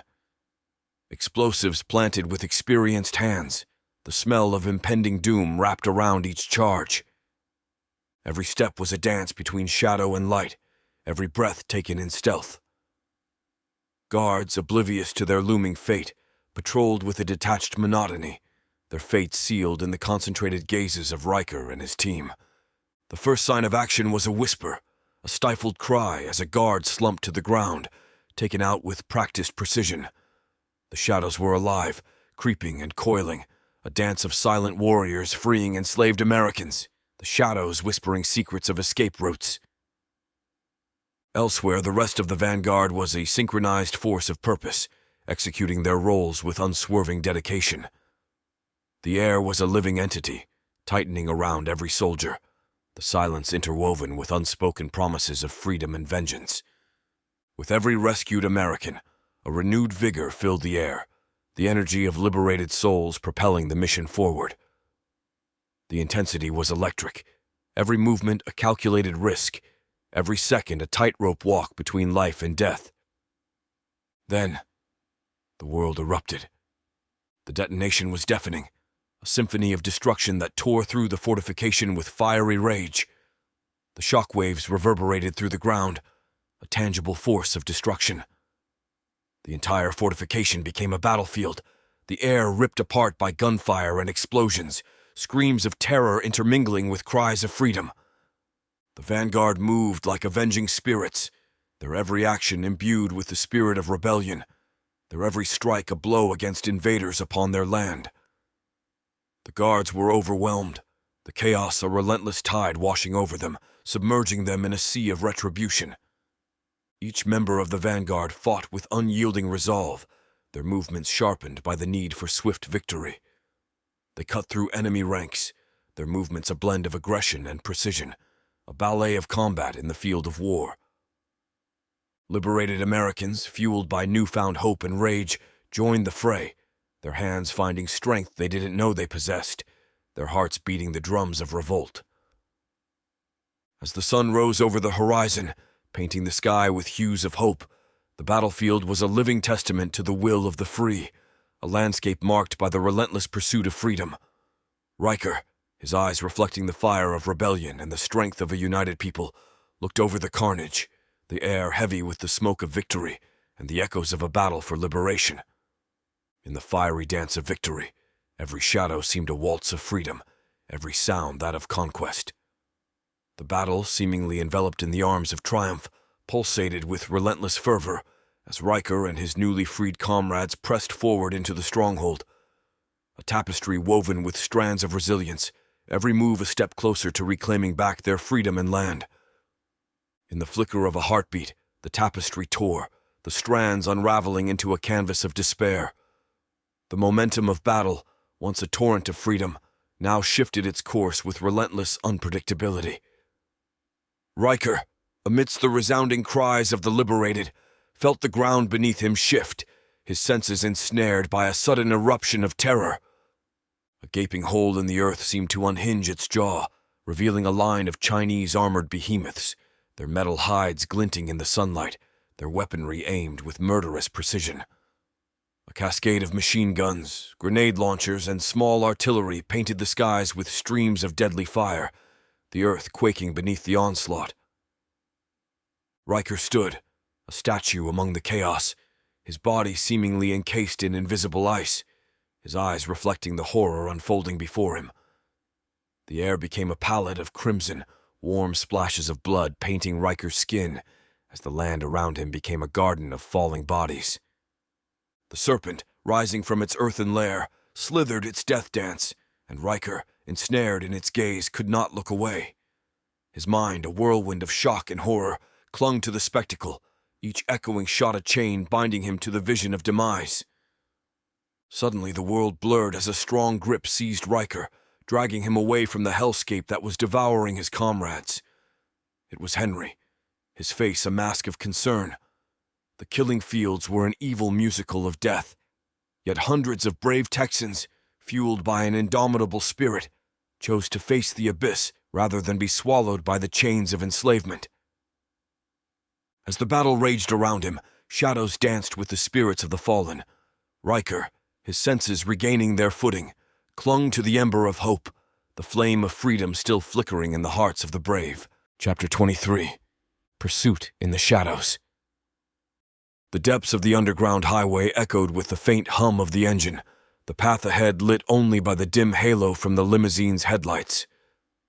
Eckhard leaned back into the plush leather seats, finding solace in the familiar hum of the vehicle and the gentle swaying as they moved at a steady pace.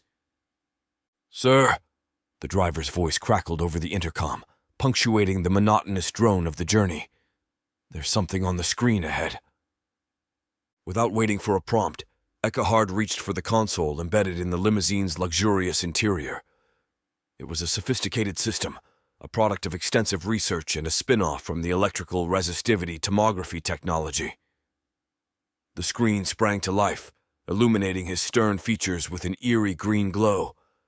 His eyes quickly darted to the anomaly his driver spoke of, a faint outline, hazy in detail but unmistakable in form.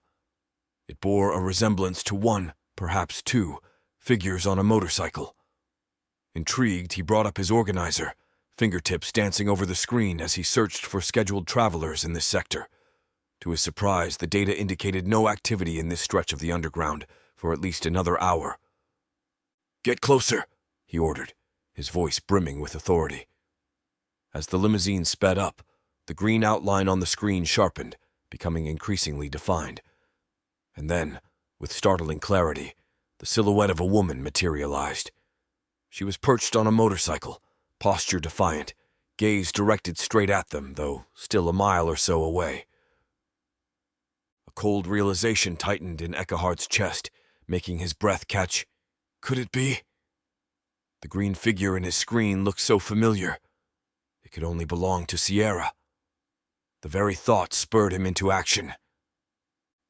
"Faster!" he snapped, his voice urgent. "We cannot let her escape!" The limousine's engine roared to life as they accelerated, eating up the distance between them and the motorcycle. The eerie green of the screen painted a relentless chase deep beneath the earth. Sierra, if it was indeed her, veered down a tunnel signposted toward Oklahoma City. Eckhard's grip on the console tightened. There was no escaping him this time. Sierra was within his grasp, and he'd move heaven and earth, or in this case, the very ground below, to ensure she didn't slip through his fingers again. The vast subterranean expanse was filled only with the echoing drone of engines, a dissonant concerto of the vehicles darting through the labyrinthine tunnels. As Eckhard's limousine raced forward, he tapped a concealed panel, connecting him to a convoy approaching from the south. "Northbound heading to St. Louis?" Eckhard's voice echoed through the communication line, as commanding and cold as always. A curt reply came almost instantly. "Yes, sir. Running on time." The convoy leader's voice was practiced and calm, accustomed to Eckhard's sudden interrogations of progress. With swift precision, Eckhard mentally calculated the distance and potential convergence point. "In 15 minutes, block off both lanes. Do not let the motorcycle pass.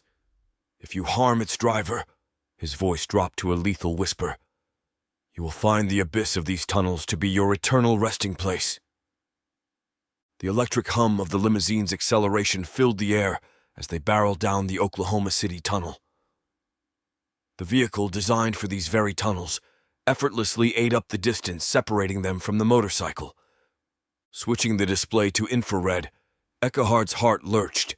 Even through the green, pixelated filter, the rider's identity was unmistakable. Sierra. A flood of emotions, long buried, threatened to drown him. Confusion, anger, and something he wouldn't dare admit, even to himself. They continued the pursuit, shadowing her closely but maintaining their distance. As expected, the glint of lights emerged from the darkness, signaling the convoy's barricade ahead. The trap was set. Sierra's bike came to a screeching halt before the impenetrable wall of trucks. She seemed cornered, raising her hands in a gesture of surrender. Just then, a man from the convoy, overcome by misguided zeal, rushed forward and struck Sierra. Eckhard's response was instinctive and brutal. Before the limousine even came to a full stop, he swung the door open, briskly walked over, and without hesitation, shot the man dead. "I specifically said no harm was to come to her," he seethed, fury evident in his eyes. Reaching out to help Sierra up, he was met with the cold steel of her revolver aimed directly at him. The tunnels, usually filled with echoes, were silent, the air thick with tension. Both of them locked in a standoff, their past and future colliding in that very moment. The electric hum of vehicles ceased, replaced by a thick, suffocating silence. The cold blue light of the tunnel glinted off Sierra's revolver, her eyes never leaving Eckhard. "We must stop meeting like this." "Guns all waving around on't, tension in the air," Eckhard quipped, the hint of amusement evident despite the thick German accent. Sierra's brow furrowed, her stance defiant, yet a mocking smirk played on her lips. "Who are you?" "Und! What the hell is going on?" she parroted, emphasizing the "und," a trace of sarcasm in her eyes. Eckhard sighed, pulling his gaze from Sierra's to survey the scene. His dispatched convoy, the vast, echoing emptiness of the tunnel, and Sierra, fierce and resilient. Sliding his pistol into the shoulder holster hidden beneath his suit jacket, he said, removing his German accent, "My dear, as you can clearly see, there's nowhere for you to run. This is the end of the road. If you take my life, they will grant you no mercy." She could hear the truth in his words, but Sierra's heart raced for another reason. The same inexplicable tension that she felt when she locked eyes with Eckhard the first time. The depths of their past encounters echoed in that very moment, intertwining their fates. A brief scan of her surroundings confirmed her fears. The tunnel was a cavernous trap. The soft murmurings and shuffling noises from the dark suggested more soldiers lurked beyond the blinding convoy lights, ready to pounce. She was trapped, and she knew it. But her instincts told her this wasn't the time to fight. It was the time to think, to plan, to stay alive and seize an opportunity when it presented itself. Holstering her gun, she stared down Eckehard. "Fine, let's get this over with," she snapped, her tone defiant. Eckehard's heart raced, each beat louder than the last. As Sierra spoke, a torrent of emotions threatened to break through the dam of his carefully maintained composure. Her confidence was a force to be reckoned with, and he was momentarily lost, caught in the whirlwind of her presence. Sierra, sensing a shift in power, extended her hands expecting to be restrained. But Eckehard, with a dismissive wave, simply motioned towards his limousine. He didn't even bother to confiscate her weapons, an act that spoke volumes about the peculiar nature of their dynamic. Seated opposite each other in the luxury of the vehicle's interior, the contrast between them was stark. Sierra's rugged attire, complete with holstered weapons, seemed out of place against the plush leather and the hum of the limo's engine. Eckehard, in a crisp suit, looked every bit the businessman. Yet there was an undeniable allure to Sierra. She radiated a fierce energy, captivating him. Breaking the silence, Eckehard inquired, "How did you evade Commander Guan Yin? She appears to have a rather intense interest in you." Despite the rising tension, Sierra's tone was light, almost playful. "Oh, you know, the usual pleasantries. A please here, a thank you there." Her jest earned a snicker from Eckehard, who gestured to a bottle of aged bourbon. "Fancy a drink? No harm in indulging, is there?" Sierra chuckled, thinking of how Bottle would revel in this very moment. "Never developed a taste for that after a misadventure with my brother's home brew." She leaned forward, selecting a soda from the limo's minibar. "But this is gold." The hiss of the can echoed in the confined space, and she took a long, satisfying sip. Eckehard's eyes narrowed slightly, memories of his father's voice warning him about the power of women echoing in his mind. He pushed those thoughts aside, focusing on the woman in front of him. "I assume your brother is settling down with Karnak, leaving you out in the wild." The atmosphere inside the limo thickened, like a dense fog slowly enveloping everything. Sierra's unbridled laughter created ripples in this murky cloud, but her confidence remained steadfast. "Oh, I don't need a protector. I've always held my own." Pausing for a moment, she added with a mischievous glint, "But I could always ring up my brother just to let him know of the intriguing company I find myself in." For a moment, Eckehard appeared momentarily off balance, caught off guard by Sierra's audaciousness. He took a deep breath, his voice measured yet dripping with implication. "If you truly knew the perils lurking in Oklahoma City, you might have reconsidered your journey. Warlords have been battling for control, turning it into a living hell. But rest assured, order will soon be restored under my watch." Sierra let the effervescence of the soda play on her tongue, taking a moment to savor it while she plotted her next move. The drink was a distraction, a brief respite before she would steer the conversation back to where it needed to go. "But let's get back to the real question, shall we? Who are you, really?" Eckehard's icy gaze met hers, a silent challenge passing between them. His voice was devoid of any warmth as he uttered, "I have, for long, been the puppet master orchestrating the chaos you've witnessed. I've pulled strings that have influenced the fates of many, including you, your brother, and that insufferable Texas Ranger." Before he could register what was happening, Sierra's hand struck his face with a force that reverberated through the silent limousine. Eckehard's eyes flashed with rage, his hand instinctively rising, but he managed to restrain himself just in time. Eyes ablaze, Sierra leaned in close, her voice fierce.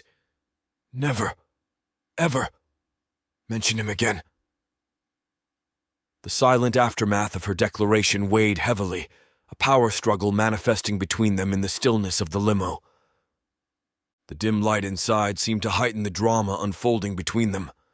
Despite being the mastermind behind countless tragedies and feeling no qualms about his role in reshaping the world order, Eckehard was noticeably unsettled by Sierra's fierce emotions, though he managed to hide this masterfully.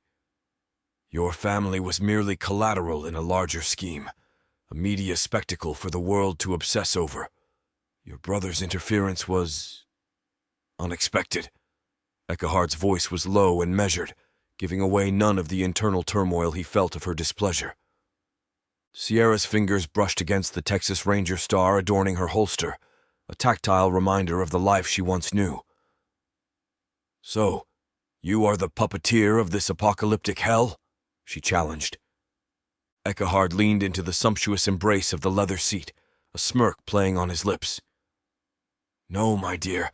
The Americans of 1944 were. They instigated the domino effect that led us here." Sierra's face contorted slightly in confusion. "What on earth are you going on about? The German accent, that incident decades ago. What's your stake in all of this?" It was then that her eyes widened, catching sight of the twin silver lightning bolts adorning his collar, a haunting symbol of the Schutzstaffel, the dreaded SS. Catching her glance, Eckhard straightened with pride. "I am Eckhard Roche, son of the revered Victor Roche, once a member of the illustrious Schutzstaffel. My grandfather, an SS officer, was brutally executed by an American in my father's presence.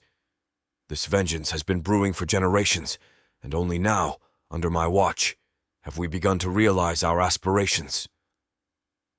Reeling from this revelation, Sierra's grip tightened on her pistol, every fiber of her being urging her to act. But a mysterious pull towards Eckhard held her back. "And what do you hope to gain from this chaos?" she demanded. Eckhard's eyes gleamed, his face illuminated with zeal. "Ah, that's the beauty of it all.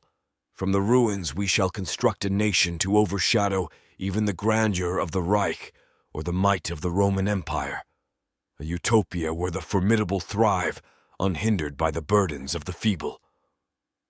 Before Sierra could react, daylight started filtering through the limo's windows. Recognizing the vast, cavernous entrance, her heart raced. Eckhard, gesturing towards the approaching sight, said, "Ah, and here's our welcoming committee." Sierra's gaze followed his gesture to land on Commander Guan Yin, flanked by dozens of armed guards awaiting their arrival. Chapter 24. Frontlines. The remnants of what once symbolized the pulsating heart of civilization now lay shattered, a silent testament to the relentless waves of destruction. Karnak steadied his stance amidst the rubble that had once been a haven of thriving businesses and echoing footsteps, his RTO by his side. "Northern Light, this is Sidewinder. Come in, over." Karnak's voice, confident and steady, sliced through the static as he contacted Sam Crawford, the leader of the formidable RAA force. A fleeting moment of static whispered through the frequency before Sam's voice, clear and imbued with the invincible spirit of the RAA, responded. "Sidewinder, Northern Light here. Go ahead." A tense air hovered over the waves of frequency as Karnak requested a sit-rep on the RAA, his senses heightened, his every instinct attuned to the pieces of information that could paint the unfolding theater of war. A moment of tense silence clung to the airwaves before Sam's voice cut through. "Northern Light here. Receiving you, Sidewinder. Go ahead. Over." "Northern Light. Request sit-rep on RAA positions and status. Over." Karnak's words were measured, his tone confident and reassuring even during the fog of war. "Sidewinder, Liberators have left their mortar systems with us. Encountered heavy fire 2 nights prior, vicinity of the Missouri and Mississippi River confluence. That was the last transmission over." Sam's voice relayed the critical information succinctly. "Northern Light, confirm your current status and position. Over." Karnak's voice persisted, seeking clarity of his forces to their north. "Affirmative, Sidewinder. Current location St. Albans, HQ established. Preparing to advance with mission along the Missouri. Engaging enemy forces. Over." "Understood, Northern Light. We've breached Eureka. The town's been decimated, presumably by artillery. No enemy contact as of now, but anticipate engagement imminently. Over." "Sidewinder, relayed your last acknowledged. Over." "And Northern Light, the Liberators will make it through. They will initiate assaults on the other side of St. Louis. Keep the faith, over and out. Solid copy, Sidewinder. Northern light out. The line went silent, the buzz of static serving as a stark reminder of the mounting tensions and the resonating dangers resonating through every transmitted word. Rugged land lay before Karnak and his forces, a stark canvas to the shadows of war as they pressed through Eureka, their pace steady, each step moving them closer to the fight. The ruins of once thriving neighborhoods and lively streets lingered in the air as remnants of a time long gone. Echoes of what once was seemed to cling to the air, whispering stories of normalcy now replaced with the specters of war. As they neared Sherman, the presence of human habitation grew fainter, and the whispering trees of the dense forest emerged as a sanctuary, cloaked in the silent songs of nature. The wildlife rescue area stretched out, a sanctuary amidst chaos, the ideal cover for a small army. Karnak's keen eyes surveyed the territory, his mind a strategic labyrinth calculating every potential and foreseeing every pitfall possible.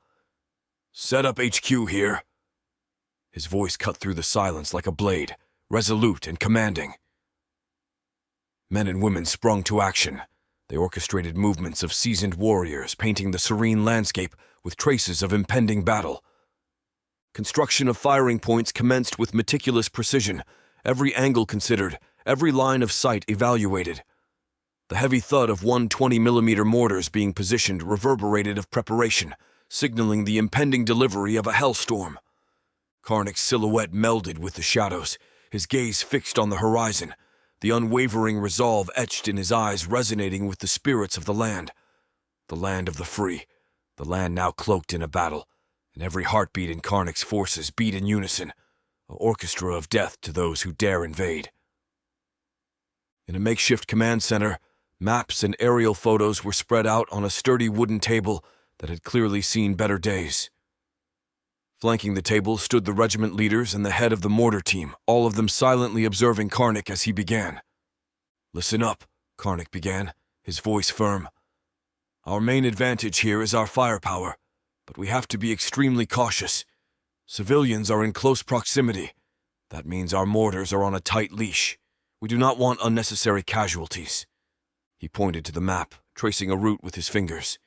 "Expect ambushes. The enemy knows the lay of the land as well as we do now. Don't get complacent and keep your eyes open. We're moving in triangle formation. It provides the most coverage and will allow us to react rapidly, no matter where the enemy hits us from. Make sure your quick reaction section is ready to move once you have engaged the enemy." Pausing for a moment, Karnak continued. "Pratt Regiment will spearhead the movement, Windsor. You're moving north, creating our northern front between Pratt and Northern Star. Brewer Regiment will mirror Windsor, covering our southern flank. This allows us quick adaptability to engage any threat that emerges and reinforcing areas in need." He leaned closer to the map, signaling specific coordinates. "Angelique's squad call sign Briar Patch is out scouting. They are our eyes and ears out there and will act as forward observers for our mortar teams. Remember, they're risking their necks out there for us. Ensure their intel doesn't go to waste." Pausing, Karnak locked eyes with the mortar team lead, emphasizing, "Your teams need to stay ready, but remember, we only engage if there's a clear shot, away from civilians. All regiments stay within the 5-mile effective range and maintain communication. If you're uncertain of a shot, you hold fire." The room, silent but for the brief interjections of acknowledgement from the team leads, was thick with the gravity of the upcoming operation. "Get ready and get sleep. It will be in short supply after tonight," Karnak ordered. As the morning sun attempted to pierce through the horizon, bathing the sky in pale light, Karnak roved amidst his troops, a certain longing burning in his soul. Weight of command settled heavily upon him. His heart yearned to be with his soldiers, to lead the charge and face the danger at the very front. Karnak, a man who had led many into battle, now found himself in a position where he would have to orchestrate the entire operation from the rear. He had mixed feelings. Part of him longed for the adrenaline, the camaraderie, the pulse of battle, but he also recognized the importance of his new role. His troops prepped their gear. Karnak walked among them. The subtle clinks of ammunition being loaded, the zip of bags being shut, and the faint murmurs of hushed conversations filled the air. He stopped to speak with many of them, making small talk, discussing tactics, or simply offering a reassuring word of encouragement. To a young private, whose hands trembled ever so slightly as he loaded his rifle, Karnak said, "I remember my first mission. It's okay to be nervous. Just remember your training and trust the men beside you. We've got this." He moved on, occasionally adjusting a helmet strap here, or offering a nod of approval there. As he made his way through the crowd, a sense of pride grew. Each face told a story. Some were hardened veterans, others green but eager. All were willing to lay it on the line. One of the squad leaders approached him. "Sir, all squads report ready to move." Karnak nodded, taking a moment to look out over the vast assembly of soldiers. "Today, we retake what's ours. Stay sharp, stay safe, and let's bring every single one of us back." With the first hints of dawn painting the sky, the soldiers began their march, moving forward with a purpose that was electrifying. The ground seemed to tremble as they marched onward to St. Louis and to the battle that awaited them. Chapter 25. Battle on the Water. The roar of the Maudus echoed across the dark waters as Robert Squires unleashed a torrent of bullets toward the advancing Chinese forces. Every round fired from the massive machine gun mounted on the swift boat sent shockwaves through the air, each a statement of defiance. The last 3 miles had been hell on water. Chinese had peppered them with relentless gunfire and mortars, turning their escape into the Mississippi into a nightmarish gauntlet.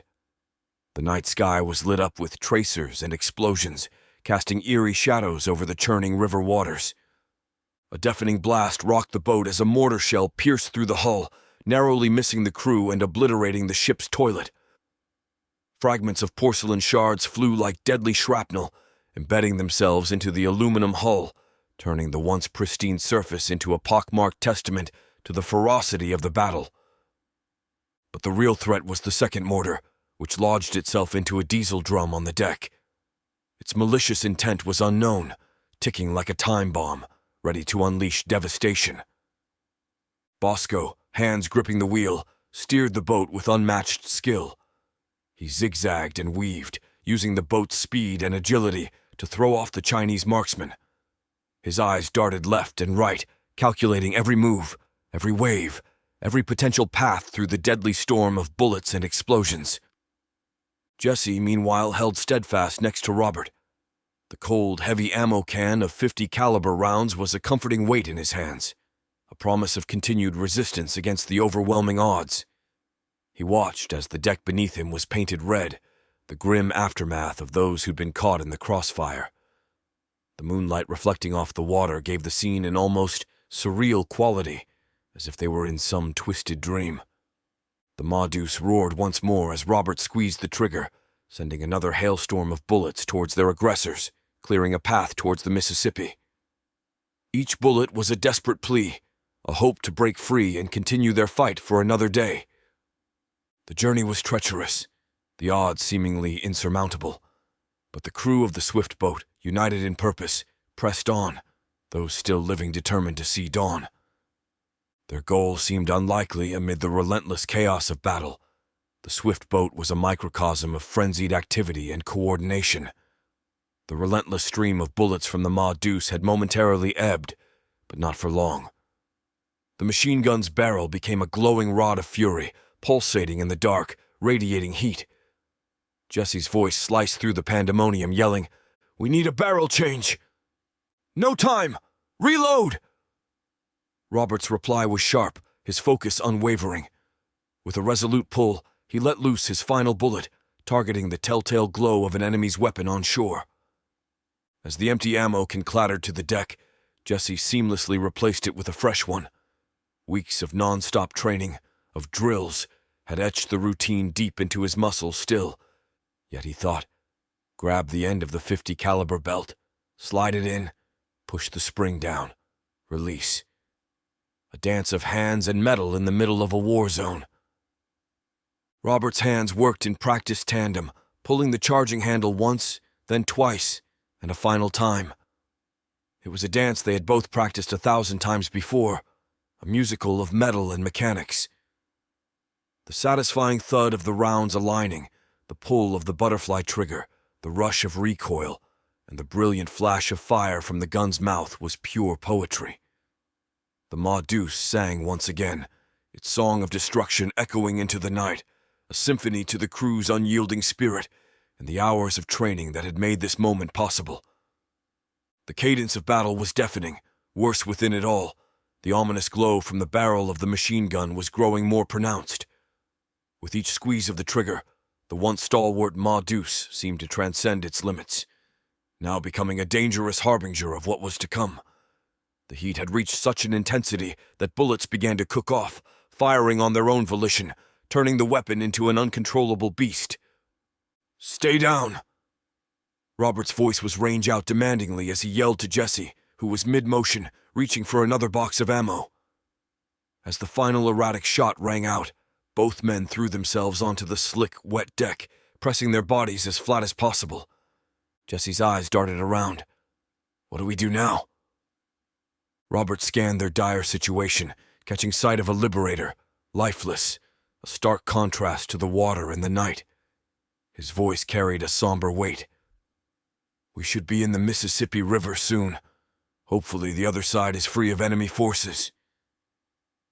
But the dangers weren't over. Even as he spoke, the piercing whine of bullets and the deep thuds of mortar strikes continued to draw closer, water erupting around them like deadly geysers. "We're crossing the Mississippi!" Bosco's voice cut through, a beacon in the turmoil. A brief exhale of relief escaped Robert's lips, but it was immediately replaced by a coil of tension.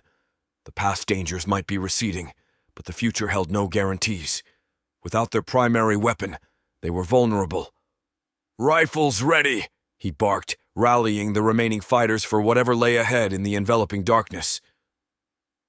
The formerly tempestuous waters of the Missouri now seemed calm as they entered the Mississippi River, reflecting the tenuous peace that had momentarily descended upon them. The frantic zigzagging Bosco had been forced to do was replaced with more purposeful, linear navigation as they aimed for the Chain of Rocks bypass canal. Robert moved with a sense of purpose, his eyes scanning each of his men, taking in their conditions. War was merciless, taking from him those he cared about, leaving pain and devastation in its wake. The two lifeless bodies were a grim reminder of that, but there was also hope. Andrew, though wounded, was still breathing. Robert's hands, steady from experience, moved deftly to attend to the injury. The shrapnel had torn into his side, blood marring the fabric of his uniform. Robert's movements were swift as he applied a pressure bandage to stem the bleeding. As Robert helped Andrew into position, the wounded man's pain was evident in every grimace. Yet, the same steely determination that had seen them through countless battles before glinted in his eyes. They both knew the fight was far from over. The familiar weight of responsibility pressed down on Robert. Every decision he made, every move they executed was crucial, for now they had reprieve. But war was unpredictable, and they needed to be ready for whatever came next. Dim luminescence of the moonlight faintly traced the path to the canal, casting eerie silhouettes on the water. Robert's eyes, piercing through the night, scanned their surroundings as he whispered directives to each of his remaining liberators. Weight of anticipation hung heavy in the air. The swift boat's powerful engine murmured its retreat as they glided, almost ghost-like, toward the canal. The world around them was muted, the water's gentle lapping against the boat's hull the only testament to their movement. Robert's chest tightened. The silence was comforting, but he feared also just a calm before a storm he sensed was near. Just as a breath of relief began to escape Robert's lips, it was caught, frozen by a sound that shattered the stillness they had finally achieved. It was a noise that every soldier dreaded, the unmistakable chorus of countless rifles being readied, echoing ominously through the dark. The very atmosphere seemed to shift, charged with a deadly intent. "Shit!" Robert exclaimed, the realization hitting him like a brick wall. Jesse, his voice shaky. "Oh, I think I just did." Robert's voice rose, commanding, "Everyone stand ready." The darkness swallowed his words, but his intent was clear. They were far from safe. The night was about to unfold its drama, and they were at its center. The water was like a mirror, reflecting the hushed tension of the night. From the depth of the shadows, a voice rang out. "Who goes there?" The voice was sharp, piercing the thick silence that had settled. Robert, straining his eyes into the obscurity, tried to discern a figure, any kind of sign. He felt vulnerable, yet hopeful hearing the English tongue. But hope can be a dangerous thing. He responded with a hint of defiance. "You first. Who goes there?" His hand subtly motioned towards Bosco, both men knowing that they might need to make a rapid escape. From the void, a title and name emerged. "I am Major General Simon M. Van Arsdal of the United States Army. We have you surrounded but mean you no harm. From the fight you put on getting here, it's obvious we're on the same side." Could it be? The U.S. Army? Robert's mind raced, sifting through memories of the past, looking for any recognition of the name. He treaded cautiously. "How do we know what you say is fact?" A pause, then a somewhat bemused response. "Still floating, aren't you?"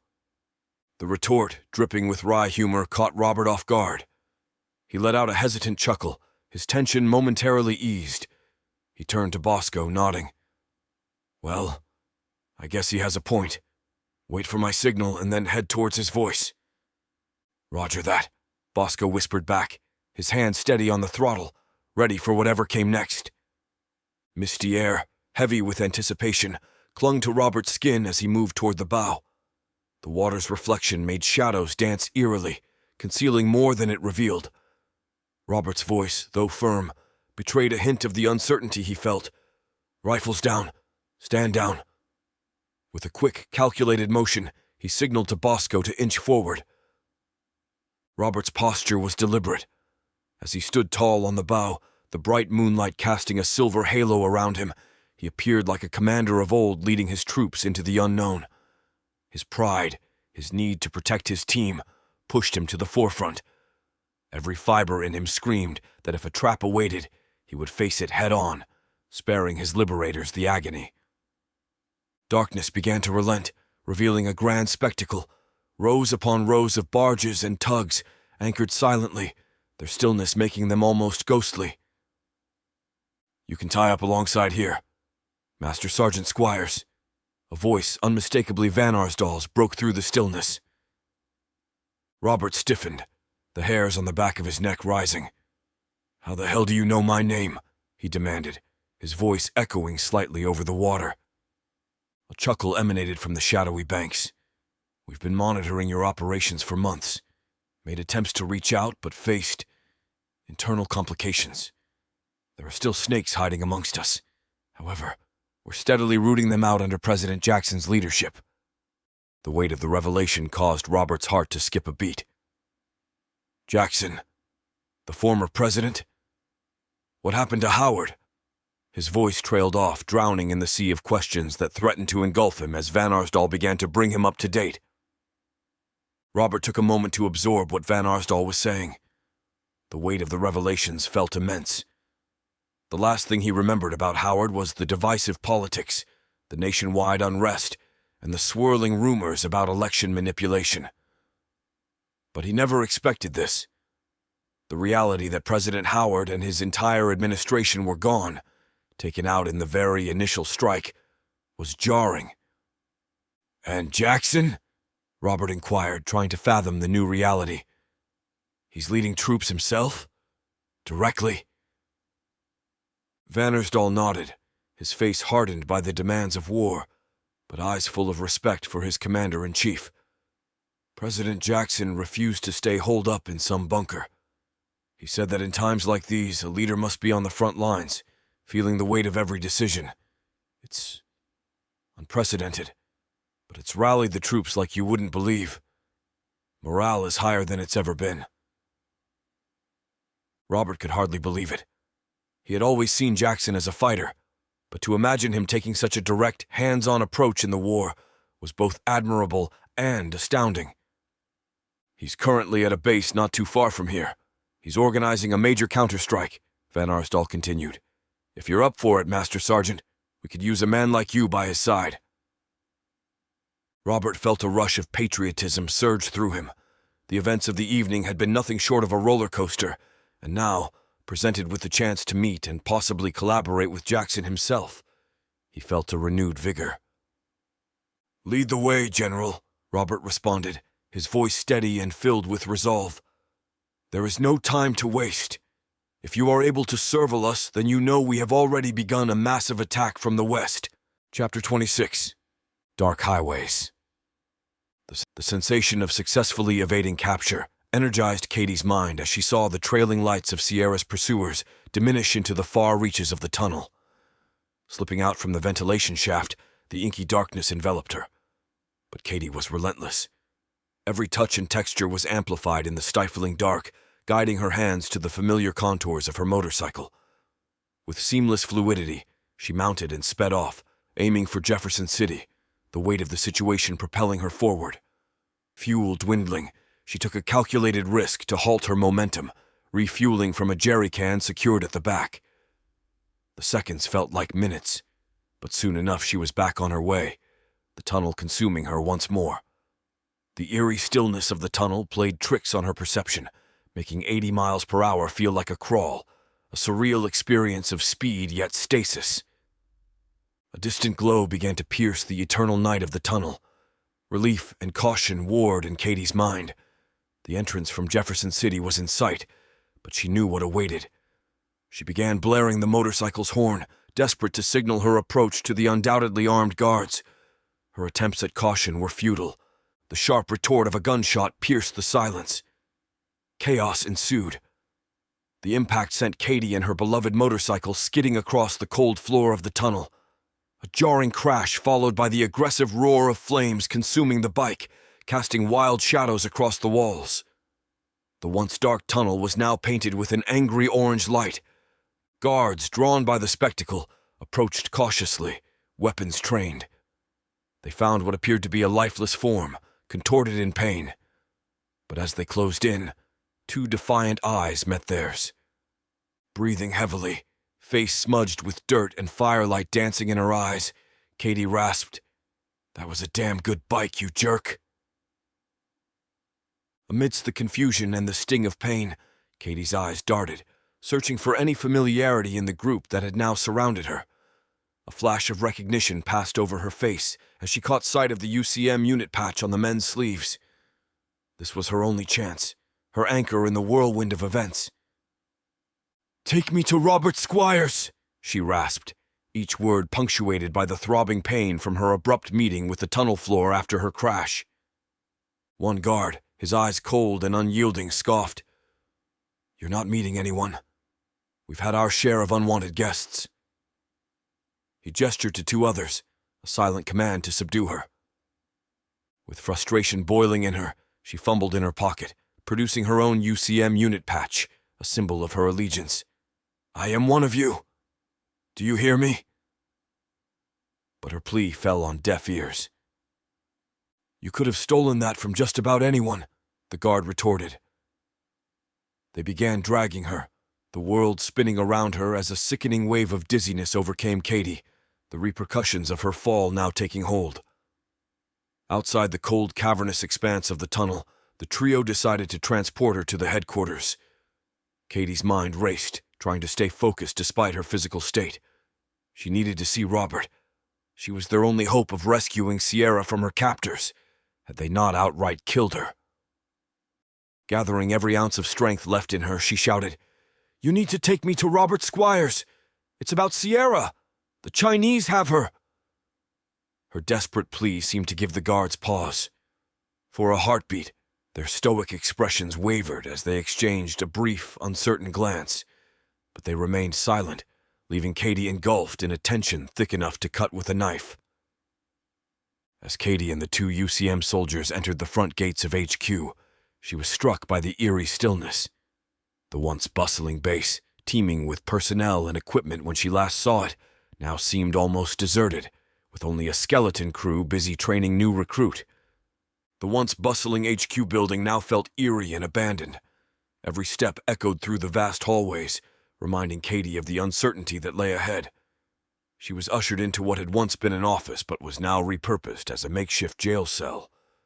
The cold steel bars were a stark contrast to the once welcoming environment she remembered. Desperation gripped her, and she banged on the bars, shouting for her release, for someone to listen to her. But her pleas seemed to disappear into the emptiness of the compound. Her voice grew hoarse and head ached, but she refused to be silenced. Just as the hopelessness began to settle in, a familiar figure entered the room. Angelique, with her unmistakable silhouette and graceful posture, was the last person Katie expected to see. The overwhelming emotions took over, and Katie cried out her name. "Angelique!" Recognition flashed in Angelique's eyes, followed by an emotion Katie couldn't quite place. Was it relief? Surprise? Or perhaps a mix of both? "Katie?" Angelique murmured, her voice almost drowned in disbelief. "Is that truly you? Where's the others?" Angelique wasted no time, gesturing to the guards to unlock the cell. The clang of the unlocking mechanism was the sweetest sound Katie had heard all day. The two embraced. As they held on, Katie began to spill out her words in a frantic rush. "Sierra, I think they have her." She drew them away towards Oklahoma City. "I hid in a ventilation shaft. St. Louis is swarming with Chinese troops." Angelique interrupted her, her face filled with concern. "Katie, calm down. I can't make out what you're saying. Let's go to the battle room. You can tell me everything there." She gently steered Katie past the guards and down a corridor. "But where is everyone? And where's Robert?" Katie questioned, her eyes darting around, still trying to make sense of the changes in the familiar surroundings. "They deployed a few days back," Angelique explained, her voice laced with pain. "I had to stay behind because some Nazi bastard shot me." As they walked, a melodious voice seemed to waft through the corridor, enchanting Katie's ears. As she asked about its source, "Who is that?" Angelique halted and gestured back towards the direction of the sound. "That," she said with a hint of admiration, "is the voice of Ivory Hecker. She's the reason I'm still here, and the reason we're still fighting. She and her team have become our lifeline, our communications. She's the voice of this war, connecting us with the battlefronts to the east and south. Her network is growing every day. She can now reach allies from the East Coast down to Texas." Feeling the urgency, Katie requested, "Can we bring her into the battle room? She needs the latest updates from the east." Angelique nodded, and soon Ivory joined them, her presence filling the room with energy as she entered smiling with a small flower in her hair. "Hi, you have new information for me?" Ivory asked. Once seated, Katie took a deep breath and began recounting every event, every detail from the moment they had separated till her dramatic escape from the tunnels beneath Jefferson City. Every syllable she spoke fueled the intensity of their situation. Ivory ran her fingers through her hair, disbelief evident on her face. An underground highway from St. Louis to Corpus Christi? How did they manage such a colossal feat without anyone noticing? She paused, realization dawning. Right. When the government has its claws in the media, it controls the narrative. Angelique, with a steely focus, studied the UCM's current positions on the map. Katie's revelation about the tunnel and its vastness posed both challenges and opportunities. "How far back did you say the junction was?" Angelique questioned. 68.2 miles, came Katie's prompt reply. Angelique raised an eyebrow, impressed. "That's oddly specific. How can you be so sure?" Katie grinned. "The tunnels had mile markers, just like on the interstate."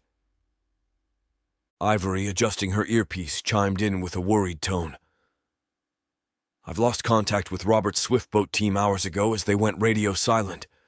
Their last known location was approaching St. Louis." The room felt the weight of her words. If Robert and his team were out of the loop, there was no way to warn him about Sierra. Angelique asked loud enough to anyone in the room, "Have the tunnel communication system been repaired?" A soldier at the back of the room piped up. "We've looked into it, ma'am. The issue isn't on our end. Whatever's causing the blackout, it's deeper inside. Ivory spoke with confidence in her information. The latest updates from the front line indicate that Commander Karnak and his land forces will engage the enemy within days. We're in a race against time. Angelique processed this, eyes darting across the sprawling map before her. With Sam and the RAA dug in at St. Albans, they were already preparing for the storm ahead. But the underground supply route was the real game-changer. If the Chinese maintained control, it would spell disaster for the resistance. Angelique meticulously traced the tunnel to its junction point. Her voice, firm, broke the tension. The tunnel may be indestructible, but their convoys are not. If we seize the junction, we cripple their supply chain. Everyone was taken aback by the boldness of the idea. They were all aware of the high stakes, and desperate times called for desperate measures.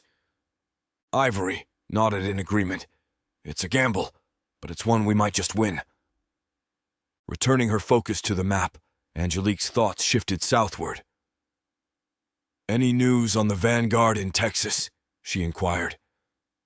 "Last I heard, they were clashing with the Chinese near Corpus Christi," Ivory began, pausing to sift through a pile of notes. "They also report enemy forces surfacing in Fort Worth and Dallas, but they were not sure how. With this new info, the underground highway seems to be their primary means of mobilization." A chill ran down Angelique's spine. The Chinese were spreading fast. Make sure the Vanguard knows about the tunnel. If we can chalk off the enemy supplies at the origin, it may give our forces the edge they need. As the reality of the situation settled in, Angelique's resolve strengthened. With fire in her eyes, she met Ivory's gaze. "We must ensure our lines of communication remain open. We fight not just for ourselves, but for Sierra, Robert, and every soul who believes in the future."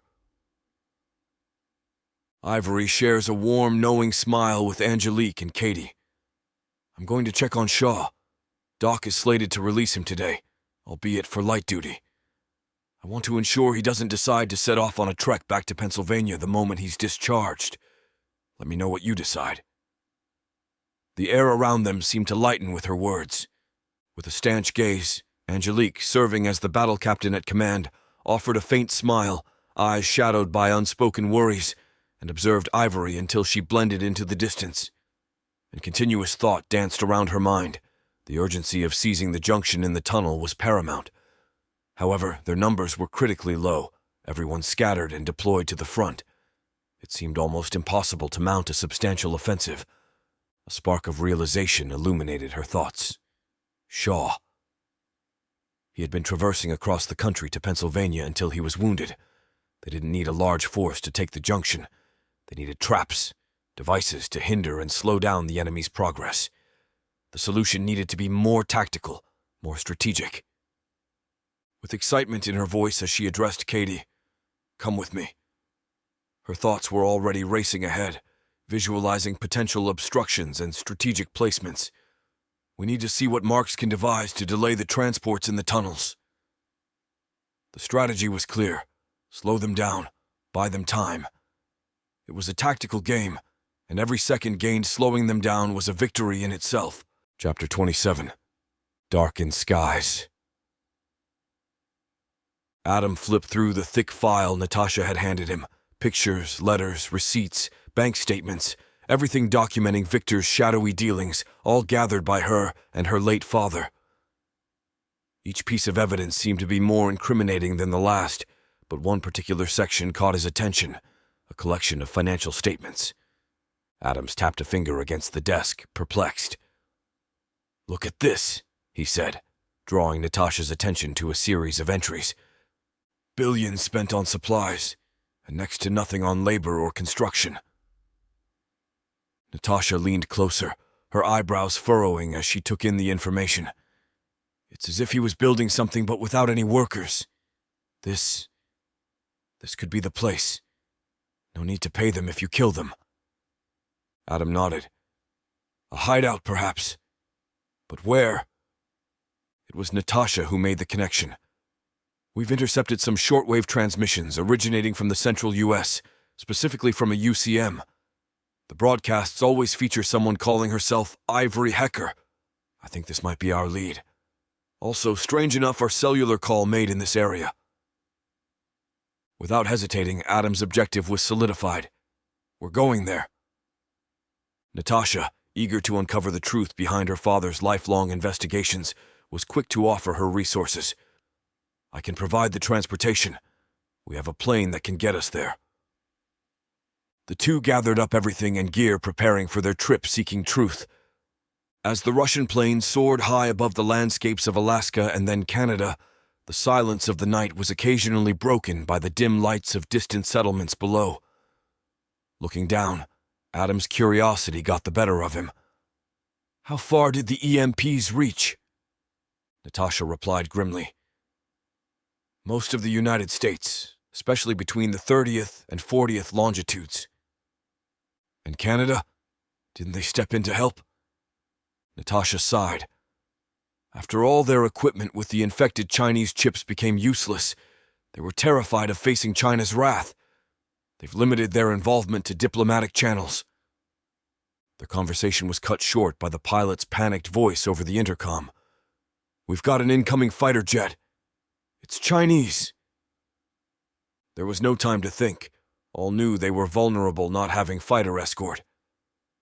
Natasha and Adam quickly strapped on their parachutes, the plane jolting from evasive maneuvers. Never a dull moment with you, American spy, Natasha teased, trying to ease the tension. Adam grumbled, remembering his past jumps. Jumping at night? Not my favorite. With their parachutes secure, Adams and Natasha worked in overdrive, frantically hurling the crates containing the counteractive devices out of the plane, every motion a race against the imminent threat looming in the sky. The roar of the encroaching Chinese fighter jet was a harrowing roar in the background, a trumpet to the relentless dance of danger they were ensnared in. Adams's muscles were coils of steel, his movements precise as he flung crate after crate. His eyes were fixated on the looming silhouette of the Chinese fighter, the relentless harbinger of ensuring death. Natasha, a tempest of focus, matched his pace, her every motion a meticulous calculation against the ticking clock of doom. Her hands were a blur, orchestrating the descent of the crucial devices to the ground below. The smell of adrenaline and sweat filled their nostrils as clinking crates, whirring engines, and the menacing hum of the pursuing fighter were the composers of the silent dance of survival. The Chinese fighter was closing in, its silhouette becoming more pronounced, more menacing. The whir of its engines was a relentless whisper to their ears. Sweat dripped down Adam's forehead, his grip tightening around a crate, his every motion a dance with hope. Natasha's eyes, pools of focus, were on the horizon, gauging the distance, calculating the descent of the crates. The crates plummeted to the ground below. Time was a relentless adversary, every tick a silent countdown, every talk a silent motion of the impending clash. The Chinese fighter relenting pursuit was a whisper away, and the music of their dance was about to end. The roar of the jet engines grew louder, and before they could react, their plane was engulfed in flames. The force of the explosion propelled them out, and they plummeted through the dark sky, following the few crates they were able to save.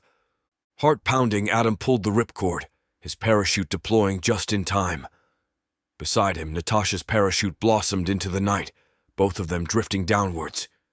The remnants of their plane crashed in the distance, painting the horizon with a brief, fiery glow. Approached the ground, Adam prayed he wouldn't encounter any trees this time. The darkness made it hard to gauge their landing.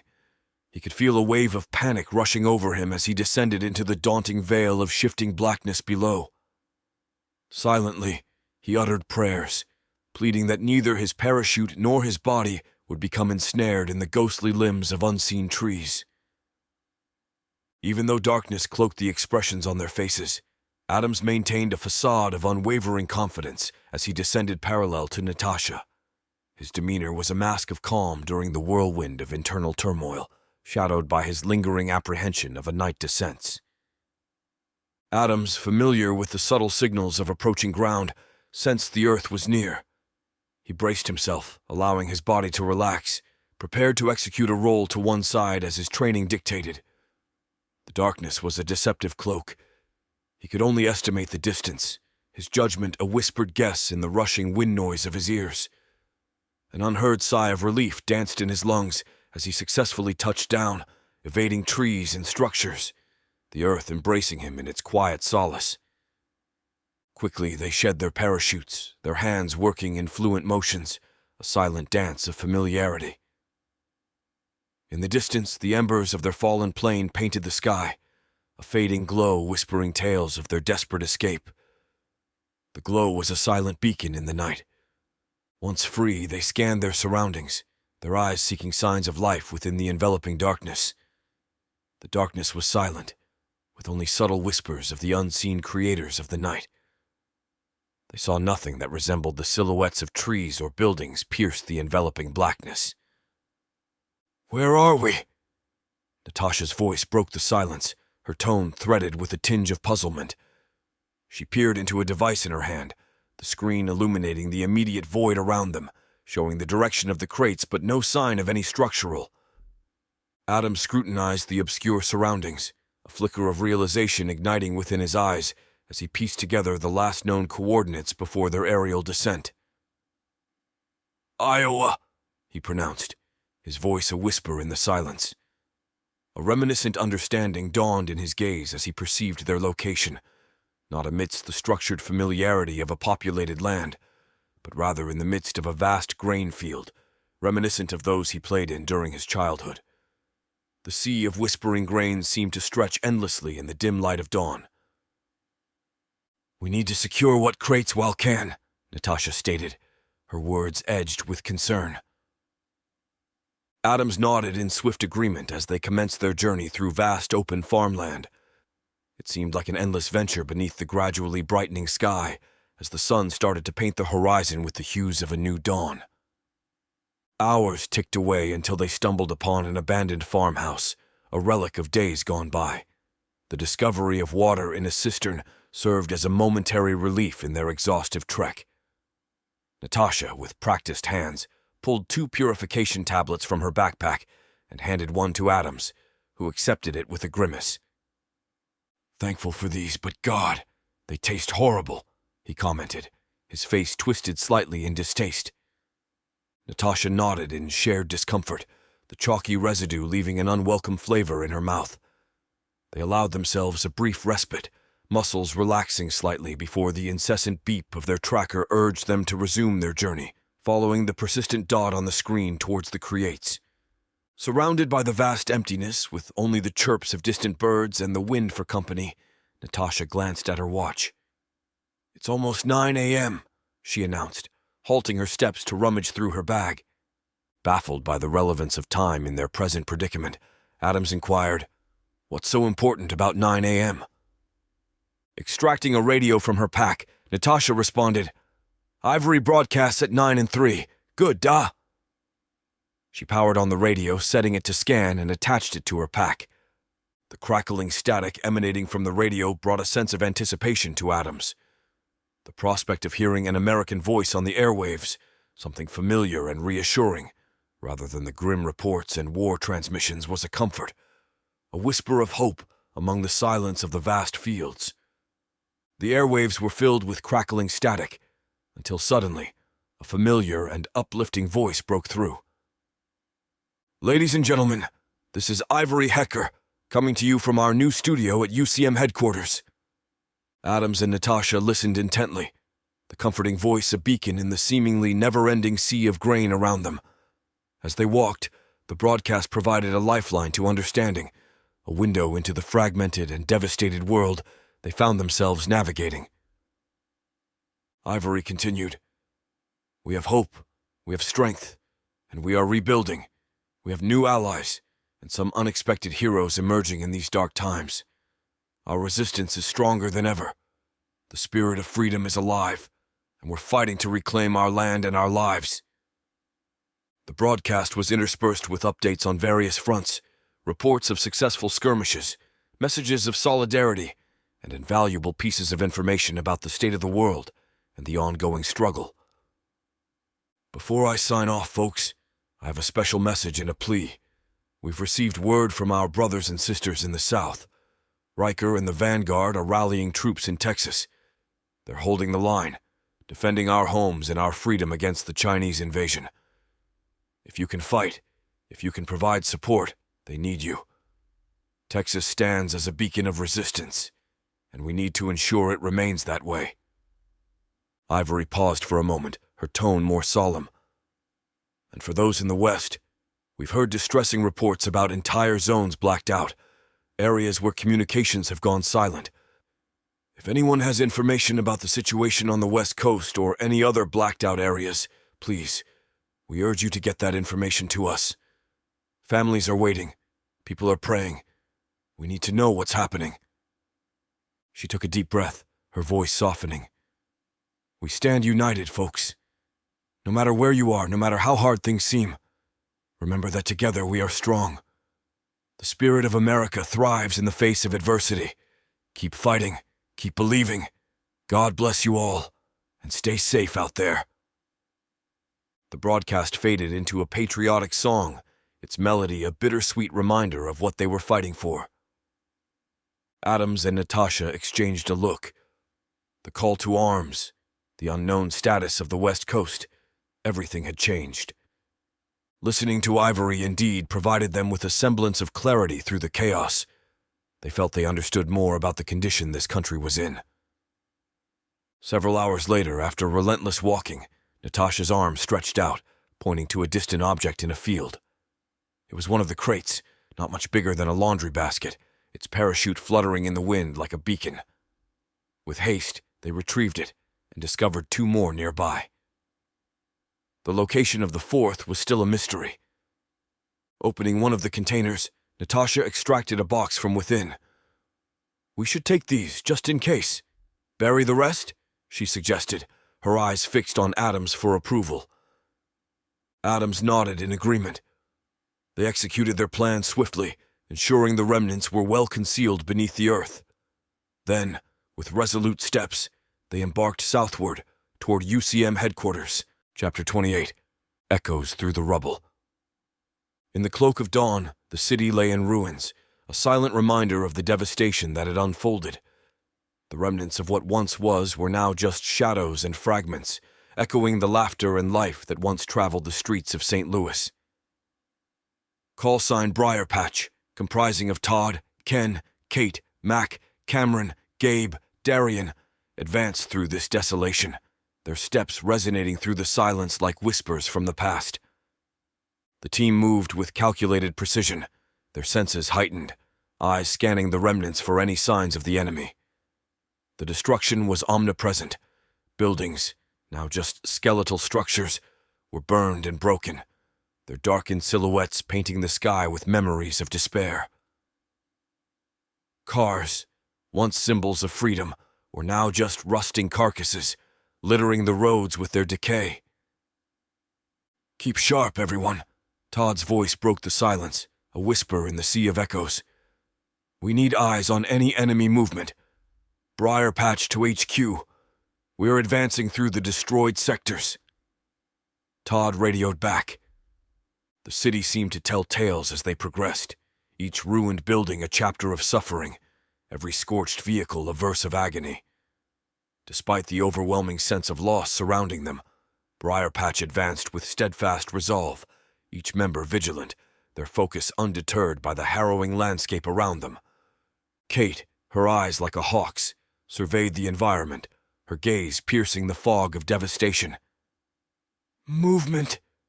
3 o'clock, she relayed, her voice crisp. The team immediately pivoted, their formations tight, weapons raised in synchrony. Ken and Mac moved ahead, their bodies low, shadows amongst the shadows, assessing the situation. The air was tense, a silent air of anticipation. Civilian, Ken's voice emerged, laced with a relief that was as transient as the shadows around them. Darian, the youngest of them all, mirrored his father's every move, his young eyes absorbing the scenes of destruction around him with a maturity beyond his years. Gabe, his protective gaze never leaving his son, felt pride and pain. This was not a world he had ever wished for his child to navigate. Every step was a step through a landscape of echoes, every silent building a keeper of untold stories. Cameron, his senses sharp, relayed every whisper of the wind, every rustle of trash back to the RTO at UCM HQ. Briar Patch to HQ, Sector 7 clear. Moving to next coordinate. Stay sharp, stay safe. Cameron's voice was a beacon of hope amidst the ruins. Each report, a guiding light for the advancing troops, providing them with the much-needed intel as they moved closer to engaging the Chinese forces. Briar Patch, their forms blending seamlessly with the remnants, continued their meticulous reconnaissance. They searched for an advantage point and were pleased when they came to a sizable structure, its form a silent guardian overlooking the remnants of the once thriving metropolis. The skeleton of the building, though damaged, offered a vantage point, a place to see the world from elevated position. The team moved with swift precision, ascending the remnants of the once mighty structure. Todd and Cameron emerged on the roof, their silhouettes bathed in the soft glow of the morning sun. The world stretched below them, a canvas of shadows and light, each detail a brushstroke in the painting of the silent city. Cameron, the radio a constant companion on his back, gazed to the east, his eyes piercing the distance, scanning the paths that wove through the remnants of civilization. The world unfolded before him, a labyrinth, each turn a potential gateway to enemy forces. Todd, standing silent as a statue against the horizon, raised the radio to his lips, his voice stern. "Sidewinder, this is Briar Patch. Overwatch established. Sizable structure providing extensive visibility. We have eyes on the city." The radio crackled, the voice of Karnak emerging from the waves of static. "Briar Patch, Sidewinder read you Lima Charlie. Maintain overwatch. Relay any enemy movements immediately." The city lay before them with its former glory gone. Briar Patch, they were the watchful guardians, the silent sentinels, writing the unseen chapters in the battle ahead. Cameron, his hands clasped firmly around the binoculars, methodically scanned the east, seeking any sign of Chinese troops within the labyrinth of destruction. His senses were heightened, his gaze meticulous, dissecting every nook, every shadow, aware that the ruins around them were the perfect shelter for the lurking enemy. Todd's voice raced through the radio with grim updates. "Sidewinder, this is Briar Patch. Our current grid is Tree 861-90045. It's a ghost town here. No enemy in sight for the previous 2 miles. Seems like most civilians have left or—" His voice strained, not finishing the thought. Karnak's voice radiated through the static. "Copy, Briar Patch. UCM is on the move. Keep your eyes peeled and stay safe. We are coming." Cameron, absorbed in his reconnaissance, parsed through each ruin, each potential hiding spot, the ghostly, desolate city. The atmosphere was dense, every small noise magnified in the silence. Todd inhaled sharply before querying, "Sidewinder, any updates on Angelique?" Karnak hesitated a moment before replying, "She's as fiery as ever, wishing she was out there with you." Todd chuckled dryly. "She has that relentless spirit. We do miss having her watching our backs. There's a peace of mind she brings to us all." Before a reply could return, a sudden desperate yell broke the serene air. "Crap! Artillery!" Cameron's yelled as he gripped the radio. "Sidewinder! We've got visual on Chinese artillery! They've opened fire! Run!" Karnak listened as the static buzzed, intertwined with the distant rumble of death. Fingers wrapped tight around the radio, his voice punctured the static with increasing concern. "Briar Patch, come in. This is Sidewinder, do you read me?" The continued static was like a hand tightening around his throat, each second stretching into eternity. The realization of what may have happened creeped in his mind, a sinister whisper hinting at the loss of valuable scouts, valuable friends. He could no longer delay. He needed to know the status of his regiments.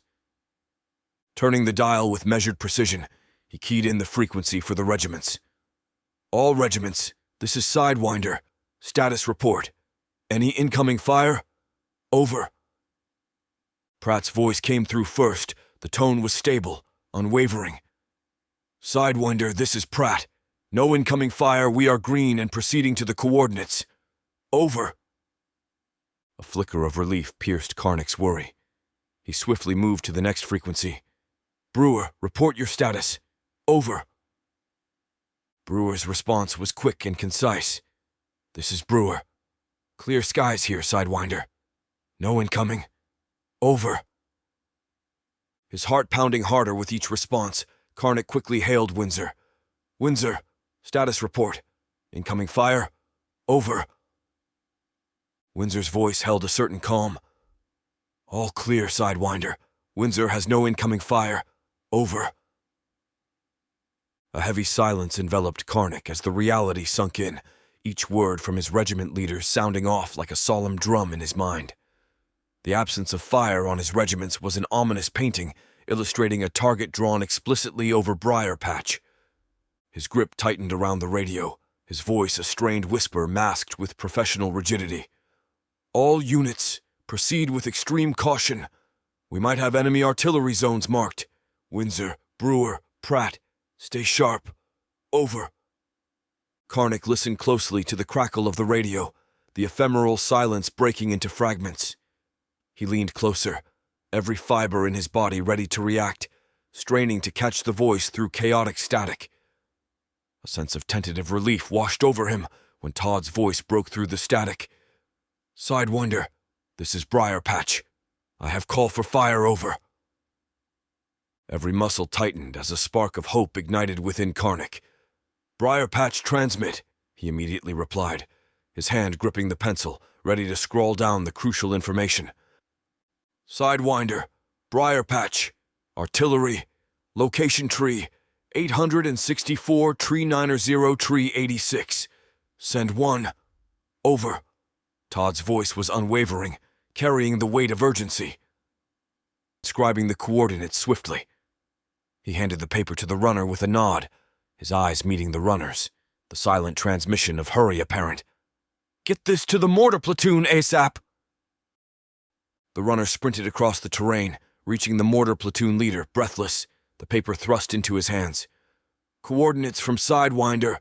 Urgent call for fire, sir." The platoon leader's eyes scanned the paper, his voice commanding and clear. "Ready, one. Set coordinates tree 864, tree 90, tree 86. Within moments, the mortar crew worked with drilled precision, the mortar aligned meticulously. A tense silence hung in the air for a brief second before the leader's hand chopped through the air.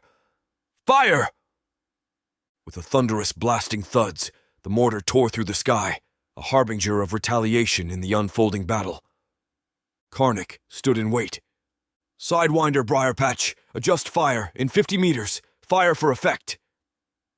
Karnik, a figure of strength and steeled nerves, dispatched another runner, the essence of battle seeping into each stride taken. His gaze remained vigilant on the horizon, every sense attuned to the whispering wind, the murmuring leaves. Ensuing silence was soon broken by the harmony of warfare, 10 resonant thuds echoing from the 120mm mortar tubes. The crackling radio snapped his focus back. "Sidewinder, direct hit. Target neutralized." The voice, weary yet victorious, sliced through the airwaves. A momentary respite fluttered through Karnik. "Briar Patch, this is Sidewinder. Sit rep. Over." A pause that stretched was a silent battleground on its own, before Todd's voice cut through, the weight of victory and loss intermingled. "Still in the fight and moving. 1 KIA, Mac. 2 beaten, but still in the fighting." Karnix felt the sting of loss, the atmosphere heavy with the valor of the fallen. His thoughts inevitably drifted to Angelique, a fusion of guilt and clashing within his fortified soul. With the mourning for Mac and the enduring spirits of Briar Patch, a fragment of him, guilt-laced and thankful, was relieved that Angelique had not shared this immediate horror. His voice, with steadfast resolve, replied, "Acknowledged, Briar Patch. Sidewinder out." His hold on the radio tightened briefly, a silent homage to Mac and the unyielding warriors of Briar Patch. Karnak understood that Mac was merely the opening act in this grim dawn, as despite the sunlit sky, a distant rumble mirrored the somber toll of impending storms. Chapter 29. President Day. Soft static could be heard giving way to a calm and composed voice that's become the beacon of hope for countless listeners as Ivory flipped the switch to go live. Good afternoon, fellow Americans. This is Ivory Hecker coming to you live from UCM headquarters, where the heart of the resistance beats strong. Now, before we delve into today's updates, I want you to take a deep breath. Close your eyes and think of our beautiful nation, the one we all know and love, the one we're fighting for. In these past year, our nation has witnessed upheavals and challenges that have tested the very essence of who we are. From the lights going out in our cities, to the loss of our brave men and women on the front lines, the weight of the war has been felt in every corner. But amidst this chaos, the indomitable spirit of the American people has shone through like the brightest star on the darkest night. Reports coming in from all over tell tales not just of battles and strategies, but of ordinary men and women rising to the call of the extraordinary. They're opening their homes to shelter those displaced, sharing their last morsels of food, and standing guard to protect their communities. The enemy might have technology and numbers, but we have something they don't: heart, resilience, and an unwavering belief in the principles that founded this great nation. Remember, the America we love was built on the ideals of freedom, liberty, and unity, and no external force can ever take that away. But unity is our strength now more than ever. We must stand together, shoulder to shoulder, regardless of our differences. This is our home, and every inch of this soil is worth defending. I urge you, as we go forward, to keep faith, not just in our leaders or our soldiers, but in each other. Reach out to your neighbors, help the person beside you, and together, we will overcome. So, as the days grow longer and the battles fiercer, let's keep our spirits high, our resolve unbreakable, and our unity unyielding. This is our home, our fight, and we will reclaim it. Stay strong, America. We've got this. All right, my fellow Americans, we have our airwaves open. Let me know who's out there, and let's unite our voices against the darkness. Well, if it isn't the voice of the free, it's Pirate Quest Ivory, dialing in from those good old YouTube days. Just like the patriots of old, you've been the guiding star. In these dark times, your voice is like Paul Revere's ride, calling us all to arms, still dropping truth bombs and leading the way. Pirate Quest, your words warm my heart. The journey is tough, but it's listeners like you, patriots standing strong, that light the path. How's the situation on your front? Pirate Quest. Well, Ivory, out here in the east things have been wild. We've had skirmishes every other night, but we're holding strong. We've got a community, standing guard and watching each other's backs. But you know, it's your broadcasts that keep our spirits high. Knowing we're not alone in this, hearing the news you bring, it makes all the difference, Ivory. It's heartening to hear, Pirate Quest.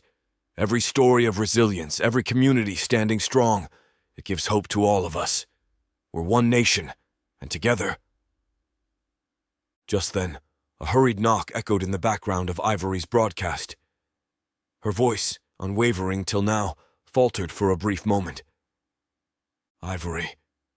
Hold on, Pirate Quest. I have to. She paused as a muffled voice relayed an urgent message. The weight of the news pressed down on her, evident in the brief silence that followed. Ivory. Ladies and gentlemen, my apologies, but we have an urgent update coming in from the front. I'll need to pause the broadcast.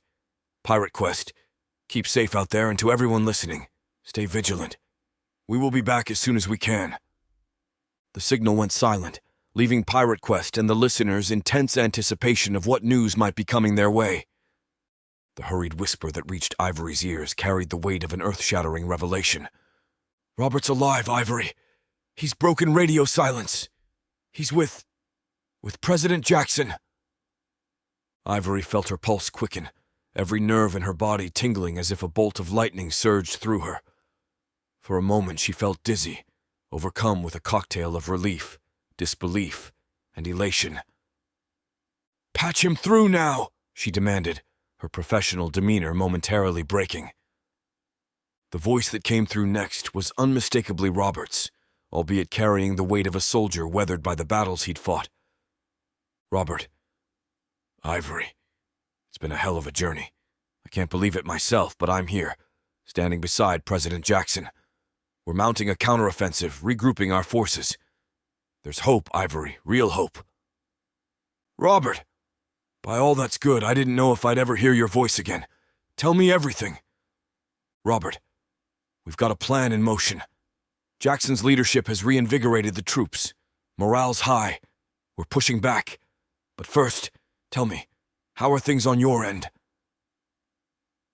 Ivory swallowed hard, the weight of her next words pressing heavily on her heart. "Robert, Sierra's in trouble. She got separated from her team. We're doing everything we can, but I won't lie, things are tense." The line went silent for a moment, both contemplating the situation, the weight of their responsibilities, and the personal stakes that drove them forward. "I'll get to her, Ivory, whatever it takes. Here's President Jackson. He wants to speak with the people." As Robert's words echoed in her ears, Ivory quickly shifted her gaze to Tank. The two had shared countless hours in the communications room, and over time had developed an almost telepathic understanding.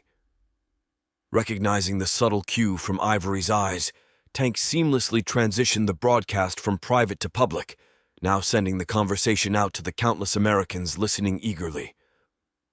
"Ivory. Ladies and gentlemen, brace yourselves. We have an announcement that will change the course of this battle and our future. A beacon of hope in these dark times. I now introduce you to none other than President Jackson." The line crackled for a moment before a familiar, commanding voice boomed across the airwaves. "President Jackson." "Thank you, Ivory. Hello, my fellow Americans. Yes, it's me, Jackson. I know it's been a trying time, full of confusion and chaos, but today marks the start of a new era. We're turning things around. We've faced challenges before, and like always, we come back stronger. We're making America safe again." He paused, letting the weight of his words sink in. "Everywhere I look, I see the resilience and spirit of our great nation. Soldiers standing tall, citizens uniting, neighbors helping neighbors. We're building a tremendous army, the likes of which the world has never seen before. The enemies of the United States, I tell you, they don't stand a chance. They're going to be so tired of losing." Another short pause. "And let me be clear, I'm not just sending our brave men and women into the fray. I'm there with them on the front lines. We're restoring order, taking back what's rightfully ours, and making our nation the shining city on a hill once more." Ivory. "Thank you, Mr. President. The nation needed to hear that." President Jackson. "Remember, folks, together, as one united people, we will prevail. We always do. God bless you all, and God bless the United States of America, and fight like hell." Chapter 30. Burden of Leadership. Remnants of the Vanguard, heavy with the burden of loss and defeat, returned to base camp. The air filled with sorrow, and their faces were painted with the somber tones of war. A significant portion of their number had been lost in the raid against the Chinese fortification, and the aftermath had been a stark panorama of devastation. Majority of the freed American slaves had also fallen to the overpowering arsenal of armor and weaponry unleashed from the bowels of the earth, marking a profound and painful blow to the heart of the rebellion. Riker, a silent specter of wrath and grief, had been enveloped in a catatonic silence throughout the return journey, his eyes mirroring the storm within. The entire way back, not a word had escaped his lips, the silence around him only broken by the occasional whispers of the wind and the hushed murmurs of his companions. Upon reaching the room where the ill-fated mission had been planned, silence around Riker shattered abruptly. He was a tempest, his rage an unrelenting force, fueling his movements as he kicked and threw everything around in vehement anger. The room itself seeming to contract under the weight of his unspoken anguish and ire. Objects were flung with abandon, their crashes and clangs the only voice to Riker's internal maelstrom. The outline of destruction lingered long after each object had met its demise, mirroring the resonating impact of their loss in the field. His silent agony, now broken loose, was an unrelenting tide, leaving a wake of shattered remnants reminiscent of the broken bodies on the battlefield. In his silent rage, his eyes flickered with the fire of unshed tears, a haunting dance between anguish and rage, painting a portrait of a leader broken yet unyielding, a warrior who had lost much, but was far from defeated. The storm in Riker raged, a manifestation of the sorrow-laden battlefield he had left behind, a silent promise of the storm that was to come. "Alvarez!" resonated through the fractured silence, a raw scream from Riker, who was seemingly oblivious to Alvarez's presence just feet behind him. The air around them vibrating with unspoken words and suppressed emotions. His eyes, ablaze with anger and regret, bore into Alvarez as he demanded, "What the hell happened out there? How did we not know about those armored vehicles?" Alvarez, his face hardened by the events but maintaining composure, responded, "Our recon teams. They couldn't see the entrance. The angle it descended into the ground. It was all wrong. From the outside, it just looked like an empty airplane hangar, sir." Alvarez's voice was steady, but the weight of the words seemed to pull at the edges of his strength. "You need to debrief the ones who were captives immediately. It's crucial we gather intelligence on that facility." Riker, his breath heavy with contained rage, waved him off dismissively. He stood, hands braced on the now empty table, its surface barren due to his previous explosion of fury. His gaze then met the eyes of his other advisors, Major Scott and General Anderson, those who had previously warned against the raid. "Go ahead." Riker's voice was edged with a serrated tone, every ounce of him resonating with a silent challenge. "You were right. So let me have it," he encouraged, his posture weary, as if preparing himself for a barrage of righteous indignations, a reflection of the internal war waging within him. The room was charged with the singing of unspoken words, the silence as loud as the murmurs of unsaid condolences, though Riker remained a pillar of battered resolve. Neither Major Scott nor General Anderson spoke immediately. They exchanged a glance, a silent conversation held in the brief meeting of eyes, before turning to face Riker. "Right about what?" Anderson's voice broke the silence, his words careful, calculated. Riker's head slumped, his body braced for their righteous condemnation. "What? For pushing a mission this large against your recommendations. Don't just stand there. If you've got something to say, say it, and don't treat me like a kid." Major Scott, with a measured tone, tried to pierce through Riker's self-blame. "The mission. It was a sound one despite the losses. Yes, we experienced heavy losses, but the value, the intelligence gathered, that's what counted. In command, the line between the right mission and the wrong mission blurs. It's all a game of educated guesses, based on the best intel available." Anderson, nodding in agreement, added, "We've gained insight into their fortifications. The fact that they're digging in, creating underground bunkers, now gives us an understanding of what—" Riker, his spine snapping straight, cut Anderson off sharply. "Where's the dirt?" The words, laden with wonderment, sliced through the air, demanding an answer, a piece of tangible truth amidst the labyrinth of questions swirling within him. "Where is the dirt?" The two men blinked, processing the question. The realization dawned on Anderson's face as it displayed confusion and sudden understanding. "Damn, you're right," Anderson said slowly, his voice laced with intrigue. "We didn't account for that." Scott's eyes were deep in thought. "Perhaps they are transporting it elsewhere. Using trucks at night, maybe? Or they've developed a system to disperse the dirt subtly without it drawing attention.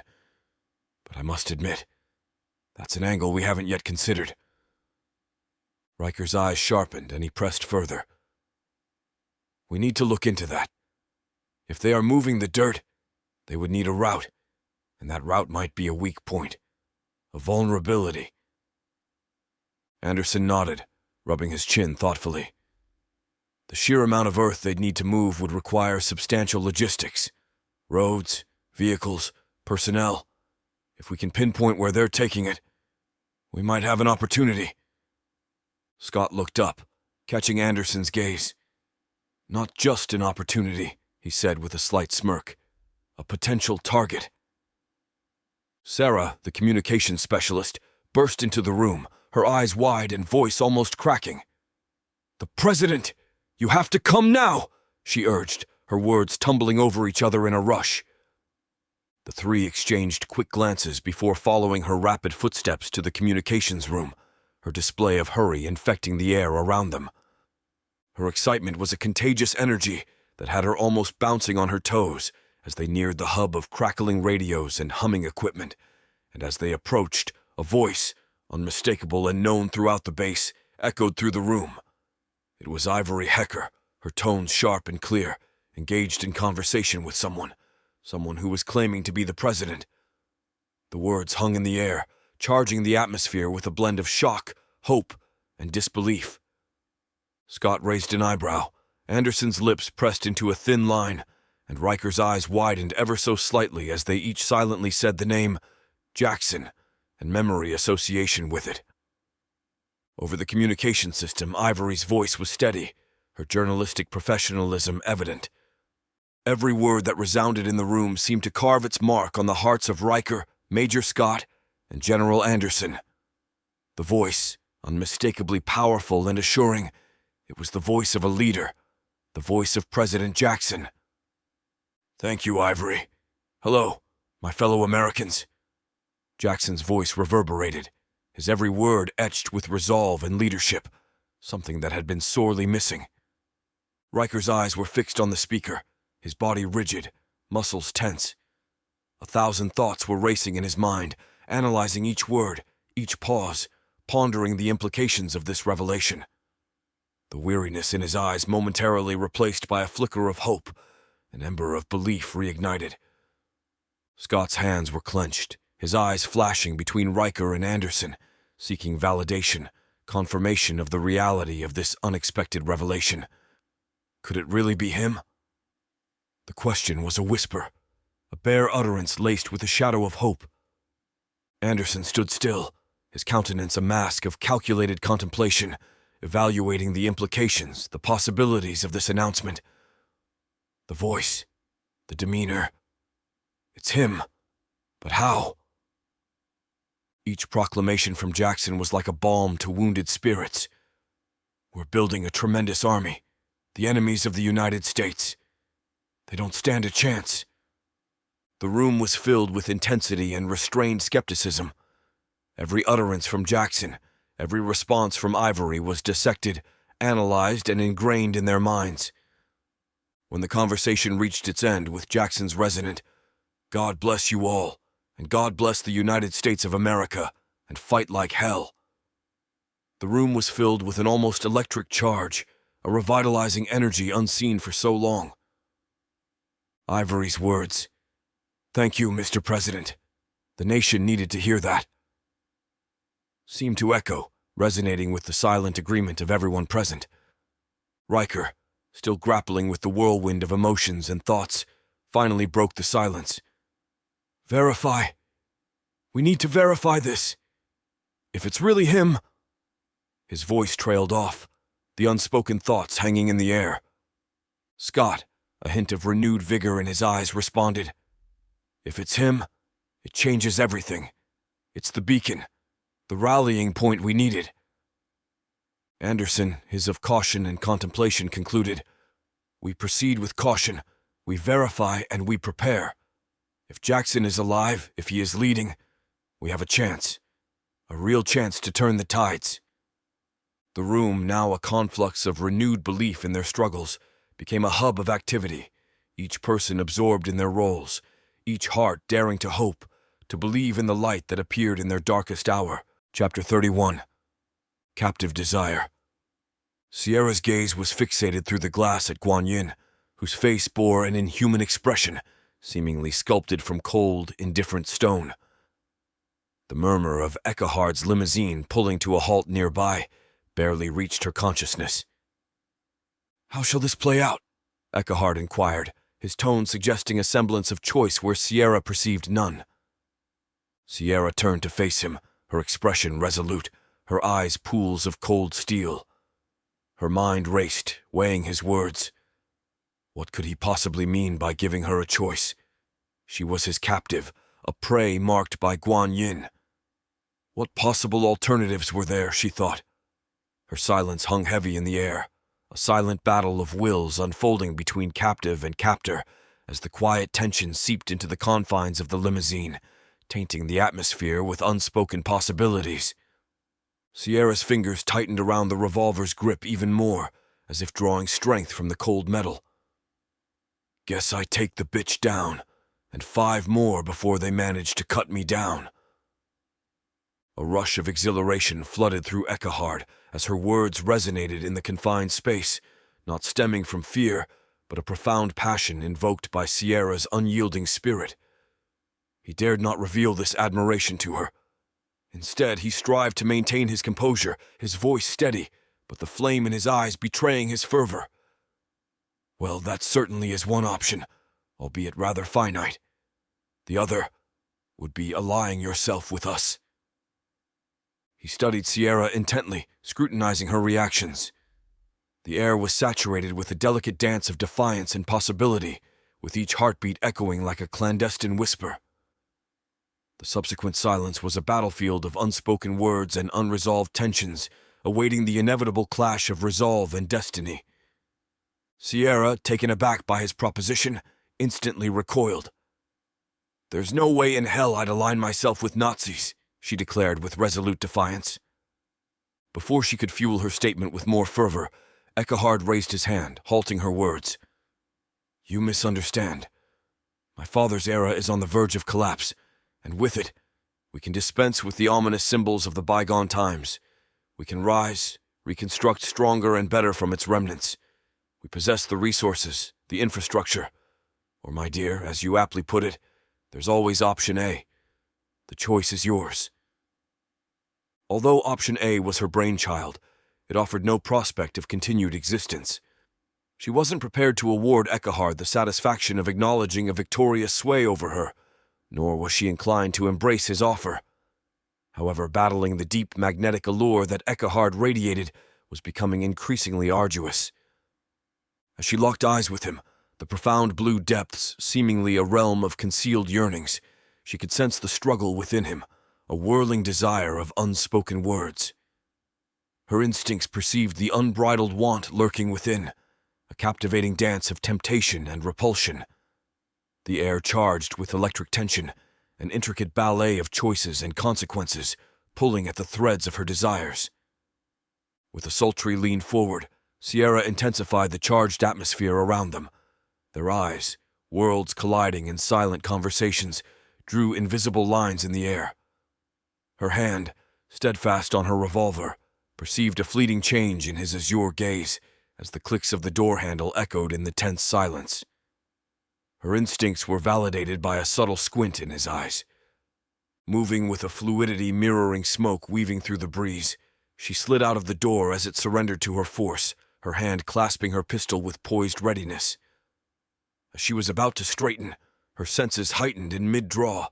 She discerned the distinct sound of the opposite door of the limousine swinging open, and Ekahard's voice cutting through the air, a desperate cry of, "Don't fire! Stand down!" The air resonated with the clicks of weapon safeties disengaging, merging into the unfolding dance of confrontation of restraint. The scene was a silent ballet of decisions, movements, threading through every heartbeat. Sierra looked over her shoulder with a passionate smirk on her face, directed at Ekahard as she said softly and sensually, "Gotcha." Ekahard's eyes widened, layers of concern etched across his face, retracting momentarily. A landscape of rapid calculations and interpretations unfolded behind his sapphire gaze. "What is the meaning of this?"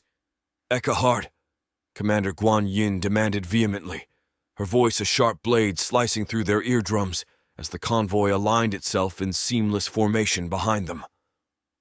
Clearing his throat, Eckhard maintained a composed facade, gesturing towards Sierra as he spoke. "This is a partnership. Have your men stand down and begin distributing the supplies." Guan Yin, her expression shadowed by a tempest of indignation, vehemently protested. "She is a prisoner! Seize her! She is wanted for the murder of many ranking members!" Before either Sierra or Eckhard could react, soldiers swarmed, disarming Sierra swiftly, their shackles fastening around her wrists as she struggled, her muscles knotting in desperate resilience. The skirmish unfolded rapidly, her ferocity rendering two soldiers unconscious before a sudden, blinding strike sent stars sprawling across her vision, her world plunging into a dark void.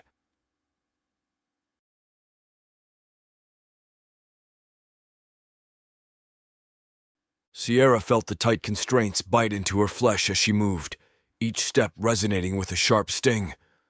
The rawness of the shackles was nothing compared to the swirling turmoil within her mind.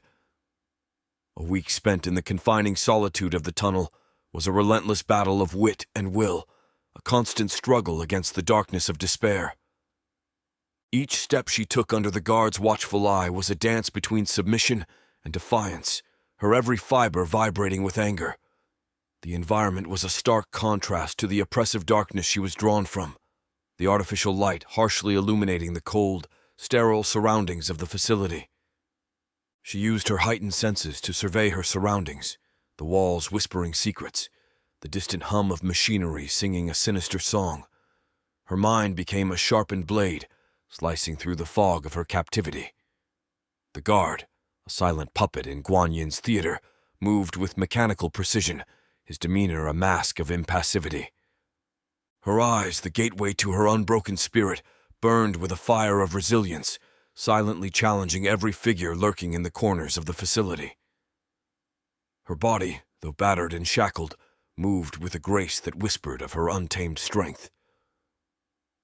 As she was led through the labyrinth of the facility, each step was a testament to her unbroken will, each heartbeat a strike upon a drum of war. She was ready to let the world know. She was unbroken, unbound, and unafraid. Sierra became sharply aware of her constraints, feeling them bite into her flesh as she was placed against the cold rock wall, thoughts racing, recapping the rapid unfolding of events that accrued before the darkness of imprisonment. Around her, murmur of a heated conversation infiltrated her senses, voices of Eckhard and Guan Yin embroiled in a fierce dispute. The exchange that seemed to be tilting unfavorably for Eckhard. Her mind whirled, thoughts tangled as she tried to discern her next move in the fog of confusion enveloping her senses. Though Guan Yin spoke very aggressively, Eckhard, maintaining a facade of calmness honed by his training in communications in Germany, addressed Guan Yin with restrained irritation. "What the hell do you think you are doing, Guan?" Keeping his composure was a vital lesson he had learned, one that could mean the difference between success and failure in tense situations. "She is wanted, and a prisoner, and it is time for punishment." Guan Yin replied with assertive clarity, her tone unyielding. "She will be executed for her crimes, Mr. Eckhard. You and your father handed us this control. I have waited long enough to have this problem solved." Eckhard, his voice a careful balance of insistence and diplomacy, responded, "There are always limits, Guan, and this is one of them. It is strategic to use her to gain control over others, and I must insist she is released." His words floated in the charged air between them, a delicate dance of power unfolding, both keenly aware of the stakes that lie in the balance of this confrontation. "Well, since this agreement involves you, Mr. Victor, and us, perhaps we should contact him. We shall see what he says about the limits to our agreement," Guan Yin suggested with hint of deviance in her voice, her gaze unwaveringly on Eckhard. Eckhard, recalling his last conversation with his father regarding Sierra and pondering over women's ability to manipulate men, raised a finger, signaling for a pause. He turned away as though he was about to make a call to his father, which he had absolutely no intention of doing. Extracting his phone from his pocket, he started walking back towards his limousine, maintaining a facade of intended communication. However, A quick, surreptitious glance back revealed a dire scenario. Guan Yin had guards holding Sierra, one on each side, and she was steadily raising her pistol towards her captive. Panic sparked in Eckhard's eyes, but he suppressed it, quickly contemplating his next move.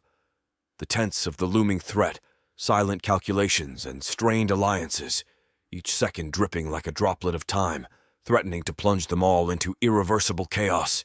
Eckhard turned, saying, "Commander Guan Yin, I propose we discuss this matter with my father in person. Don't you agree?" Eckhard's voice layered with composed confidence, his senses heightened. Guan Yin, her pistol steadfastly aimed at Sierra, seemed more intrigued by his formal address than his actual proposition. "Mr. Eckhard, with a simple pull of this trigger, our need for further discussion evaporates." For the first time, Eckhard experienced an overpowering impulse to thwart another's impending doom. His heart raced, his body coiled in tense anticipation, every muscle fiber ready to spring into action. His mind, however, was calculating coldly, brutally pointing out the difference between time it would take for Guan Yin to complete her lethal gesture and distance he needed to cover to prevent it. The inexorable conclusion was that time was a luxury he didn't possess. The briefest fragment of a second elongated into a drawn-out, inexorable moment, a silent battle of wills, decisions hanging by the thinnest of threads, tottering on the edge of irrevocable consequences. The slight flicker in Eckhard's eyes, the imperceptible tightening of Guan Yin's finger around the trigger, and the anxious breaths of Sierra were the unseen tumultuous waves in this ocean of stillness. Eckhard made his first move. He could feel every muscle in his body tense, preparing for the lunge. But before he could close the distance, a violent splash appeared out the side of Guan Yin's head, and the world seemed to stand still. Eckhard froze mid-step, his mind trying to comprehend the sudden change in the scenario. He watched, eyes wide, as her arm holding the pistol started to droop, as if moving through thick molasses. The weapon fell from her lifeless grasp, clattering onto the ground, the sound like a distant thunderclap in Eckhard's ears. The world around him blurred, focusing all its existence on the falling figure of Guan Yin. It was as if gravity itself had slowed to prolong her fall, the once commanding figure now collapsing like a marionette with its strings severed, her body crumpling to the ground in a disjointed, lifeless heap. Eckhard's mind raced, attempting to process the sudden, unexpected turn of events. The silence that followed was thick, an entity, shattered only by the rustling wind and the raspy breaths of Sierra. The assailant was unseen, unknown, the bullet's origin a mystery. Eckhard, caught between shock and a need to act, scanned his surroundings, searching for the source, the hidden savior, or possibly a new enemy lurking just beyond the entrance. Eckhard's senses were on high alert as the muffled reports of distant rifle fire reached his ears. It was almost surreal, watching the guards slump lifelessly to the ground, their hold on Sierra relinquishing even before the sound waves of the lethal shots reached him. "Sniper!" he yelled instinctively. As his warning raced through the tense air, more Chinese soldiers dropped, their bodies crumpling in silent, abrupt submission to the invisible Reaper. The cold reality of the situation set in, and Eckhard's survival instincts kicked into overdrive. Staying low to the ground, he swiftly maneuvered back towards the armored sanctuary of his limousine, every sense heightened, and every muscle poised for evasive action. He knew the sniper's proficiency meant that open ground was a death sentence, and cover was his only ally. Eckhard could feel the crosshairs potentially tracking him, the invisible gaze evaluating, considering, deciding. His mind was a tempest of thoughts, swirling around the mystery of the sniper. Is this unseen guardian angel here to save Sierra? Impossible. Nobody knows she is here. The sudden appearance of the old Dodge Power Wagon monster truck was like a vision out of a mirage. Its rugged frame and rumbling engine raced through the entrance. The surrounding was filled with the resounding reports of Robert's high-powered Noreen 30-06 rifle, each shot delivering calculated and unerring doom to the enemy. Katie, with her fluid, experienced moves, dispatched lethal rounds from high up in the passenger side window as her eyes ablaze with the fires of battle. Behind the wheel, Carter maneuvered the monstrous vehicle with a blend of precision and aggression, a conductor orchestrating a deadly delivery of death. Sierra's senses, initially swamped by the darkness of her captivity, rallied with acute precision. The sensation of the icy shackles retracting from her wrists, facilitated by the key procured from her lifeless guard, bestowed a surge of liberation. The cold metal falling away was a whisper of freedom dancing on her liberated skin. Her eyes darted between her saviors and her former captors, the scene playing out in slow motion, a vivid display of death.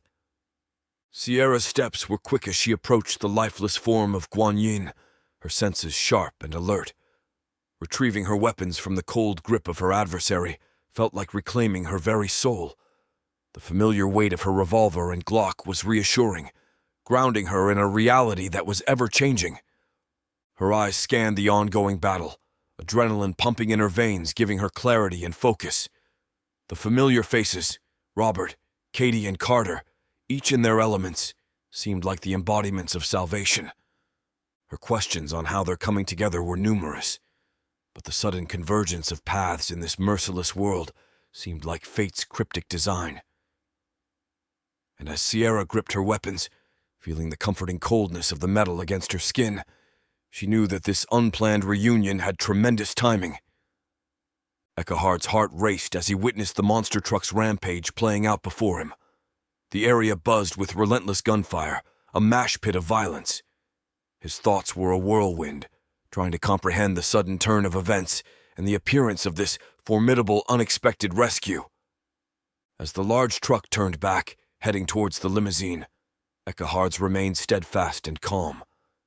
He was lost in his own thoughts, considering the potential outcomes and repercussions of this sudden onslaught.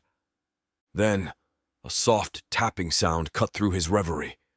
He turned, diverting his attention from the rampaging truck, to see Sierra standing outside his door, the cold steel of her pistol tapping rhythmically on the glass, her eyes locked onto his with a gaze that was an intriguing anger, and maybe, just maybe, a hint of enjoyment. Eckhard hesitated for a moment. He looked at Sierra, the formidable woman who had been his captive, now standing as a free and dangerous adversary. Or was she an ally? He was treading on a thin line between war and peace, and he knew that his next action would define the course of his future in this ravaged world. Eckhard sat there, his heart swimming in his chest as he watched Sierra move with a grace that was lethal and sensual, the dichotomy of her essence rendering him breathless. The moment seemed to slow as she gave the glass a lingering kiss, a promise or a tease etched in her movements, leaving him haunted by the shadow of her lips. He felt the protective layers around him being stripped away as he unlocked the door, a symbol of trust, a vulnerability given to the woman who held his life in her hands. Sierra's rolling eyes and the sensual wave of her revolver's barrel spoke volumes, a siren call to him as she turned away. The sight of her jumping onto the running board, her figure a powerful yet graceful entity against the monstrous truck, left him entrapped in a moment of passion as he heard her call out, "Getting up!" Chapter 32. Lollipop. "What kind of trap is this supposed to be?" Angelique questioned, her voice laced with skepticism, her brow raised at Marx's creation. It seemed so elementary, so rudimentary, it was almost insulting. The device before her was a testament to simplicity, so primitive that it seemed a creation that a caveman could have concocted. Mark had essentially fastened a landmine to a stick. The simplicity underwhelmed her, leaving her questioning the effectiveness of such a device. "It's just a landmine on a stick, Mark. Is this really the best we can do?" Angelique's words weren't meant to scorn, but to spur further innovation, to push the limits of their ingenuity in this dire time. She knew the value of every mind around her, and she believed in the power of human innovation when backs were against the wall. Angelique scrutinized the device, her mind whirring to visualize its deployment. How could such a simple contraption halt a transport? It's not like they could carve a hole into the solid rock for the Chinese transport to run over. Any attempt to conceal it would be glaringly obvious on the seamless surface. And then there's the reliance on chance, merely hoping they'd run over it. Mark chuckled, catching the hint of her skepticism. Never egged a car on the highway, have you? Angelique blinked at him, confusion threading her tone. No. Why would I ever do that? Mark's eyes gleamed with a hint of mischief as he began to elaborate on his seemingly simplistic design. Well, you see, it's not about having them run over it. It's about the element of surprise. This, he gestured to his invention, can create a level of distraction that can stop them in their tracks, or shortly after depending on how fast they are moving. Angelique listened, her intrigue piqued, yet the skepticism lingered, etched on her face, daring Mark to convince her fully of the efficacy of his prehistoric innovation. Mark continued, his voice vibrant with reminiscence. Look, my upbringing was unique. We had chickens, and my brothers and we'd head to the overpass and launch eggs at unsuspecting cars, aiming squarely for the windshield. He paused to scan Angelique and Katie's incredulous faces, eyebrows raised in synchronized disbelief. Oh, come on, don't dwell on the why. So the direct approach didn't pan out. Those windshields were elusive. That's when we added a twist, literally, attaching the eggs to threads. Slowly, we lowered them down from above and... Splat! Katie chimed in, a cheeky grin on her face. Mark shot her a frustrated glare, a hint of annoyance flickering within his eyes. He had been just about to reach the climax of his story, only for it to be snatched away.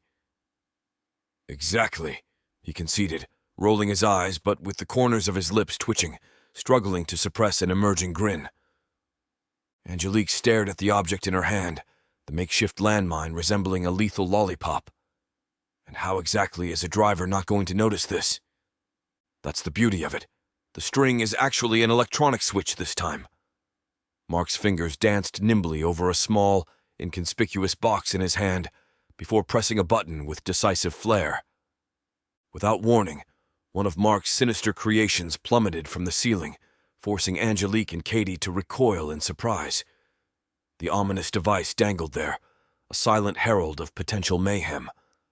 The two women exchanged a glance, their eyes widened in a blend of alarm and intrigue, then turned their gaze back to Mark, seeking an explanation for the unexpected demonstration. Angelique squinted at the peculiar lollipop trap swinging before her eyes. Is that a real mine?" she inquired, her tone disbelief. Mark cleared his throat conspicuously, turning aside to fiddle with another gadget as he replied, "No." The unconvincing tone did nothing to reassure. Katie and Angelique exchanged a look, their eyebrows raised in stunned amusement at his blatant recklessness. They both silently wondered how he had managed to keep all his limbs intact thus far, given his fondness for improvisational explosive confections. Marks extended an object towards them bearing a striking resemblance to a ballerina dancer's leotard, albeit without the flouncy skirt, and appeared denser, equipped with headphones and an elastic wrap. Angelique's brows knitted together in puzzlement as she pointed at the odd ensemble. "What is all that for?" she queried, her gaze oscillating between the strange attire and Mark's, awaiting an explanation. "Protection. When you press this button, a shockwave of epic proportions will course through the tunnel. From what you've described, the only refuge available seems to be a ventilation shaft. Where do you hypothesize the pressure will be more potent, in the large shaft or the small one?" Marks explained, an air of gravity to his voice. "Small shaft," Katie ventured hesitantly, a tone of uncertainty weaving through her words. The eyes of Katie and Angelique volleyed between each other and Marks, trying to ascertain if they had conjectured correctly, while Marks immersed himself in tinkering with the items in his hands. "So, were we correct?" Angelique inquired after a prolonged silence, her curiosity getting the better of her. Marks lifted his shoulders in a casual shrug. "How would I know? I'm just the guy who used to dangle eggs in front of cars for amusement." His response was drenched in levity, creating an amusing contrast with the serious nature of their mission. Not wanting to waste any more precious seconds, Angelique inquired, How many do you have ready? 5, Marks replied succinctly. Angelique reached for the protective suit, eager to don it. All right then, load them up and let's get going. She was ready to face the danger, to be the one at the epicenter when the infernal lollipop detonated. Wait! Marks's voice halted her in her tracks. Turning back around, Angelique raised an eyebrow. What? Marks elaborated, explaining that he had only one suit, and it was far too small to accommodate Angelique's taller frame. His gaze then shifted to Katie, implicitly suggesting that she would be a better fit for the protective gear. Angelique raised her hand in protest. No, we'll find someone else to do it. Why? Katie interjected, stepping forward to confront Angelique. I'm here. The suit will fit, and we don't have that much time. Every supply truck that makes it through just brings more supplies to those assholes. Determined, Katie gripped the suit tighter and locked eyes with Angelique, asserting firmly, I got this. Angelique let out a deep breath after seeing the same fervor in Katie's eyes that she herself harbored at Katie's age, and relented, then relaxed her grip on the suit. She turned back to Marks and instructed, Load up what you need. She's right. We move out as soon as she's finished suiting up. In no time, they managed to hustle, loading a heavy-duty truck with essential gear and plowing it down the tunnel system. The trio was left to marvel at the mesmerizing architecture of the tunnels and the way it played tricks on their perception of time, altering it in ways they couldn't have anticipated. Finally, reaching the junction, Katie pointed out the ventilation shaft where she had hidden to Marks. He inspected it thoroughly and then made some quick mental calculations. We need to place this at least 300 yards down the tunnel. Otherwise, the heat from the blast could be too intense for you, Marks elucidated to Katie, before delving into a brief rundown of the mechanics and effects of an explosion. Thanks for the science lesson, but we might have a supply convoy coming at any time. Can we get a move on? Katie interjected, her sense of urgency, a sentiment shared by Angelique. Over the next hour, they labored diligently, drilling holes in the tunnel ceiling above the highway. Marks marveled at the rock's density, speculating aloud about it having been superheated as he manipulated the hammer drill. With Angelique aiding him, they hoisted the devices into position as Marks secured them. Angelique, her curiosity mixed with a pragmatic realization, questioned, Won't this just bring the tunnel down? Either way, it's a win.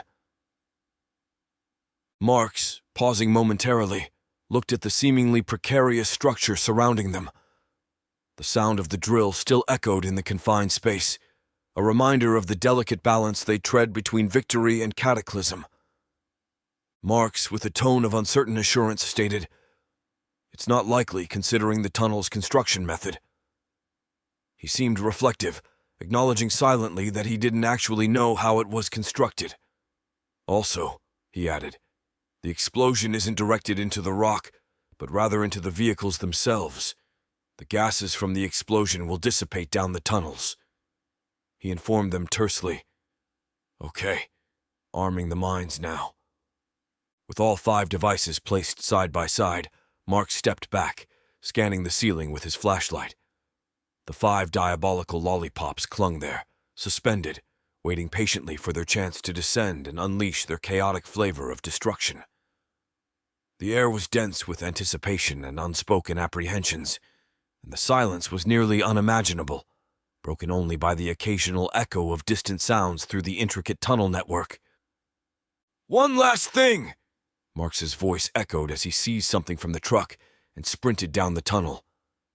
Where in the world is he going?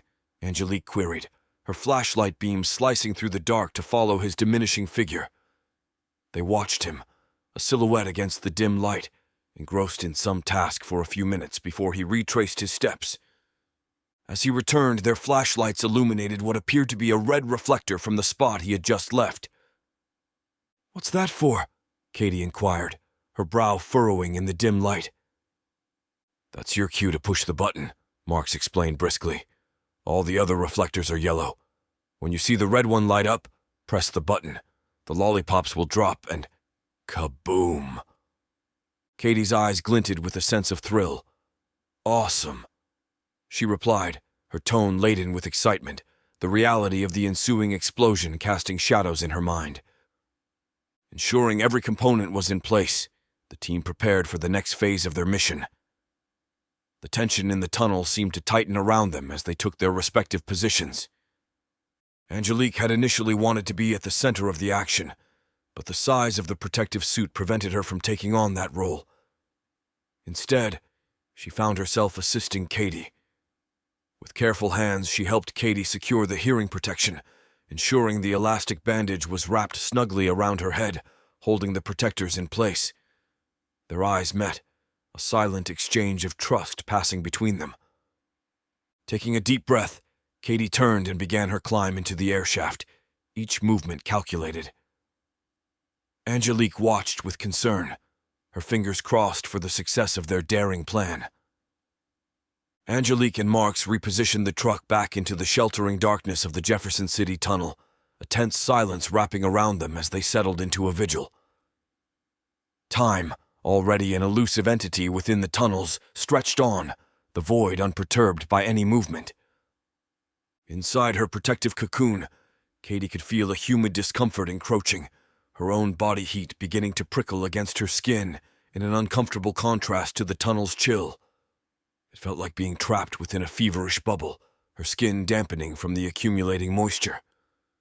An hour rolled into the next, the monotony nibbling at her resolve, prompting thoughts of abandonment. Yet just as she was teetering on the brink of calling it quits, a subtle shift in the oppressive darkness pricked her senses. Every hint of discomfort receded into the background as her hand instinctively tightened around the trigger of the devilish lollipop, her senses sharpening. Cautiously, she maneuvered herself, allowing just her head to peer out from her concealment within the shaft, eyes homing in on the approaching lights distantly flickering in the tunnel. Adrenaline coursing through her veins was a silent roar, heightening her senses as she steeled herself, her focus intensified on the encroaching gleam of headlights in the inky blackness. Anticipation threaded through every nerve as she dangled her arm, the trigger gripped firmly within her hand. Katie's eyes were fixated on the subtle gleam of lights as they kissed the mile markers in the tunnel, creating transient flickers in the shadows. Each one was a prelude, a ticking countdown to the one she awaited. Her heart raced, a turbulent drum within her chest, as the desired marker snapped into view, bathed in a crimson hue. Without hesitation, her fingers pressed the button, unleashing the lollipop into the abyss below. Swiftly she recoiled into the relative safety of the shaft, her breath held in a tight grip of anticipation. Seconds mutated into what seemed like minutes, a stretch of time marked by tense silence, each tick raising the shadow of doubt in her mind. It gnawed at her resolve, compelling her to peer over the edge to assess the situation, when suddenly, a seismic shift in pressure shoved her back, barricading her within the confines of the shaft. The detonation reverberated through her bones, muted yet very noticeable through her protective gear.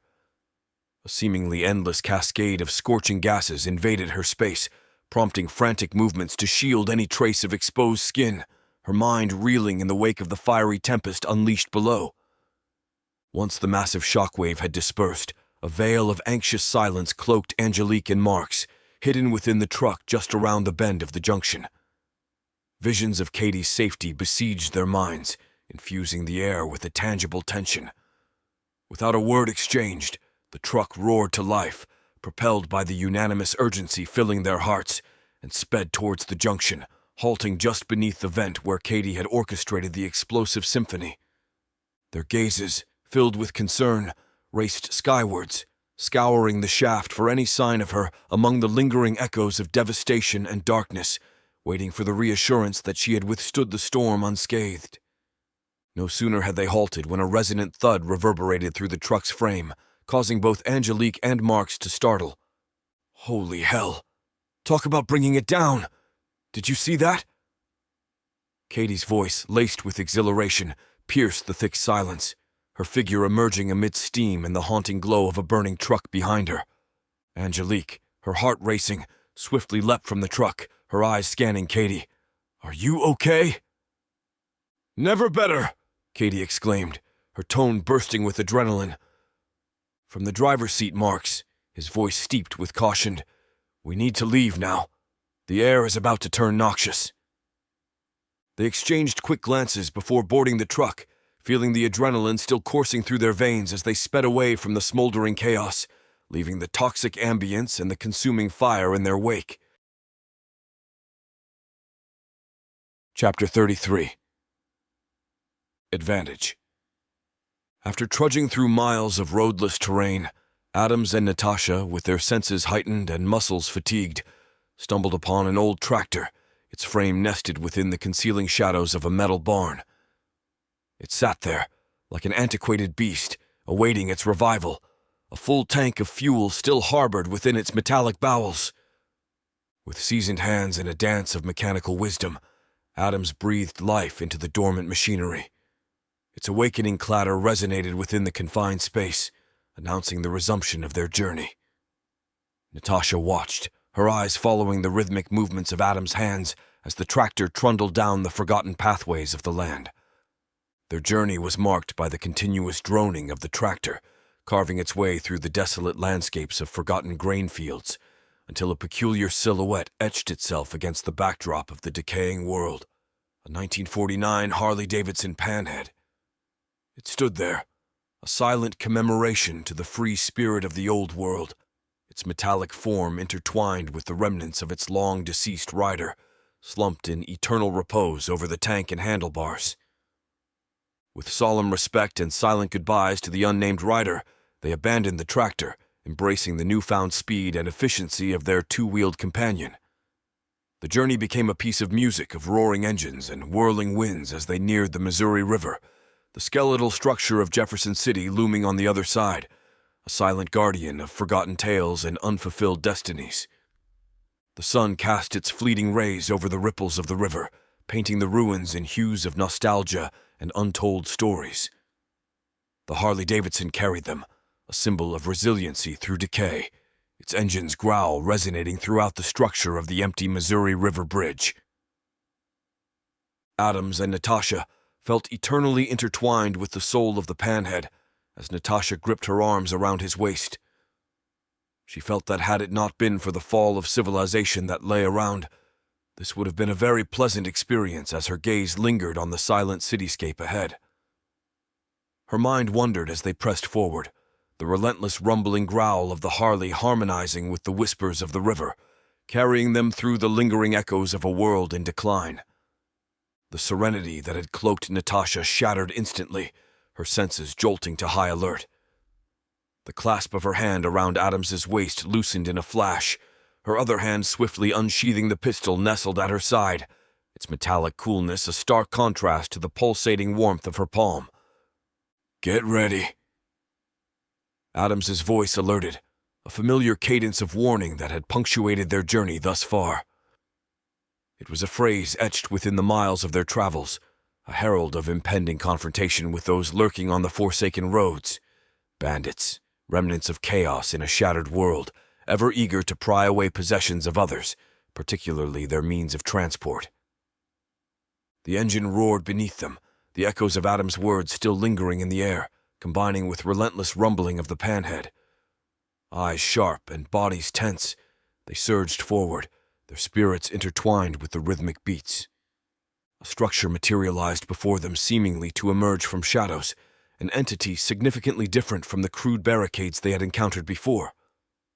This roadblock radiated a semblance of order, a structured sentinel standing guard over the remnants of the old bridge that stretched across the languid Missouri River. Its appearance spoke of organization, perhaps a semblance of authority in a land where lawlessness often reigned, a stark contrast to those haphazard constructions of road pirates they had previously encountered. These barricades were aligned with precision, the remnants of a world where structure and order once held sway. As they neared this guardian of the bridge, Adam's hand reached back, patting Natasha's thigh gently.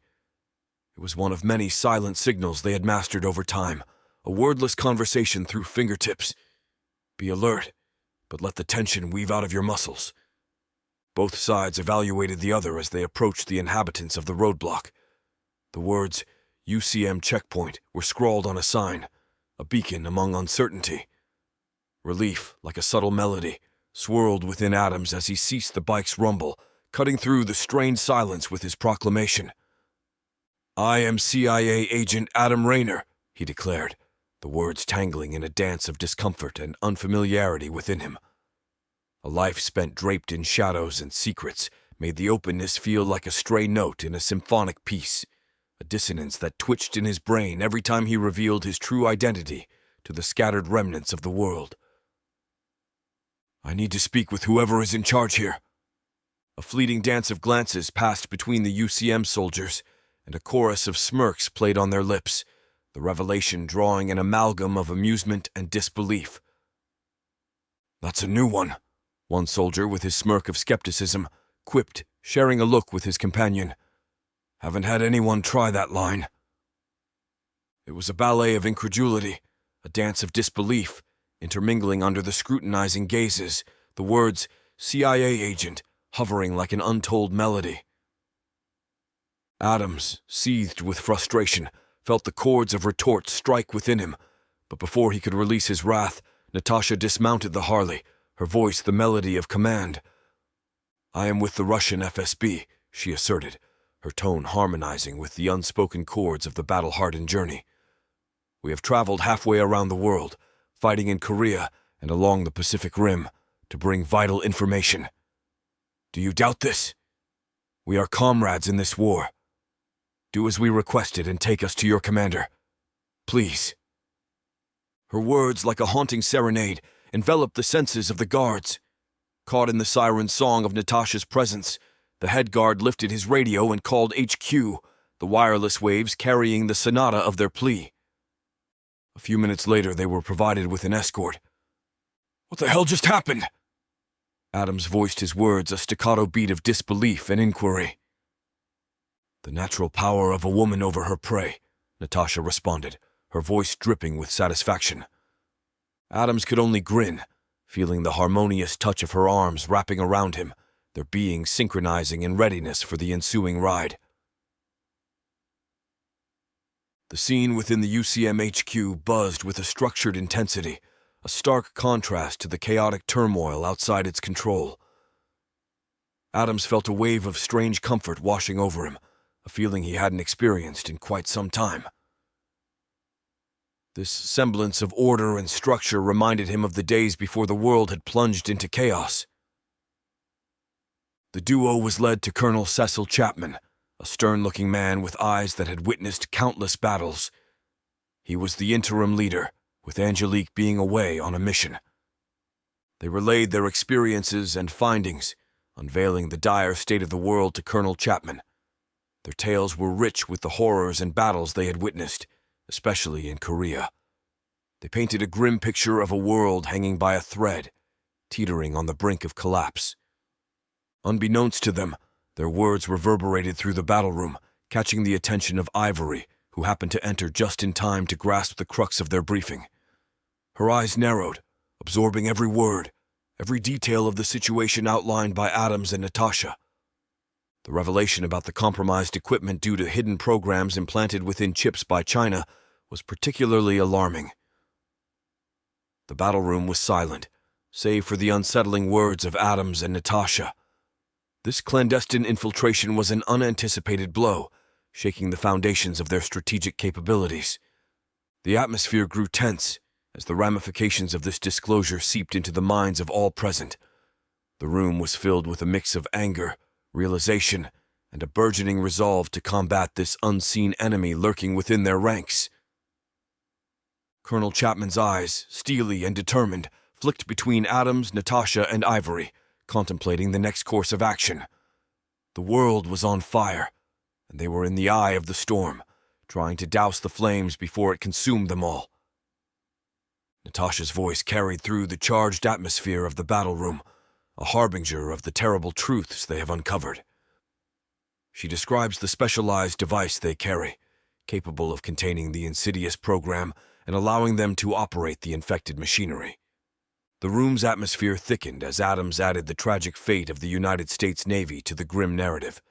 He depicted the horror that unfolded on the vast, indifferent ocean. The sea had become a silent spectator to the doom of powerful vessels and their crews, a consequence of their positions being betrayed by the infected chips. These mighty protectors of the seas, once symbols of strength, became floating coffins, their ability to retaliate stripped away. Adams's voice broke the charged silence, describing how some of the ships had wandered aimlessly, a silent, drifting testament to the technological treachery, their crews succumbing slowly, entombed within the steel giants, powerless and forsaken. The details landed like a punch in the guts of every person in the room. Colonel Chapman's gaze hardened, a tempest brewing behind his eyes, reflecting the seething tumult within the room. The silence following the disclosures was deafening, the truth reverberating in their hearts and minds. It was a silence laden with whispered promises to the lost souls, drifting eternally on the boundless seas. Ivory's gaze met that of Colonel Chapman, Adams, and Natasha, a silent communion of warriors forged in the crucible of their time. A hush settled over the room, a lingering tension following Ivory's inquiry. "Wow, that is horrific. Any information on how this all started?" she asked. Her words hung heavily in the charged atmosphere. Adams's entire being seemed to fold inward, a subtle aura of sorrow cloaking his frame as he hung his head, the weight of untold truths etched into his visage. "Yes." His voice was a whisper, laden with regret, reminiscence infiltrating his being. A pause, seemingly endless, permeated the room as he collected the shards of his shattered memories. The web of his confession wove itself painfully as he spoke of his mission to assassinate Kim Jong-un in the dark corners of North Korea. The mission's particulars unfold like shadows dancing with flames of betrayal. Months of meticulous planning, a dance with deception, where trust was bartered with EMP devices meant to orbit the cosmos. The entire facade was crafted with precision, a veil to shroud his end at the hands of his kin, leaving his sister as supreme ruler. However, the daggers of reality pierced through. The inert EMP devices were teeming with a life of their own. Colonel Chapman's face twisted into a canvas of anger and disbelief, absorbing the bitter truth. A command, sharp and swift, echoed through the room. "Arrest him!" The decree, a clarion call in the silent battlefield of revelations, led to an instantaneous upheaval. Natasha, her loyalty an unbroken chain, snapped into action, the cold steel of her pistol seeking the colonel's temple. The room transformed into a battleground of restrained chaos, with devilish music of charging weapons and heightened reflexes. Every pair of eyes held a different storm, the entire room holding its breath, the myriad of destinies intertwined hanging in the delicate balance between a trigger's pull and a heartbeat's pause. The ticking seconds were a whispered sonnet of suspense, a silent hymn sung by the guardians of clandestine truth. The room quivered with restrained ferocity, every gaze sharp, every muscle tight, a deadly dance of trust and treachery whirling within. Then Ivory's voice, a sharp counterpoint among the tension, sounded, "Whoa, whoa, whoa." She thrust her hands in the air, a fluid dance of motion intended to douse the erupting flames. "What are you all doing?" Her words were shadows flitting across the faces of the assembly, but Chapman's countenance remained a steadfast mask of authority. "This man is under arrest for treason," he declared, his voice an unwavering beacon of command. Adams, with a whirlwind of survival instinct engaging, had incapacitated a soldier nearby, his weapon a new extension of his will, positioned himself, his stance a living fortress, the barrel of his stolen rifle a silent sentinel against the dual threat before him. "I didn't fight my way out of China into the mouth of hell that is South Korea, just to be judged by you," he proclaimed, his words a fiery cascade of unbroken spirit. "We bring proof that the real perpetrator of all this, believe it or not, is a Nazi named Victor Roche." The air was a cascade of ensuing questions, the invisible links of complicity snaking through the assembly, wrapping around every soul, every heartbeat pulsating with uncertainty. Eyes flit towards one another. Ivory's words attracted everyone's attention. The multi-billionaire? Her voice sent ripples through the room. I did a story on him many years ago, discussing his connections to the Third Reich, and I was labeled a conspiracy nut. They said it wasn't true, despite there being interview videos of him relishing his days as a child, working with the SS. Fueled with emotions, disbelief painted their faces as the revelations of Ivory's words created contemplation in their minds. Could a relic of such historical bygone hatred be the mastermind of the catastrophic reality they were enveloped in? Natasha's response pierced through the veiled curtain of uncertainties. "Da," she asserted, her voice filled with conviction. "According to my father's records, he amassed his wealth from the hidden Nazi plunder of Polish Jews. We have tracked him to a location in the States." Her eyes swept over the assembly with the dangling swords of Damocles pointed at each other, weaving a deadly web around them. "Now can we cease this ludicrous pointing of weapons at each other before this room fills with dead?" Her words, a stirring plea, served as a clarion call in the tempest of animosities. The seconds felt like drawn-out moments, the tension strung tight, poised to snap. "Colonel," Ivory's tone imbued with a stern resonance. A web of silent conjectures enshrouded the room as Colonel Chapman's face was a facade of contemplation, the undercurrents of his thoughts veiled behind his stoic visage. Finally, his voice, a steely command intertwined with reluctance, reverberated through the space. "Put him down." The assembly, in a state of coiled readiness, seemed to exhale collectively, the weapons slowly lowering in reluctant obedience. Chapman's gaze met those present as he continued. "You might think we wouldn't believe such a tale, but it just so happens we have our own Nazi prisoner."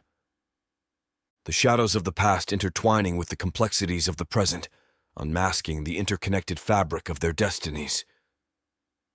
"He was dispatched to assassinate Commander Karnik, and would have succeeded had it not been for Mrs. Ivory here."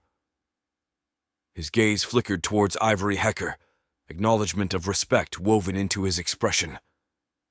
"We need to question this man immediately," Natasha asserted. The group, now linked by intertwined destinies, moved in a silence towards the prisoner's cell on the lower levels. Ivory recounted the story of the man's capture as they walked, the silence absorbing the unfolding tale, the echoes of footsteps interweaving with the unveiling narration. "He announced Victor's revenge right before he fired his weapon." Ivory's words reflected the haunting actions. Footsteps harmonized with the rhythm of tense breaths as they approached the guarded cell, only to find a sight that sent a jolt of shock through their nerves. The guard, his throat a canvas of macabre artwork, was slumped over his station, his last breath a whisper of suffocating silence. The group's pulse quickened as they rushed towards the cell, where they found their Nazi prisoner, his lifeless form a shadow within the shadows, a Nazi honor dagger embedded in his chest, a final concealment of damning truths. Adams's fury erupted like a tempest, his voice a thunderous echo in the shadows of concealed secrets. "We've lost vital information. He could have provided us with insights to unravel this entire nightmare." Ivory's voice cut through Adams's tempest. "We have more pressing issues to address," she proclaimed. She began to unravel the story of the clandestine underground highway system they had discovered. Victor must have been orchestrating all of this in cahoots with the Chinese. But then, Ivory's words wove a new layer in the dance of shadows and echoes. "We have established contact with President Jackson," she divulged. Everything shifted as Adams's frustration subdued by the new revelations. Chapter 34. Return of the Vanguard. Amid the newfound zeal of hearing President Jackson's voice, Ivory's voice transmitted again, this time with information that brought a different kind of hope as she spoke directly to the Vanguard. "Listen up. There's more intel coming through. There's a clandestine transportation network, an underground highway system, and we've got word there's an entrance in your vicinity." Riker, despite the whirlwind of shock and new hope circling in his mind, with the revelation that Jackson was still alive, caught the importance of this piece of intelligence immediately. He responded, his voice razor-sharp. "We found it. We've encountered it and attacked it once. It was a tough fight. We suffered heavy losses. We'll keep UCM updated on our plans." The mention of this hidden network sparked a new fire in the room. Plans and strategies started forming almost immediately. An underground system could be the key, a hidden vulnerability in the enemy's armor, an opportunity to strike where they least expect it. The air was thick with purpose, with anticipation. The fight was far from over, and every bit of information was a weapon, a tool to carve their way to victory. While exchanging brief but focused conversations with his colleagues, Riker felt a deep swell of emotion. The weight of each life lost, the intensity of each battle fought, and the increasing hope created by Jackson's reappearance were etched deeply within him. General Anderson, scanning the newly acquired data, spoke up. "We need to infiltrate this system, gather every piece of intel we can. Locations, defenses, logistics, everything is crucial." His demeanor displaying deep understanding of their situation and the potential risks of this mission. Major Scott, eyeing the maps and information displayed, nodded in agreement. This could be our key to unraveling their operations, a linchpin to their entire strategy. We need to be swift, decisive. The operations room became a fervent hub of activity, everyone tuned to their tasks with heightened focus, aiming to make the most of this golden opportunity. The combination of Jackson's voice and the revelation of the underground network had sparked a common passion to regain their homeland. Riker, eyes reflecting the relentless flame, made his stance clear. "Let's get to work. We have a lot to do, and time is not on our side. We strike with precision, with purpose, and we unravel their defense. For our people, for our land, we will prevail." He paused for his sink in, before his voice cut sharply through the mounting tension. "Everyone, be ready to move!" His gaze locked onto his advisors. "We need to strike before they can bolster their defenses." Nods of agreement met his words. Major Scott's voice was tight. "A swift strike is crucial." Anderson's brow creased in thought. "We need flawless coordination." The room hummed with activity, with preparations escalating around them. Riker's hand gripped the map. "We hit them with all we've got." His advisors shuffled, immersed in strategizing, their nods firm and thoughts racing, the air vibrating with anticipation, with a unified force ready for battle. Alvarez walked back in after extracting information from the liberated workers with a grave expression. They mentioned a vast number of armored vehicles stationed at the gateway of the tunnel network, and aircraft as well. Much more than we had experienced on our first attack. The room, already charged with anticipation, tensed further at his words.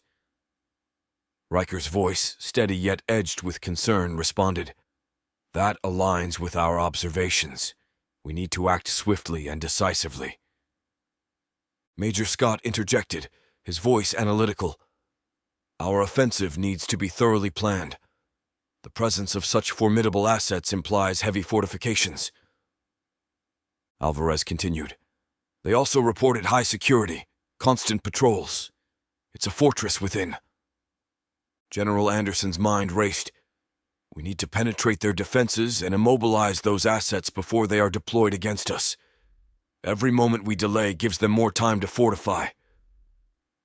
Major Scott threw up his hands in protest. "There's no conceivable way we can launch an attack on that. We're short both on personnel and equipment." Lieutenant Alvarez, hesitating, spoke with an unmistakable lack of confidence in his information. "Sir, I generally rely on multiple corroborated sources or tangible evidence before sharing intelligence. Thus, I'm hesitant to relay this." General Anderson, clearly irritated, retorts sharply, "Just get to the point, son. Stop acting like a whipped child." Lieutenant Alvarez quickly spoke. "Among those we liberated was a woman, forced to perform menial tasks. She mentioned being regularly transported from the tunnel to the airport during the day, but peculiarly, everything outside the vehicle remained enveloped in darkness, even in daylight. Sir, I surmise there might exist another tunnel, a secondary conduit linking the main entrance to the airport, a clandestine route." The revelation hung in the air, every mind in the room churning through the implications. Riker, considering Alvarez's report, voiced his thought. If this is true, it could be the breakthrough we need. A chance to infiltrate their defenses unnoticed. Major Scott, brows furrowed, adding, "It's a gamble, but it's an opportunity we can't afford to ignore. We need to verify this back door and exploit it before they realize we're onto them." General Anderson, his irritation giving way to contemplative seriousness, nods. "Agreed. Let's gather every shred of information we can and plan our next move meticulously. If there exists a secret pathway, it's our key to circumvent their defenses." The room filled with activity, the weight of the newfound possibility driving every individual to swift and purposeful action. Riker's eyes sparked to life, unveiling a flicker of hope. This could be the opening we've been praying for. Did she indicate its location? Lieutenant Alvarez, his expression revealing the battle of languages within, replied hesitantly. "My Spanish is a bit rough around the edges, but her words hinted at a big house. It's likely she's referring to the hangar to the south of the airport, sir." The air in the room seems to tighten, the tinge of an imminent opportunity painting everyone's demeanor with cautious optimism. Riker leans forward, his voice commanding, "Then that's where we focus our reconnaissance. We need precise details, thorough intelligence on that hangar."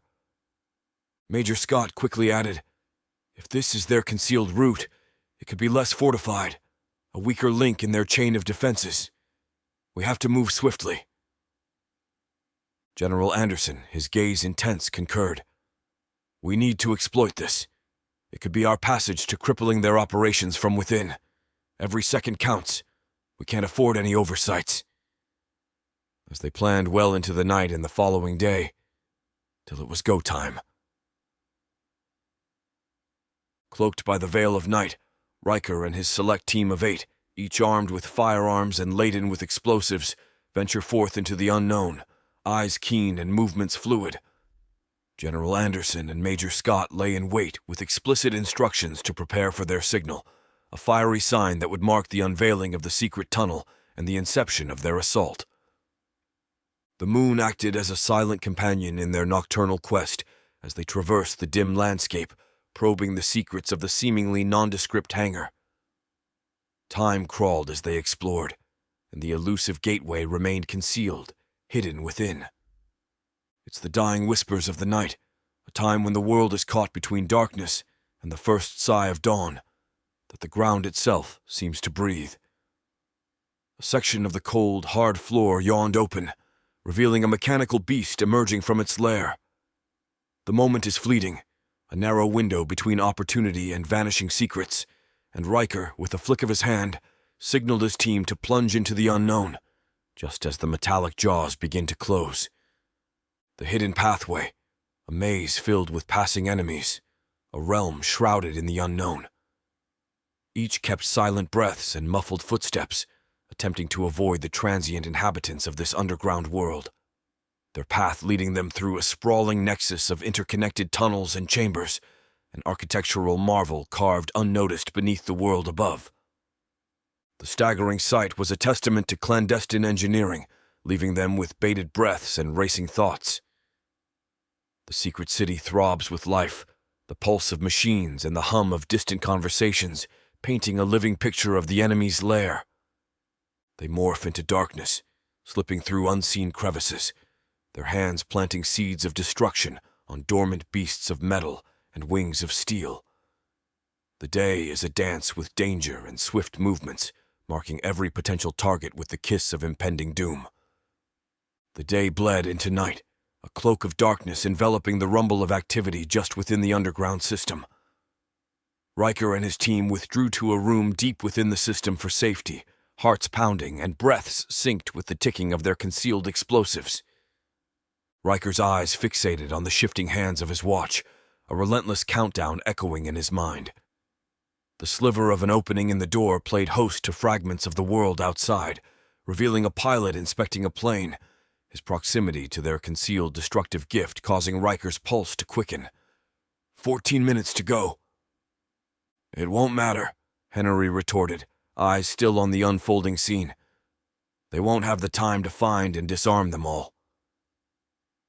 Riker's eyes darted back to his watch, the seconds ticking away relentlessly. No, but they can sound the alarm, putting everyone on alert and compromising the surface attack. 13 minutes. Shit, he's right by it, Garrett interjected, his eyes widening as he too peered through the narrow crack. 12 minutes. Riker's voice was tense as the pilot's hand reached towards their explosive, the situation spiraling into chaos. Panic permeated the room, clinging to each word. Sabotage! Bomb! We have intruders! The pilot's voice announced through the confined space. Henry's voice quivered. What do we do, Riker? Riker shut the door and slid down, his back against the cold wall as his mind presented flashes of the horrific slaughter of the last failed mission. I don't know. I guess we... His words were cut short by the first of the concussions, a chorus of fiery destruction enveloping the underground complex, starting with the pilot who held their explosive. Puzzlement crossed Riker's face as he looked at his watch amidst the cacophony. I guess it was running slow? Probably should keep it wound up, huh? His words were nearly drowned out by the continuous roar of explosions, the rocky walls around them shaking with each blast. Anderson, positioned just outside the complex, looked over a land bathed in moonlight, creating a somber stillness over the area. Its silence punctuated by distant chirps of nocturnal creatures and the whispered conversations of his waiting soldiers. The dark facade of the entrance to the complex loomed large against the backdrop of the nocturnal landscape, the shadows playing tricks on the eyes of the anxious onlookers. It was a landscape in suspended animation, awaiting the unseen sparks of conflict to erupt and alter its serene existence. Then, the distant hum of explosions reached Anderson's ears, a harbinger of the chaos unfolding deep within the underground complex. Almost immediately, the serene night was transformed into a scene of chaotic illumination. Bursts of fiery light emanated from the entrance, lighting up the night sky, the intense flickering silhouetting the nearby trees and structures in an eerie dance of shadows and light. The ground vibrated under Anderson's feet, each explosion sending shock waves through the air, causing ripples in the fabric of the quiet night. Soldiers around Anderson were fixed with focused readiness, the sudden violent illumination galvanizing them into action. Anderson's eyes were fixated on the chaotic display of lights and shadows, his mind racing with thoughts of the battle unfolding within, the detonation serving as the unmistakable signal for them to initiate the ground attack. The view was a paradox of destructive beauty and looming dread, a tangible manifestation of the battle between the lurking shadows and the exploding lights. The silent anticipation had been replaced by the deafening confirmation of the beginning of their assault, the serene view now painted with the harsh strokes of war, as Anderson ordered, "Attack!" The underbelly of the complex was a maze of enigma, riddled with constant vibrations from the recent, almost rhythmic explosions. Riker's squad, propelled into the chaotic melee, progressed through the rugged, confined channels. The intermittent illumination from gunshots and sparks from broken wires revealed quick, hostile movements in the darkness. Approaching a sudden turn, they were met with a hail of bullets, creating a deafening, turbulent clamor within the rock-enclosed corridors. Riker's squad countered with disciplined synchrony, their guns responding fiercely to the unseen assailants. Every twist and alcove in the maze seemed to transform into a battlefront, each step forward being a product of intense firefights and careful advances. The heightened tension and adrenaline saturated their blood, intensifying the squad's focus. In a more expansive cavern, a wave of enemy forces converged on them. This arena became a whirlwind of violence. Riker found himself in a deadly struggle, his firearm forsaken him with its bolt jammed. Riker lashed out with brute strength and agility. A relentless bout ensued, each fighter striving for supremacy in this primal confrontation of hand-to-hand combat. The whole area buzzed with chaos, the intense gunfire melding with the raw sounds of physical combat. Each soldier was plunged into their individual battles, focused intensely on overcoming their adversaries. A waylay of clashes and blasts served as the backdrop to this fierce struggle. Anderson, overseeing the assault from the surface, could discern the amplified uproar emanating from the complex's depths. The warfare noises intermixed with the tumult above, where Vanguard were breaching the perimeter and clashing with outer defenses. The entire underground network was a storm of conflict, with squads engaging in incessant battles, securing sector after sector. The fight was grueling, with the balance of victory teetering once more precariously. But the squad, fueled by a strong will and the advantage of surprise, combated fiercely. The brutal contest marked their relentless forward push. The enemy's defenses gradually began to crumble under the united push of Riker's team and the reinforcements flooding the subterranean battleground. Every newly secured section signified a shift in momentum in their favor. The concealed refuge of the enemy was slowly turning into a liberated zone, the balance of power tilting with the sustained onslaught of their coordinated attack. The atmosphere in the underground chamber was an amalgamation of chaos, every corner a testament to the fight between hope and looming despair. Henry and Riker, back to back, struggled to carve a path through the relentless adversaries, their firearms speaking the harsh language of war. Suddenly, a shadow detached itself from the jagged walls, its movements sinister and poised. Riker, senses heightened yet focused on the foe before him, was unaware of the impending doom lurking behind him. The enemy soldier, cloaked in the darkness of the chamber, aimed his gun with a calculated precision at Riker. The air, already thick with the residue of gunpowder and metallic tang of blood, tensed as if anticipating the impending impact of the bullet. It was a moment split into infinity, every microsecond stretched, every detail intensified. Henry, his senses sharp and vigilant, perceived the lurking danger. Without a fragment of hesitation, with the weight of unsaid words pushing him forward, he lunged at Riker. His movements were fueled by fear and selfless bravery, his eyes locked on Riker as if trying to communicate a silent farewell. A deafening blast cut through the silence, and Henry's body collided with Riker's, the force pushing them to the rugged ground.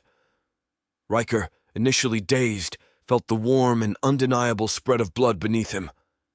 The realization dawned with a painful clarity as he looked into Henry's eyes, those orbs fading into a haunting dimness.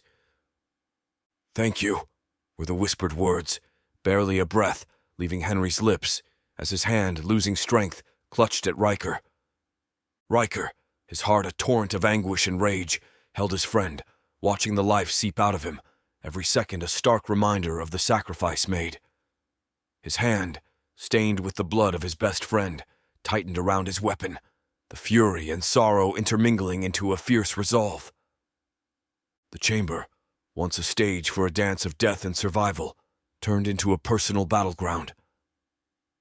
Every shot, every move was a living tribute to Henry, his spirit seemingly present in Riker's relentless pursuit of vengeance.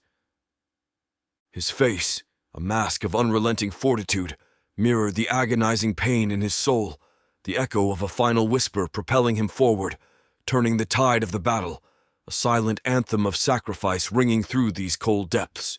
Chapter 35. Death from Above. Fire raged all over the city as radio connection was established once more. "Sidewinder, this is Briar Patch. I need your guidance for further fire. Over." Todd's voice carried through the frequency, the sound waves.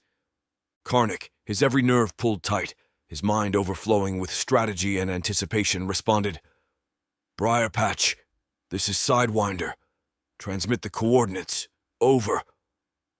The seconds between the end of a transmission to a response lingered, till Todd's voice cut through the static.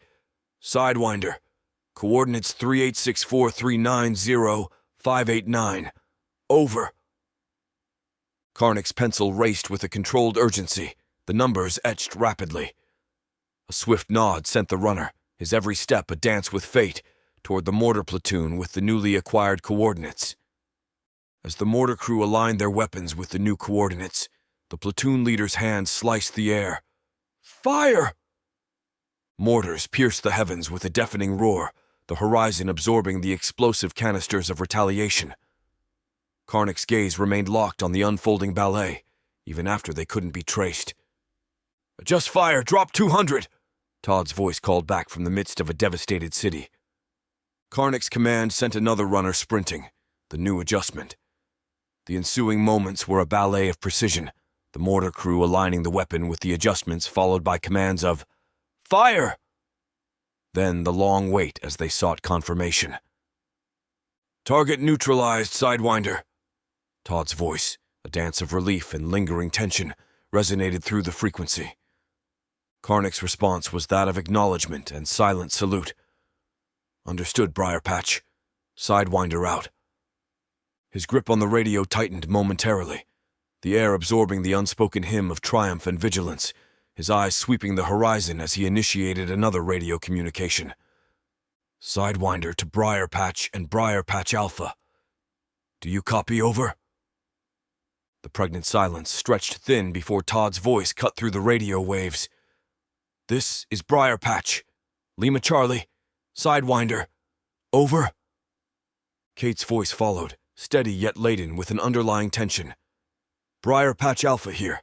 Lima Charlie. Sidewinder. Over." Karnik's tone was a mesh of stern caution. "Listen up. You have to watch your six. Chinese forces will be on the hunt after the strikes on this fourth target. The area will be swarming with hostiles.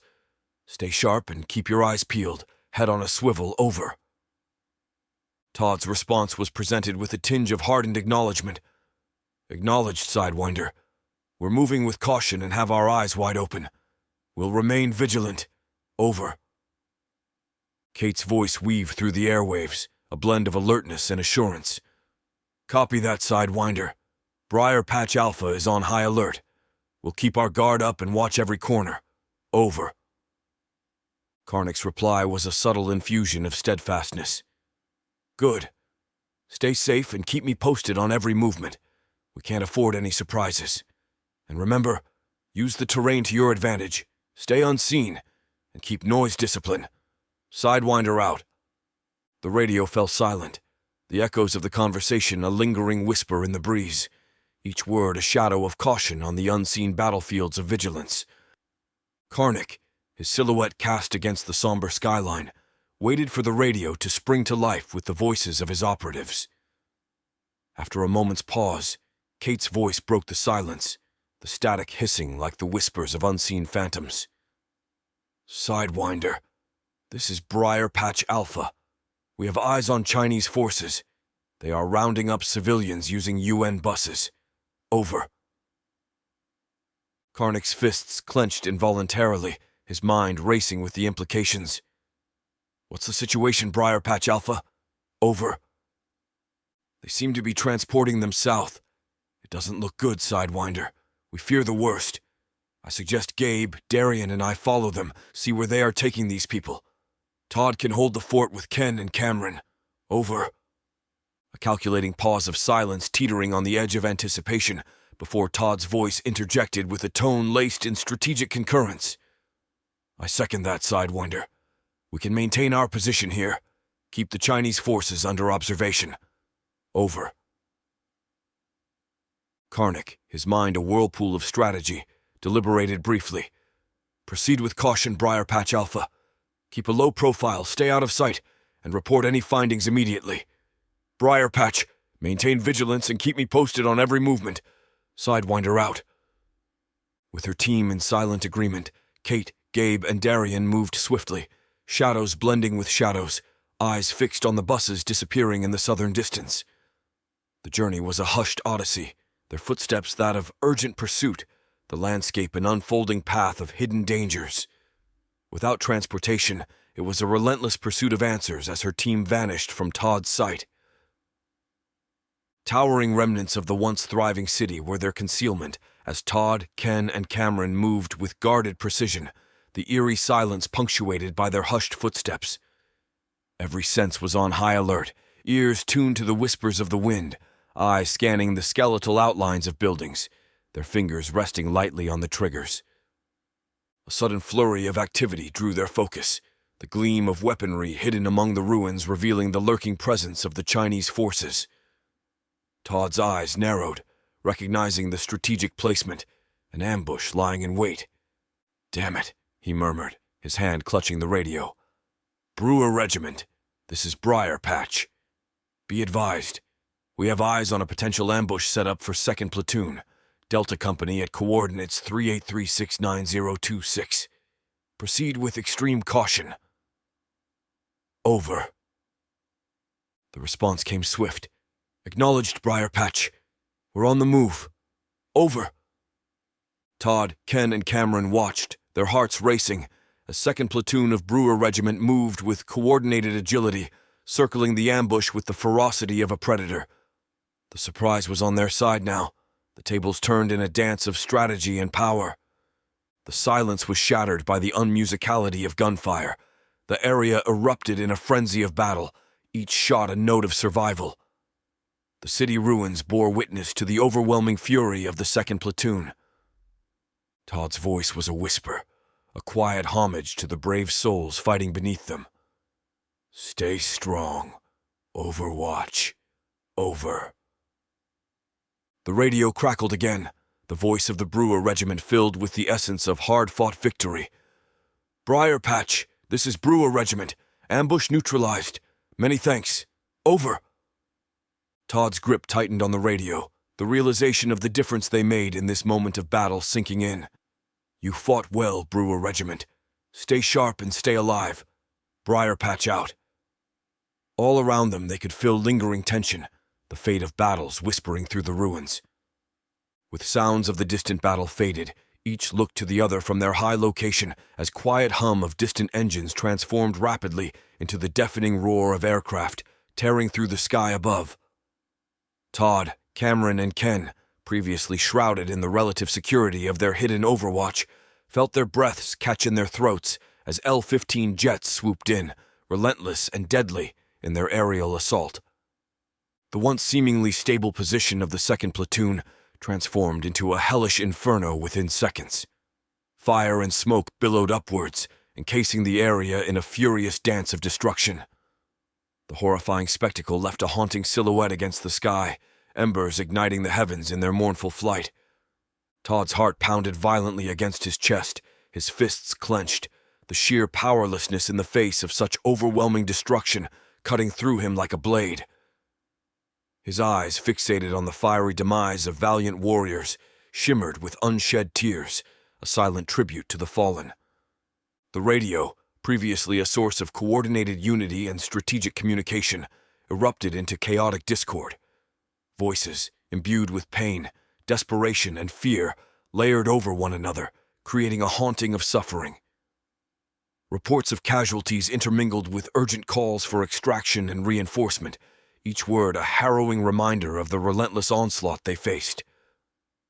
Todd's voice, strained and laden with the weight of sorrow, cut through the chaos. Briar Patch to all units. Maintain radio discipline. Over. The sky, now darkened by the shadow of IV Z-10 attack helicopters, carried the harbingers of further destruction, their presence amplifying the torture pleas through the airwaves. The incessant hum of their rotors was a morbid melody accompanying the repetitive sounds of explosions and gunfire. Cameron and Ken, their faces frozen with the anguish of witnessing the fall of their comrades, stood in solemn solidarity with Todd, their eyes scanning the horizon for signs of impending danger.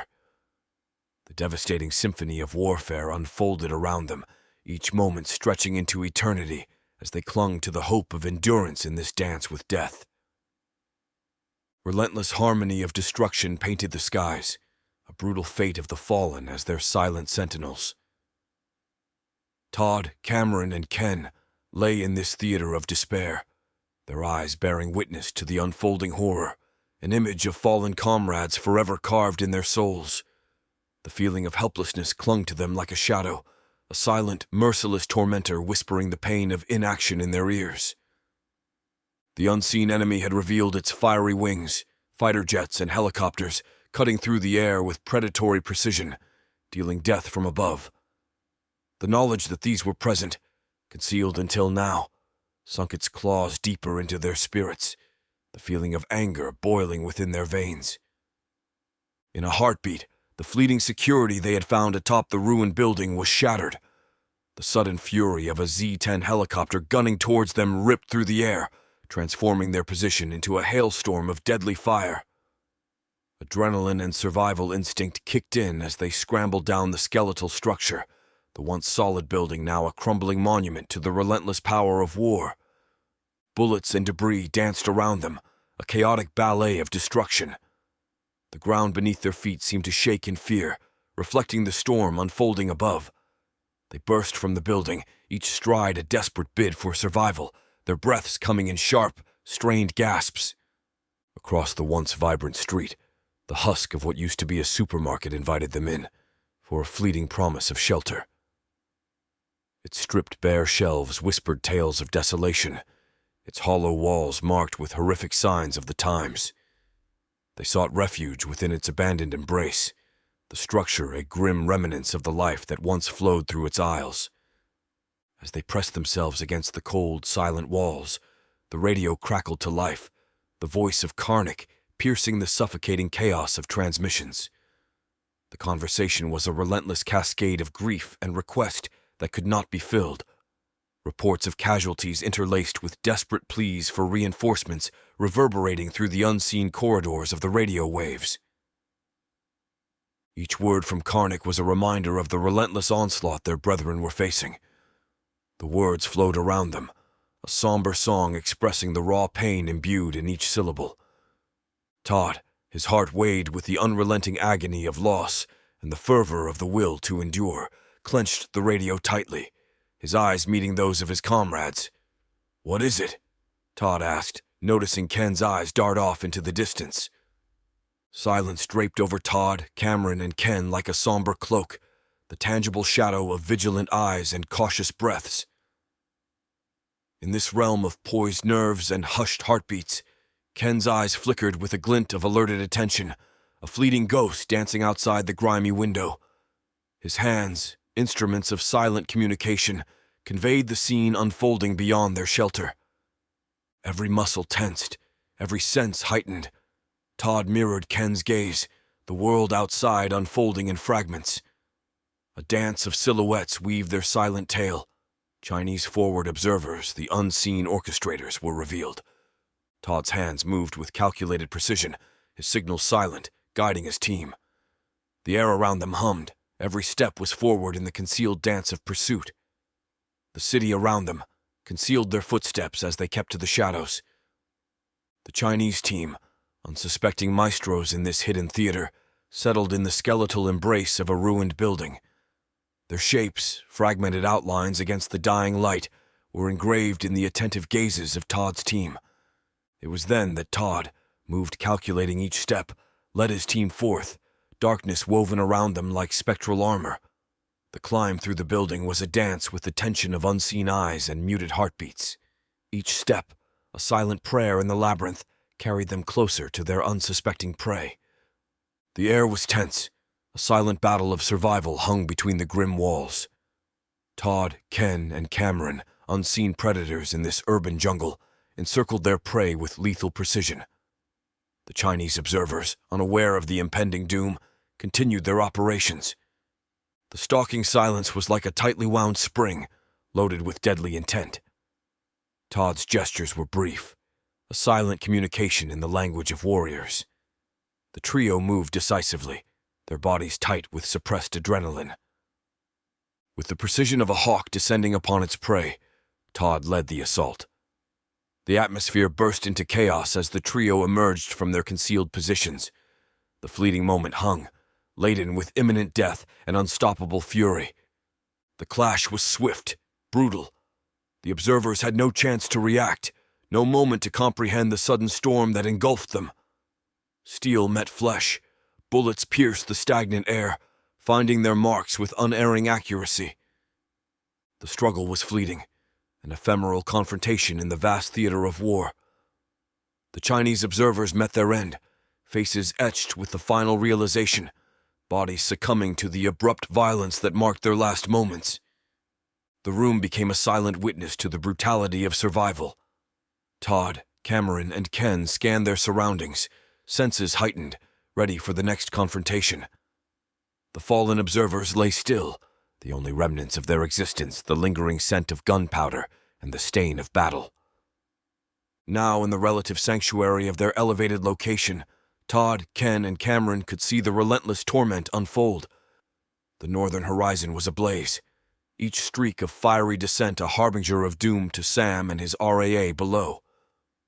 With eliminating the forward observers and their laser-guided system for the L-15 jets in their sector, the enemy's assault only seemed to gain a monstrous momentum, enveloping the north in a relentless devastation.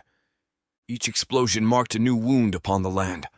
The sky was a canvas of chaos, jets carving paths of destruction, their payloads of death descending upon the embattled defenders with unremitting fury. From this storm of conflict, Karnak's voice cut through the ether. The stress in his tone was profound, each word a plea, a demand, a directive laced with the weight of countless lives hanging in the balance. "Condor, this is Sidewinder. We need those strikes now. The UCM lines are faltering. We're on the brink. Initiate your assault. We need support before we're overrun." The radio crackled, a tense silence hovering in the charged air as everyone waited for Jackson's response. The seconds dragged, each tick a pulse in the battle's relentless heartbeat. The silence was a suffocating void, filled with the sounds of soldiers fighting, dying, holding on to the last strands of hope. Chapter 36. Sacrifices Made. Angelique, feeling the pulse of urgency in her veins, navigated the subterranean passages swiftly, her mind swirling with images of the devastated supply convoy. The high-stakes mission, aided by the destructive power of their unconventional explosives, had temporarily severed the enemy's lifeline, buying them some time. But time was a luxury they could scarcely afford. Upon reaching the headquarters in Jefferson City, she was met with unexpected presences: Adams and Natasha, clandestine agents who were bearers of dire and crucial intelligence. The air in the HQ was charged with tension, a manifestation of the critical junctures at which they all stood.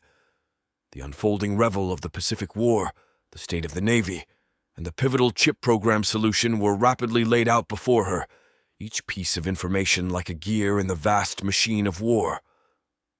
Ivory then stepped forward, sharing her insights on the escalating conflict. Angelique absorbed the revelations, each new detail drawing a clearer picture of the looming crisis. It became overwhelmingly clear that reaching President Jackson was an absolute necessity. Every second that passed was a moment of uncertainty, and every shared piece of intel illuminated the obscure and intricate pathways of the global turmoil. Meeting President Jackson was a critical juncture, a point where destinies would intersect, potentially altering the trajectory of not only their lives, but the future of the world. With a sense of responsibility weighing heavily on their shoulders, they prepared for the journey ahead. The mood was dense with the weight of impending conflict and memories of battles past. Ivory's eyes were a storm of sorrow as she equipped herself for their journey ahead. Tank, a constant and formidable presence beside Ivory, since the heart-wrenching loss of her husband Jared to a UN soldier's bullet, also meticulously preparing gear. It was in this moment of charged silence that Shaw, the embodiment of resilience, limped into the room, his voice full of grit and restrained agony. "When do we move out?" The traces of his recent near-death experience were still vivid. The paleness of his skin reflected the pain from the bullet wound to his chest. Ivory, her eyes reflecting a combination of concern, attempted to dissuade him from rejoining the fight so soon. "You're in no shape for this, Shaw. We may not even make it through the front lines," she argued, her voice laced with the rawness of reality. Shaw's response was unwavering and adamant.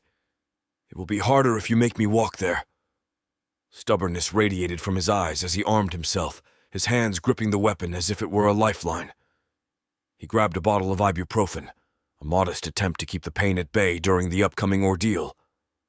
Ivory, watching his steadfast preparations, couldn't help but comment, "You're one tough soul, Shaw."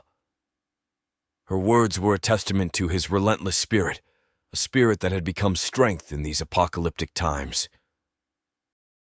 Angelique, her stance firm, relayed her orders to Colonel Chapman. "I'm entrusting you with the command of UCM headquarters. Keep the fight alive, no matter the cost." Chapman's face tightened with signs of respect and protest. "You shouldn't be leaving, Angelique.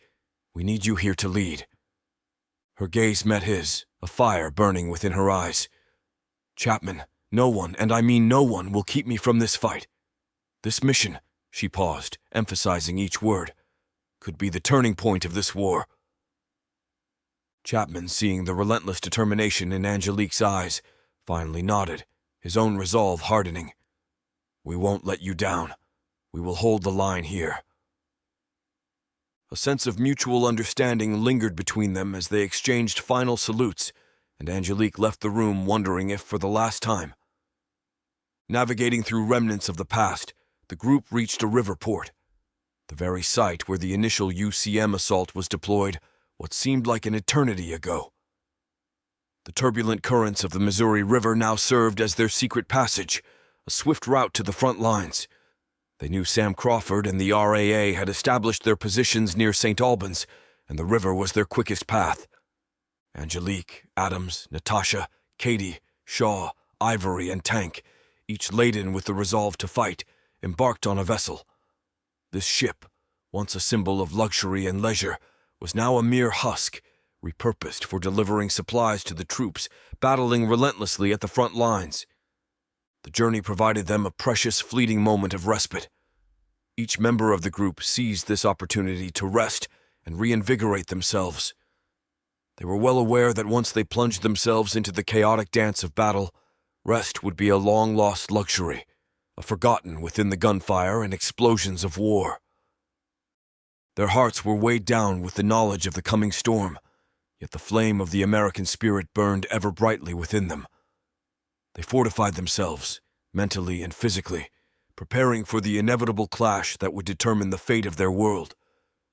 The quiet hum of the ship slicing through the waters and subdued murmurs of preparation were the only sounds that accompanied them, a transient peace before the storm of war would engulf them once more.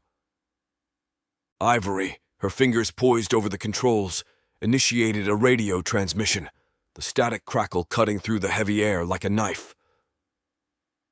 "Ivory. Come in, Silent Knight. This is Ivory Hecker. Do you copy? Over." A moment of tense silence broken by the raspy reception of a reply. "Silent Knight, Robert. This is Silent Knight. Read you Lima Charlie Ivory Hecker. Over." Ivory. "Silent Knight. We require immediate pickup at Landing Zone 1. Estimated time of arrival 0100 hours. Can you accommodate? Over." The airwaves carried the tense pause, the silence punctuated by the hiss of static. Silent Knight. "Ivory Hecker, be advised, the LZ is hot. Repeat, Landing Zone 1 is hot. It's a gauntlet down there. Over." Ivory. "Acknowledged, Silent Knight. The situation is critical. Extraction at Landing Zone 10100 hours is imperative. Can we count on you? Over." Another pause filled with anticipation and tension, and then the decisive reply came through. Silent Knight. "Ivory Hecker, understood. It's treacherous, but I'll be there. 0100 hours, Landing Zone 1. Over." Ivory. "Confirmed, Silent Knight. See you at 0100 hours. Stay safe. Over and out." The transmission concluded, leaving the cabin enveloped in tense silence, every mind occupied with the perilous journey ahead. Miles from their intended destination of Landing Zone 1, the sight that awaited them on the front deck was staggering. The team observed the battle for St. Louis from their vantage point on the river. The entire horizon seemed ablaze, the sky painted with intermittent bursts of light and trails of tracer fire. Every flash was a reminder of the relentless conflict that had consumed the city. The gentle sway of the river beneath their feet stood in stark contrast to the fiery onslaught that loomed ahead. The once tranquil waters now carried them towards an unimaginable maelstrom. Angelique's gaze pierced the turbulent scene, the intensity of her focus evident.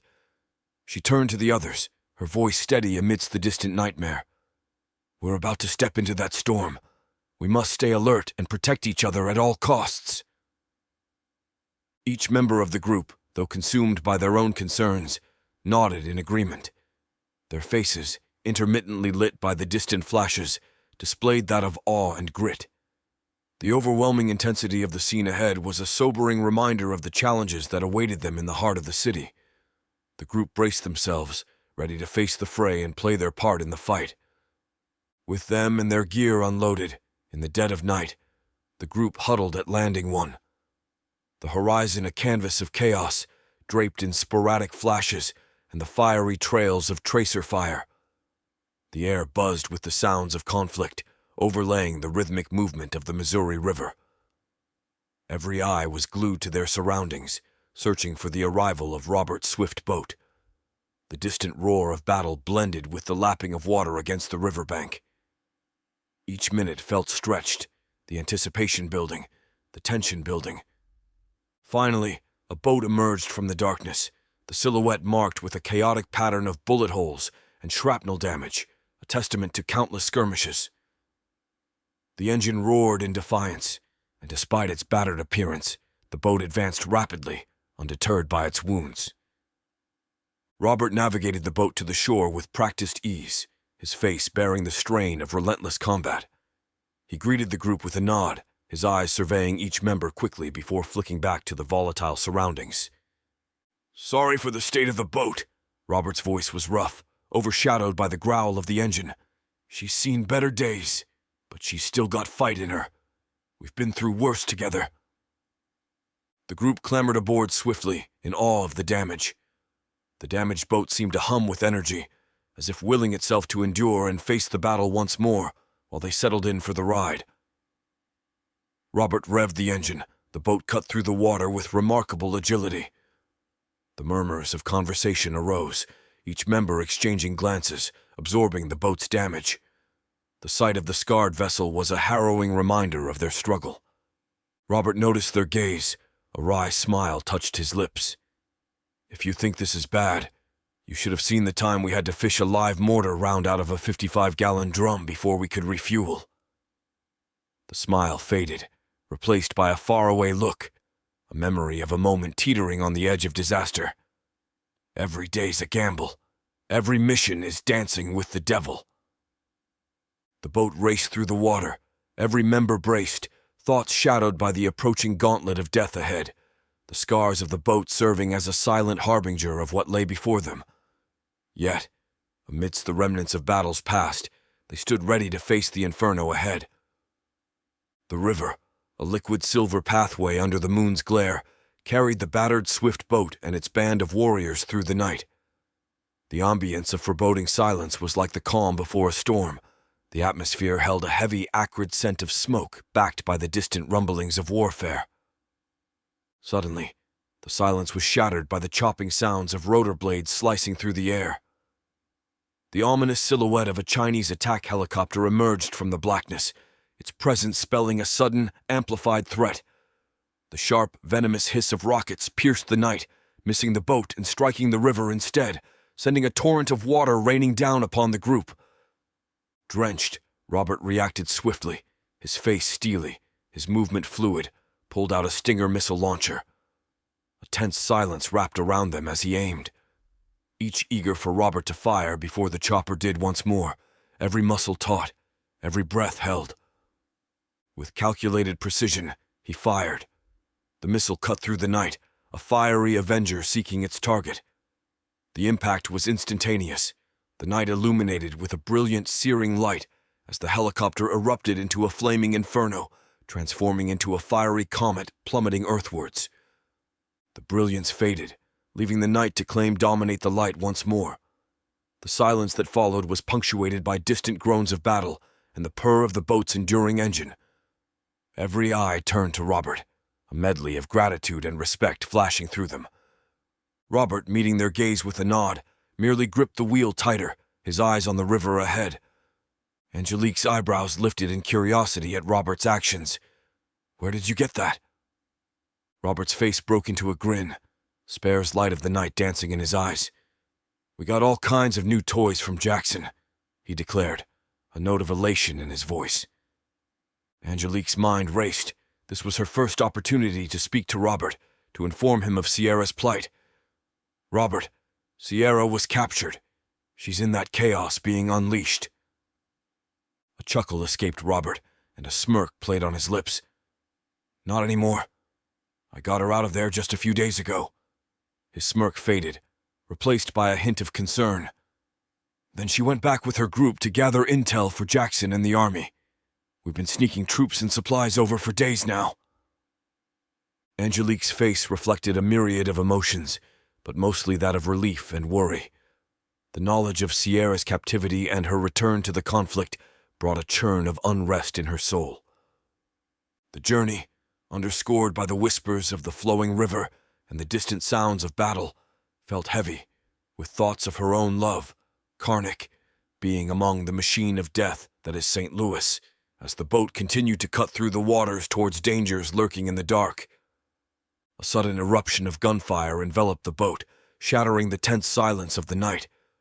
The surprise attack had every member on board ducking, bodies pressed tight against the floor, hearts racing as the metallic clang of bullets colliding with the boat created rings in their ears. Robert's hands gripped the wheel, steering with expert precision to evade the relentless onslaught. The boat's engine roared in protest, mingling with splashes of the turbulent waters and the persistent peppering of bullets as the unseen adversary remained hidden within the darkness of the night. Angelique's gaze scanned the murky surroundings, the grip on her weapon tight, eyes straining to pinpoint the origin of the gunfire. The attackers remain unseen, their positions concealed in the blanket of the night, unrelenting in their assault. The faces around her are marked with a shared grit, a common steadfastness to defeat this invisible foe and proceed with their perilous journey through the winding river. The battle continued as the boat powered forward, their spirit unbroken by the surrounding chaos. In the faint illumination of a city engulfed in flames, Angelique witnessed the heart-wrenching sight of Ivory and Tank succumbing to the chaos, collapsing to the deck. Tank's body seemed to encircle Ivory, a fortress of flesh intending to shield her from the relentless enemy. In flickering light of a city ablaze, a gut-wrenching sight unfolded before Angelique. Ivory and Tank were collapsing, a protective human shield formed by Tank enveloping Ivory, seemingly trying to guard her from the unseen assailant. Every member of the team remained hunched, the roar of the 16-cylinder engine propelling them from the Missouri River across the Mississippi to a distant canal. When they reached the bank, Angelique and Katie hastened to their companion's side, a sense of emergency fueling their steps. They carefully maneuvered Tank's lifeless body, revealing a clinging Ivory, her grip steadfast around his neck, her being drenched in the stark reality of blood, signaling Tank's demise. It wasn't long before Shaw, with swift yet soft movements, untangled Ivory from her fallen protector. A storm of sorrow brewed in her eyes, but not a single tear broke free. Knowing Tank as she did, he would have preferred her strength, her anger, her vengeance over her tears. Ivory's spirit, toughened by countless battles and losses, had built walls around her heart. She bestowed a final lingering kiss upon Tank, a silent adieu. She reached up, removing a fragile flower in her hair, a reminiscence of a momentary solace given to her by Tank the day before, gently nestling it in his unmoving hands. The next sound was jarring as the abrupt fall of Katie disrupted the tense moment of Tank's death, the resonating thud of her body meeting the deck, diverting all eyes toward her. "No!" A pained scream tore from Angelique's throat, her heart pounding erratically in her chest, dread consuming her every fiber. Rushing to Katie's side, she was met with the distressing sight of her clenching her stomach, the crimson life force profusely spilling through her fingers, seemingly with a will of its own. Katie's face held an eerily calm demeanor, her voice unsteady yet casual as she looked into Angelique's eyes. "I didn't even realize." Frantically, Angelique sifted through a medic kit for bandages, barking orders in despair. But the encroaching truth sank in, whispering the reality that moments were fleeting.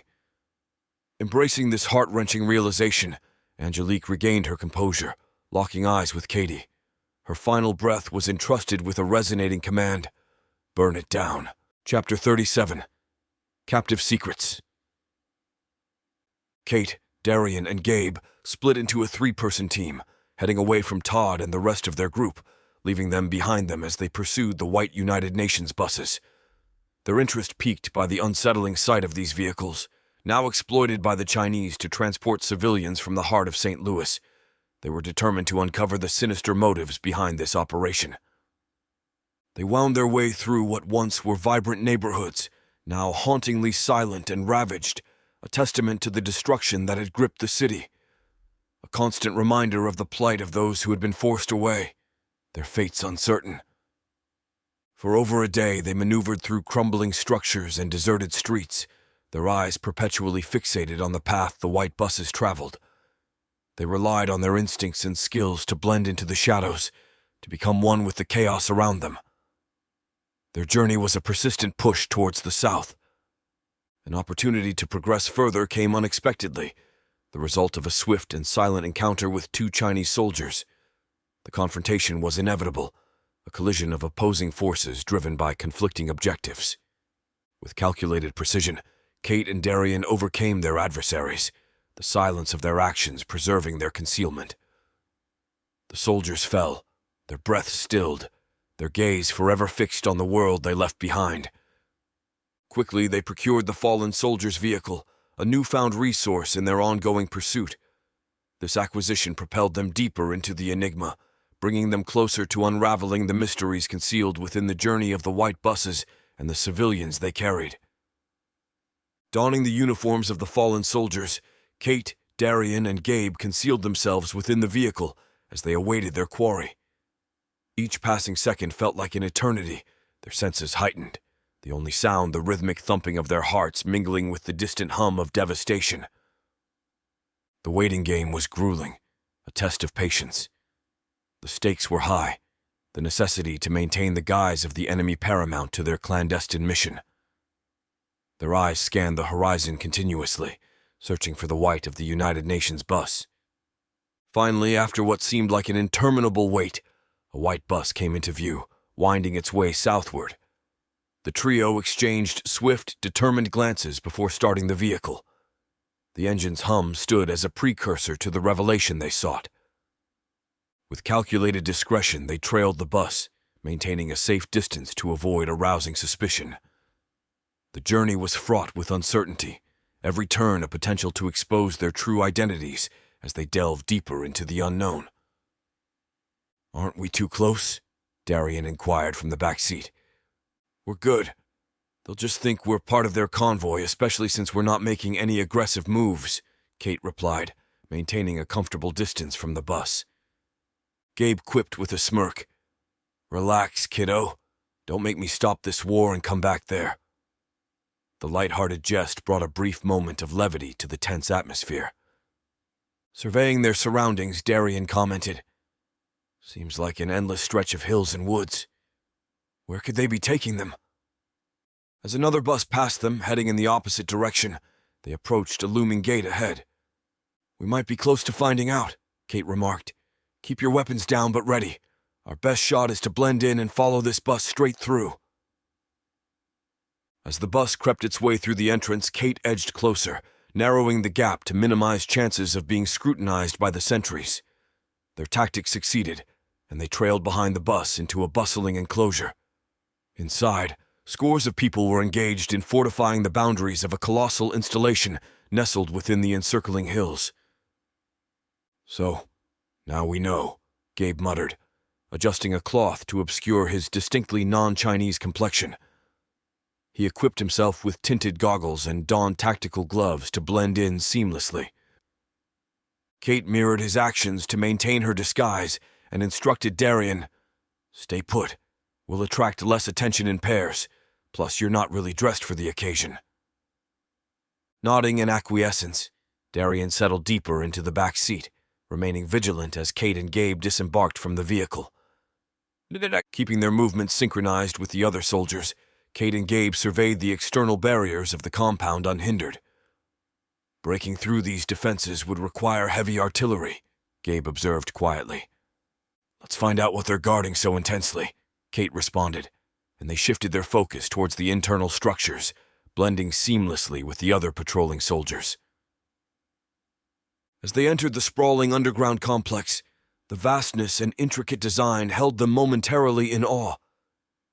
This place, buzzing with high-ranking officials and strategic maps, was unmistakably the nerve center for the Chinese offensive on St. Louis. Suddenly, a sleek black limousine emerging from the highway system piqued Gabe's attention. Without missing a beat, they stationed themselves strategically, appearing to stand guard while positioning themselves within earshot of the Chinese battle HQ. They maintained their facade of indifferent guards as the limousine pulled up to the designated area, its polished exterior a stark contrast to the military ambience. From the rear of the vehicle, a man emerged, his attire speaking of authority and sophisticated taste, significantly distinct from the uniformity surrounding him. With a distinct accent piercing through the air, Eckhard relayed his findings. "General, our missing transport. It seems we have saboteurs within.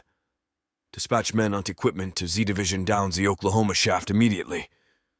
It appears some trucks may still be operational, but it seems their personnel are no longer a concern," Eckhard reported, his words carrying the unmistakable tones of a German accent.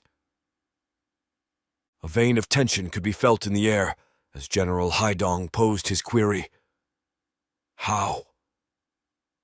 Eckhard's response, tinged with irritation, flew back rapidly. "Lead truck blown up, others crashed into it, people burned unsuffocated. So you really need more than that?" Kate and Gabe, concealed in their borrowed roles, absorbed every piece of information, every undercurrent in the unfolding interaction with sharp, discreet scrutiny. Swiftly, Haidong relayed orders in Mandarin, and personnel hustled to various sectors of the complex, readying themselves to execute the instructed tasks. With a nod, indicating his contentment that his directives were in motion, Eckhard queried, "Where do we stand within the fight, General?"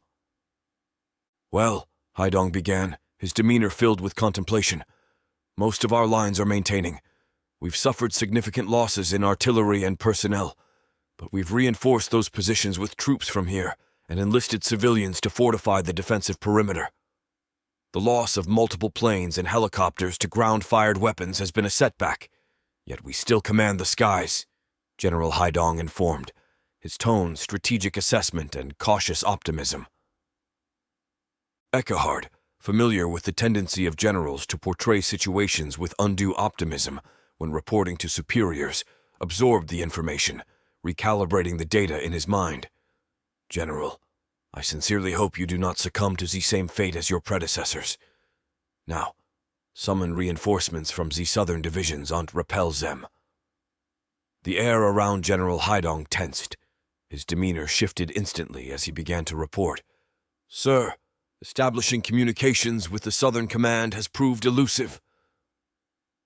Eckhard's anger was fiery and immediate as his fist impacted forcefully upon the large central desk, sending every object on it shifting and startling the nearby personnel. Eckhard's anger was fiery and immediate as his fist impacted forcefully upon the large central desk, sending every object on it shifting and startling the nearby personnel. "Und ist only now choose to inform me." His voice was a taut string of barely restrained rage.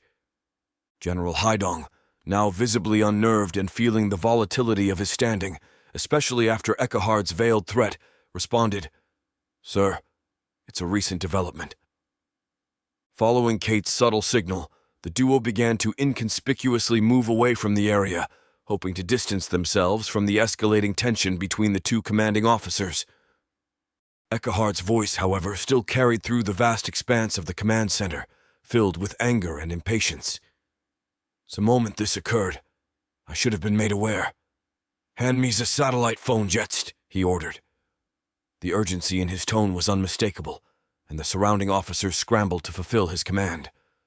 With quick, efficient motions, Eckhard scrolled through his digital pad, his fingers dancing over the screen to find the information he needed, before starting to dial his satellite phone.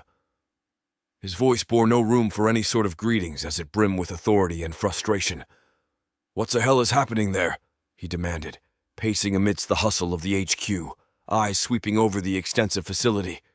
"Well, retake it," he asserted sharply, absorbing the response from the other end. A response, evidently, that was far from satisfactory, causing Eckhard's features to twist in annoyance. "Z are a formidable military force. And Z are telling me Z can't subdue a few goddamn cowboys? Secure that sector," he bellowed before ending the call abruptly. It was then that something unusual drew his gaze. "You two?" Eckhard's voice echoed, but it was now somewhat calmer. Kate and Gabe, caught in the call, stopped in their tracks. "Damn it, maybe it's nothing. Let's go back, but stay alert," Kate cautioned. Turning around, the threat of panic sought to take them over. "I'm ready, but there's no way we can fight our way out. The exit is too far, and beyond it. It's just more of them," Gabe muttered quietly, as they reluctantly retraced their steps back to the place they wished to avoid. Kate and Gabe, standing merely feet away from the bustling throng of personnel, maintained their silence, hoping for a favorable outcome. But the realization soon struck that fortune was not on their side. "So, wo might Zai be?" Eckhard interrogated, causing surprise to flicker across the general's features. Their eyes met through the barriers of their masks, choosing silence over revelation. "It is evident Z are not the original wearers of those uniforms, so disclose Z identities. While appearances can be altered, it is to rare individual who can modify their walk. Und Z-Gate reveals a lineage distinctively non-Asian," asserted Eckhard, confidence lacing his voice as surrounding personnel directed their firearms towards them. Gradually, their hands lifted, each clutching their weaponry in a non-threatening manner. Soldiers promptly disarmed and constrained them. The removal of their helmets and masks laid bare the truth of their facades. With a dismissive gesture, Eckhard declared, "Irrelevant. Time is a luxury I cannot afford. Imprison them." "Shit," Kate mumbled. Chapter 38. Reborn. The horizon painted a grim picture. Smoke from the distant city skirmishes painted the sky in hues of gray and orange. The serenity of the canal was in stark contrast to the violent conflict just across the waters. Sierra stood on the canal bank, marking her return from a covert mission of ferrying weapons and supplies across the river to the Allies engaged in St. Louis, just beyond the Mississippi River, undetected by Chinese patrols. The preceding days were overloaded with numerous tasks, but Sierra now felt an increasing sense of advancement in the insistent struggle to reclaim their normalcy more than ever before. Her gaze, imbued with anticipation, scanned the distant landscapes, contemplating the unfolding warfare and the ardent hope of re-establishing peace and order in their fractured world. Recognizing the unique hum of her brother Robert's swift boat slicing through the canal waters, Sierra pondered his origins in the awakening blush of dawn while she methodically tethered her boat beside the numerous others.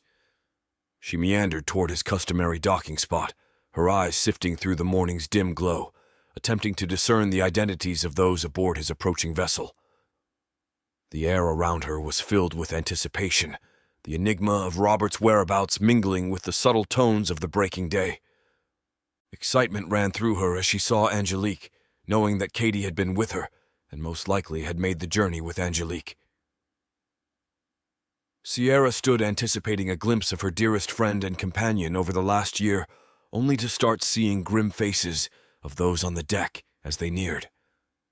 Sierra's initial thrill wilted into a rising tide of anxiety as her eyes latched onto Angelique's clothing, stained deeply with the telltale crimson of fresh blood. A fleeting relief washed over her as she caught sight of Robert skillfully steering the boat to the dock. However, the tranquility was short-lived, shattered by the sight of the lifeless form at Angelique's feet. Her eyes, filled with unspoken questions, met Angelique's, silently pleading, begging the truth to be anything but what her heart was racing towards. The subtle nod from Angelique weighed heavy, a silent confirmation draped in sorrow.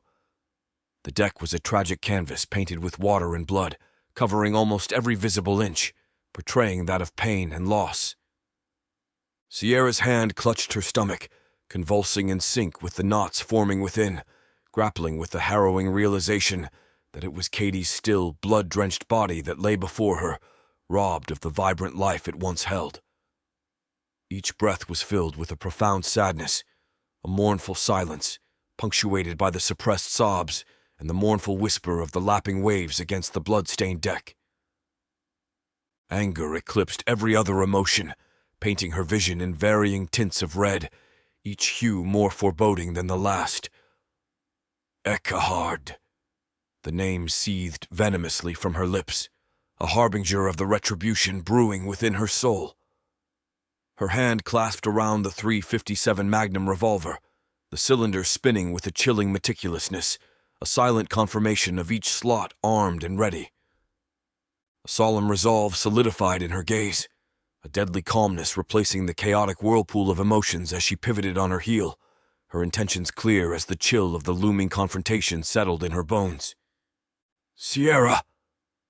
Angelique's voice pierced through the morning air, but her plea collided with the steadfast fury emanating from Sierra's being.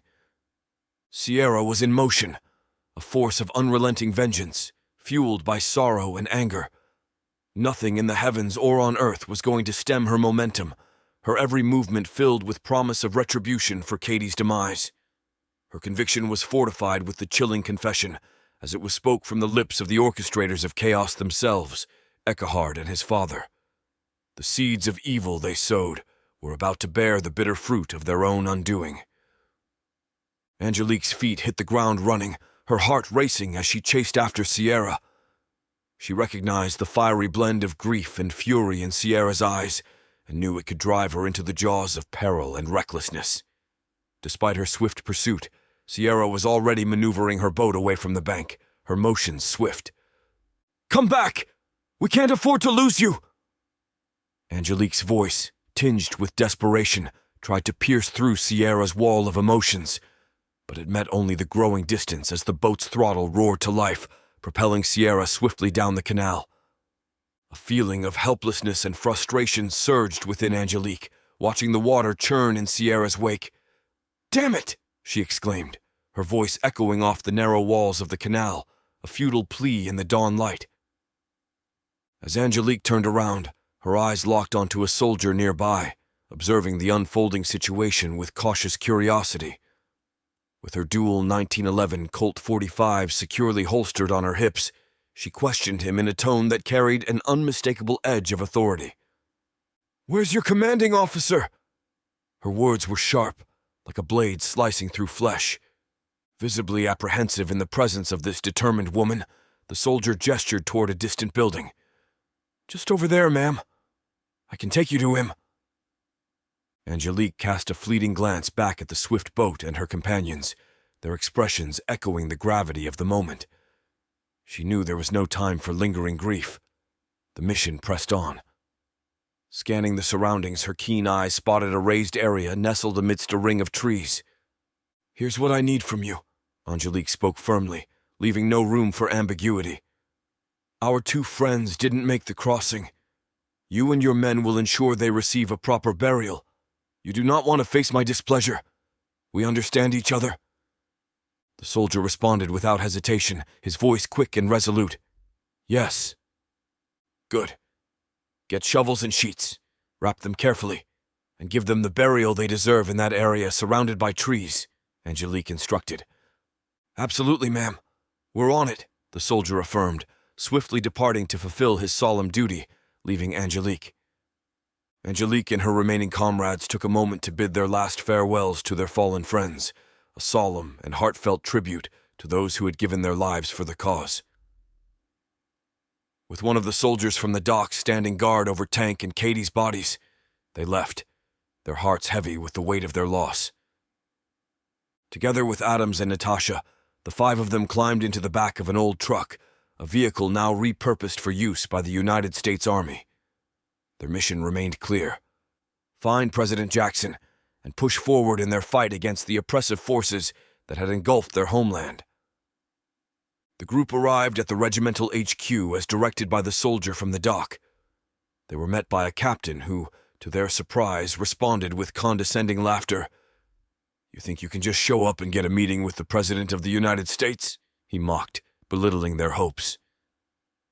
Angelique's patience ran thin as she swiftly drew her pistol, pressing it against the officer's crotch. Her voice dripped with menace as she made her point clear.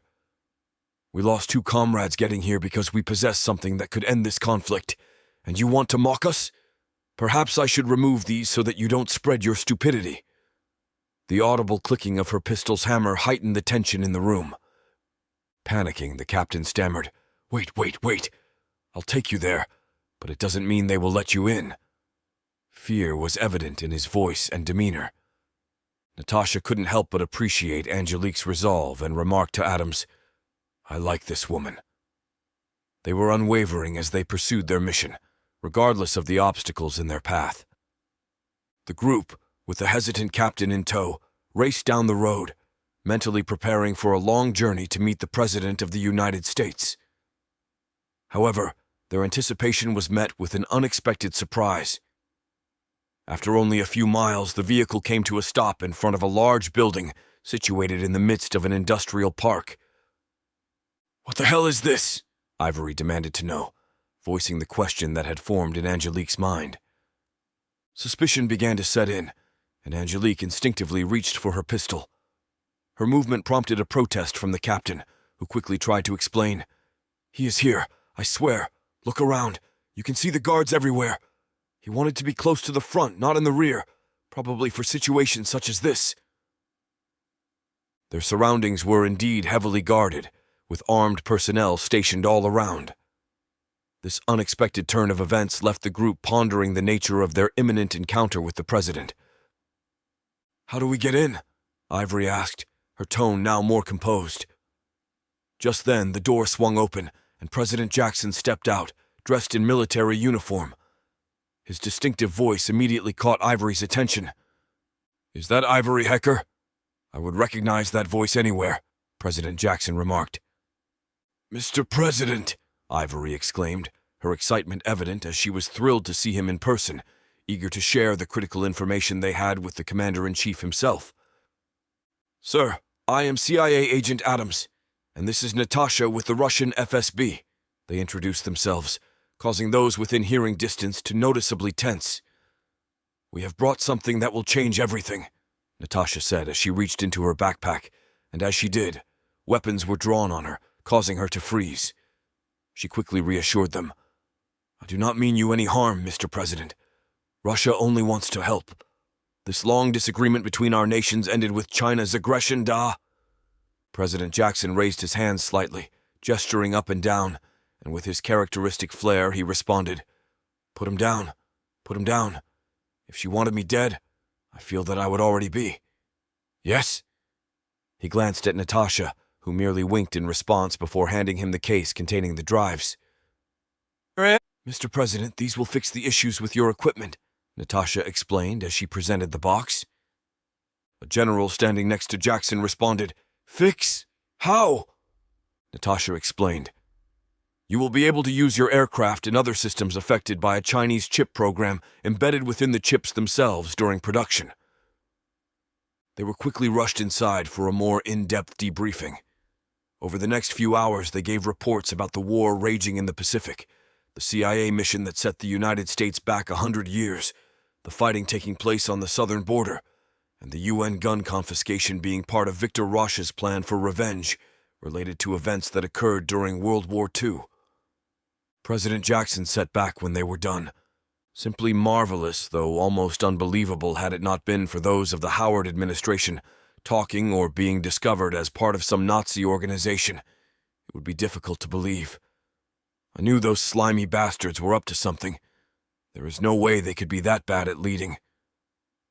Holding up one of the small drive devices, Jackson examined it closely. "So there are 1,000 more in a wheat field in Iowa?" he inquired. "Yes, sir," Adams responded. Jackson leaned back, considering the situation. "Well, I guess we had better go get them. Care to lead the mission? After all, you know where they are." Adams and Natasha exchanged glances, and then simultaneously stood up. Natasha spoke. "I fly Blackhawk. Da?" Jackson replied with enthusiasm. "Da, my new Russian friend. You get it running, you fly it. Take them where they need to be. Also, I think I know where that slimy Hitler wannabe, Victor, is. I've heard someone talking about him building a place in the Rocky Mountains miles outside of Denver years ago. Colonel, as soon as you have control of your aircraft again, I'd like to send him a little gift. Can you make that happen? Sir, I would advise against allowing an unknown Russian access to fly our Black Hawk, Air Force Colonel Freeman replied cautiously. Jackson leaned in, his tone resolute.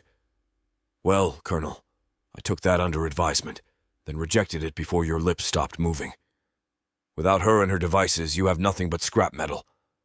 She gets our equipment working. She can have the keys to any of it.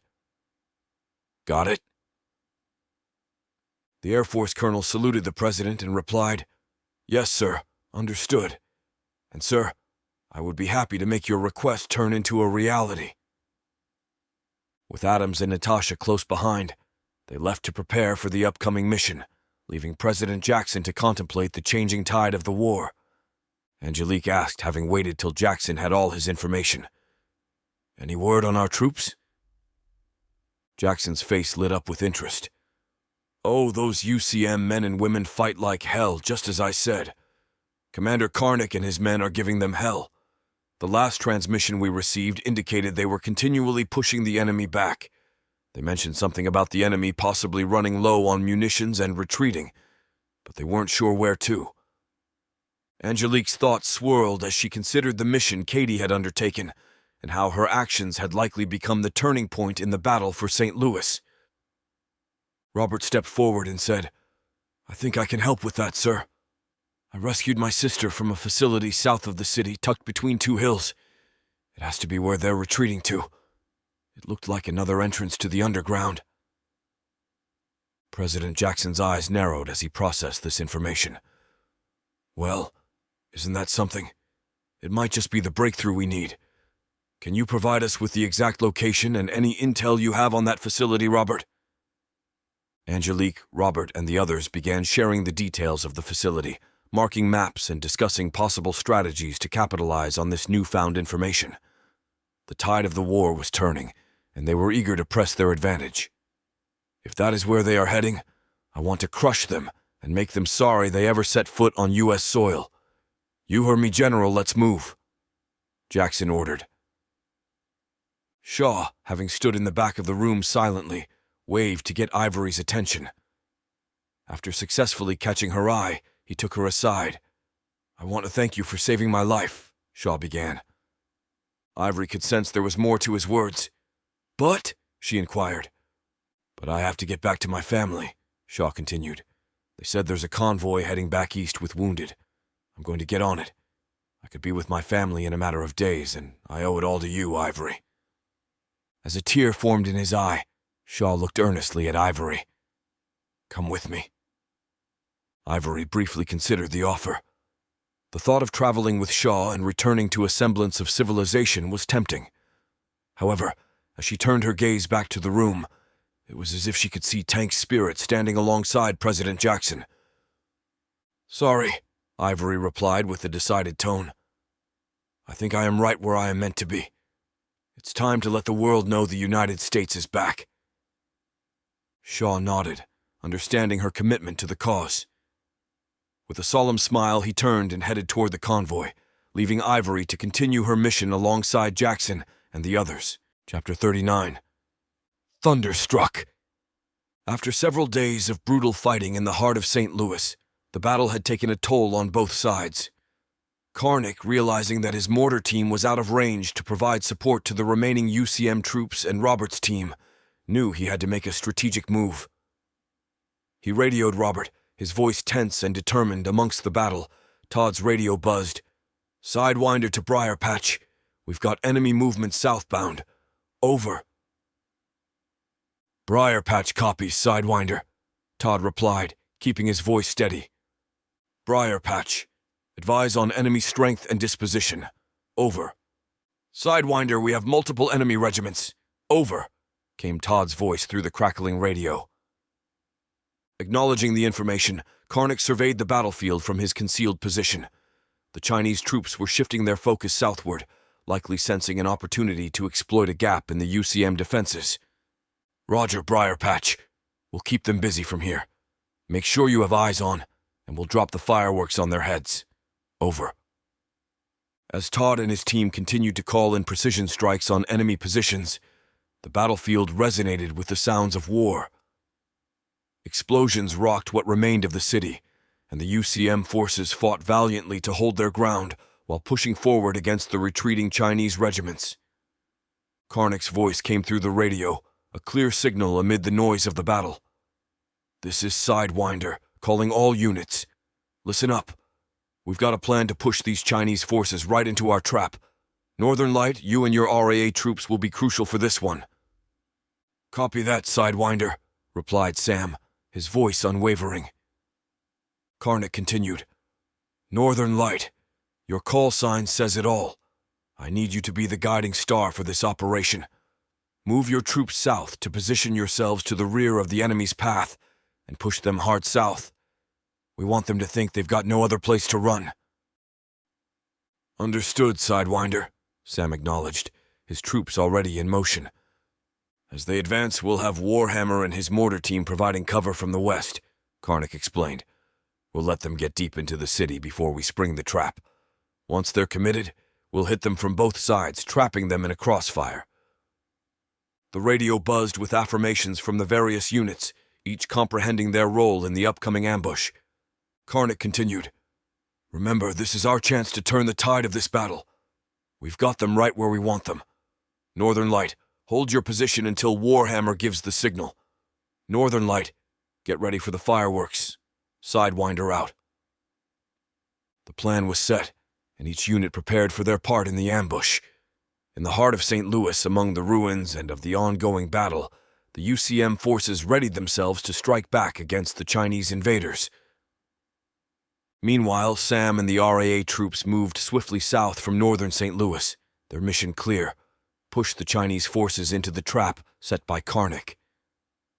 The UCM forces prepared to ambush the enemy, waiting patiently for the right moment. Karnak, having advanced his mortar team forward to a strategic position, linked up with one of the UCM regiments. They moved forward together, ready to engage the enemy in fierce combat. Karnak's mortars were now within range, and he stood ready to rain a thunderous hammer upon the approaching Chinese forces. Sam and the RAA troops struck with calculated force, engaging the enemy on multiple fronts. The trap was set, and Chinese forces, drawn by the allure of progress south, fell right into it. Karnak's mortars added a deadly symphony to the chaos, as Todd directed their fire with deadly accuracy. With coordinates set, Karnak called back on his radio. "Warhammer, this is Sidewinder. Fire for effect. Spare nothing." The Chinese forces found themselves surrounded and outgunned. The UCM troops fought with a ferocity born of necessity, and their ambush left no room for escape. The Chinese ranks were devastated by the ruthless mortar fire, their once formidable force reduced to chaos and disarray. Amidst the tumultuous battle, the radio crackled once more, Karnak's voice filled with grim satisfaction. "Sidewinder to Briar Patch. The trap is sprung. They're breaking. Over." "Briar Patch copies, Sidewinder. Keep up the pressure and we'll make sure they don't regroup. Out." Battle raged on. The UCM forces pressed forward their advantage. The Chinese troops, disoriented and demoralized, were forced into a hasty retreat. Karnak's mortars continued to rain down upon them, a never-ending storm of destruction. In the heart of the city, the survivors of the ambush regrouped and prepared for the next phase of the battle. Todd's team, their voices steady and determined, continued to coordinate mortar strikes, ensuring that the enemy had no respite. With the ambush a resounding success and Chinese forces significantly weakened by the combined might of the UCM and their newfound weapon systems, Karnak knew it was time to press forward. His voice crackled over the radio. "Briar Patch, this is Sidewinder. Over." A response came promptly. "Go for Briar Patch. Briar Patch, any word from Briar Patch Alpha? Over." Todd, his voice tinged with worry, replied, "Negative, Sidewinder. Not for days now." Karnak knew Sam would be tuned in, so he radioed specifically to him. "Northern Lights, continue the cleanup of remaining Chinese troops in St. Louis. Confirm orders. Over." "Roger that. Northern Light on cleanup duty. Our pleasure, Sidewinder. Over." Karnak issued his next orders crisply. Briar Patch, move south. Tracking Briar Patch Alpha. The UCM will be right behind you. Over. Karnak's heart soared as he heard Angelique's voice over the radio, a brief respite from the harsh realities of war. He longed to be with her, and her call brought a glimmer of hope that soon he would be. Lady Luck, good to hear your voice. Over, Karnak replied, his tone reflecting relief that he wanted to express deeper feeling, though he couldn't over an open channel. Yours too, Sidewinder. I'm here with Condor and others. We have coordinates for the facility you are seeking. Prepare to copy. Over, Angelique informed Karnak, her voice carrying the weight of their shared mission and to reunite in these dangerous times.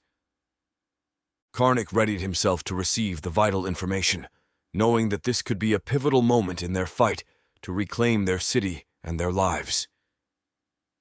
Lady Luck, send it over, Karnak replied, his voice tinged with anticipation. He held a pen and paper at the ready, knowing that the information Angelique was about to provide would be crucial to their mission and possibly finding Briar Patch Alpha. 38219-032, Sidewinder. How copy? Angelique's voice crackled over the radio. The numbers she recited a code to their target's location. Good copy, Lady Luck. Over, Karnak replied with gratitude, relief washing over him as he jotted down the coordinates. Their mission was taking shape, but danger still lurked nearby. As he spotted a Chinese fighter screeched overhead, closing in on their location with its guns ready to fire, his heart raced. But to his astonishment, the threat was obliterated by an F-22 Raptor. The sudden turn of events left him in awe as he listened intently to Angelique's next transmission.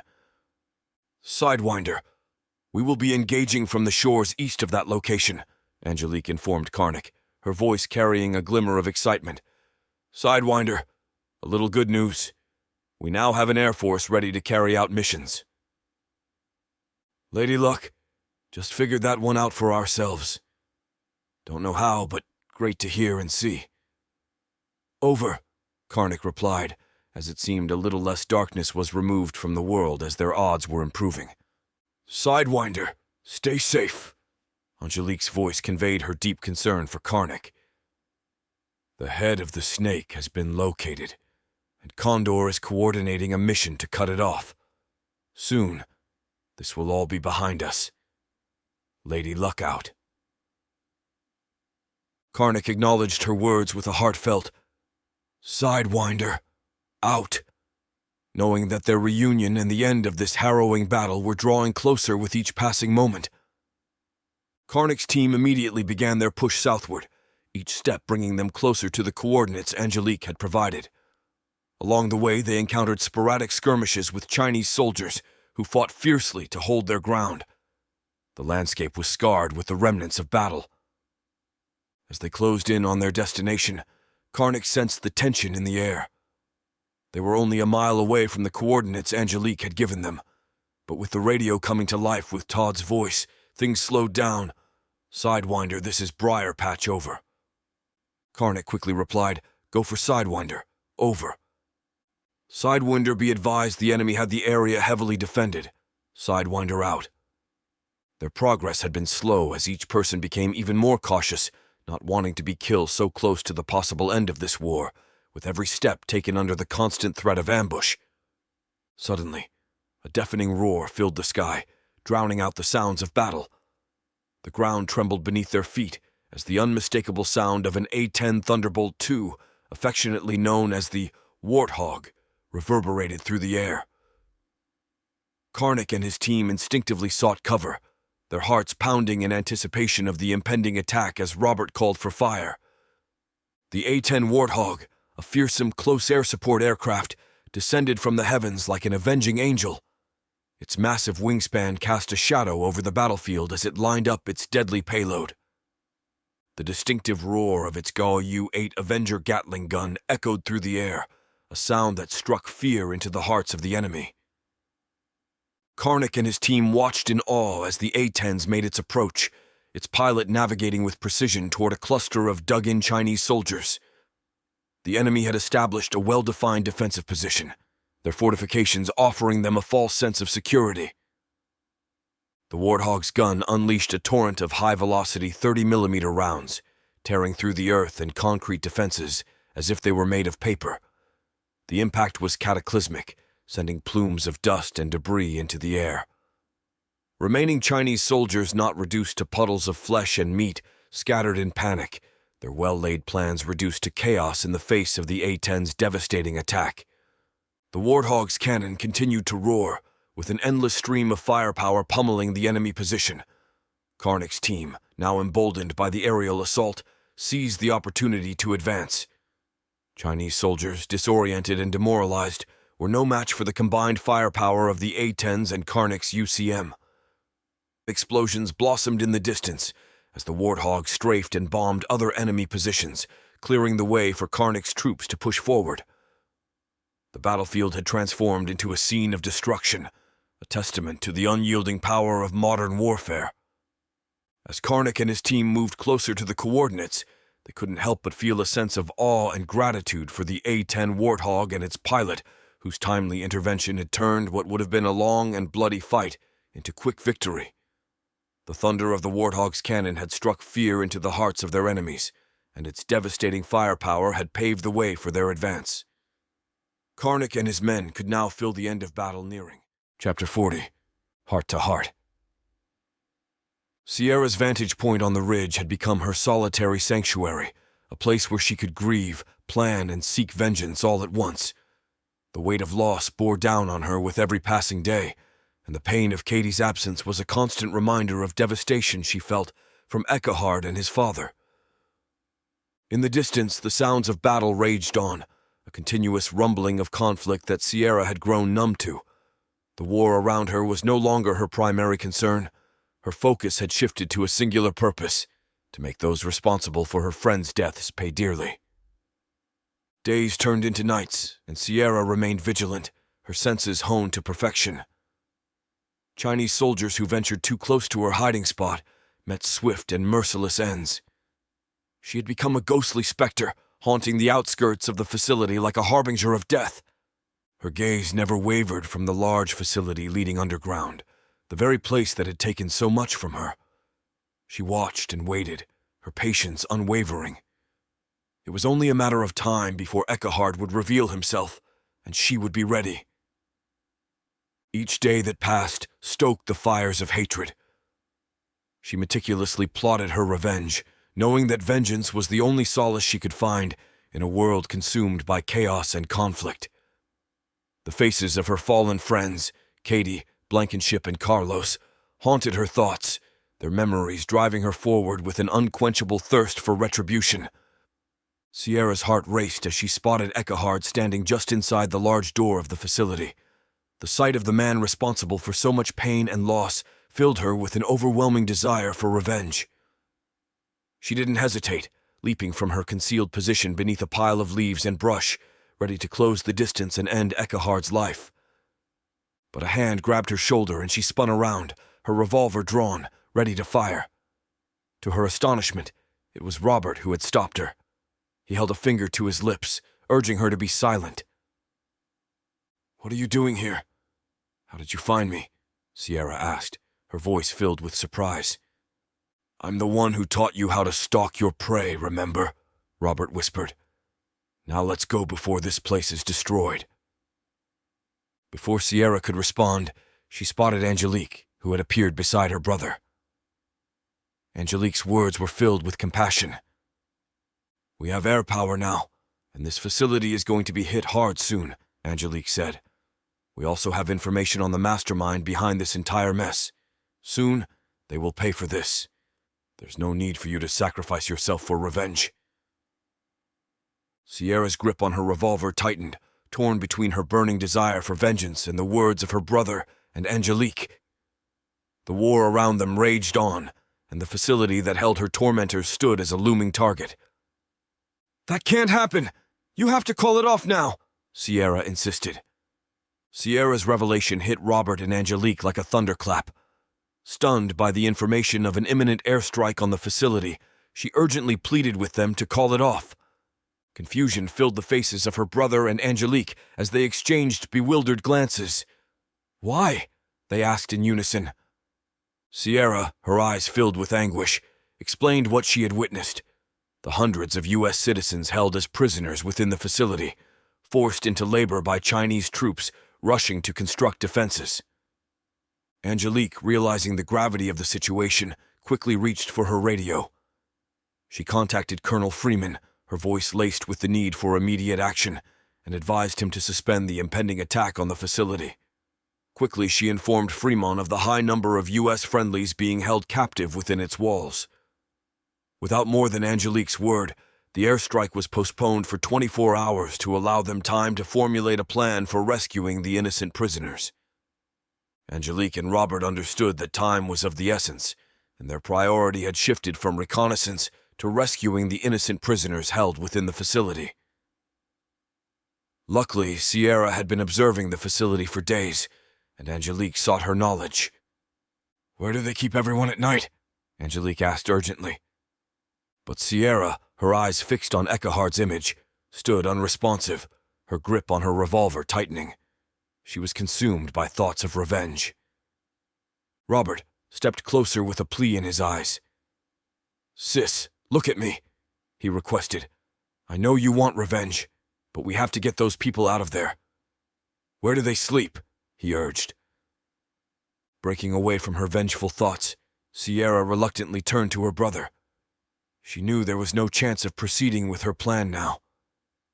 "There, that building to the left of the main entrance," she replied with a heavy heart. They heard them all inside just at dusk. With the information they needed, the three of them began formulating a daring rescue plan, determined to save the lives of their fellow Americans trapped within the facility's walls. As night fell, Sierra's restlessness grew. She understood the importance of waiting for Karnak and their own troops to launch a full-force attack, but the thought of Eckhard potentially escaping gnawed at her. She knew that time was of the essence. "When is that going to be? Eckhard could get away," Sierra frustratingly exclaimed. Angelique, however, maintained her composure and replied, "By my calculations, tomorrow morning. The A-10s are making short work of defenses, but it's still a hard fight to get here. They aren't giving up ground easily, knowing they're running out of it to give." With the plan in place and a formulated timeline, Angelique, Sierra, and Robert settled down for some much-needed rest, determined to be ready for the impending assault. However, as the others closed their eyes under the cover of brush and leaves, Sierra couldn't shake the burning desire for revenge from her mind. In the dead of night, Sierra silently ventured off alone, determined to track down Eckhard and make him pay for the pain and suffering he had caused. The darkness concealed her as she moved through the shadows, a lone figure with a singular purpose burning in her heart. Sierra's heart raced as she slipped through the unguarded entrance gate, her every movement planned. Her knowledge of the guards' routines, gained through days of meticulous observation, allowed her to exploit their vulnerabilities.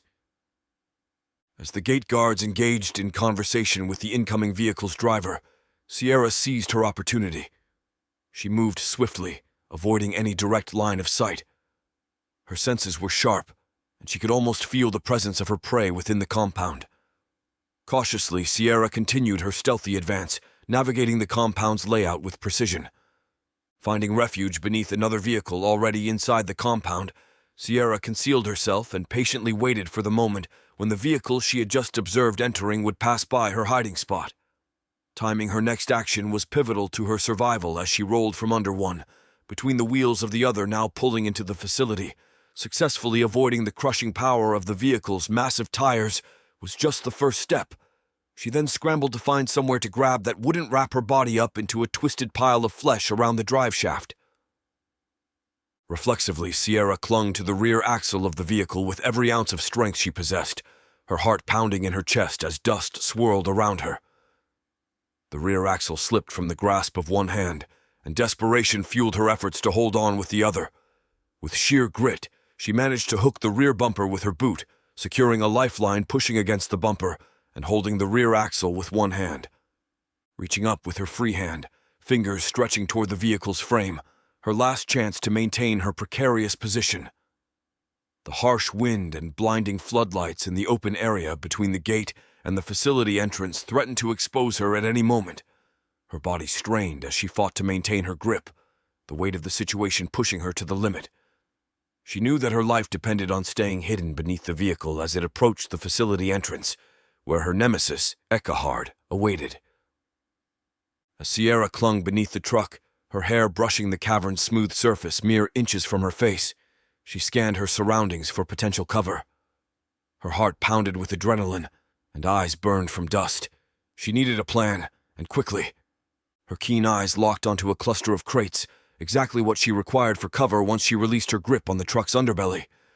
Without hesitation, she let go and dropped to the ground, rolling as she made contact with the floor. In seconds, she had reached the stack of crates, her heart still racing as she considered her next move. With the agility of a predator, she navigated the cavern, skillfully using whatever available cover she could find. Her eyes remained fixed on her target, Eckhard, who stood across the expansive space. Sierra closed the distance rapidly until she was almost within striking distance.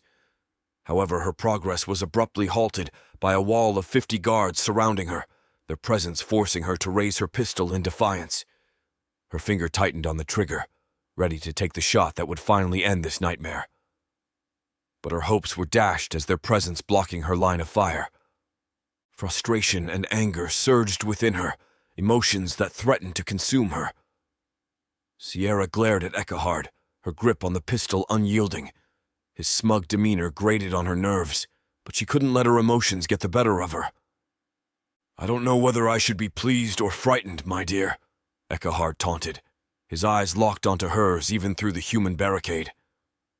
Sierra could feel the intensity of their shared history, the emotions that still simmered beneath the surface. But she couldn't let herself be swayed by sentiment. "I don't care about your security," Sierra spat, her voice laced with defiance. "I came here for you, Eckhard. You can't hide forever." As the standoff continued, Sierra knew that she had to find a way to outmaneuver the guards and take her shot. Her voice reflected her anger as she aimed her pistol squarely at Eckhard through gaps between soldiers. As her finger tightened on the trigger, ready to unleash retribution, Sierra's focus wavered for an instant, her eyes locking onto fleeting glimpses of Eckhard's piercing blue eyes between the shifting soldiers who encircled her. In that moment, a complex mix of emotions swirled within her, an unexpected and undeniable longing. Eckhard, well aware of the turmoil in his own heart, could hear the echoes of his father's teachings resounding in his mind. The struggle to maintain control over his emotions intensified as he gazed upon Sierra, a potent reminder of the power she held over him. His voice, once filled with warmth, now turned cold and detached as he issued a chilling ultimatum. "Drop your pistol," he commanded, his voice unwavering. "Or they open fire. 3, 2... Sierra, her heart pounding with that of anger, frustration, and a lingering sense of desire, made the difficult decision to drop her weapon. She raised her empty hand above her head in a clear sign of surrender as soldiers closed in to secure her, their cold, unyielding grip a stark reminder of her predicament. Eckhard, his emotions carefully concealed behind a facade of authority, strode through the ranks of Chinese soldiers who obediently made way for him. He approached Sierra, his gaze unwavering as it met hers. In that intense moment, he realized that there was only one way to put an end to the tumultuous feelings he had for her, feelings that had threatened to undermine his carefully constructed world. "I've had enough," he declared, his voice commanding. "Bring out the other 2 prisoners. It's time to exterminate this rodent problem once and for all." Sierra's eyes widened with alarm as she watched guards drag Katie and Gabe from a locked room, their expressions revealing the disorientation of being thrust into the harsh light after being held in darkness. Anger surged within Sierra as she demanded answers from Eckhard. "What is this? What are you going to do to them?" Sierra's voice trembled with concern. Eckhard remained silent, his eyes fixed on the trio of prisoners. He gave a subtle signal to the soldiers, and they led Sierra, Katie, and Gabe out of the facility. Once they were outside, Eckehard had them lined up in front of a large fortified wall, his voice carrying an air of authority as he made his intentions known. "Now, we will end this here and now," Eckehard declared, his words an attempt to convince himself that he could carry out the execution. Sierra, however, responded with an unsettling smile, her expression unsettling Eckehard and causing him to momentarily lose his composure. "I demanded to know how, in the face of extinction, what is your amusement?" With a grin that held a touch of madness, Sierra's voice rang out, carrying an eerie confidence. "Your father, soon, he will be nothing but ash, and there's nothing you can do about it." Chaos around Sierra, Kate, and Gabe reached a fever pitch when, out of nowhere, a massive Chinese combat vehicle roared onto the scene. With merciless momentum, it plowed through a group of Chinese soldiers, sending bodies flying and crushing them under its wheels.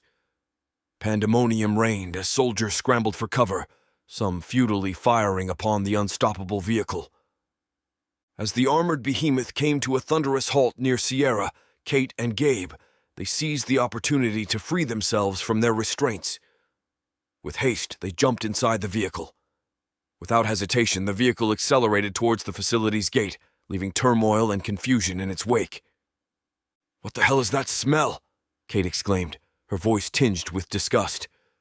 Darian, who had been waiting patiently inside the vehicle for 3 grueling days, responded matter-of-factly. "What do you think? I was in here for 3 days. You said stay, so I stayed. You want me to let you out?" Kate's immediate answer was a resounding no. Despite the terrible stench, they had no time to linger. Bullets continued to shatter the armored glass as they raced toward the facility's gate. In the side mirror, Sierra caught a glimpse of Eckehard, standing among the mangled and broken bodies, his gaze locked onto her. Sierra's heart pounded, torn between conflicting emotions. The instinct to flee was powerful, but something within her screamed to turn back. "Stop!" Sierra commanded, causing Darian to hit the brakes, and before the vehicle came to a complete stop, she leaped out of the passenger door. She moved swiftly toward the gate guard, who was in the process of reloading his weapon. In one fluid motion, she drew Chain's dagger from her boot, thrusting it into the guard's chest, piercing his heart. The guard stiffened momentarily, his eyes filled with shock and pain, before collapsing to the ground. Gunfire erupted from the road ahead, taking out other Chinese soldiers who manned the guard post. Sierra found herself standing in the midst of a chaotic battleground. In the chaos, she could hear Roberts and Karnick's voices, calling out commands to others as they advanced on the facility. But Sierra's mission was far from complete. She continued to walk with purpose, closing the distance between herself and Eckehard once more. As Sierra closed the distance between herself and Eckehard, an epic battle of emotions raged within her. The anger that had fueled her desire for revenge now gave way to a conflicting sense of want, and it infuriated her to her core. Stopping just a few feet in front of him, Sierra locked her gaze with his and brought the dagger to his throat, the sharp edge pressing gently against his skin. Eckehard made no attempt to resist. Instead, he pleaded with her. "Sierra, I've always been honest with you, my dear. We can take control from my father, but he mustn't die." Sierra held her ground, her voice demanding answers. "Why are you doing this?" With a hint of desperation in his eyes, Eckehard continued. "None of this was my choice. I was raised to be this, but you—" Sierra cut him off, her voice trembling with a mix of emotions. "No, don't." But it was too late. Eckehard, unable to resist the overwhelming pull he felt, pushed gently against the dagger and met her lips with his. Sierra's heart pounded in her chest as she felt his warmth, and for a moment, the world around them seemed to disappear. Even as the blade cut his skin, Eckehard held to his kiss, willing to risk his life for this stolen moment with Sierra. But eventually she pulled back, her back turned to him. Her emotions were in turmoil, and she desperately tried to regain control over herself. "Sierra, I never wanted this," Eckehard pleaded, desperation lacing his words. "And if what you say is true, that they are going to kill my father. We must get to him before they do." Sierra spun around to face him, her eyes filled with doubt and mistrust. "Look around. Why would I ever believe anything you say? It's probably just another lie to save him." As she glanced around, her eyes fell upon her true love, her .357 Magnum lying nearby. Instinctively, she dove for it, her fingers curling around the grip as she rolled onto her feet. The gun was now pointed just inches from Eckhard's face. Fearlessly, with a deep passion in his voice, Eckhard tried to explain. "My father has a backup plan. He used a variation of the Stuxnet computer worm to gain control of the world's nuclear arsenal. He intends to set off all the nuclear warheads worldwide if this mission failed. That's why he chose this underground network and the location for the Eagle's Nest, in the Rocky Mountains. He sees them coming, and he will end the world, have his revenge at the cost of everyone." Sierra's eyes widened with the severity of the revelation. The weight of the situation bore down upon her, and she realized the true extent of the danger they faced. "Sierra!" Robert's voice echoed in the cavernous space as he, Angelique, and others closed in on her. Sierra's mind raced as she absorbed Eckhard's confession. She couldn't bear the thought of losing anyone else she loved. "You have to stop him," she pleaded with Eckhard, her eyes locked onto his. Slowly, she lowered her pistol, and Robert's frantic calls grew louder as he approached. "How do we get to him in time?" Sierra asked as she holstered her revolver. Eckhard took her hand and led her toward the sleek black limousine. "With this, we can be there in 7 hours." Robert's voice grew desperate as he watched Sierra willingly follow the man he had once rescued her from back into the facility. As Angelique and Karnak arrived, their confusion evident. "What the hell is going on?" Angelique demanded. "That girl has always been a wild card," Karnak replied, placing a comforting hand on Robert's shoulder. "I'm sure she has a reason. Trust her, Robert." Chapter 41. Check in. Ivory Hecker's radio crackled to life with the now familiar voices of Adams and Natasha. "Ivory, this is Blackbird. We've got the remaining drives loaded up on the Black Hawk. Natasha and I are checking the cargo for any damage. Over." Adams radioed, standing in the sprawling fields of rural Iowa. Ivory's voice, tinged with relief, responded promptly. "Blackbird, good to hear from you. Ensure those drives are secure. They're our lifeline. Over." "Roger that, Ivory," Adams replied. "We've got 'em packed tight. Natasha's giving him a final check now. Over." Natasha's voice chimed in, her tone calm and professional. "The drives look intact. No visible damage, and integrity seems solid.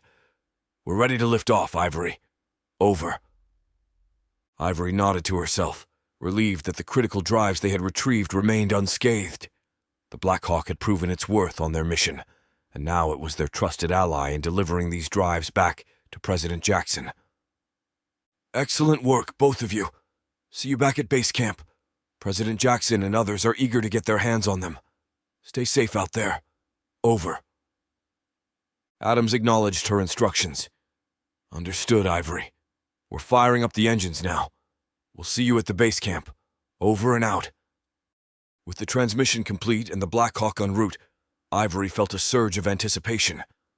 The drives had already changed the course of the war, offering hope and momentum to their cause. Her gaze swept across the bustling command center at Presidential Base Camp, her thoughts ignited by the endless possibilities that these newfound drives held.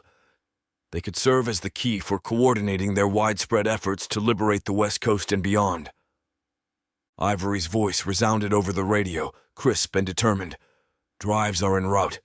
Prepare for their arrival and notify President Jackson." A swift response crackled through the airwaves. "Copy that. We're on high alert." With that matter settled, Ivory shifted her attention to the next item on her checklist, contacting the Vanguard. She keyed the radio once more, a hint of nostalgia tugging at her as she remembered Tank's struggles with the older communication equipment. "Vanguard, this is Ivory Hecker. Over."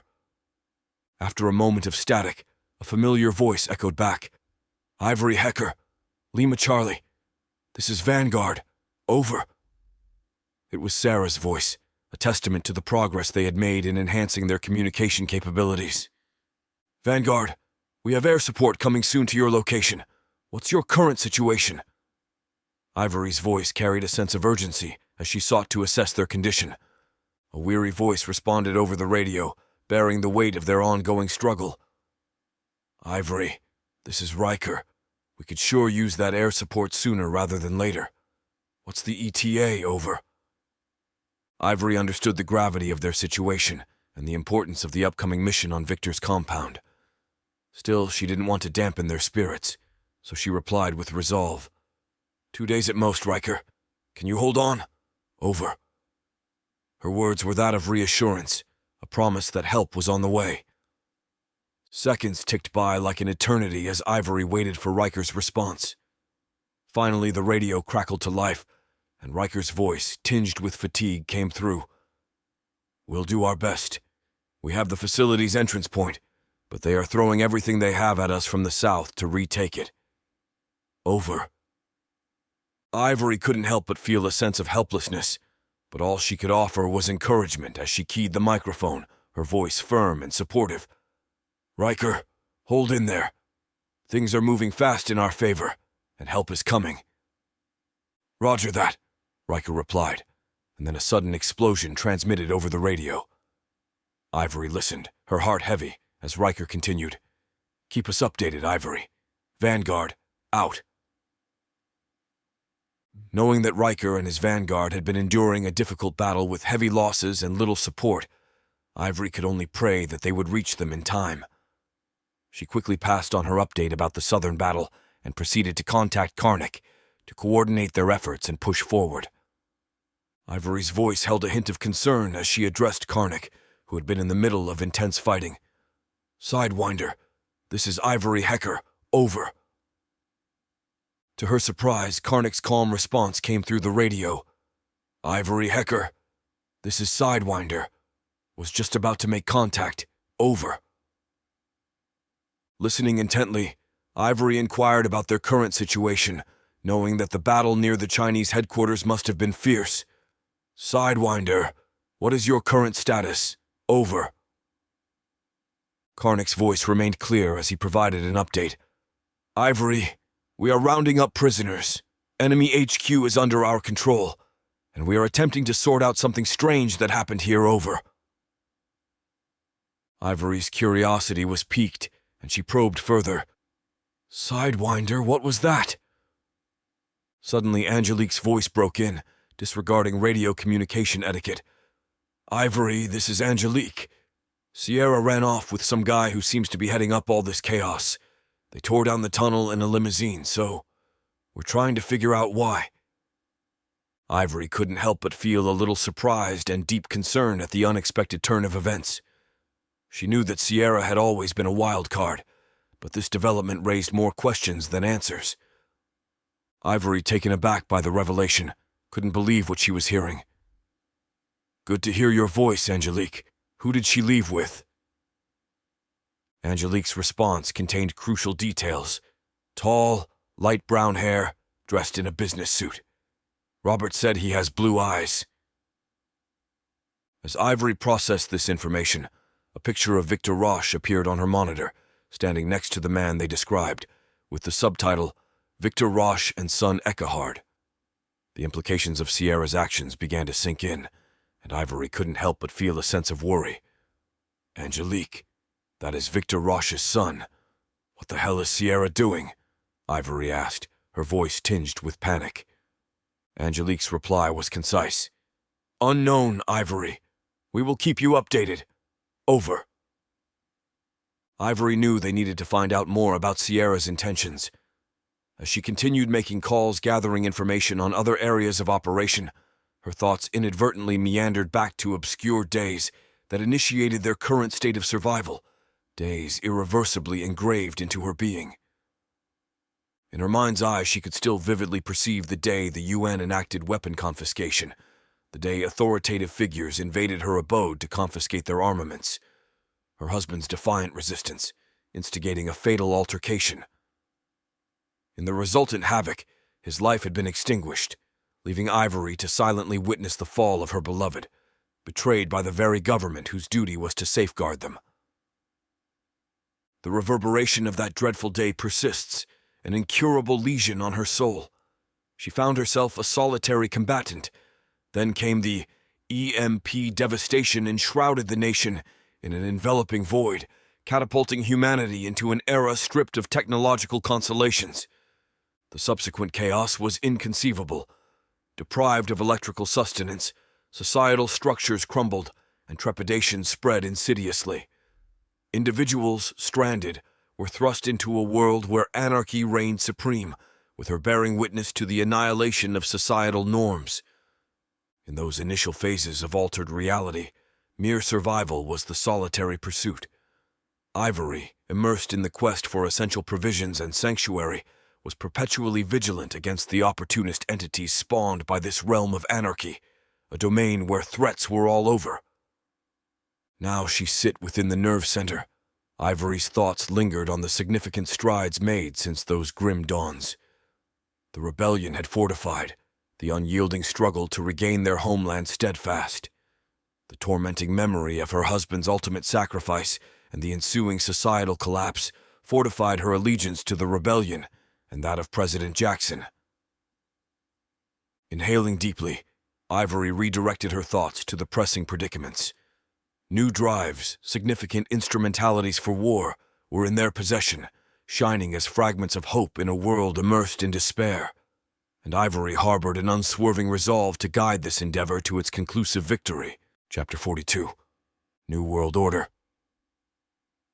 After navigating the underground highway's inky blackness for 7 hours, Sierra and Eckhard exchanged few words. They each remained engrossed in mastering their own emotions and contemplating the imminent mission. On the few occasions they did converse, the focus remained on the defenses at Eagle's Nest. Thanks to Eckhard's unrestricted access, bypassing those fortifications seemed feasible. He delved into how his father had ingeniously linked Eagle's Nest to Denver Airport, harnessing its advanced radar and tracking mechanisms. He also unveiled the existence of covert underground chambers and storage vaults initially designed to accommodate the president. In the shadows, Sierra asked, "Is there a way to establish contact with those at HQ?" Her inquiry stemmed not only from a desire to forestall the airstrike, but also to gauge Eckhard's resolve to confront his father and to verify the genuineness of the emotions he professed for her. "Not until we reach the control room, approximately a mile from Eagle's Nest," Eckhard responded promptly.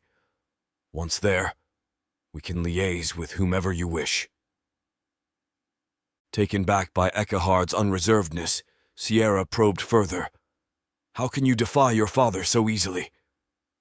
The question triggered a memory of a talk he had with his father, with a face imbued with solemn wisdom and semblance of cautious reflection, approached Eckhard. His words were slow, each syllable imbued with the weight of history. "Eckhard, my son, you stand on the brink of immense power, and your steps forward will echo through the annals of time." Victor's eyes, laden with concern, bore into Eckhard's. "It is imperative to wield this power with discernment and caution, especially in the intricate dance between men and women." He paused, allowing the gravity of his words to sink into Eckhard's consciousness. "History, my son, is fraught with tales of empires crumbled and heroes fallen, not by the sword or the arrow, but by the unseen, intangible allure of the feminine." Victor's words painted the air with images of great men entwined in the webs of feminine mystique. Women, with their inherent grace and beguiling charm, have been architects of the destinies of men, acting as both the creators and destroyers of realms. Victor spoke with a voice resonating with the echoes of bygone sagas. Cleopatra led mighty Antony away from his duties. Helen's beauty sparked the Trojan War, and Delilah severed the source of Samson's strength. His words wound through the intricate threads of human narratives, highlighting the delicate interplay between desire and destiny. "It is not about subjugating one's emotions or forsaking the companionship of the fair sex," Victor clarified, his tone a blend of wisdom and warning. "It is about awareness, about understanding the profound influence and the subtle manipulations that can emanate from the union of the sexes.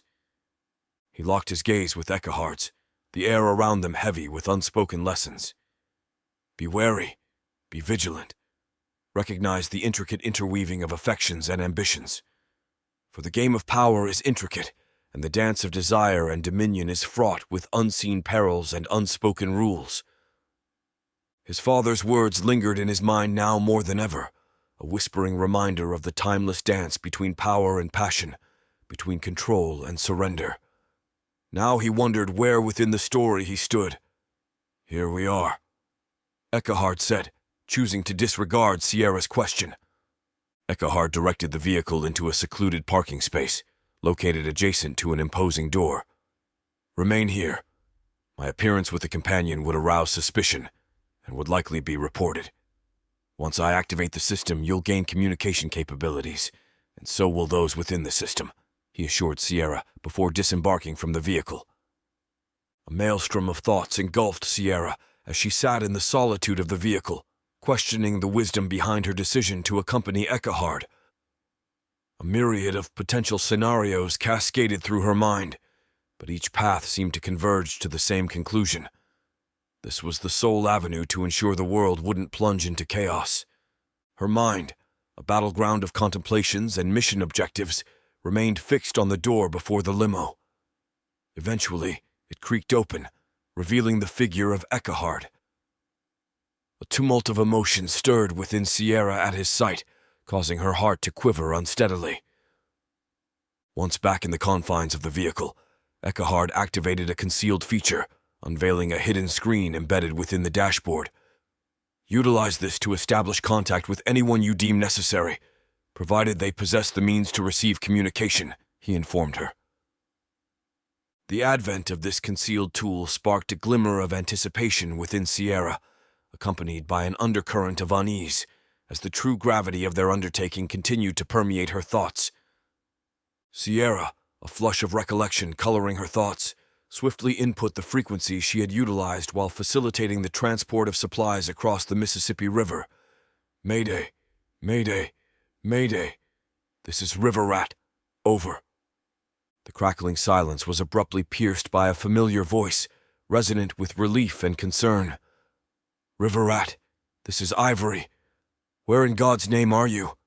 You've had us fraught with worry. Over. Ivory's tone echoed relief with a trace of scolding. Ivory, thank the heavens. The airstrike. It must be aborted, Sierra implored with desperation. Ivory, enveloped seriousness, retorted, That's out of my hands. They're already airborne. Besides, recalling them now is likely impossible, even if desired. What warrants such a grave request? Sierra's eyes locked onto Eckhard, a silent query dancing within them, seeking counsel, or perhaps probing for any inkling of remorse or defiance from him. Instead, a subtle nod was her response, granting her the silent fortitude to proceed, and accompanying it, a fleeting smile crossed Sierra's face. Ivory, the attack. It will be seen coming, and he possesses command over nuclear arsenals, Sierra revealed, her voice a careful weave of revelation. The silence that followed was weighted with silent implication, as the world balanced on the precipice their actions and consequences. A soft voice came back over the speakers inside the limousine. Which ones? Ivory asked. All of them, Sierra responded succinctly, reveling the tension in her voice. Good God! A moment of silence prevailed as seconds ticked by until Colonel Freeman's authoritative voice broke the stillness. This is Colonel Freeman of the United States Air Force. Please repeat your last message. Hi, Colonel. Abort the mission or we'll be reduced to ashes, Sierra enunciated with unswerving clarity. A note of skepticism pervaded Colonel Freeman's response. How can we ascertain the veracity of this intelligence? It was at this juncture that Eckhard decided to intercede, his voice laced with gravity. Colonel Freeman, I presume my identity is not unfamiliar to you. Am I correct? Yes, over. Then you should heed my words when I assert that Stuxnet is the instrument through which this situation has been orchestrated.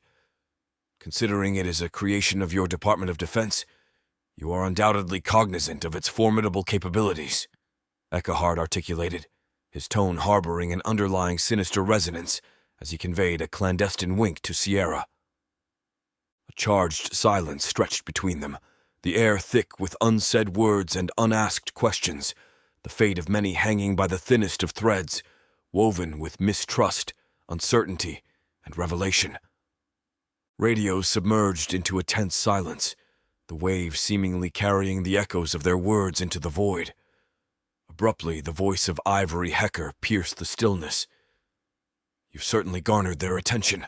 Let's cling to the hope that it prevails. We will attempt to correct the situation from our end, Sierra conveyed to Ivory, her words full of apprehension. What do you mean, this end? Ivory's query sliced through the brief static, allowing hardly a breath between Sierra's message and her immediate response. We're infiltrating Victor's stronghold as we speak. Pray for our success, Sierra asserted, promptly severing the radio connection before any reply could infiltrate the tense air surrounding them. Aware that every second was crucial, Eckhart and Sierra sprinted through the cavernous, castle-like subterranean structure until they reached elevators directed for the top floor. Sierra's fingers curled around her pistol, prepared to neutralize any opposition. Yet she was met with an unsettling emptiness. Where is everyone? She inquired, her confusion evident in her tone. Guards are superfluous here. Automation governs nearly everything, Eckhart elucidated, his eyes scanning the sterile environment. With haste, they boarded the elevator, and as they approached the top floor, the corridor was bathed in the urgent glow of flashing red lights. Is that what I suspect it is? The attack planes have been spotted? Sierra questioned, a ripple of concern traversing her voice. Yes, Eckhart confirmed curtly.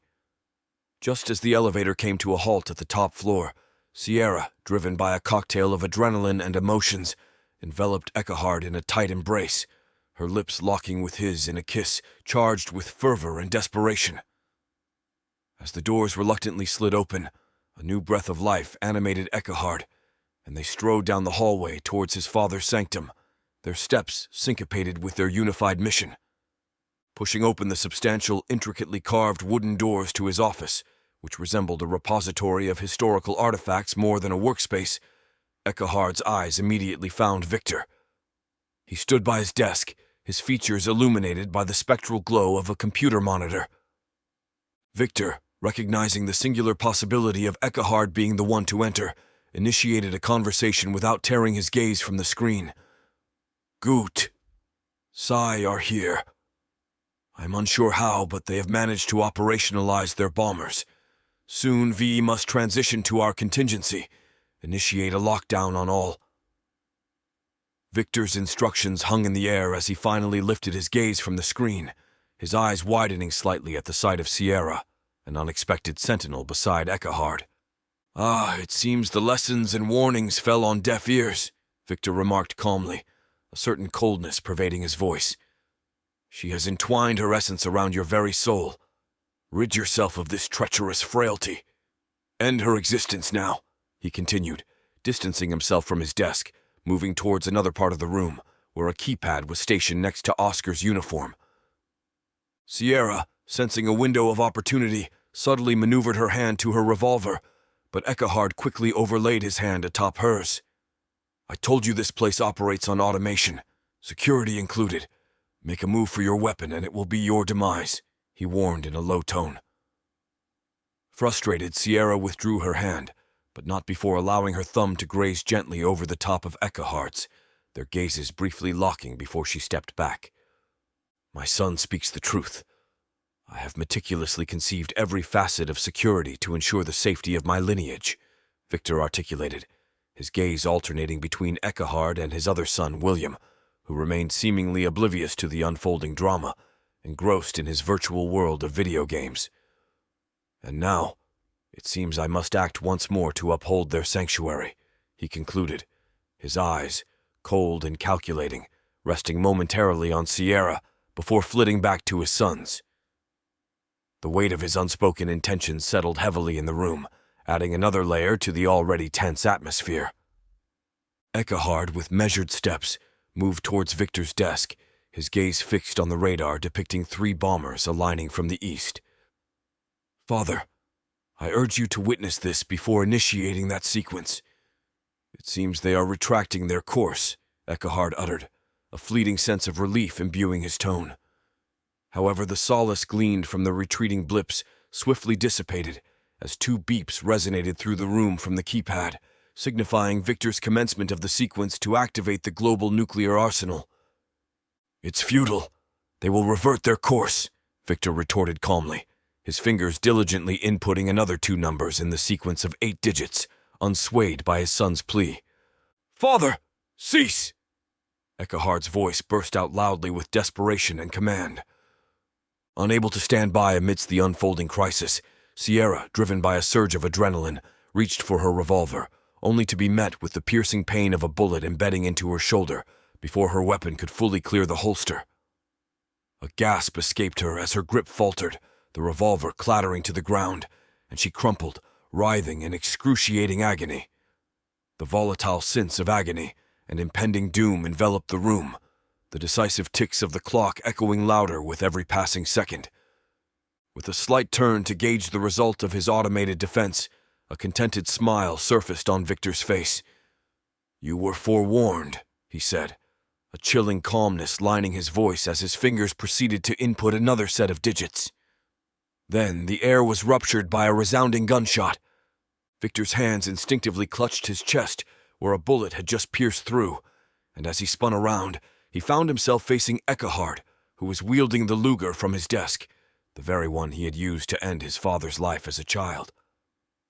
A smile, tinged with both victory and sorrow, unfolded on his visage as he collapsed beside Oscar's uniform. In his mind, visions of Oscar surfaced, reminiscent of the moments before his demise, looming over him with a spectral gaze. "I have avenged you, mein Vater," he murmured, his voice laced with a blend of satisfaction and lingering sorrow, as his mind melded with the memories of the past.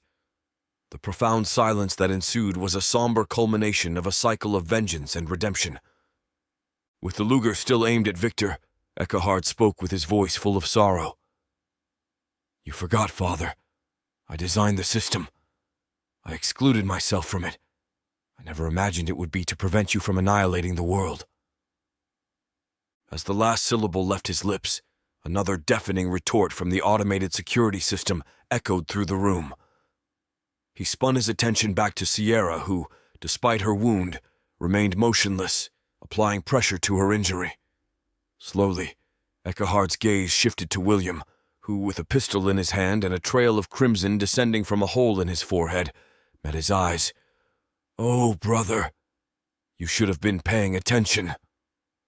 "Mein Sohn," Victor gasped, his hand stretching towards William amidst the splattering of his own lifeblood. "Father, I couldn't let your vision manifest.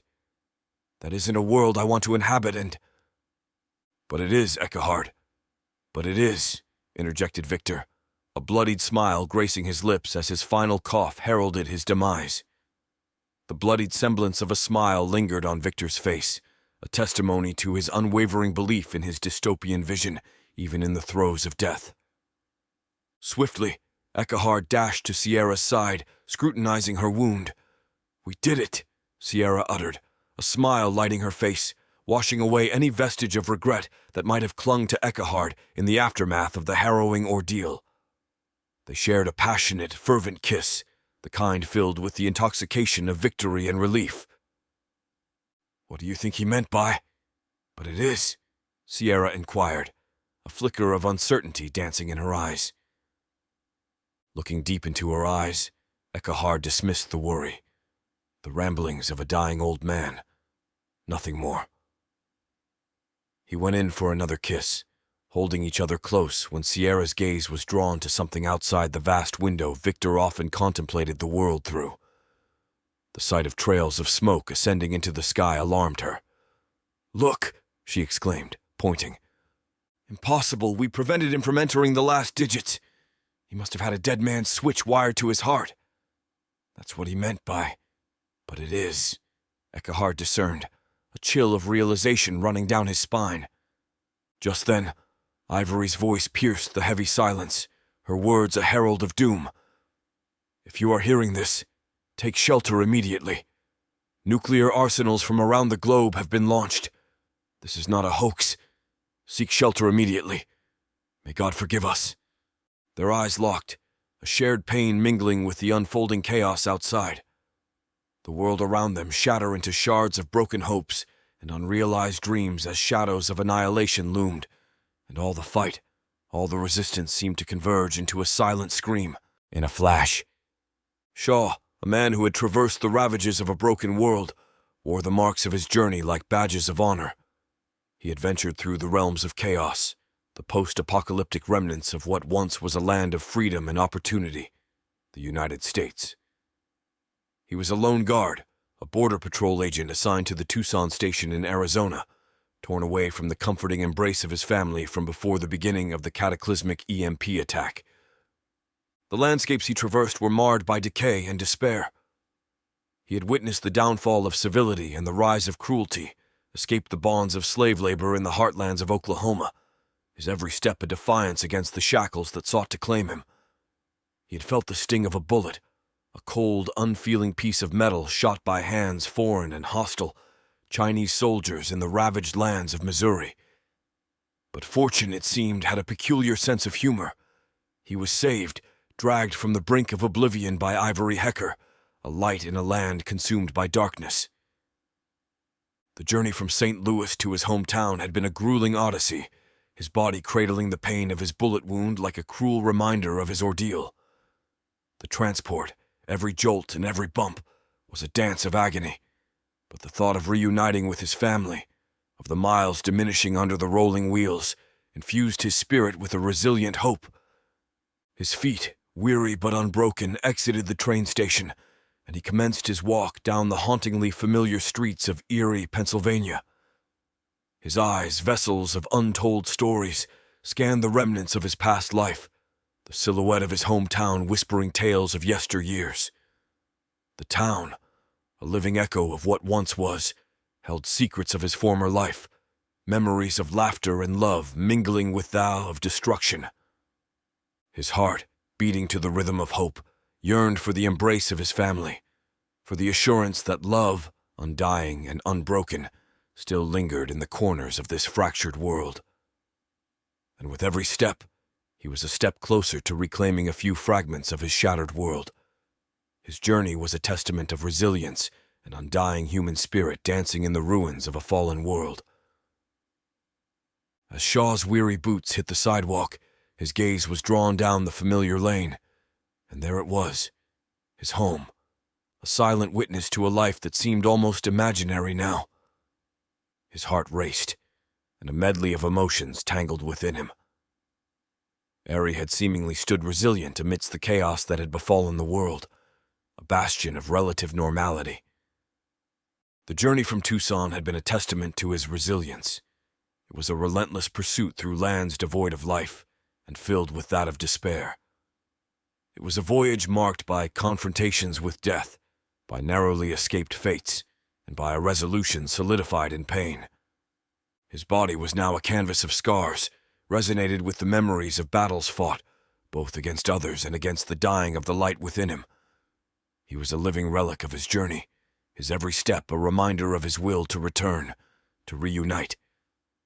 As he walked closer to his home, memories swirled around him, whispering fragments of a life once lived, of laughter and love. His house was not just a structure. It was a repository of his past, his loved ones, his memories. It was his haven in a world lost to turmoil. His steps, each one echoing with the remnants of his journey, brought him closer to his past, to his home, to that sanctuary. His heart filled that of hope and fear, joy and sorrow, anticipation and anxiety. And as his footsteps brought him ever closer to the door of his home, the world around him seemed to blur.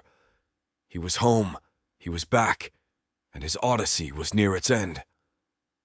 Shaw's heart swelled within his chest, eyes glued to the sight of Michelle and their sons exiting their front door. He could feel his body pulling him towards them, a magnetic force of love and longing, urging him to break into a run, to bridge the gap that had been too wide for too long. His legs began to move, faster, faster, every stride a beat in step with that of his heart's song. It was a moment of reunion, of lives intertwining again, a moment he had fought for, bled for. It was the dream that had fueled him. But fate, it seems, is often a cruel painter, its brushstrokes heavy and unrestrained. A flash, a blinding, searing light tore through the sky, casting an eerie whiteness over the world. Time seemed to slow, every second stretched into eternity as Shaw's steps faltered, and his body froze. His eyes, wide with horror and disbelief, were locked onto his family. Their forms, once vibrant and filled with life, were now shadows against the incandescent backdrop. A silent scream tore through his soul, the air around him ablaze with an unseen fire, every fiber of his being screaming in silent agony. The light consumed them, his wife, his sons, his world. It was an ephemeral moment, a fleeting instant between existence and oblivion. They were gone, their existence erased in a flash of light and heat. The world around him was engulfed in silence, a silence that screamed louder than any sound he had ever heard. And then, his body, the vessel of his journey, the bearer of his soul, joined them in oblivion. Silence and the light melded into one, and Shaw, the warrior, the husband, the father, was no more. He had come so close, had fought so hard, had survived against all odds, only to witness the world, his world, stripped away in a final, cruel stroke of fate. A journey marked by hope ended in silence, and the world continued in its dance of light and shadow, oblivious to the opus of one man's soul.